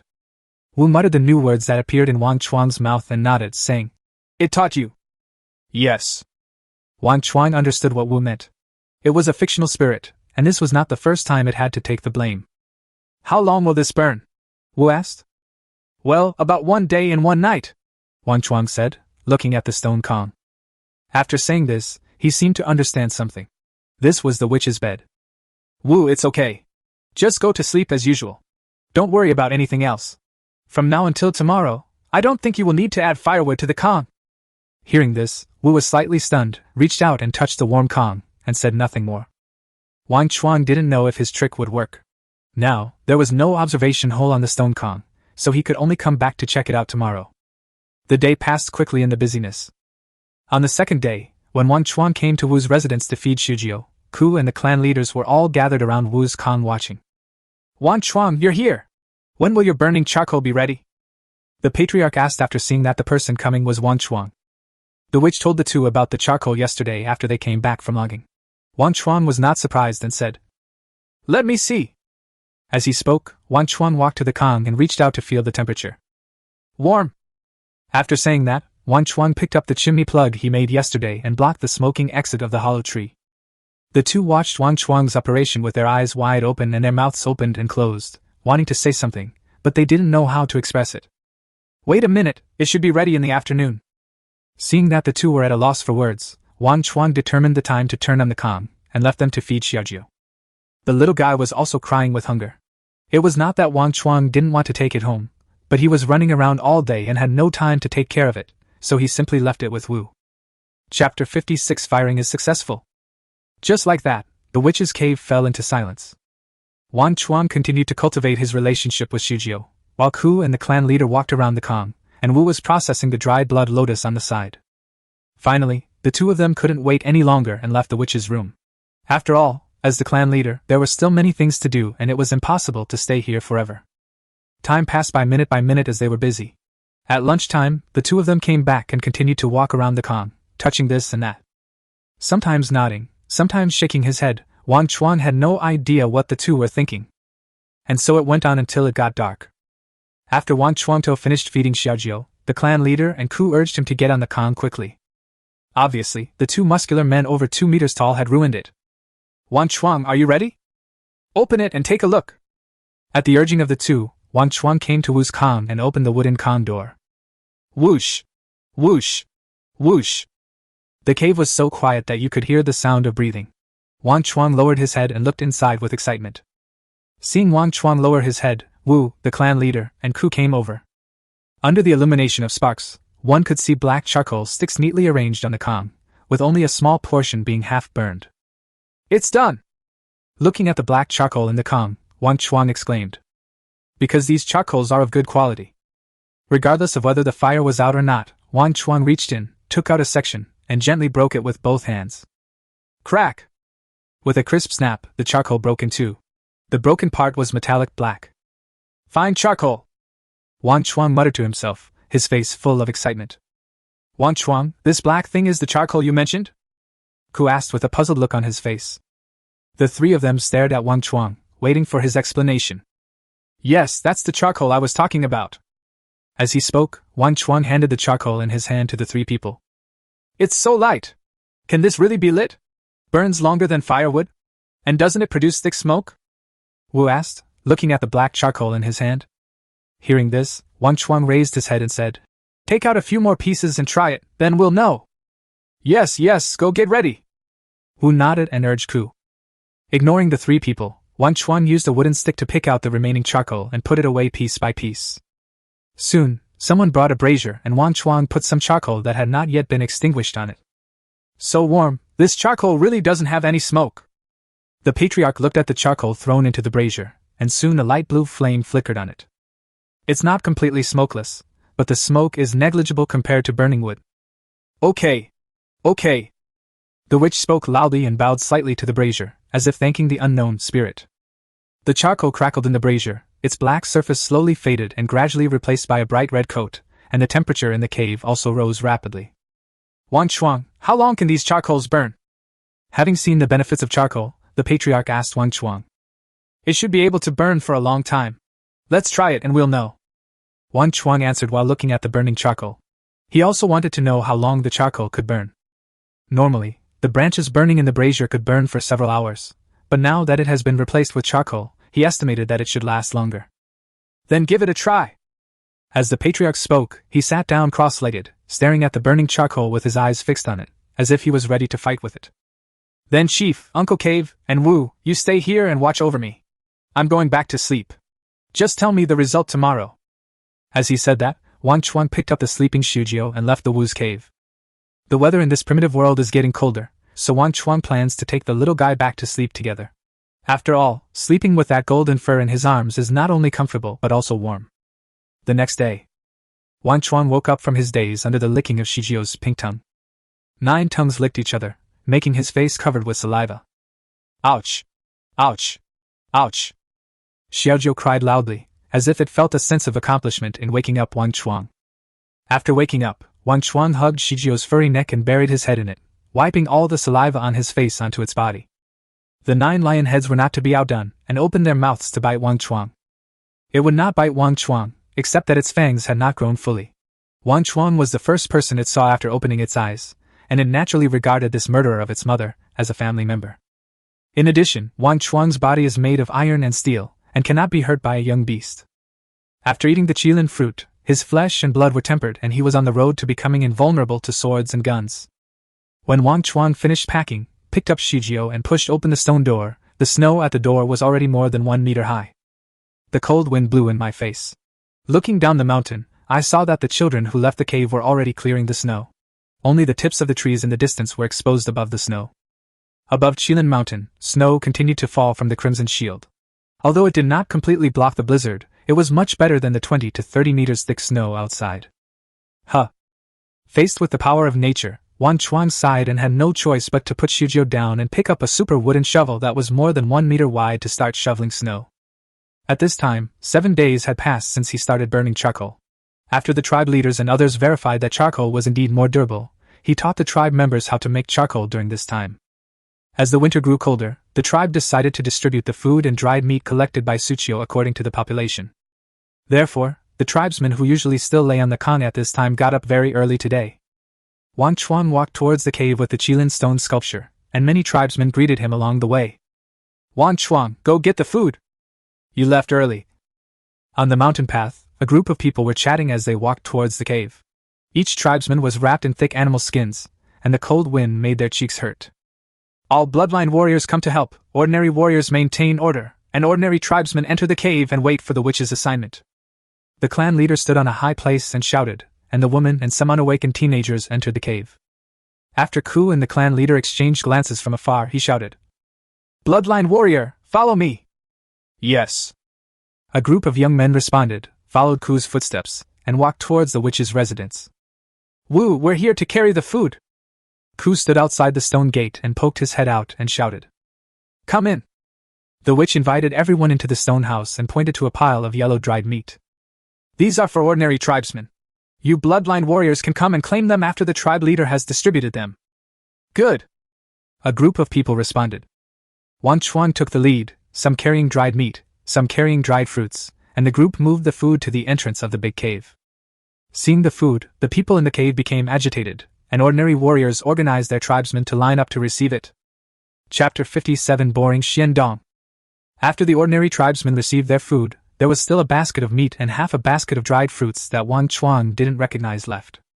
Looking at the remaining food, Wang Chuang asked doubtfully. Are these no longer divided? No need to divide them. These are for the children who stayed in the lonely cave at the foot of the mountain. Come, 2 of you, take them down the mountain and divide them up. The patriarch randomly pointed to 2 ordinary warriors and said, Bloodline warriors, go get food from the witch.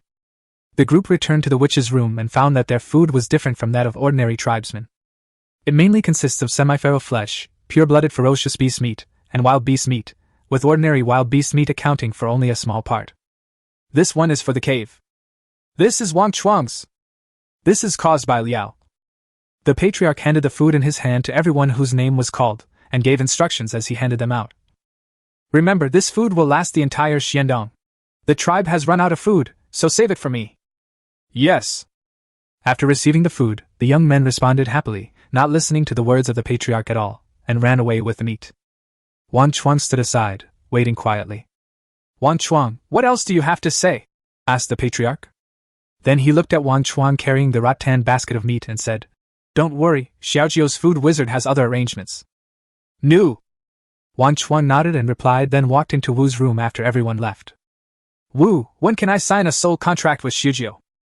After bowing to the witch who was pounding herbs, Wang Chuang asked. Now Xiaojiu's daily food intake is changing, and his body's shape is changing day by day. After eating and sleeping together for these days, he feels that it is time to sign a soul contract. If he waited until Xiaojiu reached adulthood, Wang Chuang was afraid that it would be difficult to tame him. After all, Xiaojiu was not a ferocious beast but a savage one. Hearing Wang Chuang's question, Wu stopped what he was doing, raised his head and was silent for a moment. Let's wait for some time. The spirit hasn't awakened yet. Wu stretched his neck, stared at Wang Chuang and said, Come back to me in 7 days with Xiaojiu. Yes. After getting the accurate answer, Wang Chuang's face showed excitement. Ride on your mount, conquer the primitive world, reach the peak of your life, and marry a beautiful and rich woman in just 7 days. It's time to change Xiaojiu's food. Take the flesh and blood of those pure-blooded beasts back with you. The power contained in them is enough for him to digest for 7 days. The witch pointed to a large basket of pure-blooded ferocious beast flesh and blood by the wall and said, It's nothing, just go back. Yes. After Wang Chuang bowed, he picked up a basket full of ferocious beast flesh and blood and left the witch's stone house. Ouch! Ouch! Roar! Carrying the food back to the stone house, Wang Chuang heard the roar of wild beasts from afar. After approaching, Wang Chuang looked at Xiaojiu in the room, who kept scratching the stone door with his claws. He opened the door, took out a piece of half-blooded flesh from the basket and threw it to Xiaojiu. Roar! Roar! 9 roars of varying lengths were heard, and 9 lion heads bit the half-fierce flesh and began to devour it in big mouthfuls. Woo! Woo! Woo! After eating the piece of meat, Xiaojiu whimpered and stared at himself with 9 pairs of eyes. Little foodie!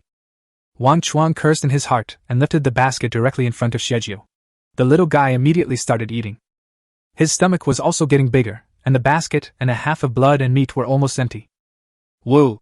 Woo! Woo! Xiaojiu whimpered, raised his head and looked at Wang Chuang, and the lion heads on both sides slowly closed their eyes. Roar! The lion head in the middle roared and walked back to the bedroom.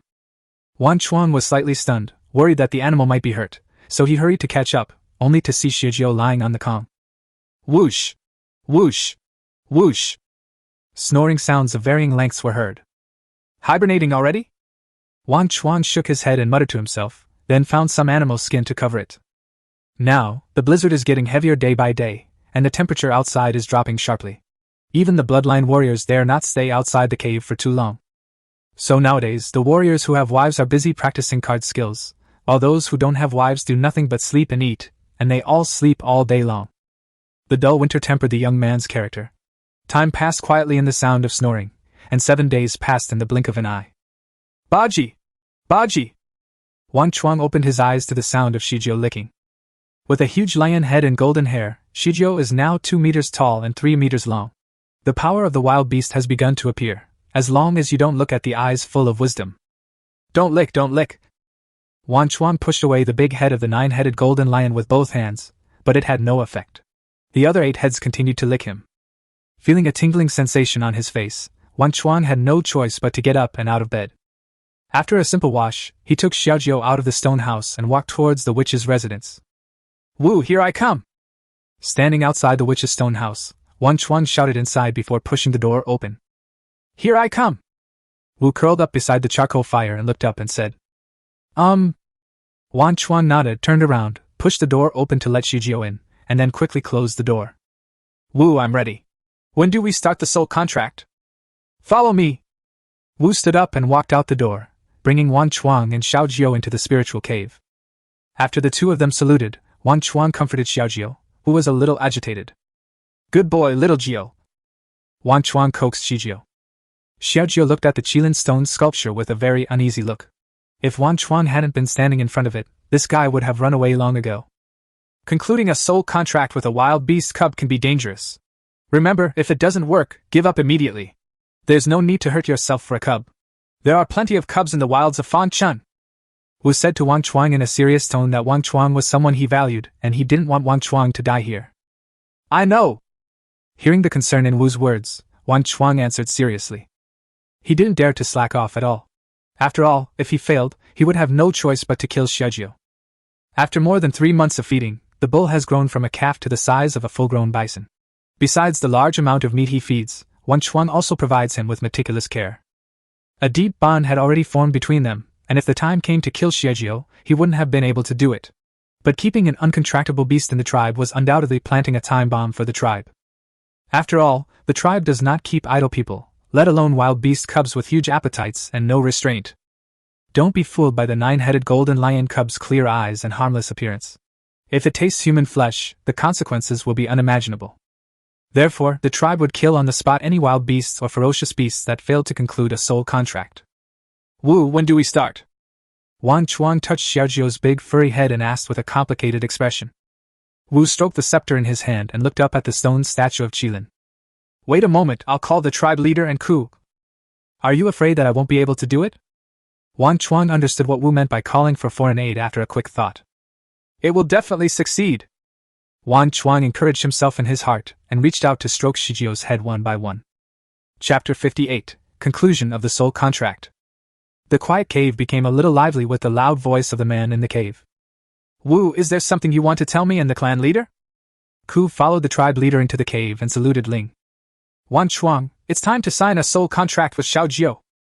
Wu nodded to the two of them, turned to look at Wang Chuang and said, "In heaven and earth, there are 2 kinds of contracts. One is an equal contract. The other is a master-servant contract.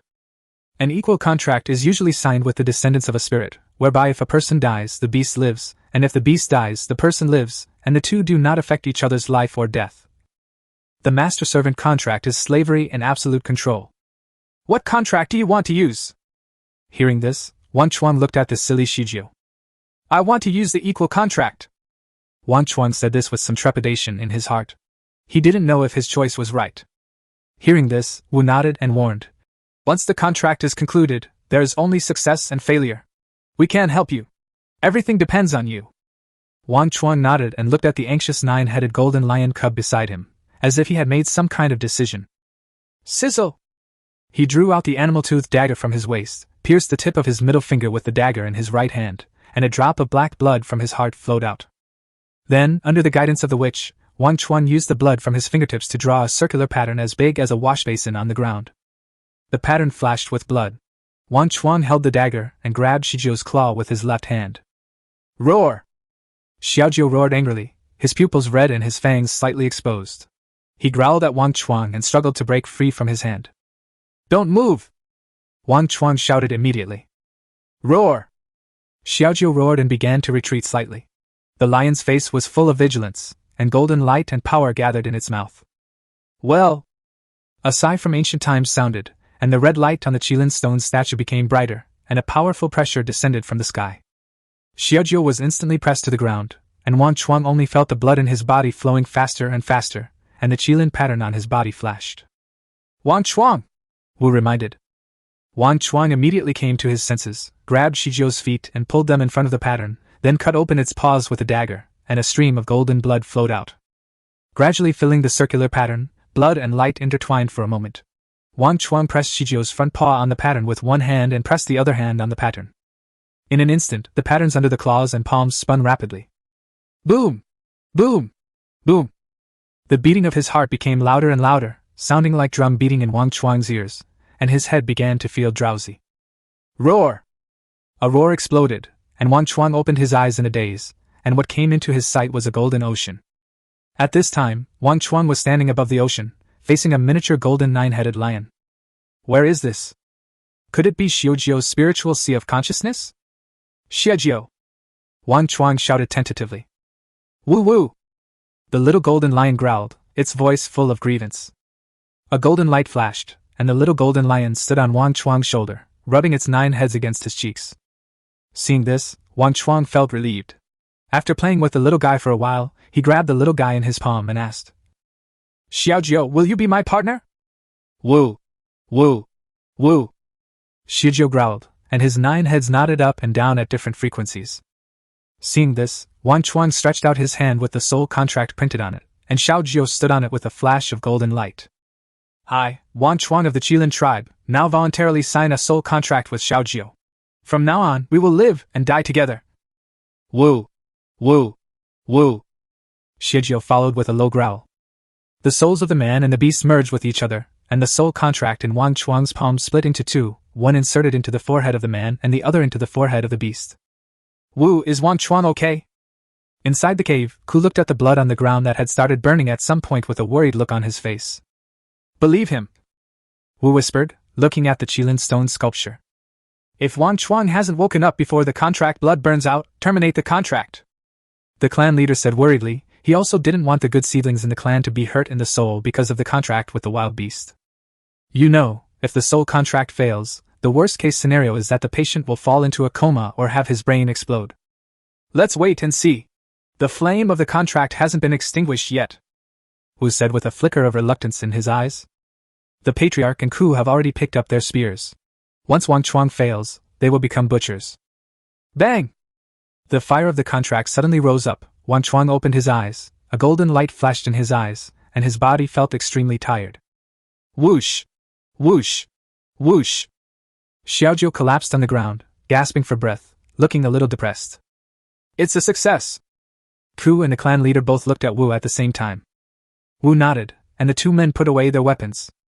It's done! As he spoke, the witch took out a hollow tree from his arms and handed it to Wang Chuang. Drink it! Wang Chuang took it, pulled out the cork and poured it into his mouth. As the golden liquid entered his body, a powerful force quickly made up for the deficiency in his body. Thank you, Wu. Do you have any more? Looking at the dispirited Xiaojio, Wang Chuang asked. Wu understood what he meant and took out another section and handed it to Wang Chuang. Taking the hollow tree, Wang Chuang pulled out the cork and poured it into Xiaojio's mouth. Roar! After drinking the liquid, Xiaojio roared and fell into a deep sleep. From the roar, Wang Chuang understood what it meant. Don't worry. Let's go! Wu said to the clan leader and Ku, and walked out of the cave. Snoring! Snore! Snoring sounds were heard in the quiet cave. Wang Chuang sat on the ground and reached out to stroke Xiaojio's golden fur. He sat there for 9 whole days. Duh! Duh! Duh! The sound echoed in the empty cave. Wang Chuang, with sleepy eyes, raised his head which was resting on Xiaojio's legs. Wu, you are here! Wang Chuang stood up and saluted. Is this little guy still not awake? Wu pointed at Xiaojio on the ground and asked. It should be soon, Wang Chuang said uncertainly, reaching out to rub Xiaojio's head. Wu! Wu! Xiaojio opened his eyes, looked at Wang Chuang with a dependent look, and whimpered. Hurry, Wang Chuang, feed it! Wu shouted. Although a soul contract has been concluded, if you want a war beast that is willing to sacrifice its life for you, daily feeding and cultivating feelings are the top priorities. Without Wu's reminder, Wang Chuang walked towards the mountain of meat piled on the side the moment he found Xiaojio woke up. This was the 3rd day after the conclusion of the soul contract, and the person sent by Wu was waiting for this moment. Feeling Xiaojio's hunger, Wang Chuang pushed the flesh and blood of the ferocious beast piled not far away over. Zhou opened his mouth and swallowed big gulps. The mountain of meat was decreasing at a visible speed, and his belly was growing at a speed visible to the naked eye. Soon, Xiaojio conveyed a feeling of satisfaction. Woo! Woo! After a hearty meal, Xiaojio stood up, his back almost touching the top of the cave. During these 7 days, his body had undergone tremendous changes under the nourishment of the 9-headed golden lion's blood. Looking at Xiaojio, who was nudging him with his head like a puppy, Wang Chuang turned to Wu and said, Wu, I've been feeling really depressed lately. Can I take Xiaojio out of the tribe for a walk? Chapter 59 The King of Lions, the Royal Lion. During the Xiandong period, tribesmen are generally not allowed to go out unless they get permission from the witch. Wang Chuang's precious horse has just been registered, and he wants to go out for a ride. Looking at Xiaojiu's huge body, he also wanted to know how the ferocious beast could survive on the thick snow without hibernating. Go! Don't stray too far from Qilin Mountain, and be sure to come back before dark. Wu nodded and said that he saw light in Wang Chuang's eyes. I know! After receiving the consent, Wang Chuang turned around and shouted to Xiaojiu. Jiu, come on, I'll take you out for some fun. The 9-headed golden lion on the side nodded, and this time the 9 heads were finally synchronized. Leading the golden lion out of the cave, the lion stood tall and majestic. Although its speed could not compare with the flying one's, its soft golden fur should be extremely comfortable. Thinking about it, Wang Chuang reached out and patted the 9-headed golden lion's thick front paws, and gave the command to it to lie down in his mind. The 9-headed golden lion understood the order, and Wang Chuang turned over and rode on its back. Set off! Roar! The 9-headed golden lion roared and rushed down the mountain with all its limbs. Ugh! Ah! Ugh!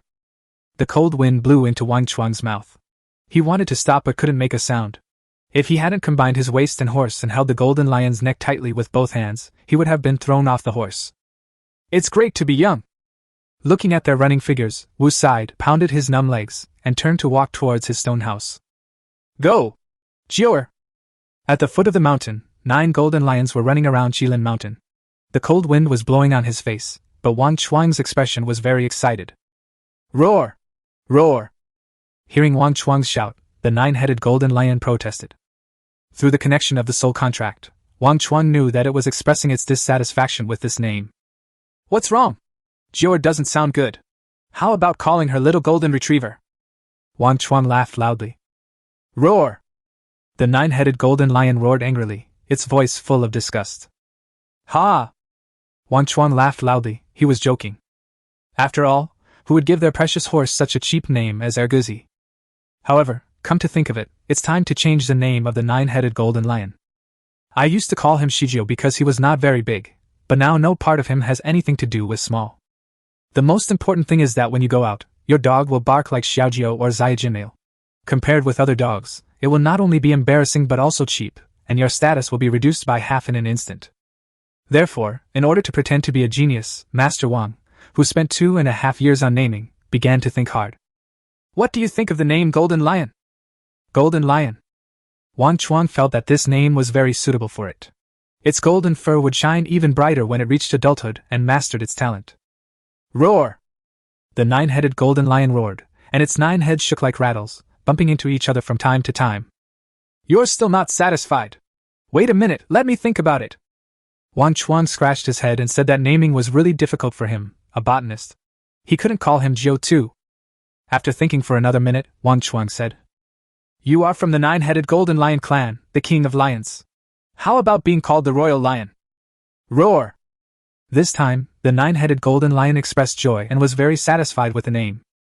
Although it didn't know what the king of lions meant, it could hear that Wang Chuang was very satisfied with the name. The reason it thinks so is the expectation in Wang Chuang's tone. Run, royal lion! Seeing that the 9-headed golden lion was satisfied, Wang Chuang shouted loudly, and his voice spread all over the place. Roar! The lion's roar shook the mountains and forests, and the royal lion stretched out its limbs and ran wildly on the snow in front of Liubu Cave. Apparently, the royal lion was very happy to be coming down the mountain for the first time. Seeing the snow pile higher than it was, it plunged into it, its limbs and head flailing wildly. A snow trail appeared in front of Wang Chuang. Roar!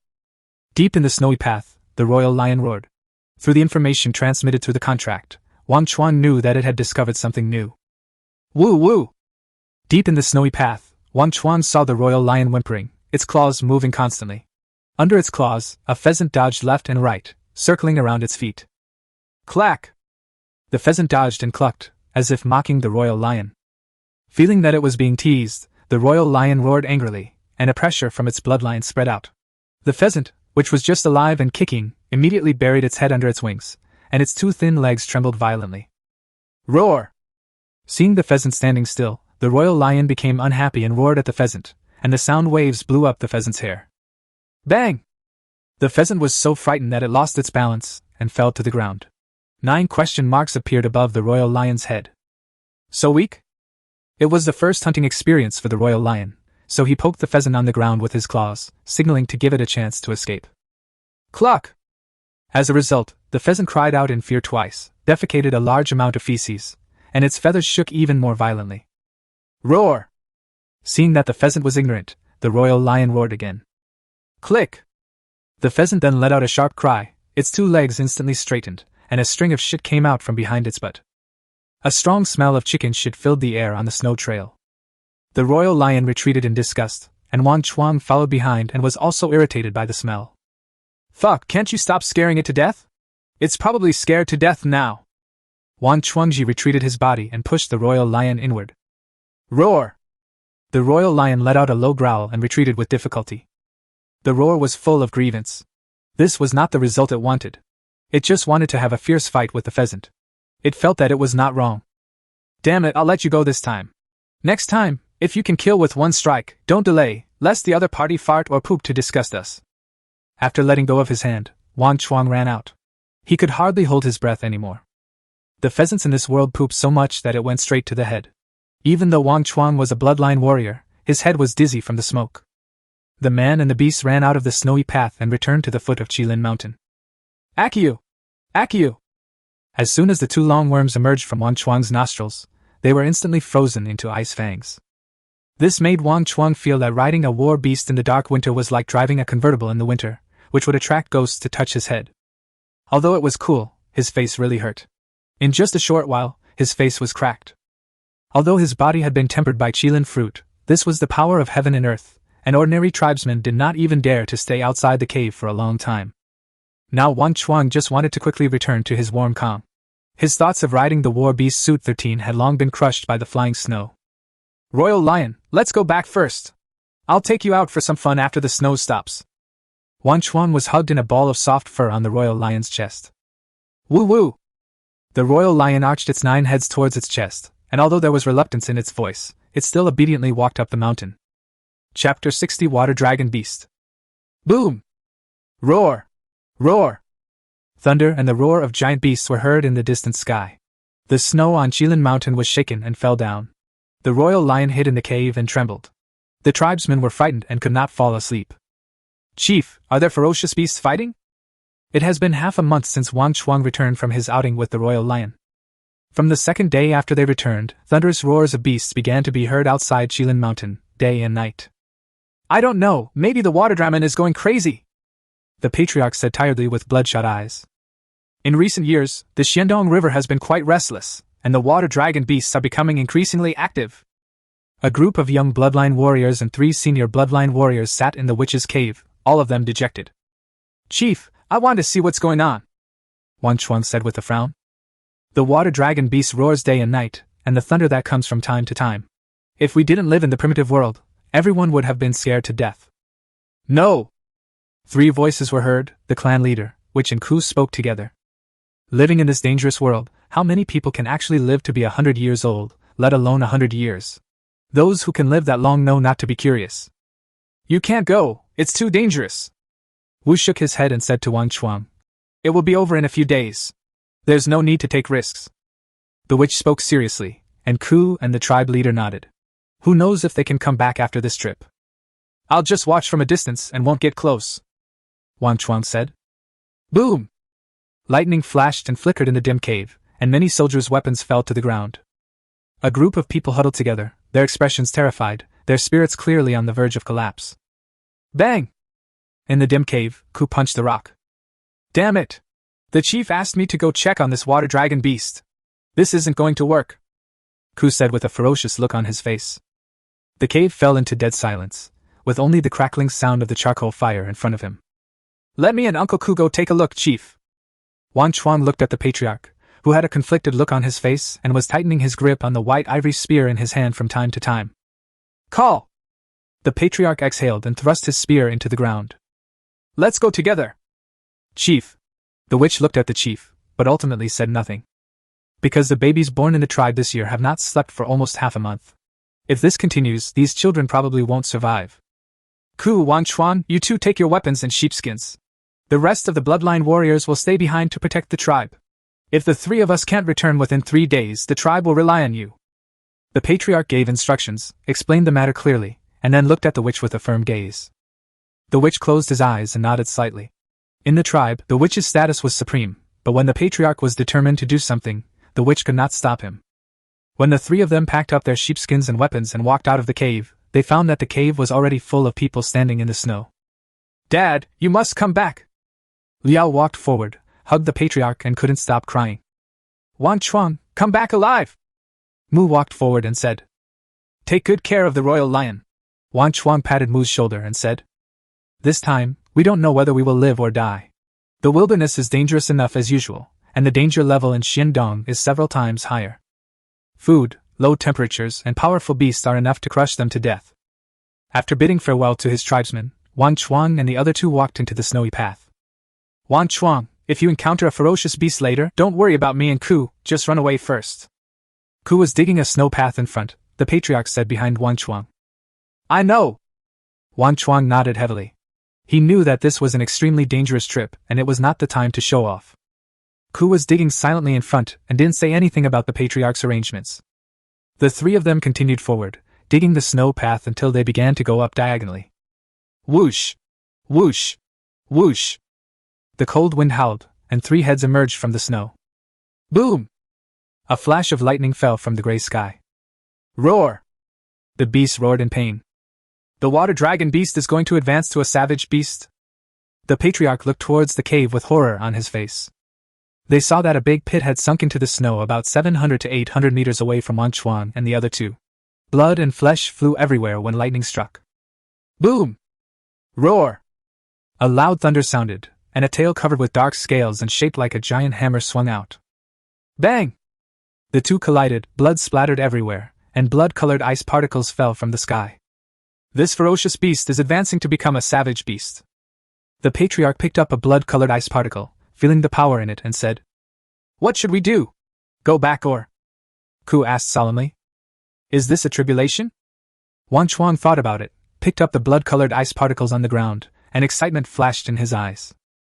"Come closer and take a look." The patriarch was silent for a moment, then threw the bloody ice particles in his hand into his mouth. The bigger the waves, the more expensive the fish. Wang Chuang understood what the patriarch meant, and the three of them climbed out of the snow path and crawled on the snow.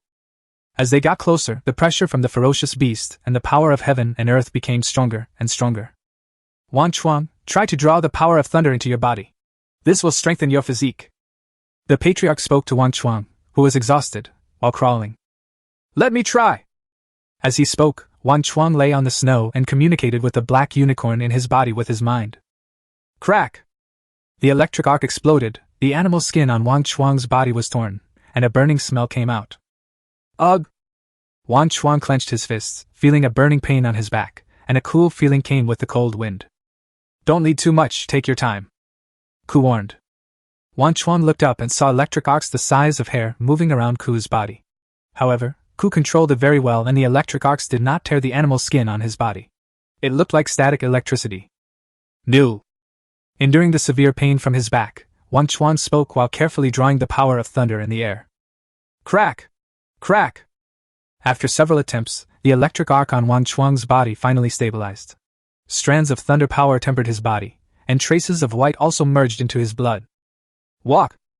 A crimson energy shield wrapped around the patriarch's body, and the three of them used their own methods to slowly approach the center of the thunder tribulation. Roar! After crawling forward another 200 meters, the roar of the beast was deafening, and the pressure of the ferocious beast's power to suppress the heaven and earth increased exponentially. Call! Ku, Wang Chuang, and I can't go any further. It's up to you two now, the patriarch said. Wang Chuang turned his head and saw that the red shield on the patriarch's body was covered with cracks. Chief, you stay here. Wang Chuang and I will go up and take a look. If necessary, we will come back. Ku turned his head and said, the electricity on his body crackling, and he was beginning to feel a little tired. At this point, Wang Chuang no longer had the energy to speak and could only nod. Behind him, traces of blood were left wherever he had crawled. Chapter 61, Thunder Tribulation of Ferocious Beast. The cold wind whistled in my ears, and the closer I got to the snow pit where the water dragon beast was, the greater the pressure from heaven and earth became. Uncle Ku, should we keep going? At this time, Wang Chuang, whose whole body was blackened by the electric shock, stretched out his hand with difficulty and continued to crawl forward. The lightning no longer needed to be guided, and the two men's bodies were already covered by thousands of lightning bolts. Boom! A flash of white light passed by, and Wang Chuang only felt a buzzing in his head. His body was frozen and unconscious, and only the lightning covering his body gave him a hint of warmth. Keep going as far as you can. Regardless of whether the water dragon beast successfully advances to a savage beast, heaven and earth will bestow gifts upon you. Perhaps you can successfully advance to the nourishing realm through this. Ku's voice was trembling as he spoke, and he was trying his best to suppress the physical pain. Gift? Wang Chuang muttered and tried his best to crawl forward. Under the tempering of thunder and lightning, the impurities in his body were constantly discharged, and the power of thunder and lightning in his blood continued to increase. Roar! Wang Chuang, who was crawling with the support of his perseverance, was awakened by the roar of a beast in his ears. When he opened his eyes again, the cave beside him had fallen behind him without him knowing when. Boom! A thunder dragon pillar as thick as a water tank fell from the sky. Roar! The water dragon beast roared, and a water dragon rushed straight into the sky. Bang! When the thunder dragon and the water dragon collided, there was a loud explosion in the sky, and the thunder dragon pierced through the water dragon and rushed down. Looking out, Wang Chuang saw a turbulent river under the snow, and a huge ferocious beast floating on the river. The ferocious beast is nearly 15 meters tall, shaped like a crocodile but with 2 horns, a mouth full of sharp teeth, and armor all over its body. Its tail is extremely long, and has a bone tumor the size of a water tank at the end. The bone tumor danced vigorously with the swing of its tail, like an indestructible hammer. Just when the thunder dragon was about to hit the water dragon beast, the bone tumor hammer was swung out. Bang! Roar! The water dragon beast was instantly enveloped by thunder, a tragic roar was heard, and countless lightning bolts flew out. Wang Chuang was hit by the splashing electric light, and his back was instantly blown into a bloody mess, and his slightly curly short hair turned into black ash. Is this the thunder tribulation? Wang Chuang, who was almost electrocuted, felt his head getting heavier and heavier as he thought about it. The black unicorn that had been dormant in his body for a long time opened its eyes and mouth, and a suction force came out, instantly absorbing the lightning attached to Wang Chuang's body. In the snow pit, lightning flew out along with the blood from the water dragon beast. The black unicorn in Wang Chuang's body accepted all the lightning. As it absorbed more and more thunder power, a white bead began to condense in the mouth of the black unicorn. Outside, Wang Chuang was trembling all over. With the help of Qilin's true blood, he recovered his strength and was about to retreat. Boom!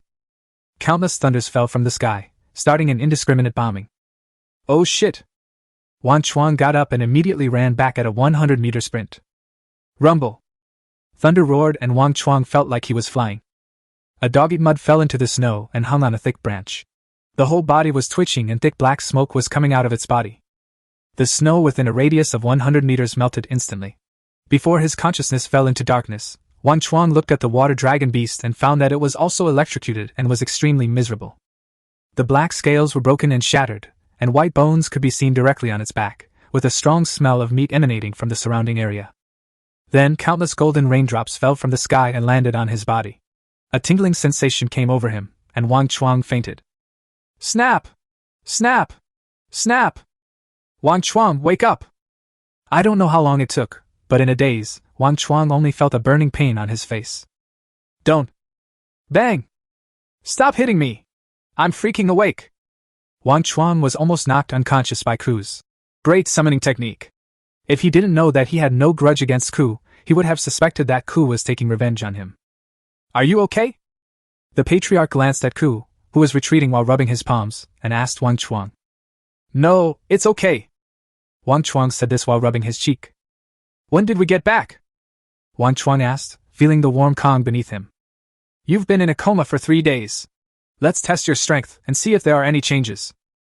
Ku asked in a loud voice. To improve your strength, you're the most desperate person I've ever seen.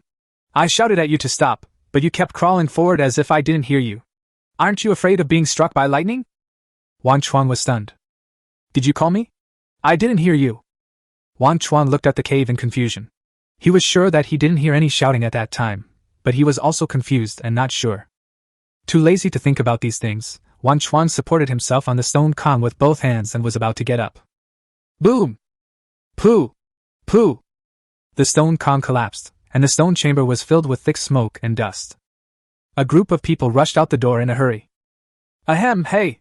Someone give me a hand! Wang Chuang's upper body was stuck in the Kong, his hands were tied, and he couldn't use any strength to climb out. Come!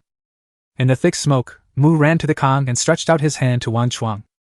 Wang Chuang grabbed Mu's palm and squeezed it gently without applying any force. Ouch! Wang Chuang, be gentle! Mu screamed and almost let go. Wang Chuang was confused. Did I use too much force? Hey! Hey! Wang Chuang, why are you so heavy? I can't pull you up, just lie down inside for a while. I'll go get help. Mu pulled hard for a while, and almost pulled Wang Chuang into the fire. After saying that, he ran out. Wang Chuang was in tears. He suspected that Mu was playing him.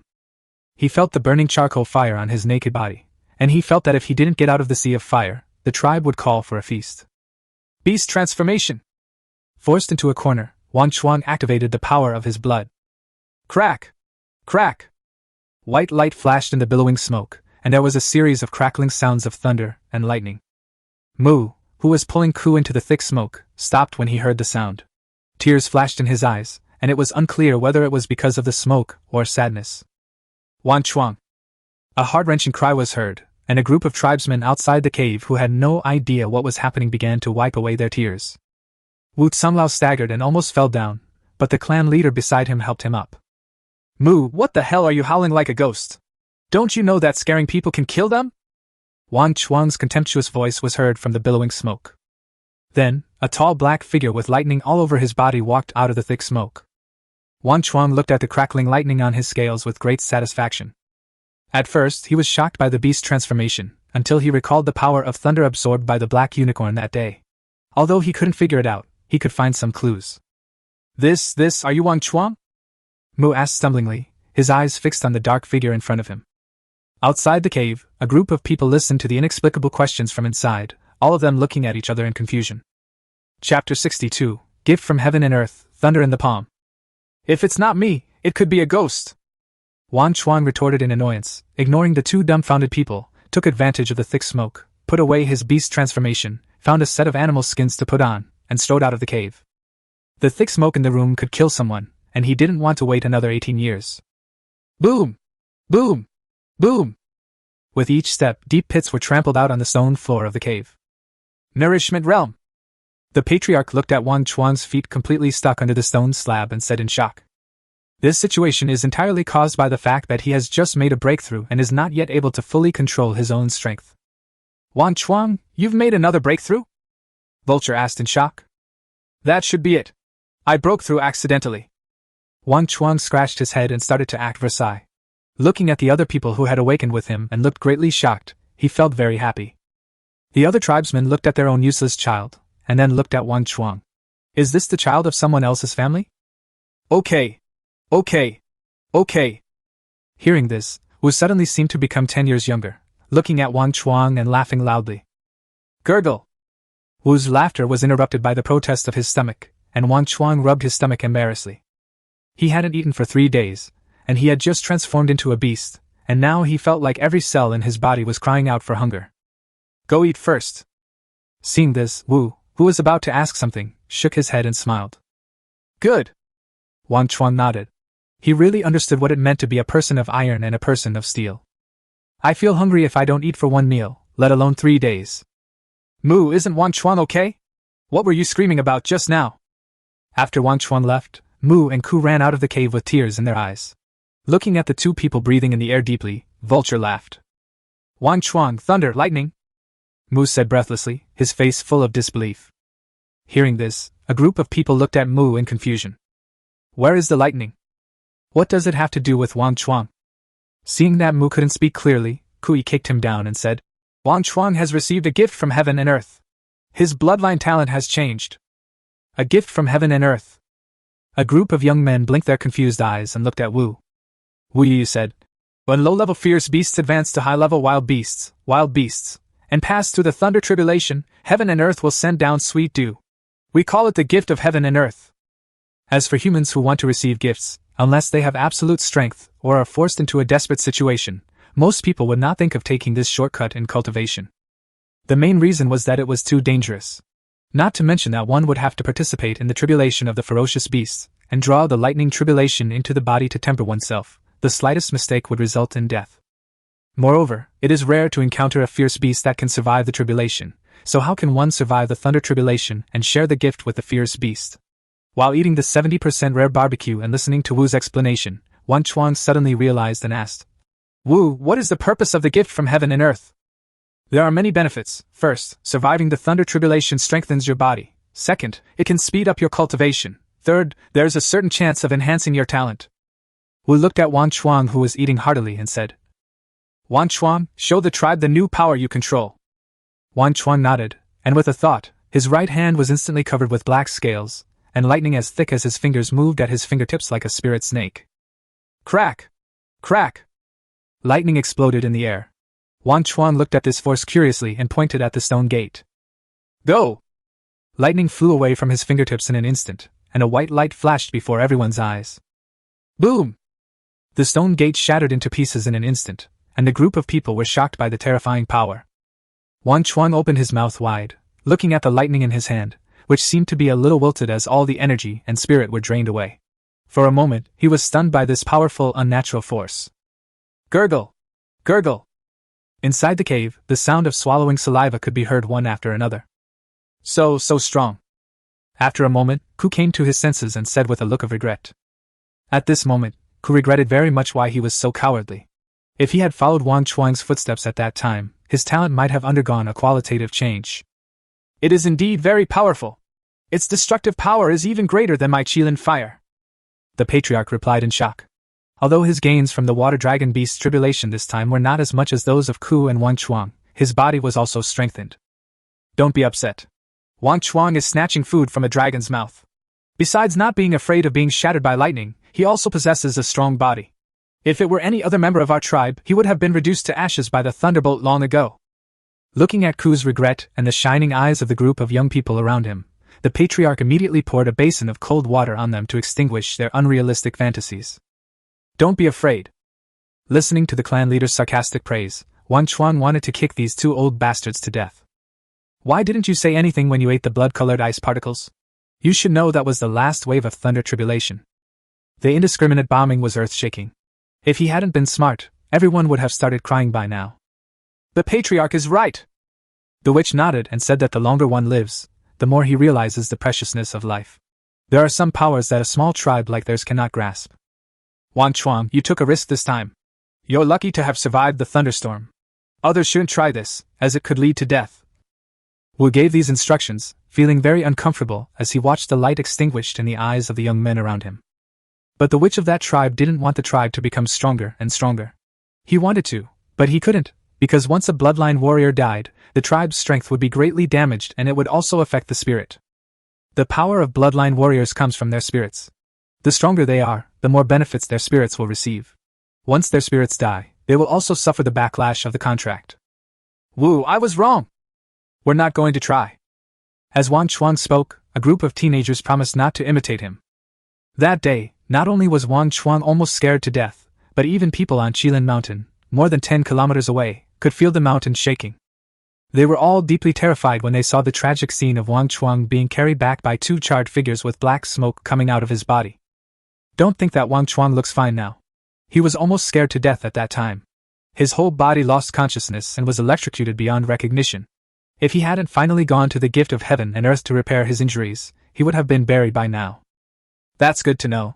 The tribe can't stand the turmoil anymore. Some powers are beyond our current control. Don't tell anyone about Wang Chuang's affairs, just disperse. Wang Chuang, stay for a while. The witch drove a group of teenagers out of the cave, and the caveman consciously went to make a door for the witch. Isn't this power something we can control? There was something more to the witch's words. Wang Chuang, who understood the deep meaning, paused for a moment in gnawing on the beast's meat. After everyone left, the only sound left in the cave was Wang Chuang gnawing on the animal meat. Wang Chuang, are you okay? Wu was the first to break the silence, and turned to ask Wang Chuang. It's okay. Wu, do you have something to tell me alone? Wang Chuang asked after swallowing a piece of meat. The witch is the brain of a tribe and the wisest person in the tribe. It can be said that the witch can do everything except awaken the power of blood. In this regard, Wang Chuang was looking forward to what Wu would say to him.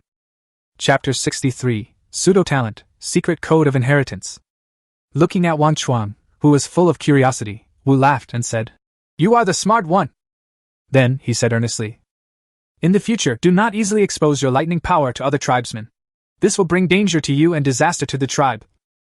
Judging from the helplessness in Wu's tone, Wang Chuang was not a college student who had just entered society. He understood the principle that a tree that stands out in the forest will be destroyed by the wind, and he immediately replied, "I know. I won't bring any trouble to the tribe." Wang Chuang knew that once the other three tribes knew that Qilin had given rise to a person who could threaten their existence in the future, he believed that people from other tribes would definitely come to attack them in advance. "Remember, you must kill with one strike, leaving no room for future trouble. Furthermore, the lightning power within you isn't infinite, and it won't end with the awakening of your bloodline." Wu said this worriedly, his fingers unconsciously clenching the scepter in his hand, looking like he was reminiscing. Listening to Wu's ambiguous words, Wang Chuan was a little confused. "There will be an end. Wu, you mean? The lightning power you possess is a pseudo-gift, like rootless water, it cannot be replenished. Unless you stand on a mountaintop during a thunderstorm to draw the lightning into your body, and then find a thunder beast and let it attack you with its lightning power. But these methods are all risky, and 99% of those with pseudo-talents die on the way to replenishing their strength." Wu explained, his eyes looking straight into the distance. "Looking to be struck by lightning?" Wang Chuan instantly felt the power of thunder and lightning, which was not absolutely necessary. Just because you were lucky the first time with the water dragon beast in front of you doesn't mean you will be able to escape every time in the future. "Wu, have you ever seen other people with fake talents?" In Wang Chuang's memory, the witch had always stayed in the cave on the mountainside. Apart from handling some medicinal herbs, he also presided over sacrifices. How did he know that there was a pseudo-talent? "You want to know?" Wu smiled mysteriously and said, "Follow me." The two men walked into the witch's bedroom one after the other. The witch came to a stone wall with a torch on it, reached out and grabbed the stone ring that fixed the torch and pulled it hard. Crack! A stone box appeared in front of Wang Chuang, filled with square pieces of animal skins. There were some pictures on the skins, or more accurately, graffiti. "This is..." Wang Chuang was gnawing on the beast's meat and looked at Wu with a confused look on his face. "This is the route map I drew while traveling after becoming a wizard, as well as what I saw and heard along the way." Wu picked up the animal skin from the stone box with his bony hands, as if he remembered something. "What is a witch?" Wang Chuang asked curiously. In this bizarre world, he knew that being a witch was not something that ordinary people could do. Becoming a witch meant one couldn't awaken the power of their bloodline, but he knew that witches had their own means of survival. A wizard is the starting point of the wizard's path. In the world outside the Qilin Mountains, all wizards from large tribes have long-standing cultivation methods.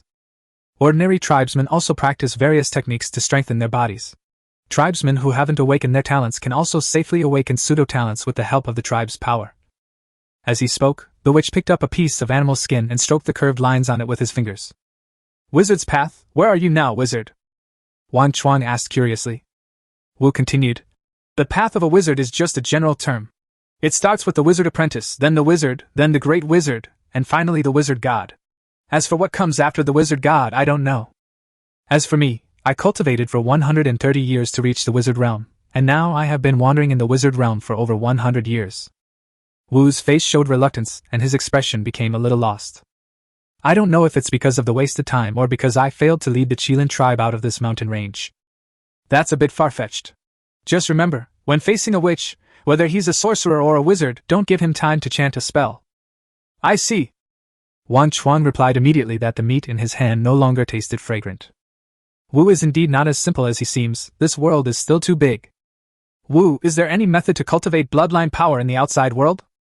"Wizards have inheritance, and bloodline warriors should have it too," Wang Chuang asked tentatively. "Some," Wu said with envy. "There is a kind of warrior training method in the outside world. They call it the secret code of inheritance. It is said that they can obtain it as long as they offer sacrifices to the spirits." "Then why don't we have it?" Wang Chuang asked with a puzzled look on his face.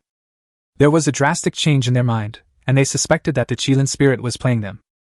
"Our spirits are too weak, and we simply don't have the extra strength to condense the secret code for us," Wu said with a lonely look, his face full of guilt. "Because the strength of the spirit is related to the tribe. The more people there are and the stronger the tribe is, the stronger the spirit will be. The witch is the middleman between the spirit and the tribe, and in the end, it is the witch who bears everything." "Well?" Wang Chuang sighed helplessly. Who could he blame now that things had come to this?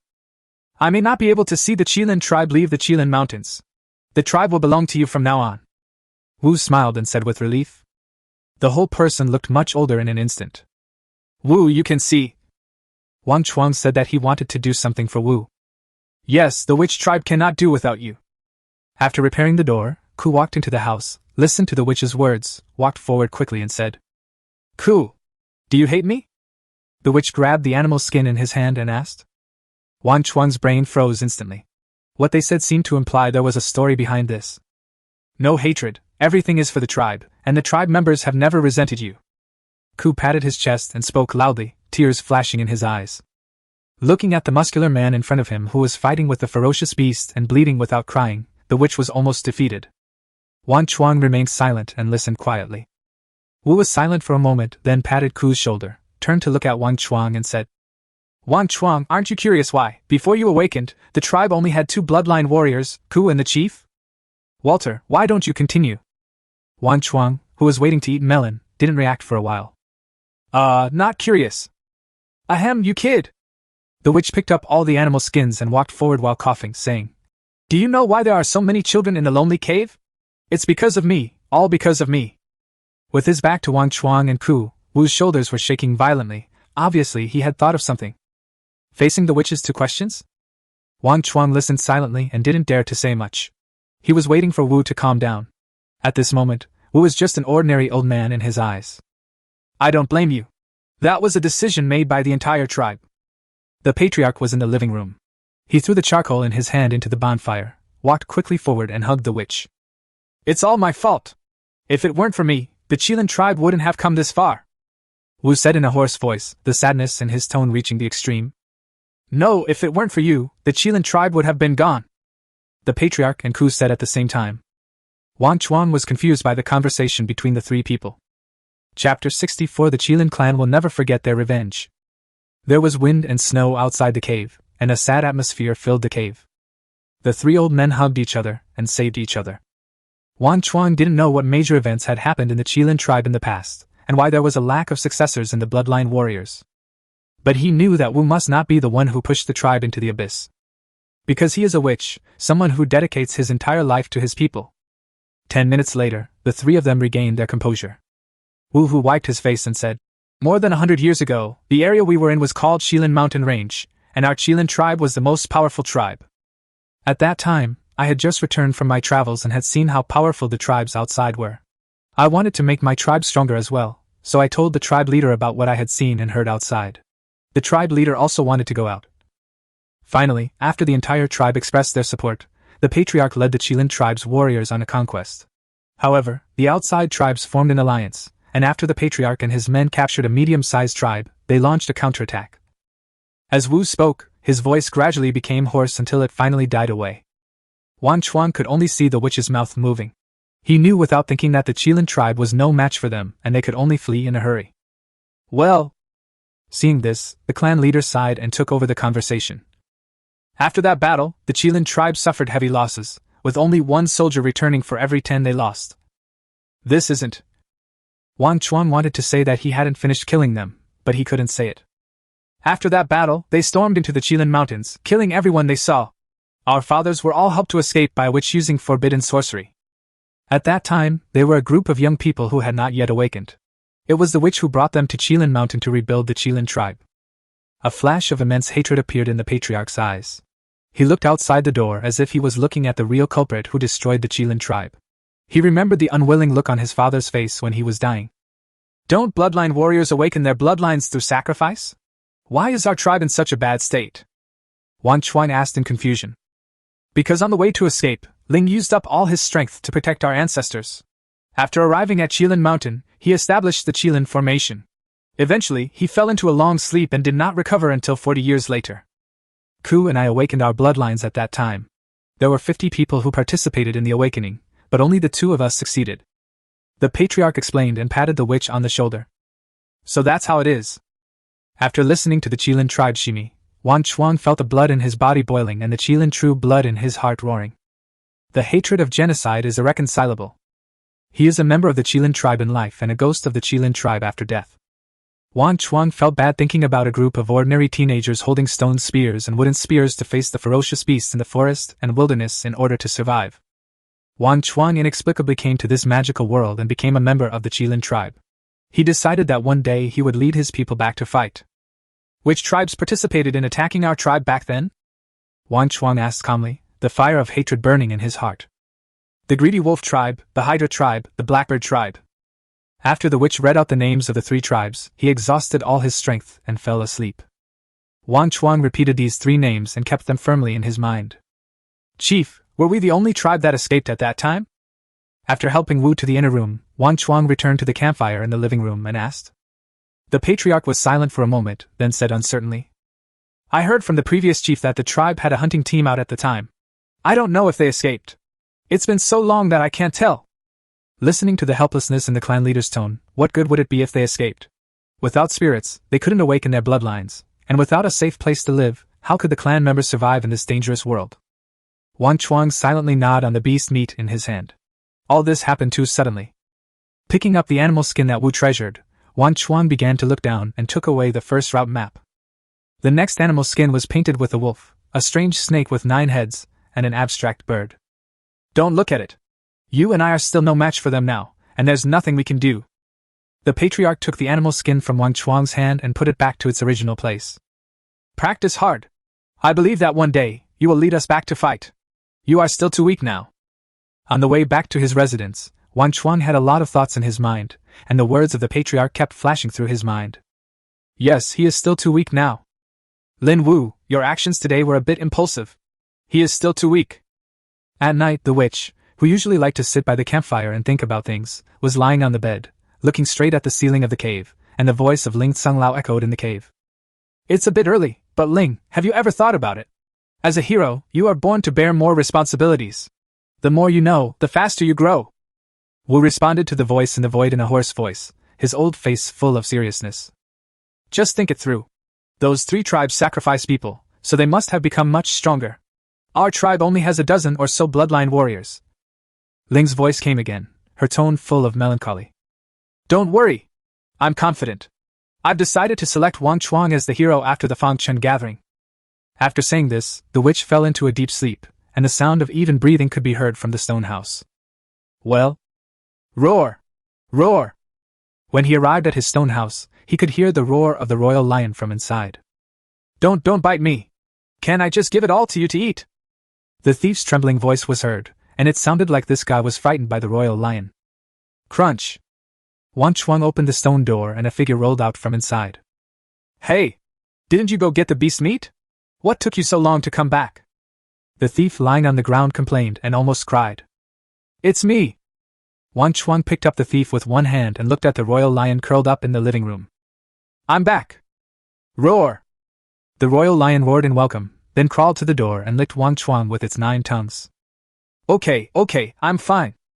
Wang Chuang pushed a lion head away in disgust, and another lion head came forward to replace him. Finally, he had no choice but to give up resistance. Feeling the worry conveyed by the royal lion, he knew that everything he had experienced was felt by the royal lion through the soul contract. The royal lion didn't let Wang Chuang go until his whole body was wet, as if punishing him for not taking it with him. Mu Dao, thank you for taking care of the royal lion. When the wild beasts give birth next spring, I will help you snatch a war beast back if I have the chance. Soaking in the stone bathtub, Wang Chuang said to the 2 of them. The clan feud has not been forgotten, it's just that the time has not come yet, but this does not prevent Wang Chuang from training his clan members from now on. Ugh, that's not good. Yes, a royal lion almost ate the tribe into bankruptcy. Will the witch council allow me to raise one? Mu and Dao both looked interested. In the tribe, you can't just raise a war beast if you want to. Without the permission of the tribe leader and the witch, it will probably be put into the pot before you even start to raise it. Roar! Roar! Hearing the 2 people's complaints, the royal lion roared in dissatisfaction. Chapter 65. Step out of the greenhouse. Wang Chuang reached out to calm Huangshi's emotions and asked, Is the tribe running out of food? It's almost done.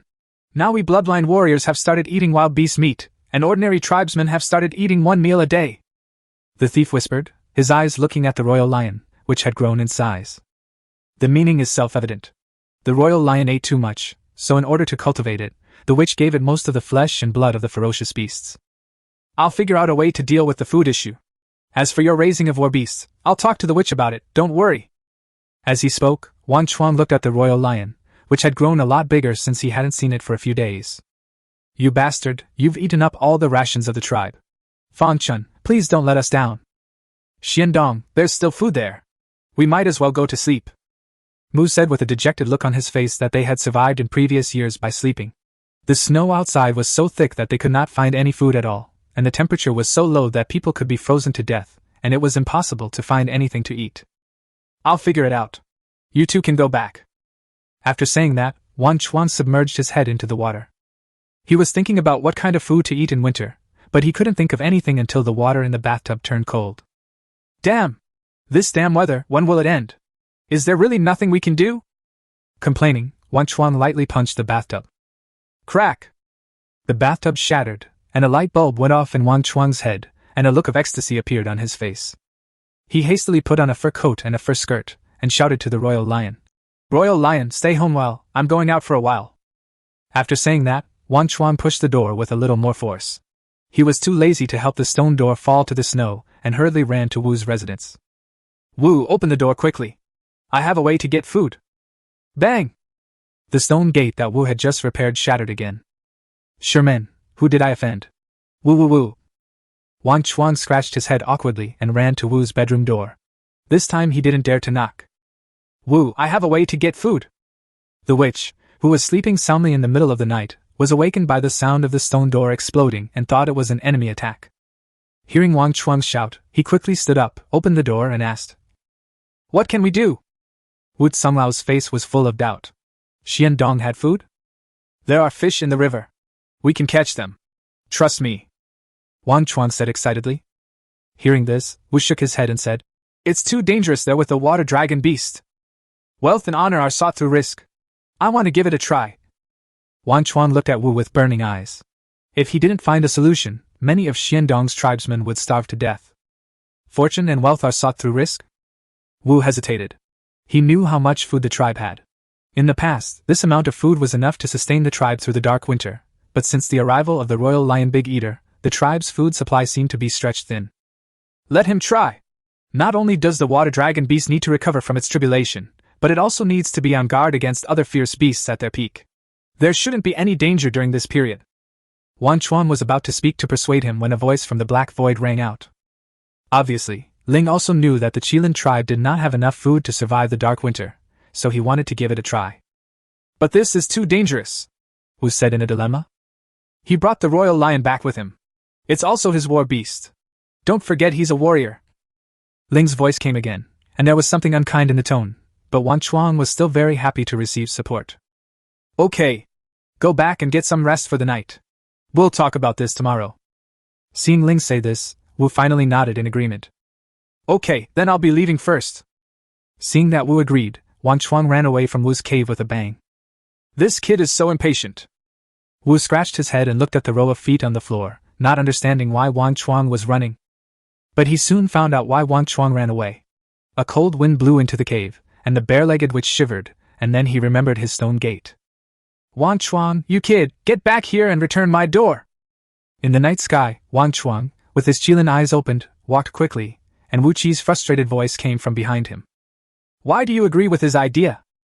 After closing the door, Wu murmured to the void.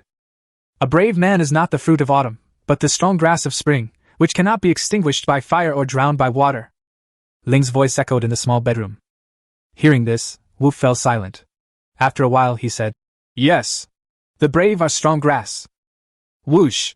Whoosh! Whoosh! That night the wind was cold and the snow was especially heavy. Only the two broken stone doors were gradually covered by the snow. The next day, when Wang Chuang came to the front of Wu's cave with his head held high, he saw Wu swinging his arms and scratching a huge rock with a hissing sound, and stone chips flew all over the sky. Seeing Wang Chuang coming, Ku showed a resentful look. Hey, Uncle Ku got up pretty early.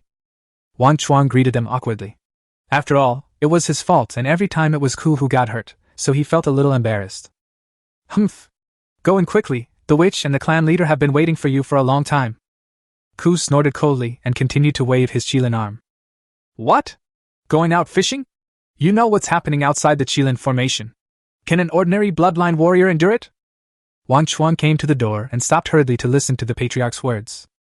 He knew that the ancestors of the Qilin tribe had never gone out hunting in the deep winter, because in their subconscious, the ferocious beasts were lying obediently in the caves at this time, so how could humans dare to go out?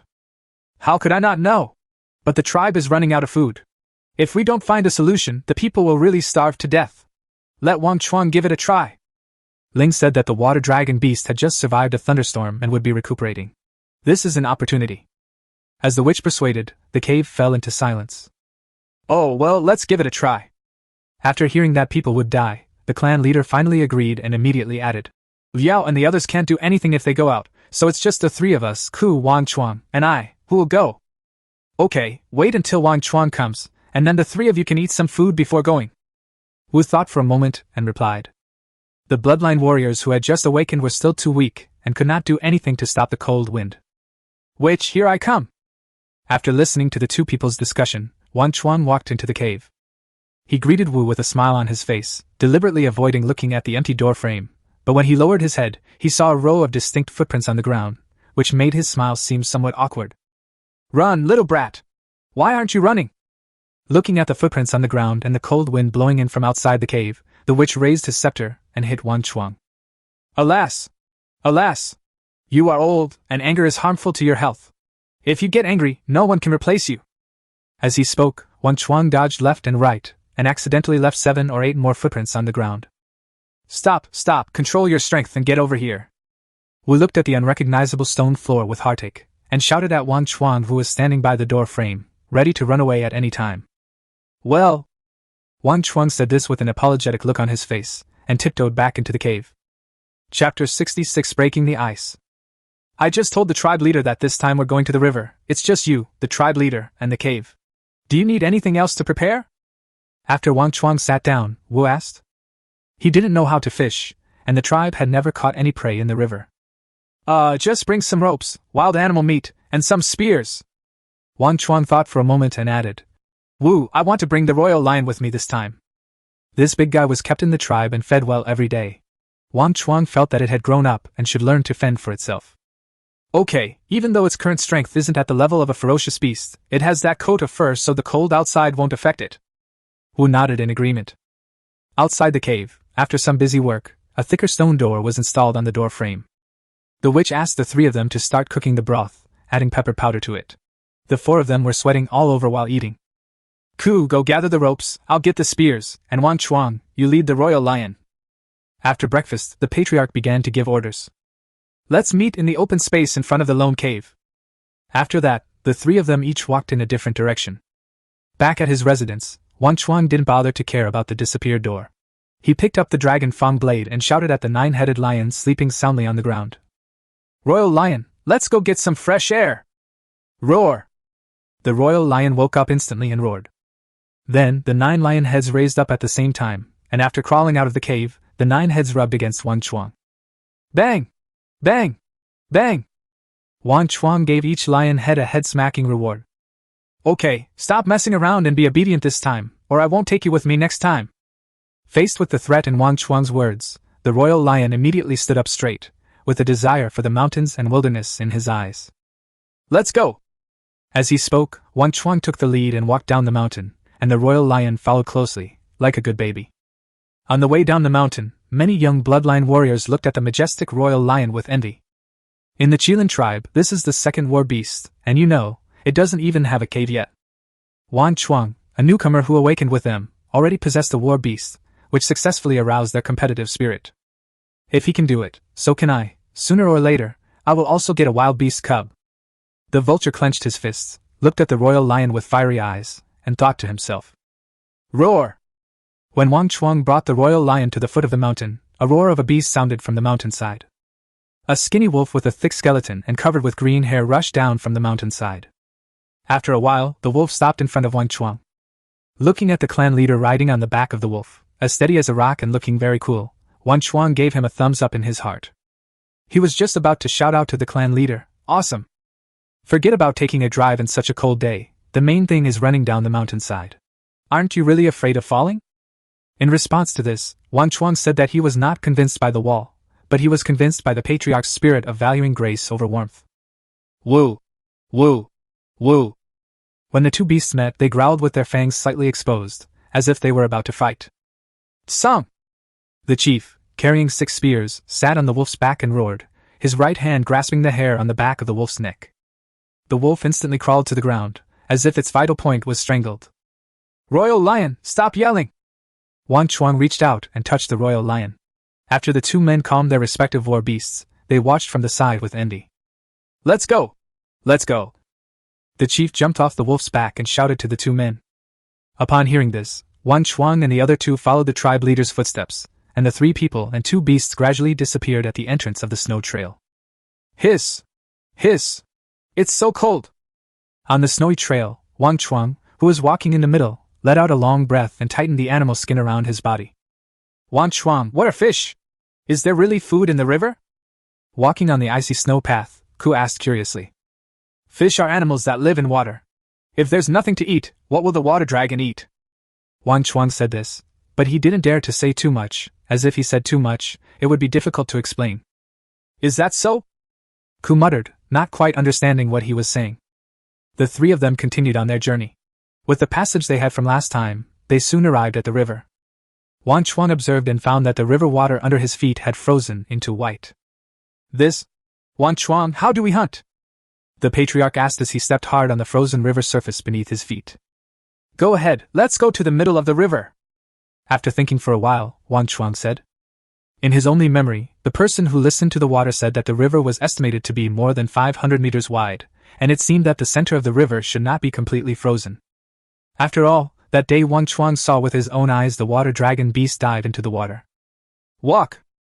As Ku said this, he replaced the patriarch who was digging snow in front.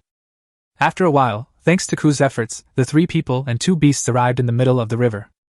This time, Wang Chuang used the Qilin eye and could clearly see a large school of fish gathered in the water flowing under the ice. This is it. Let's expand it to the size of a cave. As he spoke, Wang Chuang slammed his body into the snow around him. Seeing this, the tribe leader and Ku also joined in, leaving only 2 beasts blocking the snow path. Half an hour later, a snow cave of about 200 square meters appeared, and the 3 of them sat on the ice. Wang Chuang, what should we do next? Should we break the ice and jump down to hunt fish? Is the water dragon beast nearby? Ku asked with a worried look on his face. As a veteran hunter, he knew that entering the water during the dark winter could be fatal. No need to go in the water, the fish will jump out on their own later. The water dragon beast is still busy healing. Don't scare yourself. Looking at Ku's worried face, Wang Chuang smiled and comforted him. Are fish so stupid? After hearing Wang Chuang's words, Ku felt that it was a bit far-fetched. Don't ask about the cave, just follow Wang Chuang's arrangements. The patriarch ended the conversation between the 2. It was freezing cold outside and he just wanted to hunt prey as quickly as possible, so he didn't have the heart to listen to the 2 people's nonsense. Oh! Knowing that the patriarch was anxious, Ku agreed and curled his lips. Let's get started! Wang Chuang knew the clan leader's worries, and immediately stood up and used the dragon-toothed blade to draw a circle with a diameter of about 2 meters on the ice. Uncle Cave, the clan leader, just dig through this place. As he spoke, Wang Chuang's arms instantly transformed into beasts and began to dig downwards, sending ice chips flying. I'll come too. Chief, you stay on the sidelines and keep watch. As Ku spoke, his arms transformed into beasts and began to dig. Crack! Crack! Although it was frozen very tightly, it was still taken out in large chunks under the sharp claws of the Qilin. 10 minutes later, Wang Chuang had descended 1 meter in the 2-meter-wide circle. At this time, he had a straw rope tied around his waist, which was pulled from above to prevent him from falling into the water suddenly. Crack! As the icy and biting feeling came from the Qilin's claws, the ice finally broke. Uncle Ku, pull me up! Wang Chuang shouted loudly. Dig it through? As he spoke, Ku used both hands to easily lift Wang Chuang out of the ice pit.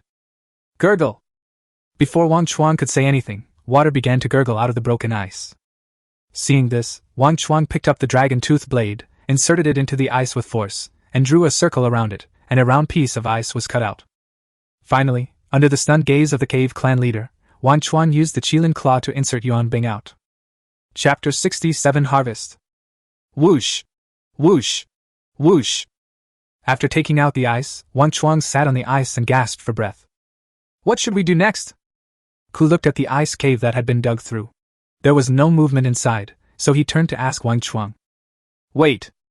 Hearing this, under the gaze of the two, Wang Chuang uttered a word and began to close his eyes to rest.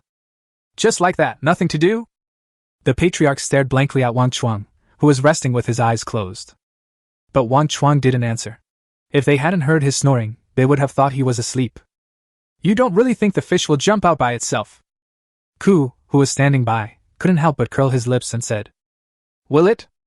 The patriarch muttered and began to regret why he had made this trip. In the past, when the tribe hunted, it was always like licking blood on the edge of a knife. Would the prey come to the door on its own? The answer is no. Wang Chuang's hunting method has completely overturned the hunting knowledge on which the two rely for survival. Yes. Opening his eyes slightly, Wang Chuang said in a deep voice. Trust me. Wait. How long will it take? Unable to contain his impatience, Ku asked first, his eyes fixed on Wang Chuang's. Want? Crash! Before Wang Chuang could finish his words, a huge green fish, 1 meter long, swung its tail fin and jumped out of the ice cave with a splash of water. Snap! Snap! Snap! The big black carp fell heavily to the ground and struggled violently, with slapping sounds like slapping the faces of the patriarch and Ku. Call out! As the big black carp struggled to fall back into the water, a spear as white as jade pierced its head and nailed it to the ice. Is this a fish? How stupid! Ku was stunned by the sight of the big fish nailed to the ground, still twisting its tail and slapping the ice. After saying that, he rubbed his eyes again, thinking it was an illusion. Holy crap! It's huge! Wang Chuang swallowed his saliva and saw the big fish struggling, leaving a small hole on the surface of the river. Seeing that the spear had loosened, Wang Chuang quickly stood up and stabbed the fish with his knife, sending it flying into the snow track. Bang! The big fish fell heavily to the ground and rolled several times, but it was still alive and trying to struggle. Roar! The royal lion roared and pinned it down with one claw. Wang Chuang nodded at the royal lion's performance and said to Ku, Uncle Ku, don't be stunned. Once the fish is out of water, knock it out quickly and don't give it a chance to struggle. Oh! Ku agreed, his eyes fixed on the ice pit. Crash! Crash! Just as I caught the big fish, water splashed out of the ice pit again. One after another, big bluefish jumped out of the water. Bang! Bang! Bang! Wang Chuang stood at the edge of the ice pit, waving his white spear vigorously. One big fish after another was shot into the snow track in midair. In less than 5 minutes, more than 20 large blue carps were lying at the feet of the gray wolf and the royal lion. When did hunting become so easy? The patriarch stood aside, holding a spear and didn't know what to do for a while. Except for the first spear, now it was completely the performance time for Wang Chuang and the two beasts. In this way, with the tacit cooperation of the man and the two beasts, the fish in the river were killed one by one, and two by two. After half an hour of this, the clan leader finally asked, Wang Chuang, how come these fish jumped out of the water on their own? Because the river is frozen, their living space becomes smaller and the oxygen in the water decreases, which can cause them to have difficulty breathing and even die. So, when they find a place that is not frozen, they want to breathe more oxygen, so they all jump out of the water to breathe more oxygen. While Wang Chuang was explaining to the clan leader, he swung the spear at the same speed, and one big fish after another was plucked away. Even though Wang Chuang had explained it in detail, the primitive people were uneducated and had no idea what oxygen was. They just thought it was very powerful. The tribe leader and Ku were both confused after hearing this, but they didn't think too much about it. Instead, they looked at the big fish that were piling up around them. These are not fish, they are clearly people who are crying for food. The patriarch, who was so happy that he flew away, suddenly saw a big fish that Wang Chuang had pulled away. It slid back into the water and shouted with a look of heartache. Ku, quickly pick up the fish and make room for Wang Chuang. Oh! Hearing this, Ku also picked up the big fish at his feet with a painful look on his face and threw it into the snow path. Afterwards, the two of them were busy cleaning the big fish around them. Bang! Bang! Bang! The sounds of big fish falling to the ground came one after another. Wang Chuang controlled the strength very well, just enough to stun the fish. He caught all of them regardless of size. Bang! Bang! Just when the three of them were coordinating perfectly, the sound of drumming came from the river, followed by a slight tremor under their feet. Be careful, it's water dragon!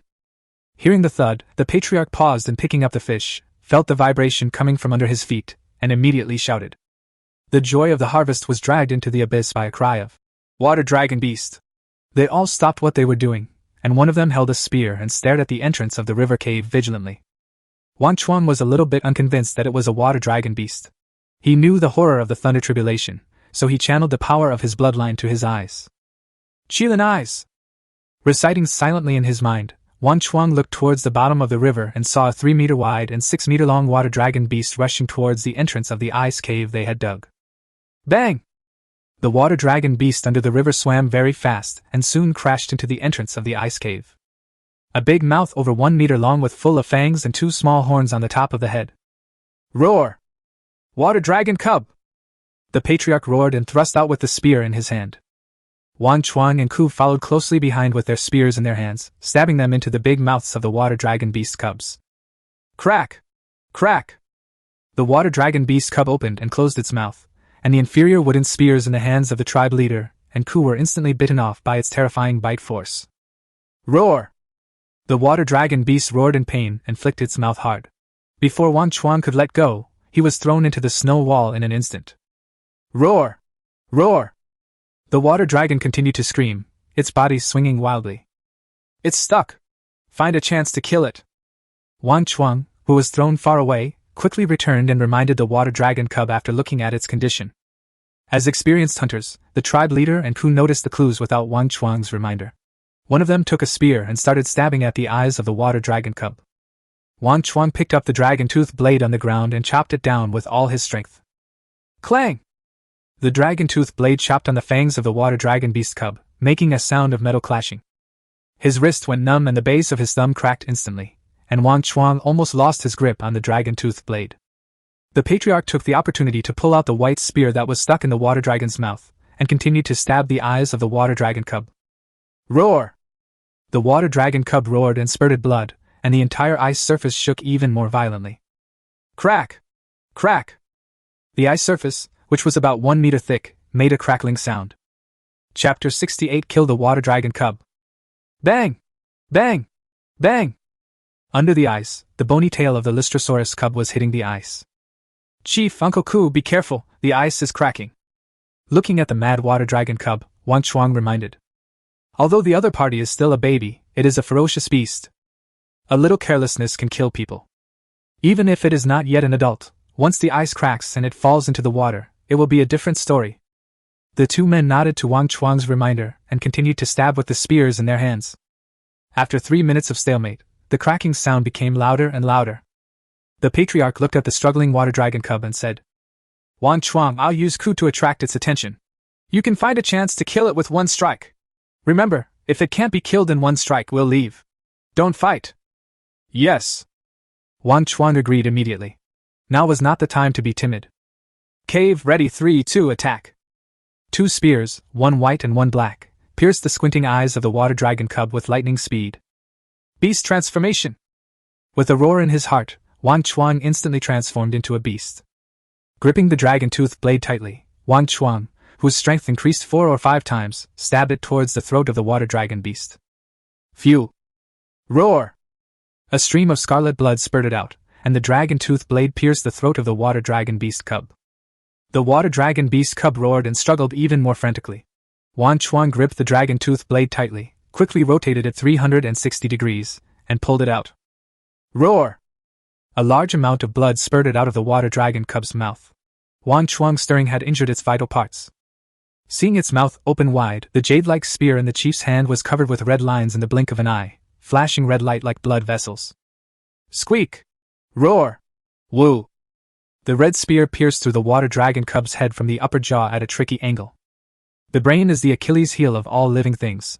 The roar of the water dragon cub whose head was pierced became weaker and weaker, and the intensity of its struggle also gradually subsided from fierce. Whoosh! Whoosh! Whoosh! You're dead now! A minute later, the water dragon cub was completely motionless, and Wang Chuang asked while panting. He should be dead. Ku sat down on the ground. Fortunately, it's still a minor and only a half-blooded beast. If it were an adult. As he spoke, the patriarch looked at the cracked ice beneath his feet with a grim expression, which was almost about to break completely. Call! The tribe leader exhaled a long breath and twisted the spear in his hand a few more times. Roar! Bang! Crack! The dead water dragon cub suddenly opened its red eyes, lashed the ice with its tail, and the bone tumor pierced through the ice. A large pit with a diameter of half a meter appeared on the ice. Wang Chuang witnessed the insidiousness of the ferocious beast. If this wisdom plus the fatal blow hit a person, the person would be turned into meat paste. He's really dead this time. Wang Chuang, you two come and help get this guy out of the water. It's making too much noise here, we need to leave quickly. The chief held the spear tightly to prevent the water dragon beast from falling into the water. Here I come! Wang Chuang and the other two replied, and the three of them carefully took out the water dragon beast cub. Hurry, take some prey and leave quickly. I hope the noise here doesn't scare the water dragon beast, the patriarch ordered.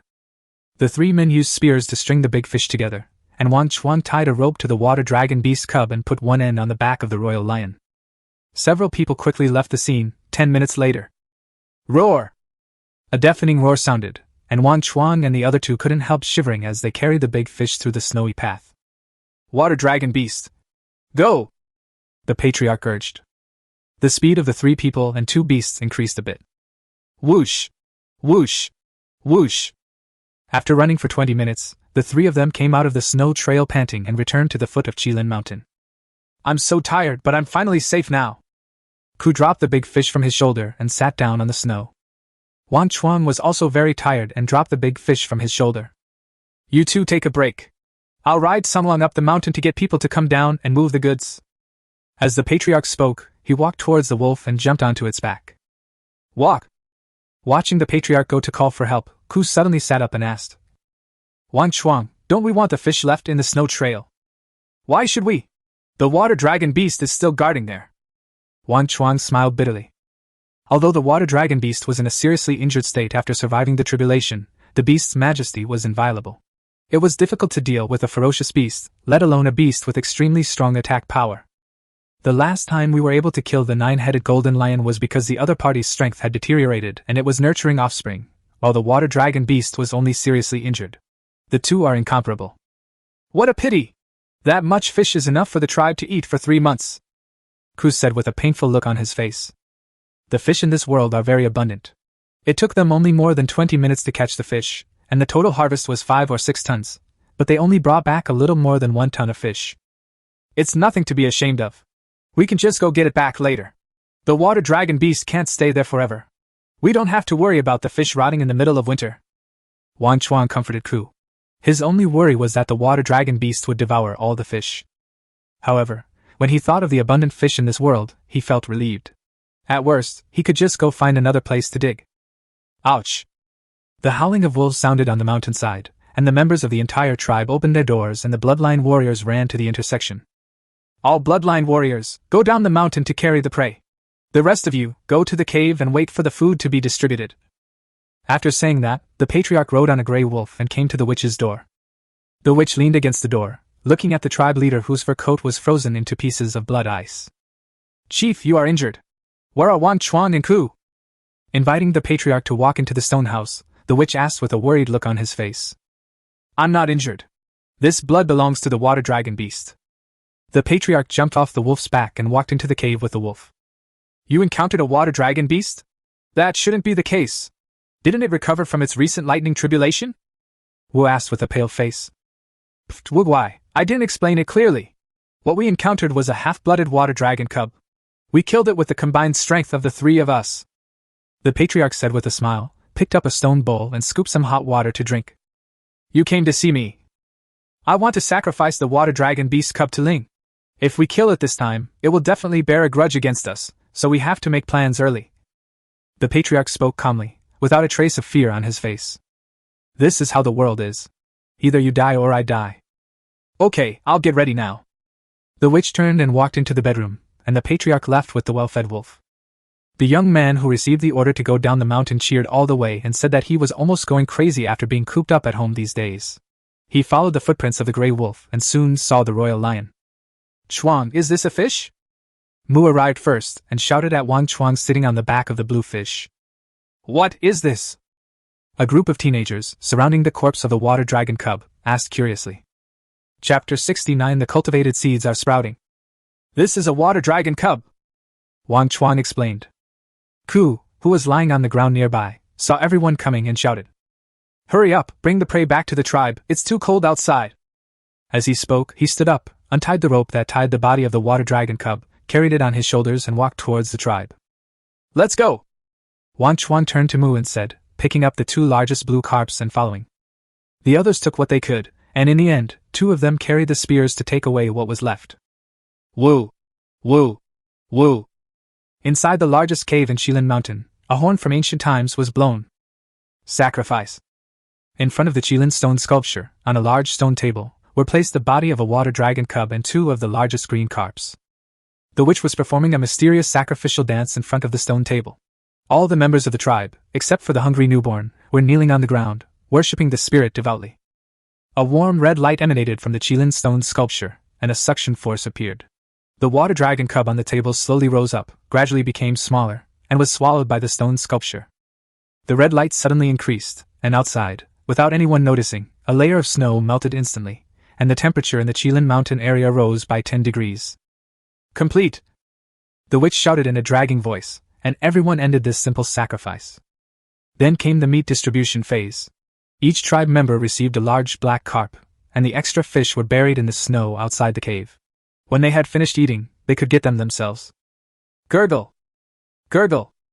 After dividing the meat, Wang Chuang brought a big fish to the witch's stone house, processed the fish, and cooked a pot of fish soup.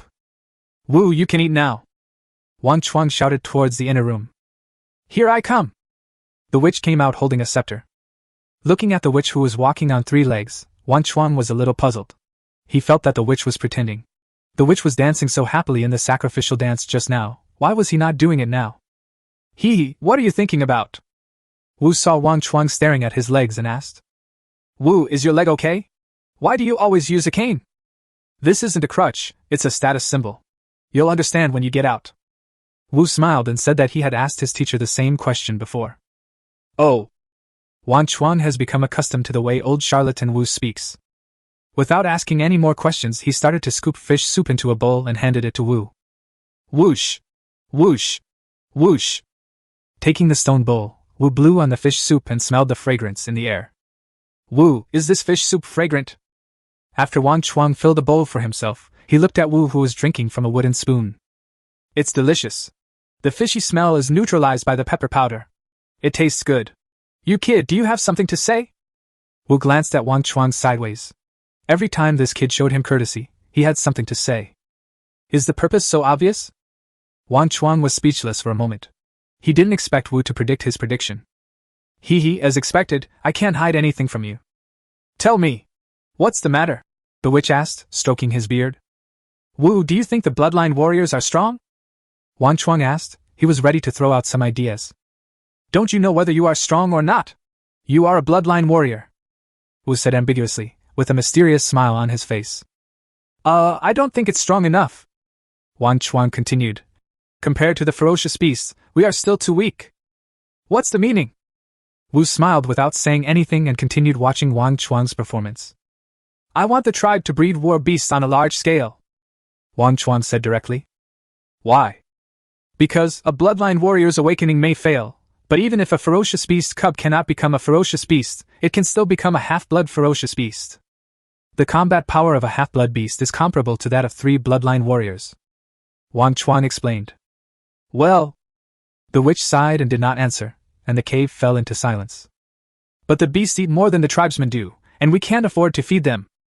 I have a way to solve this. Wang Chuang patted his chest and promised. What method? Wu looked at Wang Chuang with fiery eyes. He was unwilling to see the Qilin tribe fall into ruin, and he wanted revenge. Dig a lake and raise fish. Choose an omnivorous half-blooded beast to train as a war beast. Just prepare some hay during the deep winter. After saying that, Wang Chuang looked at Wu who had fallen into silence. Duh! Duh! Duh! The wooden spoon tapped rhythmically against the stone bowl. After thinking for a while, the witch asked tentatively. How do we dig a lake and raise fish? How do we raise them? We have never done this before and don't know how to do it. I can. Seeing Wu relent, Wang Chuang stood up and promised. Wu, within 1 year, I guarantee that the tribe will undergo earth-shaking changes. Let me think about it. Wu replied hesitantly. Wang Chuang didn't say much and sat down again to drink the broth. Gurgle! Gurgle! The stone pot on the campfire was boiling. Wang Chuang looked at the witch, and the witch looked at the stone pot. Did it teach you?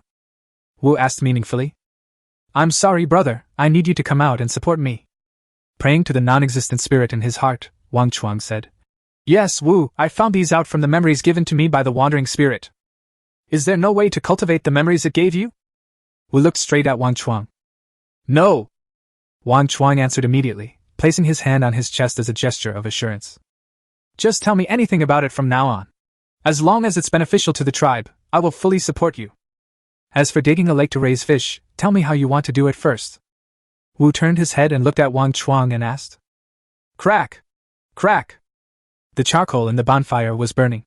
Wang Chuang thought for a moment and said, First, dig a big hole, then dig a ditch from the hole to connect to the river. When the water rises, fish will naturally swim into the hole. Hearing this, Wu nodded and signaled Wang Chuang to continue. Fish need food, so when the time comes, you can ask the children who left the cave to get some tender grass and throw it in to feed them. This way, when the mysterious winter arrives, we can get prey from it. Wang Chuang spoke out everything that was on his mind. Apart from that, he did not mention the planting matter because he was afraid that Wu would not understand if he threw out too much new knowledge at once. After all, I have not been in this world for long, and I have seen too few plants. He didn't know if he could find plants that could serve as staple food, so some of his ideas couldn't be fully expressed yet. What do you need? Wu asked with his eyes rolling. We need people and some tools for digging. Wang Chuang said immediately. Xu Xia, Su Qiu bloodline warriors, and ordinary warriors all need to hunt. You only have Fang Chun and Xian Dong to use them. Wu thought for a moment and said. The bloodline warriors are the backbone of the entire tribe. Hunting and defending against foreign enemies all depend on them. The witch is worried that Wang Chuang will take them all away. Wu, digging a lake without bloodline warriors is something that can be done by women, children, and ordinary warriors. It won't take up too much of the main labor force. Wang Chuang explained that he knew very well that he couldn't take too big steps at the beginning, and hunting was their only way to obtain food at the moment. Therefore, this old craft cannot be lost. Chapter 70 Digging a Lake. How about this? Tomorrow I will gather all the tribesmen. As long as you can convince 2/3 of them, this matter will proceed as you arrange. After saying that, Wu lowered his head and drank the milky fish soup with a look of satisfaction on his face. Okay, take your time drinking, Master Wu. I'll go back and prepare some food first. Wang Chuang drank the fish soup in the stone bowl in one gulp, saluted the witch, and left the stone house. Do you think his idea is feasible? The witch seemed to be talking to himself and asking questions to the air. Let him give it a try. As long as it doesn't affect the normal life of the tribe, that's fine. The voice of the Qilin spirit rang out in the stone house. Hearing this, Wu stopped talking and the room fell into an eerie silence. After a long while, the witch's voice finally rang out from inside the house. Am I getting old? Let's do it! The next day. As soon as the sky was getting light, the tribesmen gathered together again. Where's the meat? Weren't we called here to distribute the food? What are you thinking about? We haven't finished eating the big fish we caught yesterday. Inside the cave, the tribesmen were arguing loudly. Ahem, be quiet, Wu, do you have something to say? The patriarch coughed twice, and the scene instantly became quiet. He gave the witch a look. Today, I called you all here because I want to hear your opinions on something. The witch stood in front of the Qilin stone sculpture, tapped the scepter, and spoke. What's your opinion? Just make the decision, Master Wu. I'll listen to you. Yes, Wu, we all listen to you. The ordinary warriors shouted to the adult women, and at this moment they showed their unconditional trust in the witch.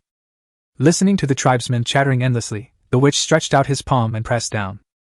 The noisy sounds in the cave gradually died down, and the tribesmen looked at the hunched body standing high up with eyes full of reverence. Let Wang Chuang tell you what's going on first. Wu looked at Wang Chuang, who was standing in the front row. The people around looked at Wang Chuang in confusion. They didn't know what all this had to do with Wang Chuang. Cough! Cough! Looking at the packed crowd in the cave, Wang Chuang felt like he was dreaming back to his past life, except there was no warm applause in his ears. Good morning, everyone. Have you eaten breakfast this morning? Wang Chuang bowed to everyone and asked the question. No.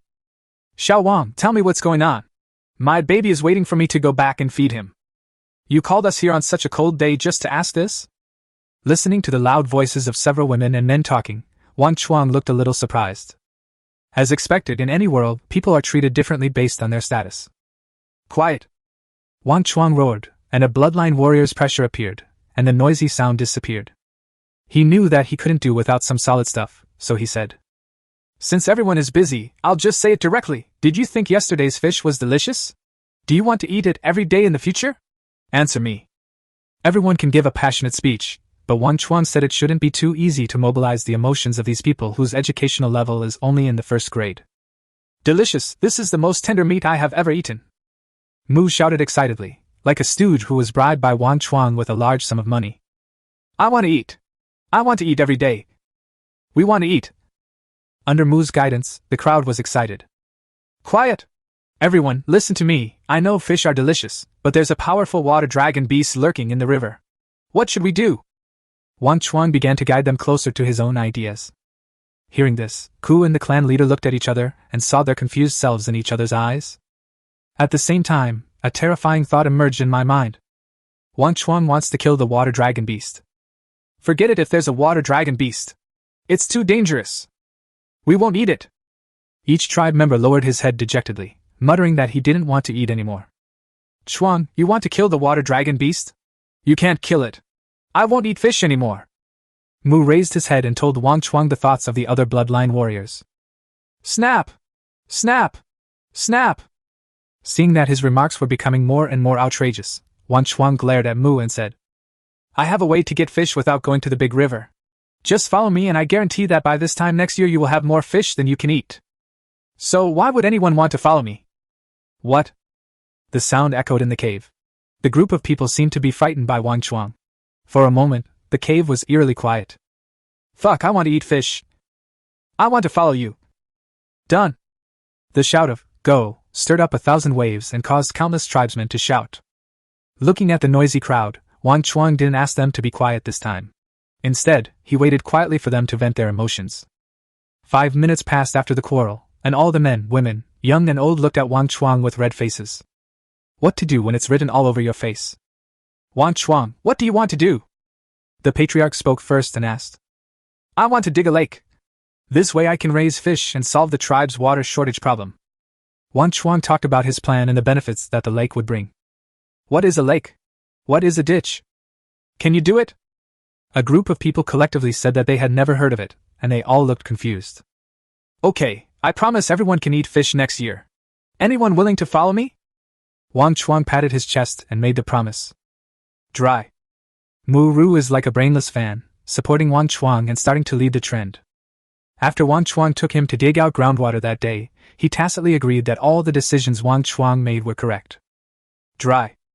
We all do. Led by Mu, the crowd shouted loudly, their eyes filled with longing for the fish. Seeing that his emotions had been aroused, Wang Chuang turned to look at Wu, who nodded at him. Seeing this, Wang Chuang raised his hand and pressed down, and the sound gradually disappeared. Thank you for your support. Now let me tell you what to do, Uncle Ku. You will lead the team in making the digging tools, and the rest of the tribe will be responsible for digging the lake and transporting the soil. Wang Chuang arranged things in an orderly manner. Primitive people have strong execution ability. They act immediately. A group of people took wooden shovels, stone axes, spears, and all tools that can be used for digging and walked down the mountain. They arrived at the lowest place, and under the command of the patriarch, a group of people cleared out a large open space. Hey, hey! Hey, hey! Wooden shovels were inserted into the hard soil, and pieces of frozen soil were carried out by people, and then neatly stacked around. It's so wide, how deep do we have to dig? Can we finish digging it before Zhu Xia? Wu Chao asked Wang Chuang, who was standing next to him. At this rate, we might be able to finish the project ahead of schedule. Wang Chuang looked at the blood warriors in the field with bare arms and hot air coming out of their mouths, like tireless excavators, and gave them a thumbs up in his heart. Not only is the digging speed fast, but it's also very cost-effective to only eat 3 meals a day. I hope so. By the way, why don't you go dig a little? Wu looked at Wang Chuang with strange eyes. Hey Wu, I have some business with Uncle Ku. I'll come back to dig after I'm done. Wang Chuang responded with 2 dry laughs and ran up the mountain.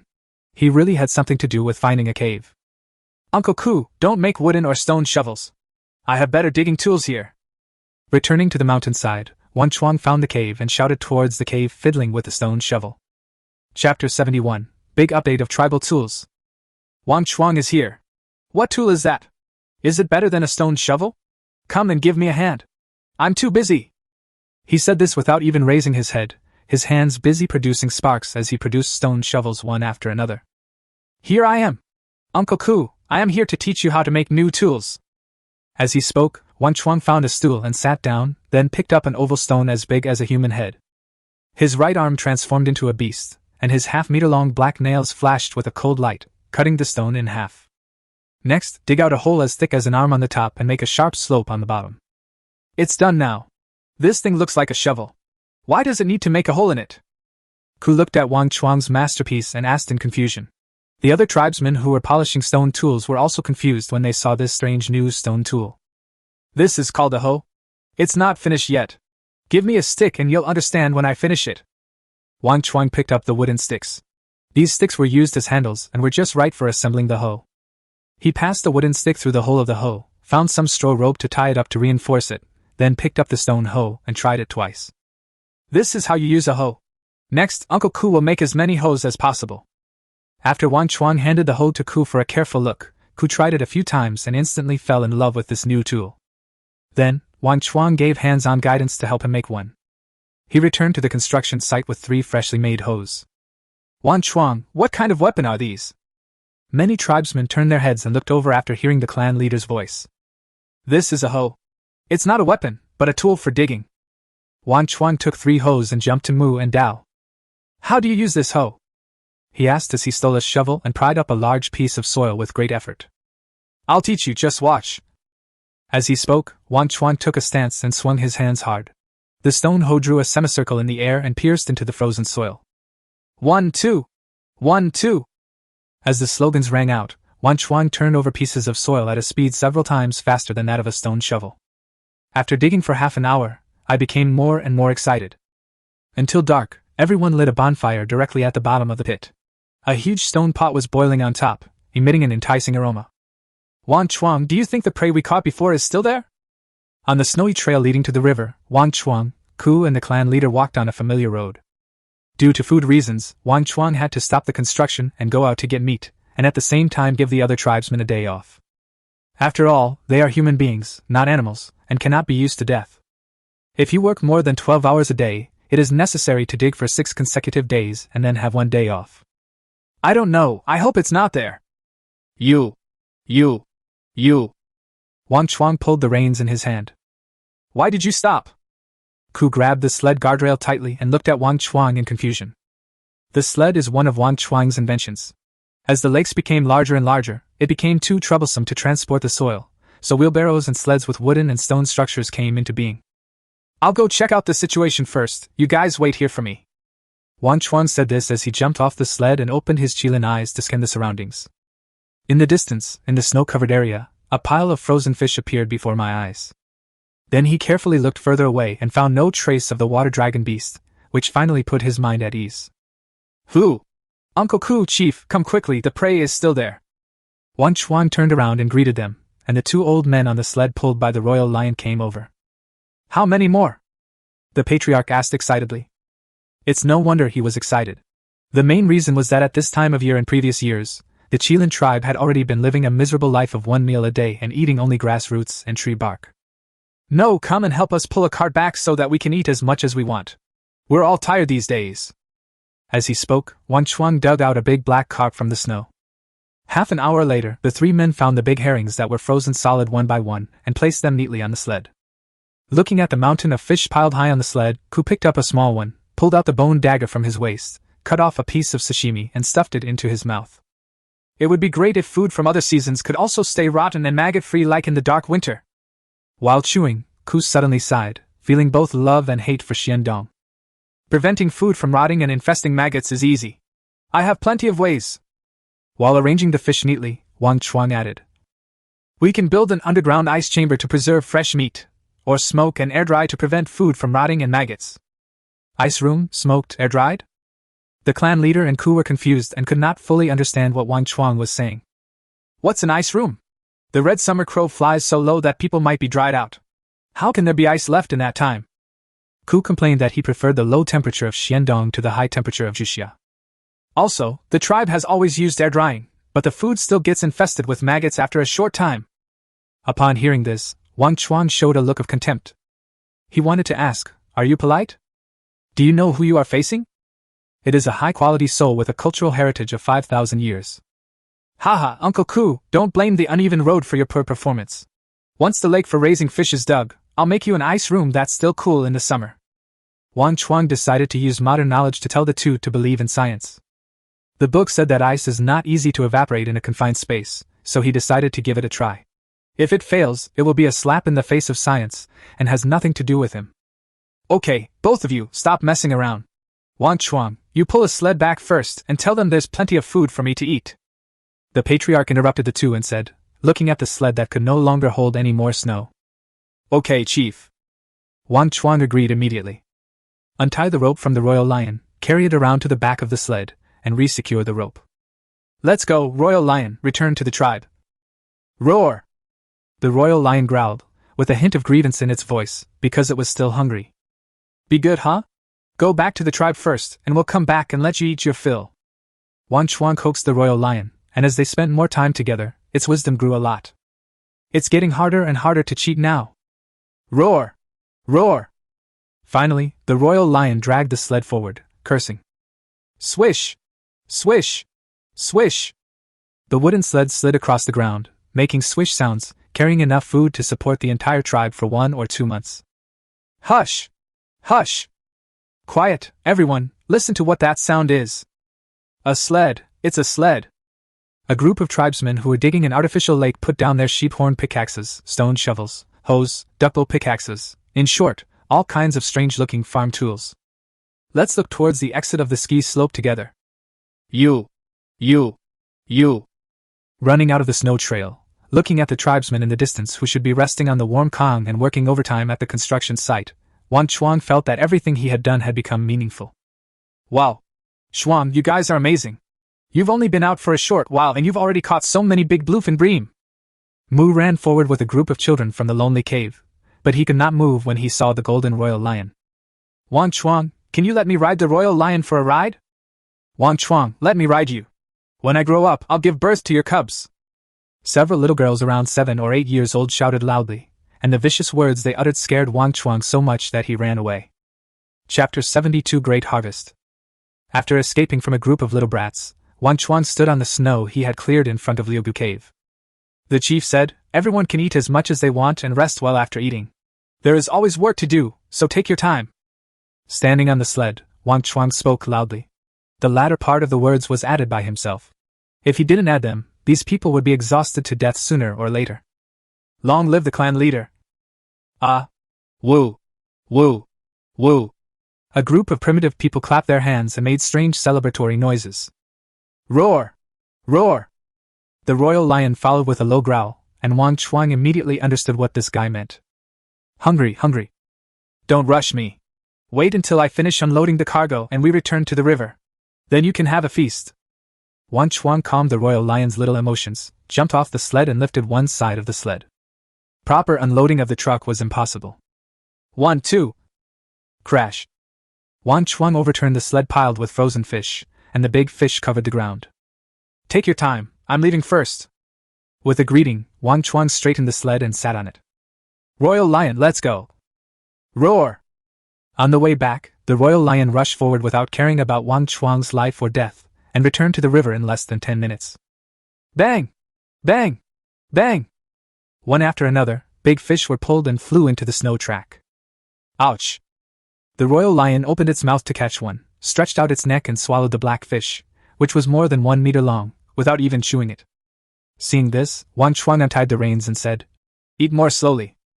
After getting off the sled, Wang Chuang took a detour to the ice cave. Wang Chuang, you're back! Kuta asked without turning his head, waving the long sword in his hand, and each blow could knock a big fish away. How was the harvest? As he asked, Wang Chuang opened his Qilin eye and looked under the ice. It was pitch black, and fish kept struggling to jump out. It was obvious that these fish were also suffocating. The harvest has exceeded last time. The clan leader turned around and said, Come here, kid, and let me take your place. Shaking his sore arms, the chief threw the spear to Wang Chuang and went to rest. Taking the spear, Wang Chuang and Ku took turns, and big fish flew out one after another. People who have awakened their beastly talents are stronger than pure bloodline warriors. Although the clan leader is a strong man in the condensed crystal realm, his pure physical strength is not as good as Wang Chuang and Ku.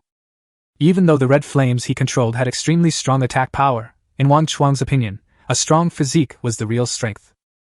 After all, a mage fights a short battle, while a warrior fights a protracted war. After working hard for 3 hours, the remaining space was filled with black carp, snakehead carp, and bighead carp, and Wang Chuang and the other two had to stop. That's enough. Let's get these fish back to the tribe first. The patriarch, who had rested well, said this as he looked at the mountain of prey in front of him. Okay. The three of them headed off and started packing fish. 10 minutes later, a full truck was loaded and Wang Chuang began to transport it to the tribe. Roar! The well-fed royal lion walked fast and steadily, and it only took half an hour to run back and forth. The main reason was that it didn't dare to walk fast on the way back to the tribe, otherwise it would have been even faster. Roar! Roar! In the open space in front of Liugu Cave, the royal lion roared a few times, and the tribesmen in the cave poked their heads out. Everyone, come and help! Please handle these fish before they are completely frozen. I need to go back and get another truck.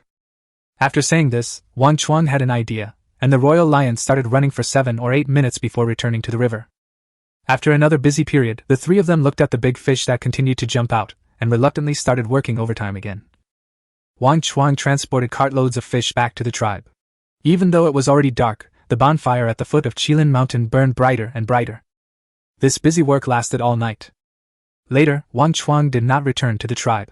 He opened the Qilin eye and sucked away all the big fish. The tribe leader and crew were responsible for picking up the fish, and the transportation work was directly handed over to the royal lion. After dawn, when no more fish jumped out of the river, the three men sat on the sled full of fish with bloodshot eyes and headed towards the tribe.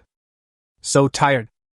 On the sled, the patriarch rubbed his sore arms and said with a smile on his face. After a night of hard work, the three harvested more than 10 tons of fish, which was almost enough for Zhu Xia to eat. Yeah! I'm going to have a good sleep when I get home. Kai rubbed his arms and said that he felt a little exhausted after swinging the stick for a whole day and night. When the three returned to the foot of Qilin mountain, fish intestines were scattered all over the ground, and fish meat was roasting on the fire. The tribesmen all had red eyes and looked listless. Phew! It's finally over. Vulture looked at the three people on the sled and shouted. It's over! With enough food support, the progress of digging the lake was like turning on the accelerator. Half a month later, Wang Chuang stood on the shore of the lake and saw that the deepest part had been dug to 5 meters deep. He couldn't help but sigh in his heart at the diligence of the primitive people. The snow has started to melt, and now the dirt is getting harder to dig. The witch came to Wang Chuang wearing thick animal skin. Yes, it's getting harder and harder to dig, Wang Chuang said as he looked at the ground that had been trampled into mud. Do you want to dig more? Wu asked. We'll stop digging today. Let's dig through the water source first. As he spoke, Wang Chuang looked in the direction of the river, then turned his head to look at the place where he dug out groundwater last year. Wang Chuang gave up the idea of digging a canal to connect to the river, mainly because he was afraid that animals would sneak in and threaten the lives of his tribe members. Therefore, he decided to divert water from the groundwater. As for the fish, he would just catch a few and throw them in to spawn. Although this method would be time-consuming, it would maximize the safety factor. Okay. You watch it. The witch spoke slowly, tightening the animal skin around him and walking towards the mountainside. Wang Chuang nodded, looking at the small cone-shaped lake beneath his feet, his brain working rapidly. This 500-meter-long, 400-meter-wide pit gradually deepens in a trapezoidal shape. The first section is 1 meter high, the second section is 2 meters high, and the third section is getting deeper and deeper. When it reaches the summer, the shallow water area can be used for children to play and adults to bathe, while the deep water area can be used to raise fish. Looking at his masterpiece, Wang Chuang always felt that something was missing. Ouch! A sudden scream was heard. Wang Chuang turned his head and saw that in the distance a tribesman was carrying soil out of a big pit. He kicked off a piece of soil and stumbled and fell. Are you okay? Other tribesmen gathered together and pulled the fallen tribesman up. Fine? The tribesman said this with a smile. Wang Chuang took a look and luckily this was the outer circle which was not high, otherwise he would have broken his arm. Looking at the collapsed soil, Wang Chuang had an idea. Ramp, we must build a stone ramp, Wang Chuang muttered. In the cave on the mountainside, I was frantically making various digging tools, and my body couldn't help but shiver. Akio! Is the weather getting cold? Muttering, Ku put down the stone tool in his hand and scratched his messy hair covered with stone chips. What is can? What's the use of repairing it? How long will it take before we can start raising fish? In the open space in front of Liugu Cave, the tribesmen were chattering. During this period, although they were able to eat 3 meals a day, even a beast of burden could not withstand Wang Chuang's diet. Chapter 73. Repair the ice room. The stone step is used to stabilize the surrounding soil, Once it's ready, we can fill it with water when spring arrives. Blah blah, Wang Chuang explained the function of the stone steps. Really? Real. Wang Chuang responded and continued to add. Each mud bank was reinforced with stones, and a ladder was laid with stones from all four sides to facilitate fishing. So, from today on, everyone stops digging dirt and starts moving stones. After saying that, Wang Chuang asked everyone to continue eating while he went back to the mountainside to look for the cave. Now that the tools were sufficient for the time being, he planned to call Shangku, and the two of them would go together to get the stones and dig out the ice chamber by the way. Uncle Ku, you don't have to make stone tools this afternoon. Come with me to get some stones for repairing the embankment. Arriving at the cave residence, Wang Chuang stopped the cave that was still polishing the stone tools. Can? Hearing this, Ku was slightly stunned, not understanding what Wang Chuang wanted to do again. Okay. Putting down the stone hoe in his hand, Ku stretched his neck and silently supported Wang Chuang. You kid, you won't just want me to work alone this time, will you? Hey, no way. Wang Chuang touched his nose embarrassedly. Using your beast transformation talent more often will help you master it quickly. Ku said this earnestly. Yes, practice makes perfect, I know. Every time there were not enough tools, Wang Chuang would come to help. As the beast transformation continued to be used, he could clearly feel the power of his bloodlines slowly increasing. The beast transformation time has also been extended, making it more flexible. If Wang Chuang had not felt that making stone tools was not so effective in enhancing his bloodline power over time, he would probably still be making stone tools now. After lunch, at the foot of Qilin Mountain, in an idle stone cave, two mountain-opening beasts kept waving their Qilin arms, and square rocks were constantly carried out. Tear! Bang! A rock fell to the ground, creating more than 50 rock caves in a row, and finally Wang Chuang drained all his blood power. I can't move it anymore, Wang Chuang, take your time, I need to slow down. As he said that, he walked out of the cave. Go! Inside the cave, Wang Chuang responded and continued to split the rocks with his Qilin claw. These stones were as soft as tofu under his black unicorn claws. With a light stroke, he could get the shape he wanted. Pieces of rock were moved out and placed one by one next to the original steps. After Wang Chuang's bloodline power was exhausted, he walked out of the cave and came to the edge of the pit. The lake in front of him was empty and looked like a rectangular arena. Each step is fixed with rocks, looking like a mosaic pattern, spreading from the center to the surrounding areas. There are 4 steps in total to reach the bottom. The soil between the steps is paved with stone slabs, which looks very comfortable. How is it, Wang Chuang still wants to do it? Looking at the results of his hard work, Ku asked with great satisfaction. Almost done. Uncle Ku, you go back to the cave and continue digging rocks. I'll take the others to build the water channel. Wang Chuang nodded. There was still a lot to do, but the lake was finally completed. Aren't the rocks already laid out? Why dig them up? Ku looked at Wang Chuang in confusion. Repair the ice room, Wang Chuang said. I want to try to see if the ice room can preserve more food in Juxia and Suqiu. Well, okay. I'll go back and continue digging. You go do your thing. Ku thought for a moment and said, well, when you get back, dig down and remember to leave a way out. Wang Chuang gave instructions and asked Liao, Mu, and others to go to the side with various tools. It's so beautiful. I just wonder if I can eat the fish I raised next winter. The witch stood on a protruding rock on the mountainside, looking down at the results of the tribe's hard work day and night for more than a month, and sighed. Believe in him, he won't let you down. The knowledge he has will only make the Qilin tribe stronger.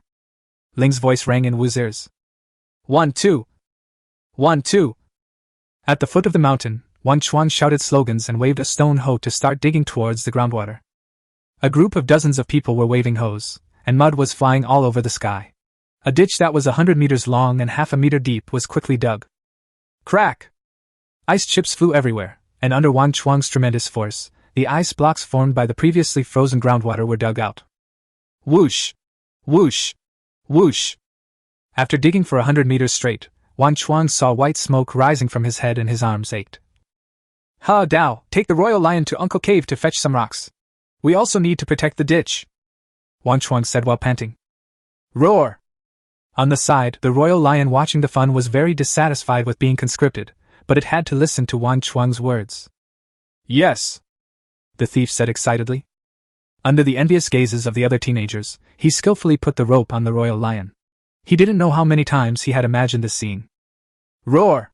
Roar! After being roped, the royal lion growled to express its dissatisfaction. After the thief got on the sled, it started running straight away. The thief was unable to react and fell flat on his face. Ah ha ha ha ha. Seeing this, the teenagers who had been envious before burst into laughter. When the thief raised his head, his face was covered with mud. Pooh! Pooh! Pooh! The dirt was spat out along with the saliva, and the blushing thief ran after the royal lion. After this little episode, not long after, with the help of the royal lion, sleds of square rocks were transported over. Wang Chuang divided all the stones into 2 parts, laid them on the bottom and sides of the ditch, and then continued to lay them in the lake. After finishing all this, he asked people to find hollow trees, break open the knots in the trees and lay them in the ditches to serve as water pipes. Then they paved it with stones and laid an extra meter of stone slabs on both sides of the ditch. In this way, clean stone roads appeared at the foot of Qilin mountain. Call! Putting down the last stone slab in his hand, Wang Chuang came to Liugu cave. Looking at the mud on the ground caused by the melting ice and snow and the constant trampling of the tribesmen, he decided to cover the flat ground in front of him with stone slabs. This is the football field he planned. Xian Dong hasn't played football for such a long time that Wang Chuang misses the time when he invented football. Uncle Ku! After finishing the football field, Wang Chuang went into the cave to look for a cave. He wanted to see how the basement was being dug. I'm here! In the pitch-black cave, Ku's words echoed. Wang Chuang found a torch and walked inside. The road was a slope. He walked down and raised the torch to illuminate a huge basement. Walking along the rock wall, Wang Chuang measured the length and width with his feet and found it was about 300 or 400 meters. Hulu! Hulu! Inside the cave, the sound of Ku's panting like a cow echoed when Wang Chuang came to Ku's side. I saw that the Qilin arm in the cave was swung out sparks. Uncle Ku, that's enough, no need to dig anymore. Wang Chuang grabbed Ku's hand.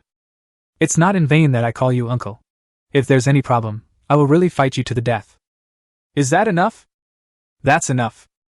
As he spoke, Wang Chuang pulled Ku up and walked out. He really didn't expect Ku's work efficiency to be so high. Chapter 74 Everything is about eating. The next day, the tribesmen, who had been busy for half of the Xiandong period, finally had a short break. Wang Chuang had already brought Mu and Dao to the river again. This time their goal was not to catch fish, so they stopped at the river bank.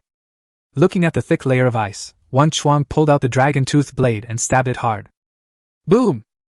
Ice fragments flew everywhere, and the dragon-toothed blade failed to penetrate the ice. Chuang, what should I do? This ice looks thick. Mu asked while standing aside and yawning. You too, dig down here, 1 meter wide. I have a way to deal with the ice. Wang Chuang pointed to the mud on the river bank and said. He wanted to dig a water channel while the river was still frozen, so that he could get ice and catch fish here in the future. Oh! The 2 men responded with low enthusiasm, picked up stone pickaxes and shovels and started working. Of course, Wang Chuang was too embarrassed to just stand there and watch, so he started digging for a while. Finally, after the canal was dug more than 50 meters away, Wang Chuang asked the 2 to dig downwards and around at the same time. He planned to dig a small pond here. After the ice and snow melted, the river belonged to the water dragon beast, and the risk of fishing increased sharply, but the water was flowing, so Wang Chuang had much more room for operation. You guys keep digging, I'm going to get some ice. After giving a few instructions, Wang Chuang brought the royal lion back to the river bank. Qilin arm! With a silent recitation in his mind, Wang Chuang's right arm transformed into a claw. Clang! Clang! Looking at the black beast's claws flashing with cold light, he stabbed at the ice fiercely. Squeak! Squeak! Squeak! Wang Chuang's fingers were completely immersed in the ice. Sizzle! As Wang Chuang's fingers moved, the ice layer with mud on it was quickly peeled off. After cleaning the outer layer with impurities, Wang Chuang looked at the crystal-clear ice layer and nodded. Then, under the sharp claws of the Qilin, Wang Chuang quickly cut out a rectangle from the extremely solid ice layer after a few scratches.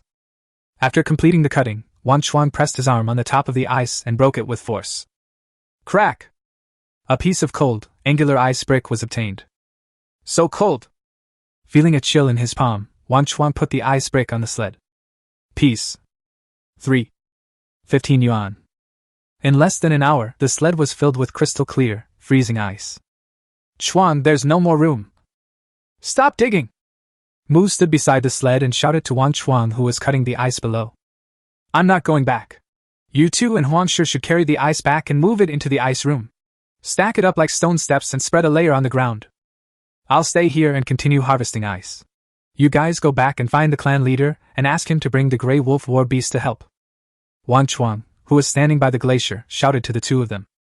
Chuang, can these ice cubes really last until Xuxia? Mu did not answer Wang Chuang's words, but asked with a puzzled look. In Mu's opinion, if these ice cubes could really be placed in Xuxia, the patriarch would not fail to call for help. According to their experience in previous years, the ice and snow melted from Fangchun to Jinwu, and they had never seen ice and snow except in Xiandong. I don't know if it will work, but I have to give it a try to find out. Listening to Mu's question, Wang Chuang shook his head slightly. He didn't dare to guarantee success this time. After all, the temperature in Xuxia in this world was frighteningly high. Before, he had the cave dug underground because he took into account that the temperature underground would be relatively low. In addition, it was inside the mountain. As long as there was enough ice, he felt that the ice should be able to be preserved, so he decided to give it a try. I believe you can do it. Although Mu did not get a positive answer, he was still full of confidence in Wang Chuang.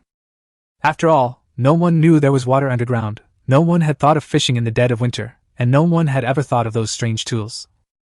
Thinking about eating cool ice cubes in the hot Xuxia, Mu suddenly looked forward to Xuxia's arrival. We'll know whether it works or not when the time comes. You guys go back first and remember to call the clan leader. Don't call Uncle Ku. He's been exhausted lately. Wang Chuang, worried, warned again. Remember, don't leave any gaps between the ice cubes. After hearing all the details, the two nodded to Wang Chuang and followed the royal lion towards Qilin mountain. After seeing the two off, Wang Chuang began to harvest ice like crazy. Now the snow had begun to melt, and spring was approaching. He was racing against time. The two men and one beast transporting the ice arrived safely at the foot of Qilin mountain half an hour later. Roar! Roar! The royal lion roared, and the sound echoed in the mountains. Mushroom heads popped out from behind the door curtain. Team Yanwang is here to work. The chicken coop team. Mu Jiandao was shouting on the football field in front of Liugu Cave. A group of young boys, rubbing their eyes and breathing heavily, walked out of the cave and lined up in front of the two men. Captain Wang Chuang said that in addition to being able to ask him for advice on playing techniques, Zhu Xia will have priority in eating the ice. Mu stood on the sled and spoke to the 20 or so teenagers in front of him. These were all taught by Wang Chuang. In Wang Chuang's words, if you can't lead a team, you can only work alone until you die.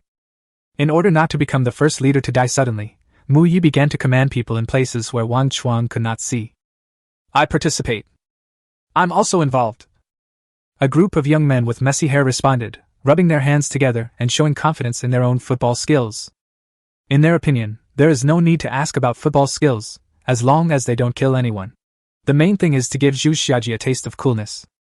In this way, a group of teenagers were deceived by Mu unknowingly, because Wang Chuang himself did not dare to guarantee that the ice would not melt in the summer, but he dared to say that they could eat the ice. If Wang Chuang was at the scene, he would definitely fly up and kick this guy who didn't tell the truth to death. What happened to the promise that primitive people would not deceive primitive people? It's all a bunch of bullshit. The little primitive man is very cunning and mean. With the help of the football team, work efficiency doubled. The two quickly moved the ice into the ice room dug in the cave and stacked it up piece by piece according to Wang Chuang's requirements. Roar! Roar! Ouch! Ouch! Wang Chuang, eat something before you dig! The ice won't melt yet, so there's no rush! The patriarch sat on the sled and shouted to Wang Chuang, who was digging ice by the river. Spring has arrived. If we don't hurry up, the ice will melt when the golden crow flies low. Listening to the patriarch's caring words, Wang Chuang's hands did not stop at all. This is already his third day of digging ice. During these 3 days, the temperature changed every day. The snow on the trees melted, and the snow on the ground was only about 1 meter thick. He could even hear the sound of flowing water in the middle of the river. Fangchun's footsteps were getting closer and closer. Wang Chuang was determined to dig up the ice block, not just for Zhu Xia to have a bite of cold food, but for the fish stored by Xiandong of the tribe. Yes! Spring has arrived and it's time for the wild animals to go out and hunt for food. The patriarch sighed. Looking into the distance, everyone could hear the roars of various wild beasts. Ouch! Chirp! Chirp! Moo! Moo! Moo! After digging for another 2 hours, when 2 sleds were filled with ice, Wang Chuang and his companions rode away on the sleds amid the wild beasts' farewell calls. Chapter 75. There are always more solutions than problems. Boom!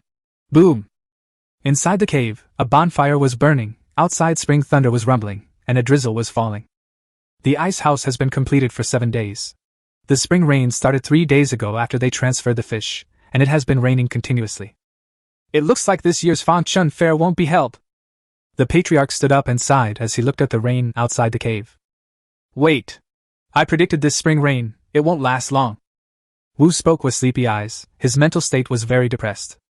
It rains every day. This beautiful spring is so hard to endure. I can't go out every day. I'm so bored. The irritable cave roared.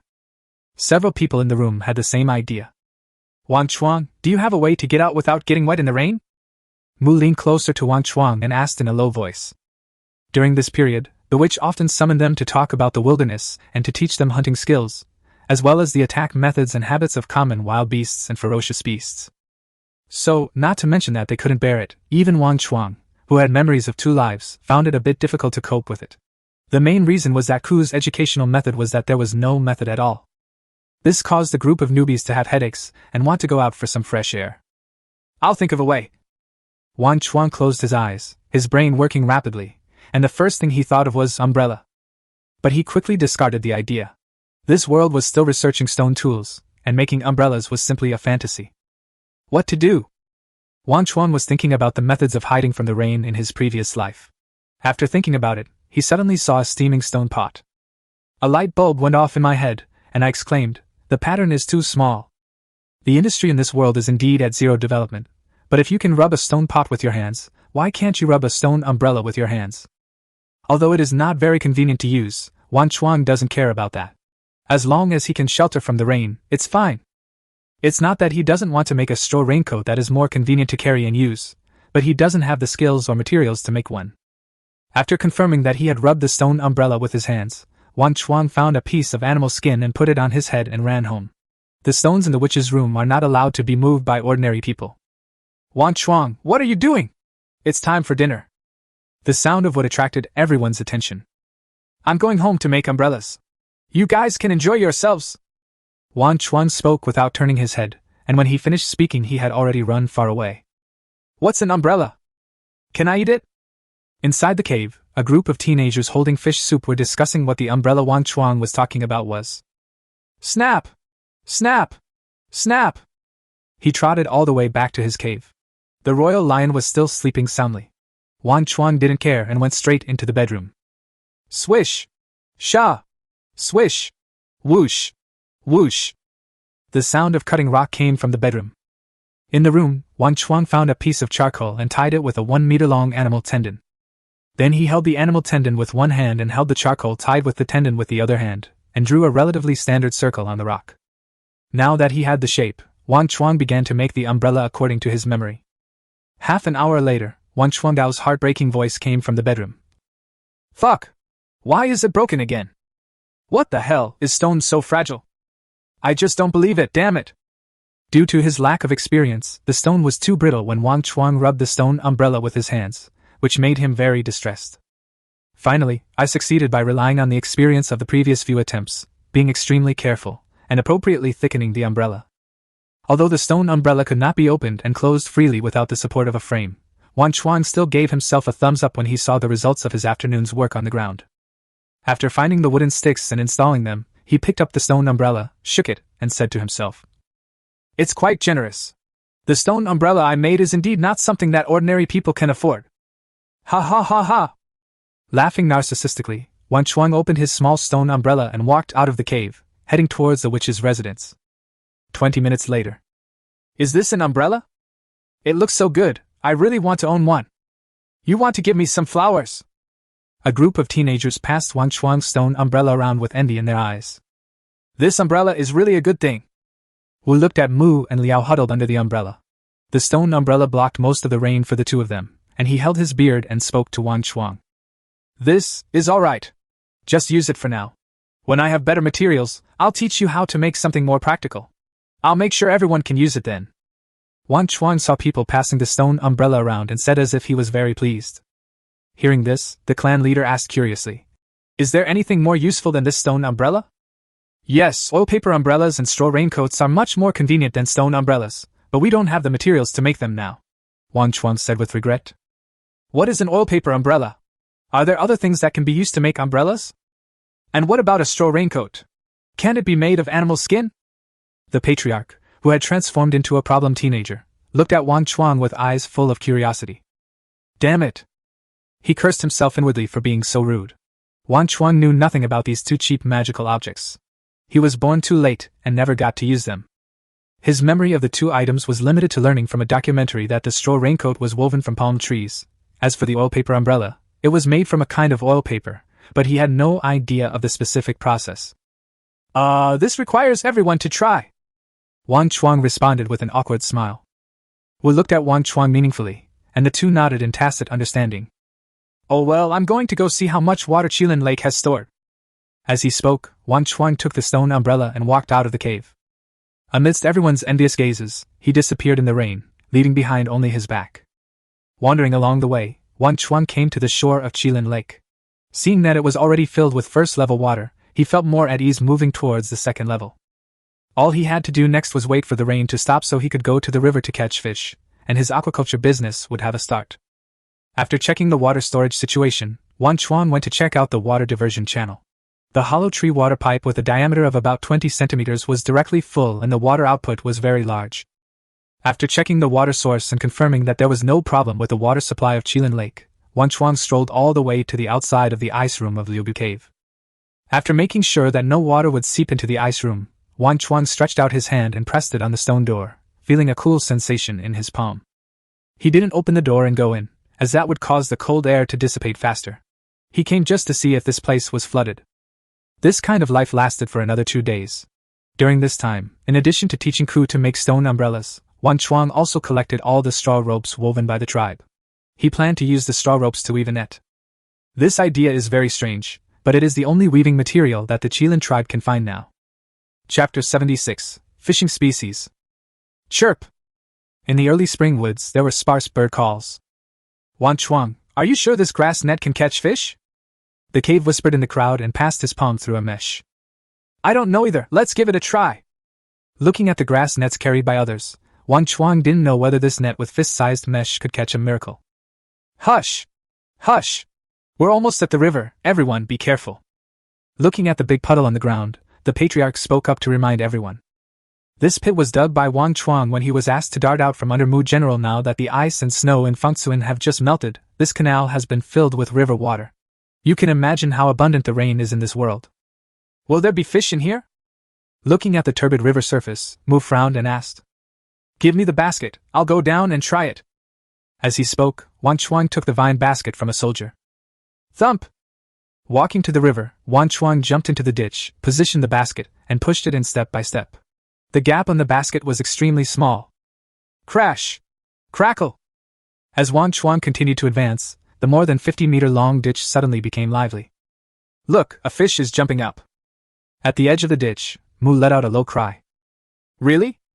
Hearing this, a group of teenagers gathered around and looked at the fish jumping in the ditch with joy on their faces. The patriarch and Ku, who had not yet mastered the technique of casting a net, also reacted and ran to the edge of the ditch. Chief, please pull the net first to see how many big fish there are. I'm stuck here now. Seeing the patriarch and Ku coming, Wang Chuang asked them to cast the net first. At this time, he only felt a huge pressure. As the basket moved forward, the fish's activity space became smaller and smaller, which caused the fish to continuously charge towards him. Okay. As they talked, they cast the net, and one of them pulled it aside. Squeak! Squeak! Squeak! The straw rope squeaked and began to tighten. Seeing that the fishing net was about to be scrapped, Wang Chuang shouted loudly. Raise the net, pull the net up quickly! Crash! The chief and Ku were in perfect harmony, and a large net of fish was thrown onto the shore, snapping and struggling. Wang Chuang, what should we do next? The patriarch looked at the prey on the ground with joy. Although the fish were big and small, they were enough for 20 or 30 people to eat for a meal. Uncle Ku, come and block me here.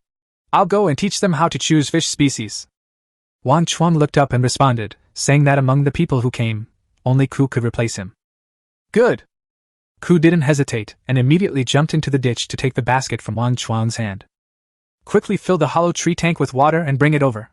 Put the fish with teeth in their mouths aside. Put the fish without teeth aside.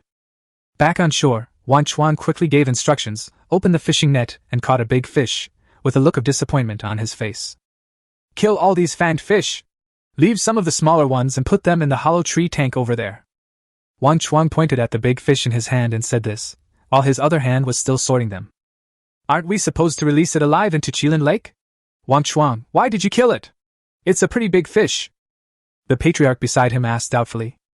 This fish has a mouth full of fangs and is extremely aggressive. Look, it's already bitten through the straw net. If it were released into Qilin Lake, would our tribe still dare to go in the water? Wouldn't the other fish become its food? Wang Chuang pointed at the big fish that had died and explained to the clan leader and the bloodline warriors who were watching. You are still thinking far ahead. The patriarch looked at the big fish's mouth full of burnt teeth and nodded with fear in his heart. Baji! As the rope net was untied, Fish kept jumping around. Seeing a big black carp about to jump back into the ditch, Wang Chuang shouted. Quick, stop that big bluefish and don't let it go back. Wang Chuang is very familiar with the big black carp. This fish has only thick lips and no sharp teeth, but the fish meat is very delicious. It is one of Wang Chuang's target fish. Hearing his shout, the thief picked up the wicker basket beside him and snatched it away with a leap. The fish, which would die if out of water for a long time, stared at the water so close to them through the gaps in the wicker basket and began to struggle desperately. The thief, who was lying on top of it, was almost knocked away. Bang! Bang! Hurry, help get it into the hollow tree tank so it won't struggle. Watching the thief's small body rising and falling with the wicker basket, Wang Chuang called on everyone to help. Hearing Wang Chuang's reminder, Liao quickly stepped forward and, with the cooperation of Dao, threw the big black carp into the hollow tree tank. Snap! Snap! Snap! Crash! As the big black carp entered the water, most of the river water in the tree tank overflowed due to its swaying. Gurgle! Gurgle! As two bubbles emerged, the big bluefish finally calmed down. A group of young men gathered around. This was the first time they had seen a live big bluefish, and they all had happy smiles on their faces. Stop looking, help pick them up quickly. If you delay any longer, these fish won't survive if you take them back. Wang Chuang urged, saying that if he relied on himself, who knew how long it would take to find the item. Here I come! Here I come! Everyone nodded and started to get busy. A group of people worked together to complete the first wave of sorting, and then Wang Chuang went online a few more times. Only after all the hollow tree jars they brought were filled did the group carry the jars back to the tribe. Crash! Crash! As tank after tank of big fish were poured into Qilin Lake. Everyone saw the listless fish in the tank, but they became extremely active after entering the water. The big fish swam quickly around Qilin Lake. Woo! Woo! Woo! Woo! The tribesmen cheered, and a group of women who had never left the tribe looked at the fish swimming freely in the water, their eyes full of joy. Wang Chuang, what do these fish eat? The patriarch looked at the fish swimming at the bottom of the lake and asked Wang Chuang, who was staring at a tank of toothy fish beside him in a daze. Throw in some tender grass, rotten fruit, or minced meat. Hearing this, Wang Chuang thought for a moment and said casually. He had no experience in feeding fish. If he couldn't keep them alive this time, these fish would just become food reserves. After all, no one in the tribe was rich. Snap! Snap! Various small fish with sharp teeth were fighting in the wooden tank. Wang Chuang looked at the lively atmosphere in the tank, and then looked at the fish that stayed at the bottom of the lake after entering Qilin Lake. It felt lifeless. Gudong! Gudong! Gudong! Wang Chuang picked out one of each type of fish with sharp teeth from the wooden tank and threw it into Qilin Lake. Whoosh! Whoosh! Whoosh! Several ferocious little fish, smelling the scent of other fish, swam quickly in Qilin Lake. The fish at the bottom of the lake seemed to feel threatened, and fish of different species huddled together and took defensive postures. Bang! A thumb-sized black fish with 2 whiskers and a mouth full of fangs, with one impact, a finger-sized green carp instantly turned into a bloody mist. Wang Chuang, what are you doing? The others were shocked by Wang Chuang's magical operation. If this continued, how would those faunless fish survive? Survival of the fittest. Don't worry, it can survive in the more dangerous rivers, and I believe it can survive in Qilin Lake too. Wang Chuang looked at the chaos underground in Qilin Lake and saw that the activity of other fish had increased a lot. Chapter 77 The New Overlord of the River. Wang Chuang, if we do this, will we be able to eat fish this winter? Looking at the schools of fish chasing each other at the bottom of the lake, the patriarch asked worriedly. I don't know, it should be possible. Wang Chuang smiled and said. Then you still do this? The patriarch spoke angrily, his face becoming very ugly. Chief, is farming really good for the tribe? You don't have to rush to answer me, listen to me first. The world outside is too dangerous. Farming can ensure the livelihood of the tribe, but it will also erode the fighting spirit of the warriors. When one day we no longer need to hunt and can be self-sufficient, our tribe will be content with enjoying themselves and not make progress. Will we be able to avenge our clan's vengeance then? Having lost our hunting abilities, can we defeat them? Will the spirit still protect us if it doesn't receive the sacrifice of the ferocious beast's flesh and blood? As he spoke, Wang Chuang saw the clan leader's expression changing. Faced with the three soul-searching questions, the patriarch didn't know how to refute Wang Chuang for a moment. Snap! Snap! Snap! Applause rang out from behind Wang Chuang and the other man, and Wu slowly walked over to them. Well said, Wang Chuang, I'm very pleased that you thought of this. But since you've decided to raise it, just go for it. Doesn't anyone else have a war beast yet? As he spoke, Wu stood by the lake and looked into Qilin Lake, only to see a group of big fish being chased and bitten by several small fish. It's you, Mr. Gao, who has awakened me from my dream with just one word. Hearing this, Wang Chuang respectfully bowed to Wu.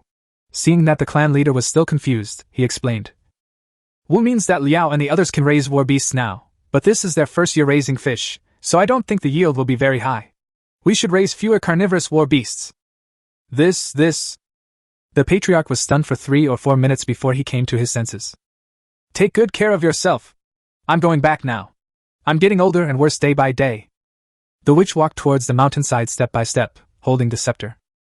Now Wang Chuang has renovated the road up the mountain with stone slabs and added guardrails on both sides, which makes the entire Qilin tribe look somewhat more civilized. After we finished raising the fish fry, a few days passed.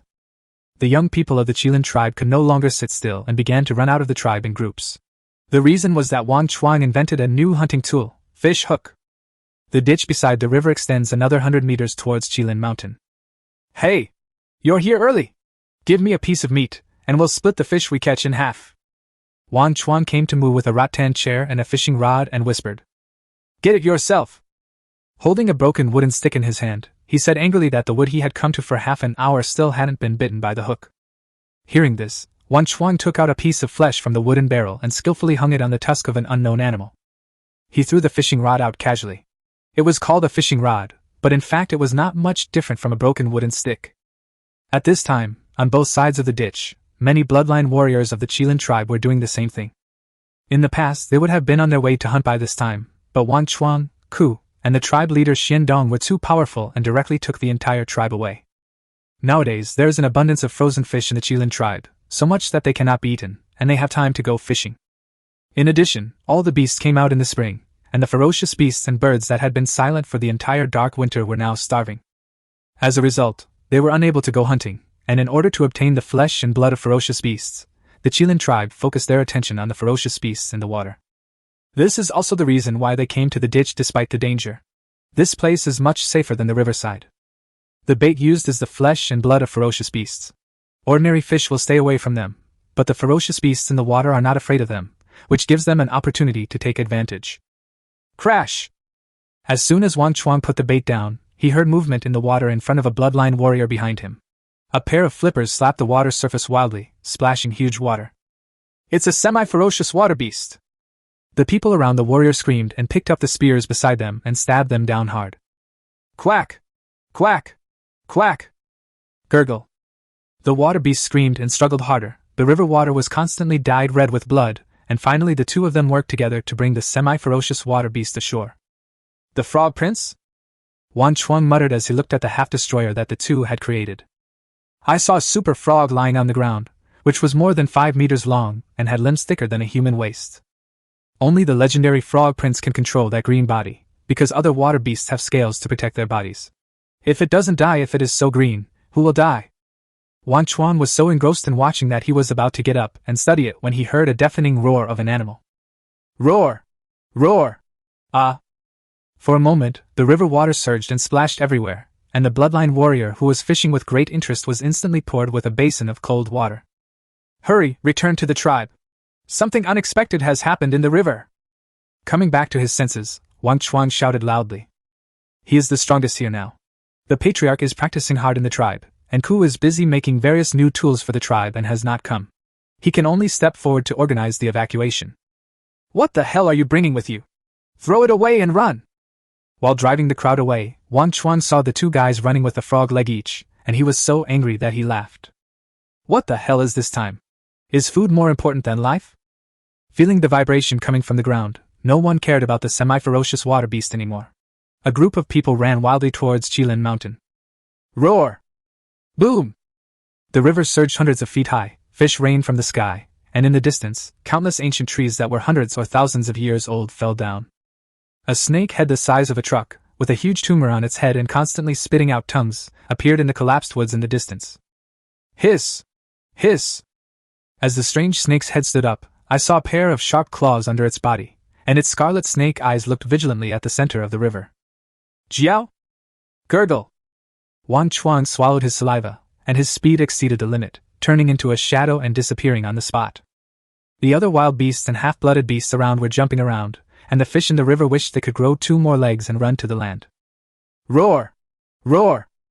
The water dragon beast, which had successfully advanced to a wild beast, roared, rose from the river, and rushed towards the dragon with a huge column of water. Hiss! Hiss! The frequency of the dragon spitting out its tongue was increasing, and a water curtain covering the sky appeared in front of them.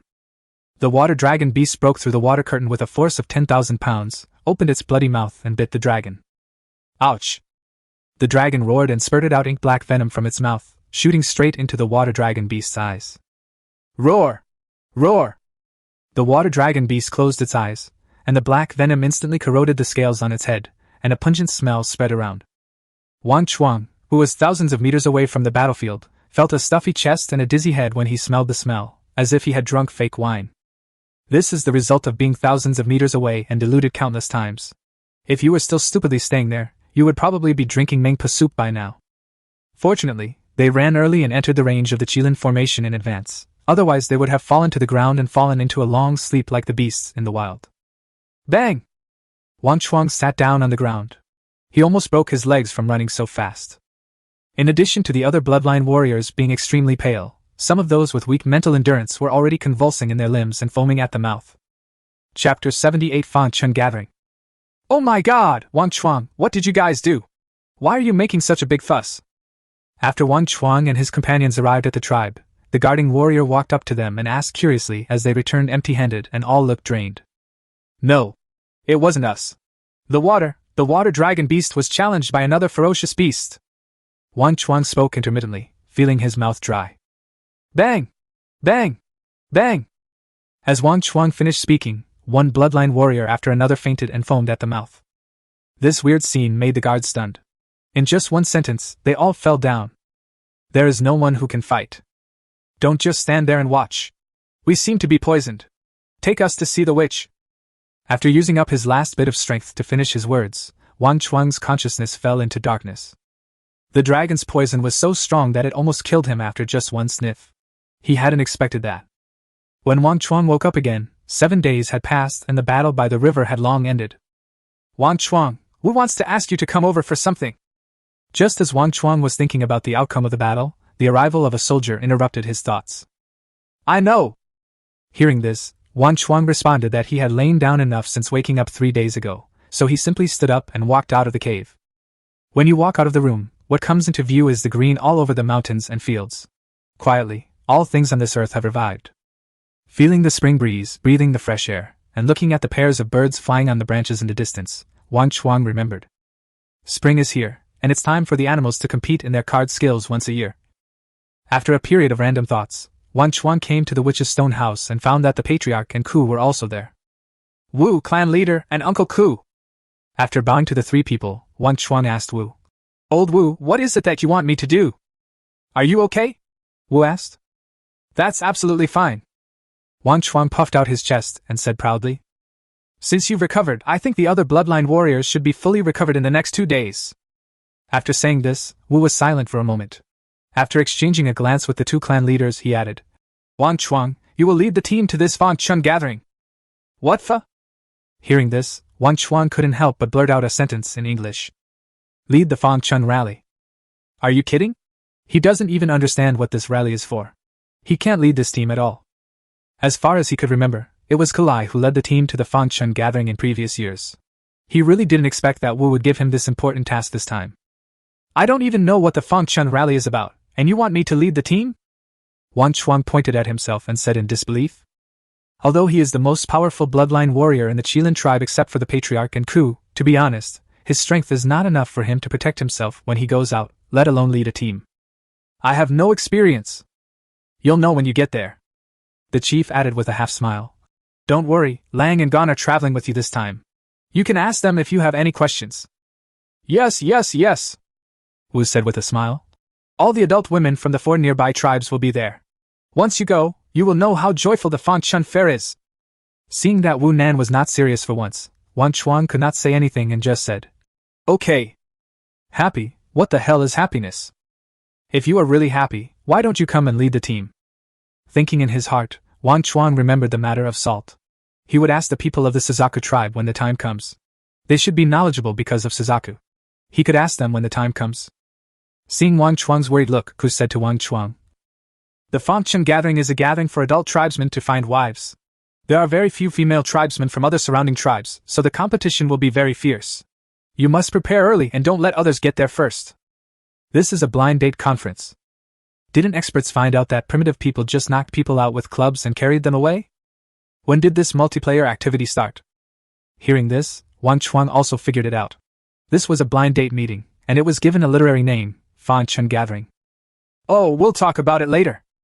Seeing Wang Chuang's indifferent look, the tribe leader said seriously, Wang Chuang, just go to the Fan Chun Gathering this time and meet them. Don't intermarry with other tribes. Wait until the next batch of tribesmen awaken. Is it about the fish? Listening to the chief's words, Wang Chuang quickly thought of the people in other tribes who were still eating grass roots, while they had meat for every meal, and he instantly understood the key. Yes, as long as you understand. The chief added in a serious tone. Don't reveal anything about the tribe. I know.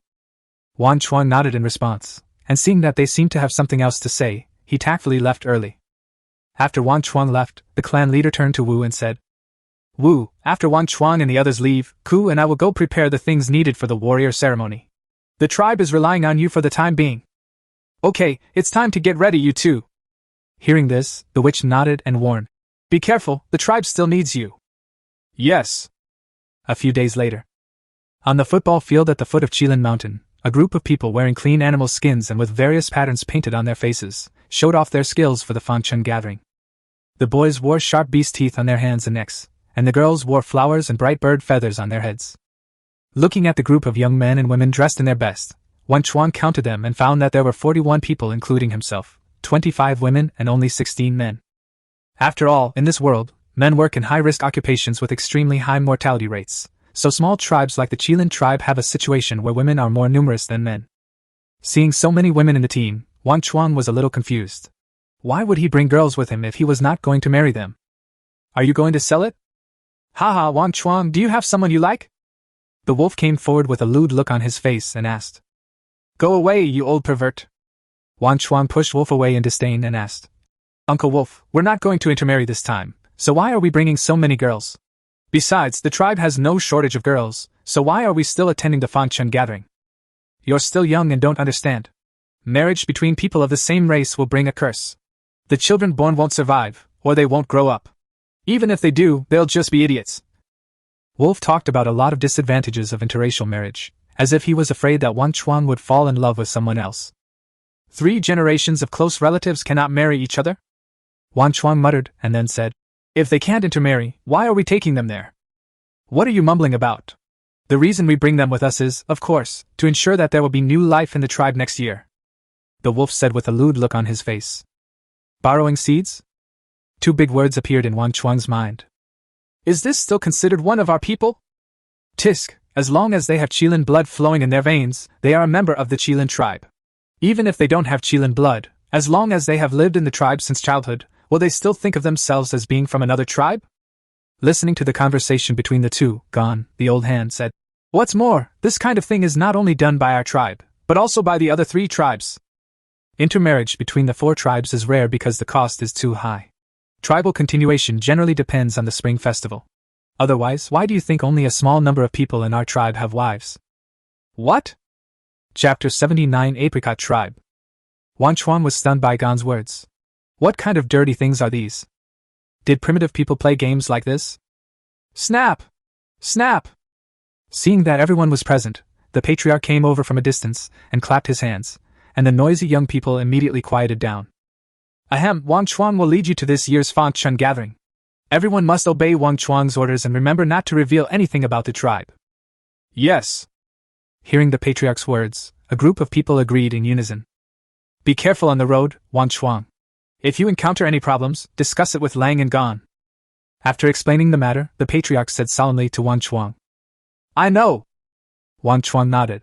Then, with a whistle, the royal lion galloped down the mountainside. Roar! Roar! In the blink of an eye, the royal lion came to Wang Chuang and lay down beside him. He turned over and rode on the royal lion, shouting to everyone. Set off! Following Wang Chuang's order, Lang and Gan quickly stepped forward and led the team towards the wilderness. As the tribesmen who had participated in the Fangchun gathering disappeared into the forest, the chief turned to Ku and said, It's time for us to set off too. Let's go! Bring everything with you. As he spoke, Ku raised the stone axe in his hand and handed the dark red spear to the patriarch. The two men ran towards the dense forest with their weapons and disappeared in a flash. The Fangchun gathering is jointly held by the 4 tribes of the Qilin Mountains. It was agreed that at the edge of the wilderness, unmarried adult men and women from the 4 tribes would be provided with a place to work and create life together. Although they attributed the tragedy brought about by incestuous marriage to a curse, they at least understood that people of the same clan should not marry each other. As for the Fangchun gathering, Wang Chuang thought it sounded like a matchmaking meeting, but in reality it was a seed-borrowing meeting. Everything is for the tribe, and there is no chill in doing this. Because every person in this world is important to the tribe. Therefore, as long as the population increases, it is reasonable to use some measures. Regarding the intermarriage mentioned by the patriarch, Wang Chuang also asked Lang and Gan, who had participated in more than one Fangchun gathering. In Wang Chuang's opinion, what the two people meant was actually an exchange of population. For example, if a warrior from the Qilin tribe intermarries someone from the Suzaku tribe, both sides will find corresponding women and exchange tribes one-on-one. Once the two sides reach an agreement, the exchanged tribesmen will become members of the other tribe, so that the population of both sides will not be reduced and everyone will be happy. Since the Fangchun gathering was related to the reproduction plans of the 4 surrounding tribes, no accidents had occurred since its establishment, and there had been no arrangements to send spies to infiltrate the other tribes. Because when they decided to hold the Fangchun gathering, the 4 tribes agreed with each other that if any tribe dared to play tricks, the other 3 tribes could join forces to destroy the other tribe. Of course, in this primitive world where there are spiritual surveillance and transportation is underdeveloped, even if there are hidden agents, it will basically be of no use. Because the women everyone was exchanging were ordinary women. Not to mention whether she could get information about other tribes, even if she did, she couldn't send it out. In this world without the protection of spirits, ordinary people would be doomed in a matter of minutes. Therefore, those who are exchanged as spouses are generally very honest, and usually do not do anything weird. This is also the reason why the clan leader reminded Wang Chuang before leaving that he should only attend gatherings and not marry. Since 2/3 of the team were women, and they were wearing various costumes, the progress was very slow. After a long walk, they finally arrived at their destination from sunrise to when the sky was filled with red clouds. The wasteland in Fangchun is full of green. Last year's dead grass was pressed down by the snow, and new shoots have already grown. Wow! Wow! What a nice view! Uncle Wolf, is this the wasteland? On the grass, a group of young boys and girls were shouting and asking questions. Looking at the bright smiles on their faces, Wang Chuang only felt the injustice of this world. Because this outing may be the only time in their lives that they will see the scenery outside the tribe. Men who are a little better and braver can join the hunting team, but women can only stay in Qilin Mountain and stay under the protection of the spirits for the rest of their lives. Roar! Sensing Wang Chuang's lost mood, the royal lion roared to convey his comfort. Ha ha! You're so clever! Patting the lion's head, Wang Chuang felt that it was worth raising this big guy. Roar! Roar! Sensing that Wang Chuang's mood had improved, the royal lion roared excitedly. Hearing the guy's yearning for freedom from his roar, Wang Chuang slid down from him and said, Go play! Don't run too far! Looking at the endless grassland, not only did the royal lion want to go out for a stroll, but Wang Chuang himself couldn't help but want to take a few more glances and go for a gallop. Roar! After receiving permission, the royal lion immediately ran into the grassland, forgetting Wang Chuang's instructions of, Don't run too far. Seeing this, Wang Chuang smiled silently. Fortunately, there were few ferocious beasts in the wasteland during the spring season, and the royal lion was also very powerful, so he didn't bother to care. Looking at the royal lion that disappeared in a flash, Wang Chuang turned to the wolf and asked, Uncle Wolf, how far is it from here to the gathering place? If it's far, let us take a break. It's not far. The scenery over there is more beautiful. Let's walk faster, and we'll be there soon. the wolf said loudly. The conversation between the two was quite loud. After hearing that, everyone's desire to pretend to be tired and stop to play disappeared immediately. They all followed the wolf's pace as if they had been injected with chicken blood. Hee hee! The wolf showed a smile of success on his face. Seeing this, Wang Chuang secretly gave Wolf a thumbs up. This kind of talent would be able to thrive in any era. Well, the meeting place is on that mountain with smoke in front. Soon, after more than 20 minutes of rapid march, the wolf chewed on the tender grass core and pointed to a hill in the distance and said. Hearing this, Wang Chuang looked up and saw several plumes of thick smoke rising from the distant hills. It was obvious that someone had arrived early. Since someone arrived earlier than us, I wonder which tribe they are from? Wang Chuang murmured, feeling contempt in his heart. You know, the Fangchun gathering place is in the middle of 4 tribes. It rained a few days ago, so the road is not easy to travel. These people are really fighting hard for this shiver. You'll find out when you get there. You can just have a free dinner. The wolf said this with a grin, and walked quickly, as if he was afraid of missing other people's meal time. Seeing this, Wang Chuang shook his head and called on the team members to follow, and began to count the number of people, fearing that someone would be left alone. Hey, stop! Which tribe are you from? Just as Wang Chuang led the team to the mountainside, 2 people jumped out halfway. She looked about the same age as him, and on her exposed chest, you could see a pattern of a small tree. We are from the Qilin tribe, and you are from the Xing tribe? As the team leader, Wang Chuang stood up and asked. When he saw the pattern on the other person's chest, he knew the other person's identity. After all, among the 4 surrounding tribes, only the Xing tribe's spirit is plant-based, and the other party has no obstruction, so it can be recognized at a glance. Chapter 80 Xing Tribe, Ren.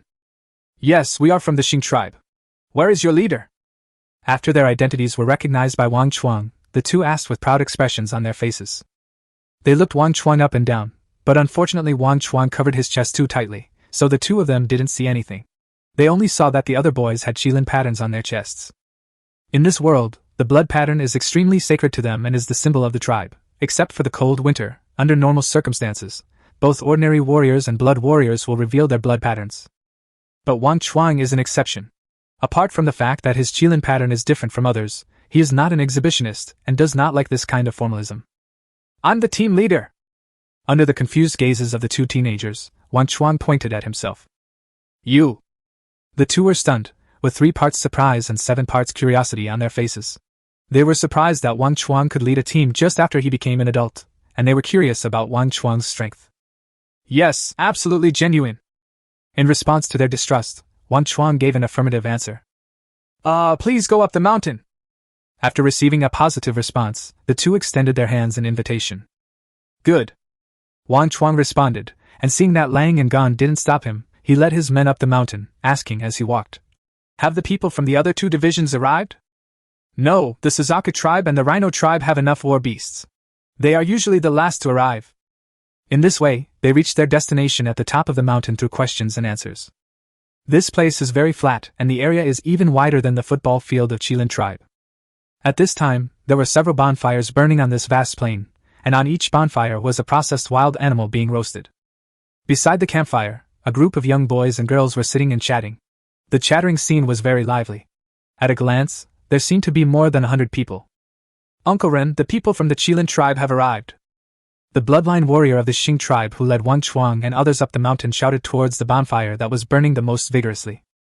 The shouting attracted a lot of attention to Wang Chuang and his group of uninvited guests, and the people of the Xing tribe looked at them curiously. A middle-aged man stood up and walked over, scanning the Qilin tribe's team, and finally stopped at Wang Chuang, who was in the front. In his eyes, Wang Chuang saw surprise and disbelief. As the middle-aged man approached, he put away the surprise on his face and said solemnly to Wang Chuang, Xing tribe Ren. Hearing the other party's name, Wang Chuang said seriously, Qilin tribe, Wang Chuang. Seeing Wang Chuang's neither humble nor arrogant appearance, Ren nodded and said, Come this way. Why isn't that guy Ku leading the team this year? After following Ren to sit down by the campfire, Ren began to ask. The tribe is running low on food, and Uncle Ku can't leave for the time being, so I'll be leading the team this time. Wang Chuang lied without hesitation, without Lang and Gan even needing to wink at him. In fact, Wang Chuang also wanted to know why it was not Ku who led the team. He came here just to obey orders. Ren nodded in agreement to Wang Chuang's words. Fangchun was short of food, and this was a problem that existed in every tribe. The only difference was the severity. Everyone will survive. Your Qilin tribe has already made it through. I sense a surge of blood power within you. Although Wang Chuang covered up the Qilin pattern, Ren, as a bloodline warrior, was very sensitive to the pressure of bloodline warriors and could feel it with just a little sensation. He is truly a bloodline warrior. The bloodline warrior who led Wang Chuang and the others up the mountain showed an expression of, as expected, on his face after hearing Ren's words. I just took some extra special body-hardening fluid and had a lucky breakthrough 2 days ago. Hearing Ren's praise, Wang Chuang shook his head modestly. The Qilin tribe's body-tempering liquid is well known, so Wang Chuang simply used it as an excuse. After all, although the wilderness is full of dangers, it also has many opportunities.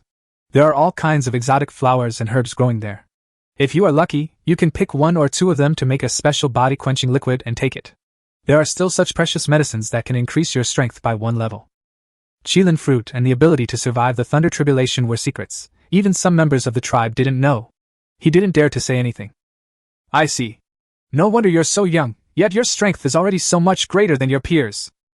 After listening to Wang Chuang's explanation, Ren still praised him generously, and his expression did not look too surprised, as if everything was within his expectations. As one of the top fighters in the tribe, Ren was not someone who had never seen the world. After wandering in the wilderness for a long time, he was lucky enough to get 1 or 2 rare flowers and herbs, spiritual fruits and precious medicines that could enhance the power of his bloodline. After the two chatted for a while, Ren pointed to a place not far away and said, We have prepared some prey over there. You can just make a fire and roast it. I don't think the other 2 tribes will be here today. Okay, thank you very much. Upon hearing this, Wang Chuang stood up and expressed his gratitude to Ren, then called on everyone in the Qilin tribe to start getting busy. Before dark, they successfully lit a bonfire, and the tribesmen sat around it in groups of 3 or 5. Wang Chuang, are you really not going to intermarry with other tribes this year? Gan looked at the girl from the Xing tribe in the distance with longing eyes and asked. The clan leader has made it very clear. This year we can only participate and not intermarry. This is an order. Wang Chuang knew very well the little thoughts of Gan and the other old-fashioned people. After all, compared to Yi Huan, they still know how to choose. What's more, the women of the Xing tribe are all beautiful and attractive. After hearing Wang Chuang's words, Gan, Lang and others showed lost expressions on their faces. You have to know that they all come to the Fangchen gathering with the purpose of finding a spouse. In the end, the patriarch issued this order, which made life difficult for these bachelors. However, the loss lasted only a fraction of a second, and Gan was full of energy again. He pointed in the direction of the Xing tribe with excitement and said, Wang Chuang, look at that woman with a little red flower on her head over there. You can tell at a glance that she's the material for giving birth to a cub. Where is the loss you promised? This is too fickle. With contempt in his heart, Wang Chuang looked in the direction of Gan's finger, and soon found the woman wearing a small red flower in the crowd. She was a big and strong woman who looked like Zhang Fei. I don't know if it was because the animal skins were in short supply in the Xing tribe, but the woman was only wearing a tube top, which was extremely tight. From a distance, the ravine seemed bottomless, and Wang Chuang had to admire Gan's sharp vision. If he marries a woman like this, his children will definitely not starve in the future, but he just can't appreciate her. Uncle Gan still has good vision. Wang Chuang, whose cleavage was almost sunken, praised with a double meaning. Of course. I, your Uncle Gan, have experience in this area. If you find anything you like, tell me and I'll help you choose one. In response to Wang Chuang's praise, Gan shared his experience in choosing a wife with a very helpful look on his face. Chapter 81. Ginger is still spicy with age. Remember, when you're looking for a spouse, look for one with a broad waist, a big butt, and strong limbs. Only such a woman can give birth to strong children. Gan spoke with great interest, and a group of young people nodded frequently as they listened, looking as if they had learned something. Only Wang Chuang had a look of being screwed. Can he really not accept the primitive aesthetic? And what kind of lewd words are these? Can a child be born by one person? Fuck you! With contempt in his heart, Wang Chuang looked at Gan with disdain, but when he thought about this cruel world, who wouldn't want their offspring to be strong? I can only say that this is also a kind of love. After all, in this world, the strong are respected, so only women with strong bodies are more popular, and are the real beauties in their eyes. Before the other 2 groups arrive, all you boys should quickly choose your targets and strike immediately when the Fangchen gathering begins. Don't let anyone get there first. Gan was talking with saliva flying around, and a naive smile appeared on his face. The other teenagers looked at the people from the Xing tribe with their eyes rolling. Seeing this, Wang Chuang covered his face and couldn't bear to watch. This seemed like they were planning to mass-produce these little idiots. How shameful! How humiliating! Hey, Wang Chuang, why are you covering your face? Aren't you looking for a target? If a warrior like you doesn't choose two more when the time comes, it would be a disservice to your status as a bloodline warrior. Gon turned around and looked at Wang Chuang covering his face, thinking that he was shy, so he tried to persuade him. No, I'll find it when the time comes. Just be happy and don't worry about me. Wang Chuang waved his hand and turned his head to look to the side. Hearing Wang Chuang's words, Gon acted like a seasoned veteran and said, If you don't choose now, wait until the rally starts. The strong ones will be chosen by others. Don't cry when that happens. After saying that, seeing that Wang Chuang was still unmoved, Gon gritted his teeth and said, How about I give Xiaohua to you and I'll find another one?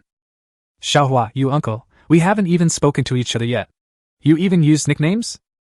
Wang Chuang thought of the little flower that looked like a black bear demon, and couldn't help but shudder and waved his hands repeatedly.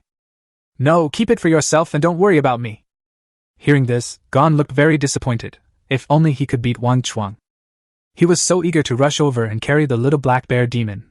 Oh no, it was Xiaohua, strip her naked, and force a 2+1 on Wang Chuang. In fact, these primitive people have no concept of marriage at all, and they hold gatherings only to continue their bloodline and produce bloodline warriors.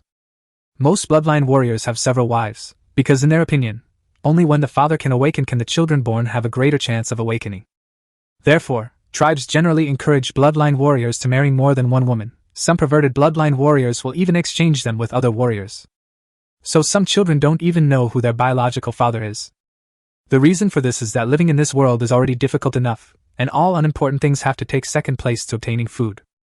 Thinking of this, Wang Chuang looked at the tribesmen around him, their eyes constantly scanning the crowd. I wondered if I would become like this one day.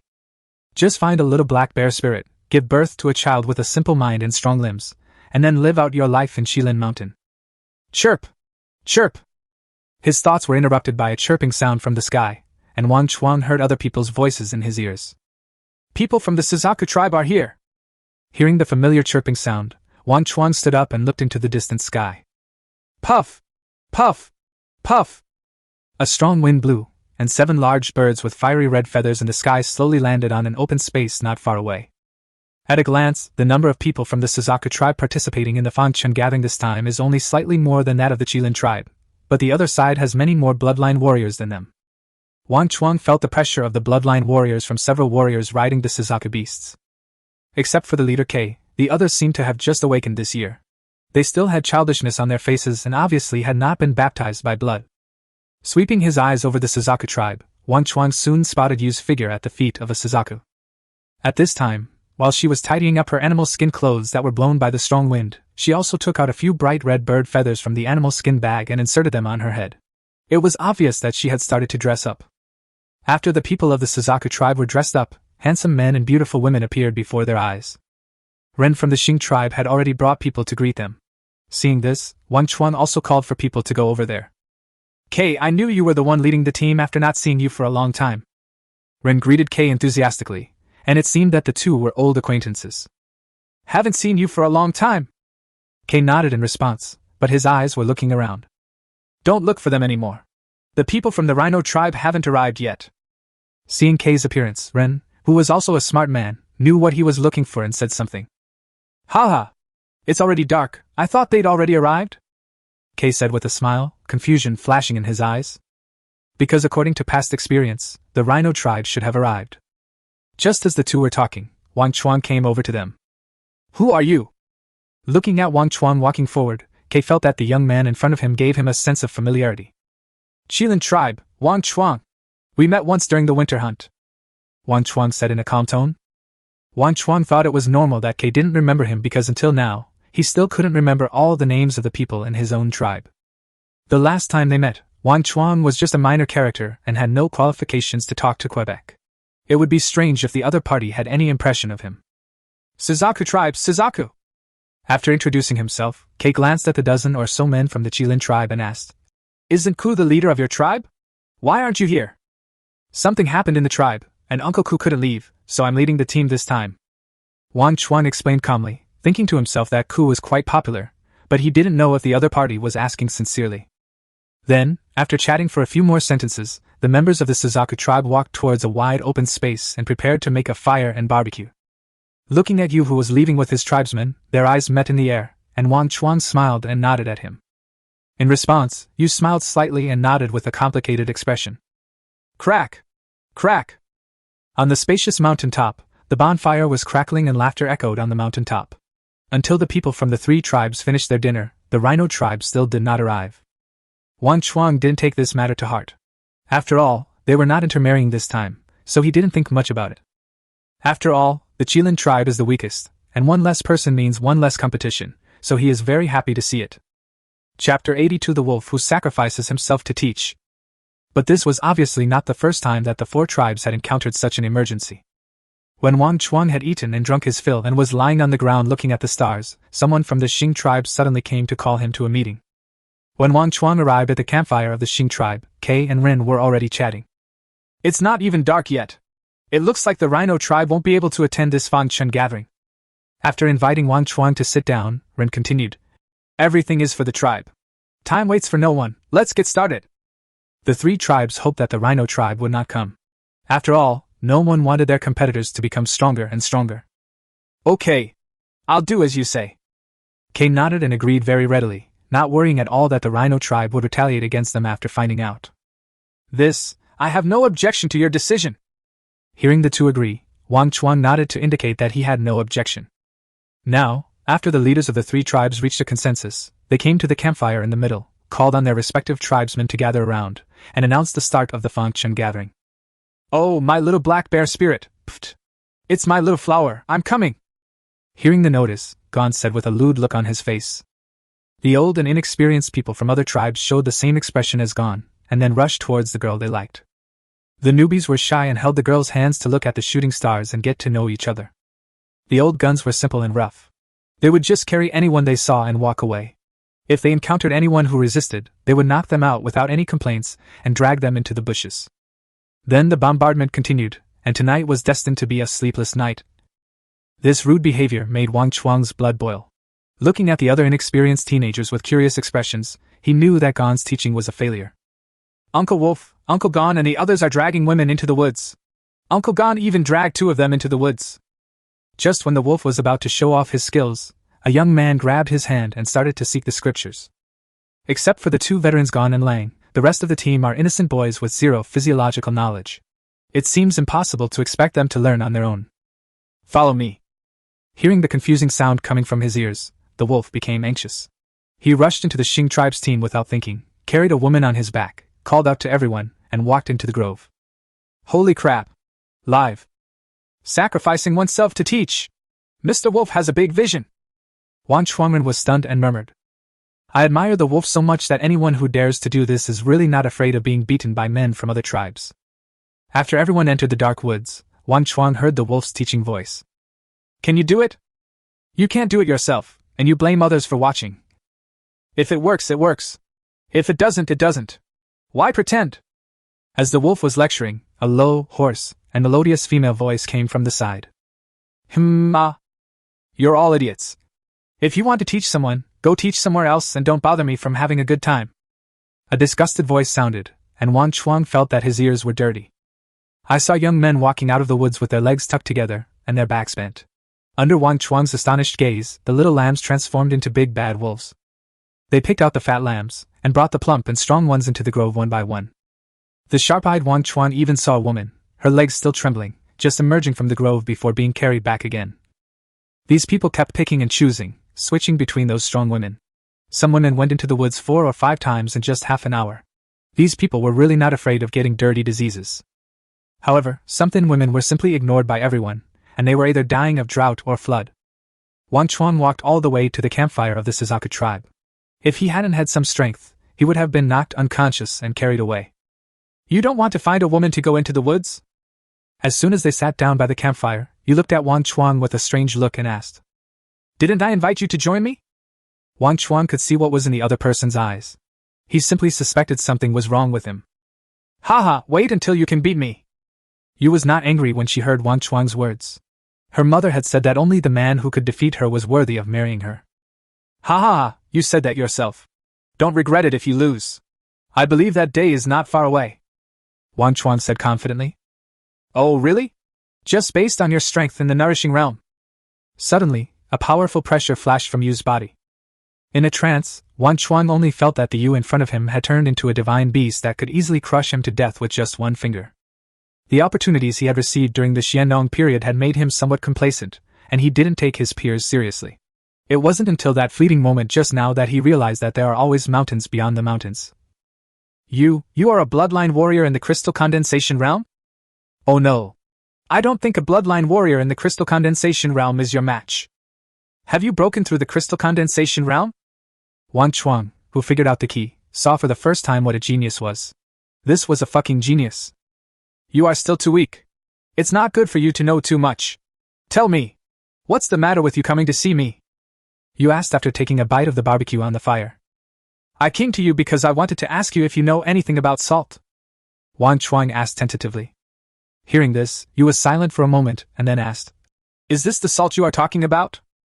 A finely crafted small tree bottle was taken out of the bag around his waist by Yu. Reaching out to take the small tree bottle that was about the length of a finger, Wang Chuang pulled out the cork and poured a little into the palm of his hand. A small pile of yellowish salt of low purity appeared before his eyes. Wang Chuang reached out in disbelief and put a little into his mouth. Ah! A familiar taste. Wang Chuang looked up at the night sky and finally tasted salt.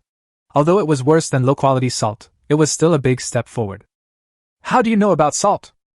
After a while, Yu asked after Wang Chuang finished his intoxication. Well, I heard about Yen from our tribe's shaman. He once walked out of the Qilin mountains when he was young.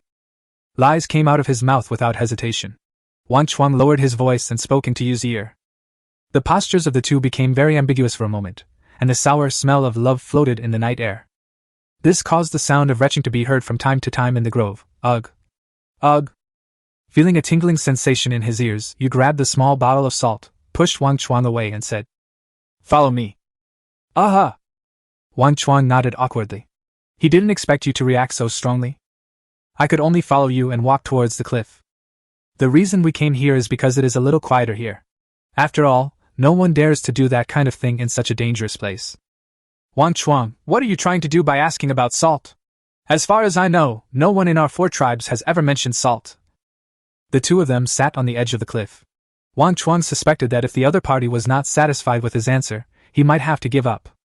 Chapter 83 Weakness is the original sin. I don't want to do anything. I just want my people to live like human beings.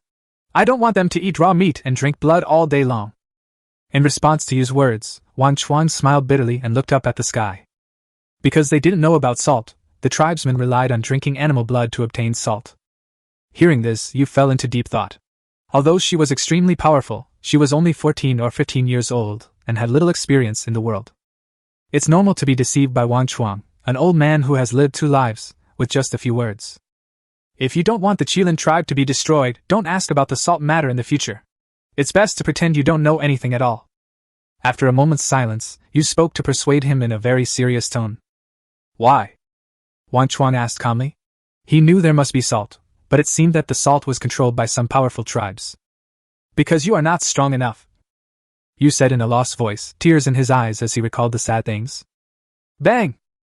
Wang Chuang punched the ground hard. Weakness is the original sin. Can the strong do whatever they want? The breeze blew across their cheeks. After a while, they calmed down and Wang Chuang asked again. Where did you get the salt in your hand? Stolen! Yu said 2 words and then stopped talking. Silence fell between the two. Let's talk about something else. Pretend I never asked about this. Feeling that the atmosphere was not right, Wang Chuang tactfully changed the topic. Half a year since we last met, you've completed your awakening and are now at the nourishing realm. You're truly talented. Yu took over the conversation without hesitation and began to praise Wang Chuang. But Wang Chuang felt heartbroken when he heard this. What does it mean to be very talented? Is there something I forgot to say? Talented monsters are just the threshold to meet me. Talent, yours is about the same as mine, okay? And the last time we met, you didn't seem to be a bloodline warrior yet. How did you cultivate? Did you break through the crystal condensation realm? With a wry smile, Wang Chuang looked as if he was deeply shocked. This is the secret of my Suzaku tribe. Unless you marry me and join my Suzaku tribe, I will tell you then. Yu asked tentatively with a smile. Your proposal is very tempting, but why choose me? Wang Chuang's eyes wandered over Yu's body intently, and for a moment he felt somewhat moved. Among the women of the 3 tribes, the women of the Xing tribe are white, plump and look very voluptuous. The women of the Suzaku tribe are well-proportioned and have wheat-colored skin, The women of the Qilin tribe are dark and thin, and not many of them are strong. Because my companion war beast, doesn't reject my contact with you. The original girl is straightforward, and she says whatever she wants without any affectation. However, since you have awakened your bloodline, it seems that marriage between us is impossible. After he finished speaking, Yu's eyes turned complicated when he looked at Wang Chuang. As far as I know, we've only just met once. Isn't it a bit early to be thinking about this now? Wang Chuang said a little embarrassedly. He was really afraid that you would say, what she wants is a child, and Wang Chuang is just a tool. It's getting late. My mother said that I was born when she and my father met during the first Fanchun gathering, and then we went back. And my father was married into our Suzaku tribe during the second year's Fanchun gathering. What does this mean? A trial marriage? Wang Chuang was stunned and started to feel nervous. What if she suddenly becomes violent towards me? Should I resist to the bitter end and preserve my virginity, or close my eyes and cooperate to fully enjoy it? This is a question worth pondering. Swoosh! Bang bang! A wooden spear streaked across the night sky and stabbed into the muddy and rocky ground in front of Wang Chuang. The end of the spear's shaft trembled violently, and a voice rang out in the darkness. Hey, that girl next to you, I'm interested in you. If you know what's good for you, get out of the way, or I'll beat you to death. Hearing the sound, Wang Chuang turned his head to look at the spear on the ground, reached out to pull it out, and looked towards the source of the sound. I saw a young man wearing a black bearskin coat, twirling a wooden stick in his hand, standing by the campfire 10 meters away, looking at you with greedy eyes. Are you looking for death? Seeing the recklessness in the other party's eyes, Wang Chuang suddenly shot out the wooden spear with his right hand. Boom! The two spears collided, the wooden stick in the boy's hand was knocked away, the knuckles of his hands were torn, and a strong wind blew away several pieces of grass. Thump! Thump! Thump! The boy backed away. If there hadn't been someone holding him up from behind, he would have fallen into the fire pit. Bang! Suddenly, Wang Chuang slammed his left foot into the ground and pounced on the frightened boy like a tiger descending from a mountain. Just when his fist was 0.01 centimeters away from the face that deserved a punch. Captain Wang Chuang, please show mercy. Ren from the Xing tribe walked out of the grove with his pants held up, as if this guy was not finished yet. Oh! Wang Chuang sneered as he looked at Ren, who was panting and sweating as he emerged from the grove. After thinking for a moment and confirming that he was not testing or bullying the Qilin tribe, he retracted his fist. Then give Captain Ren some face.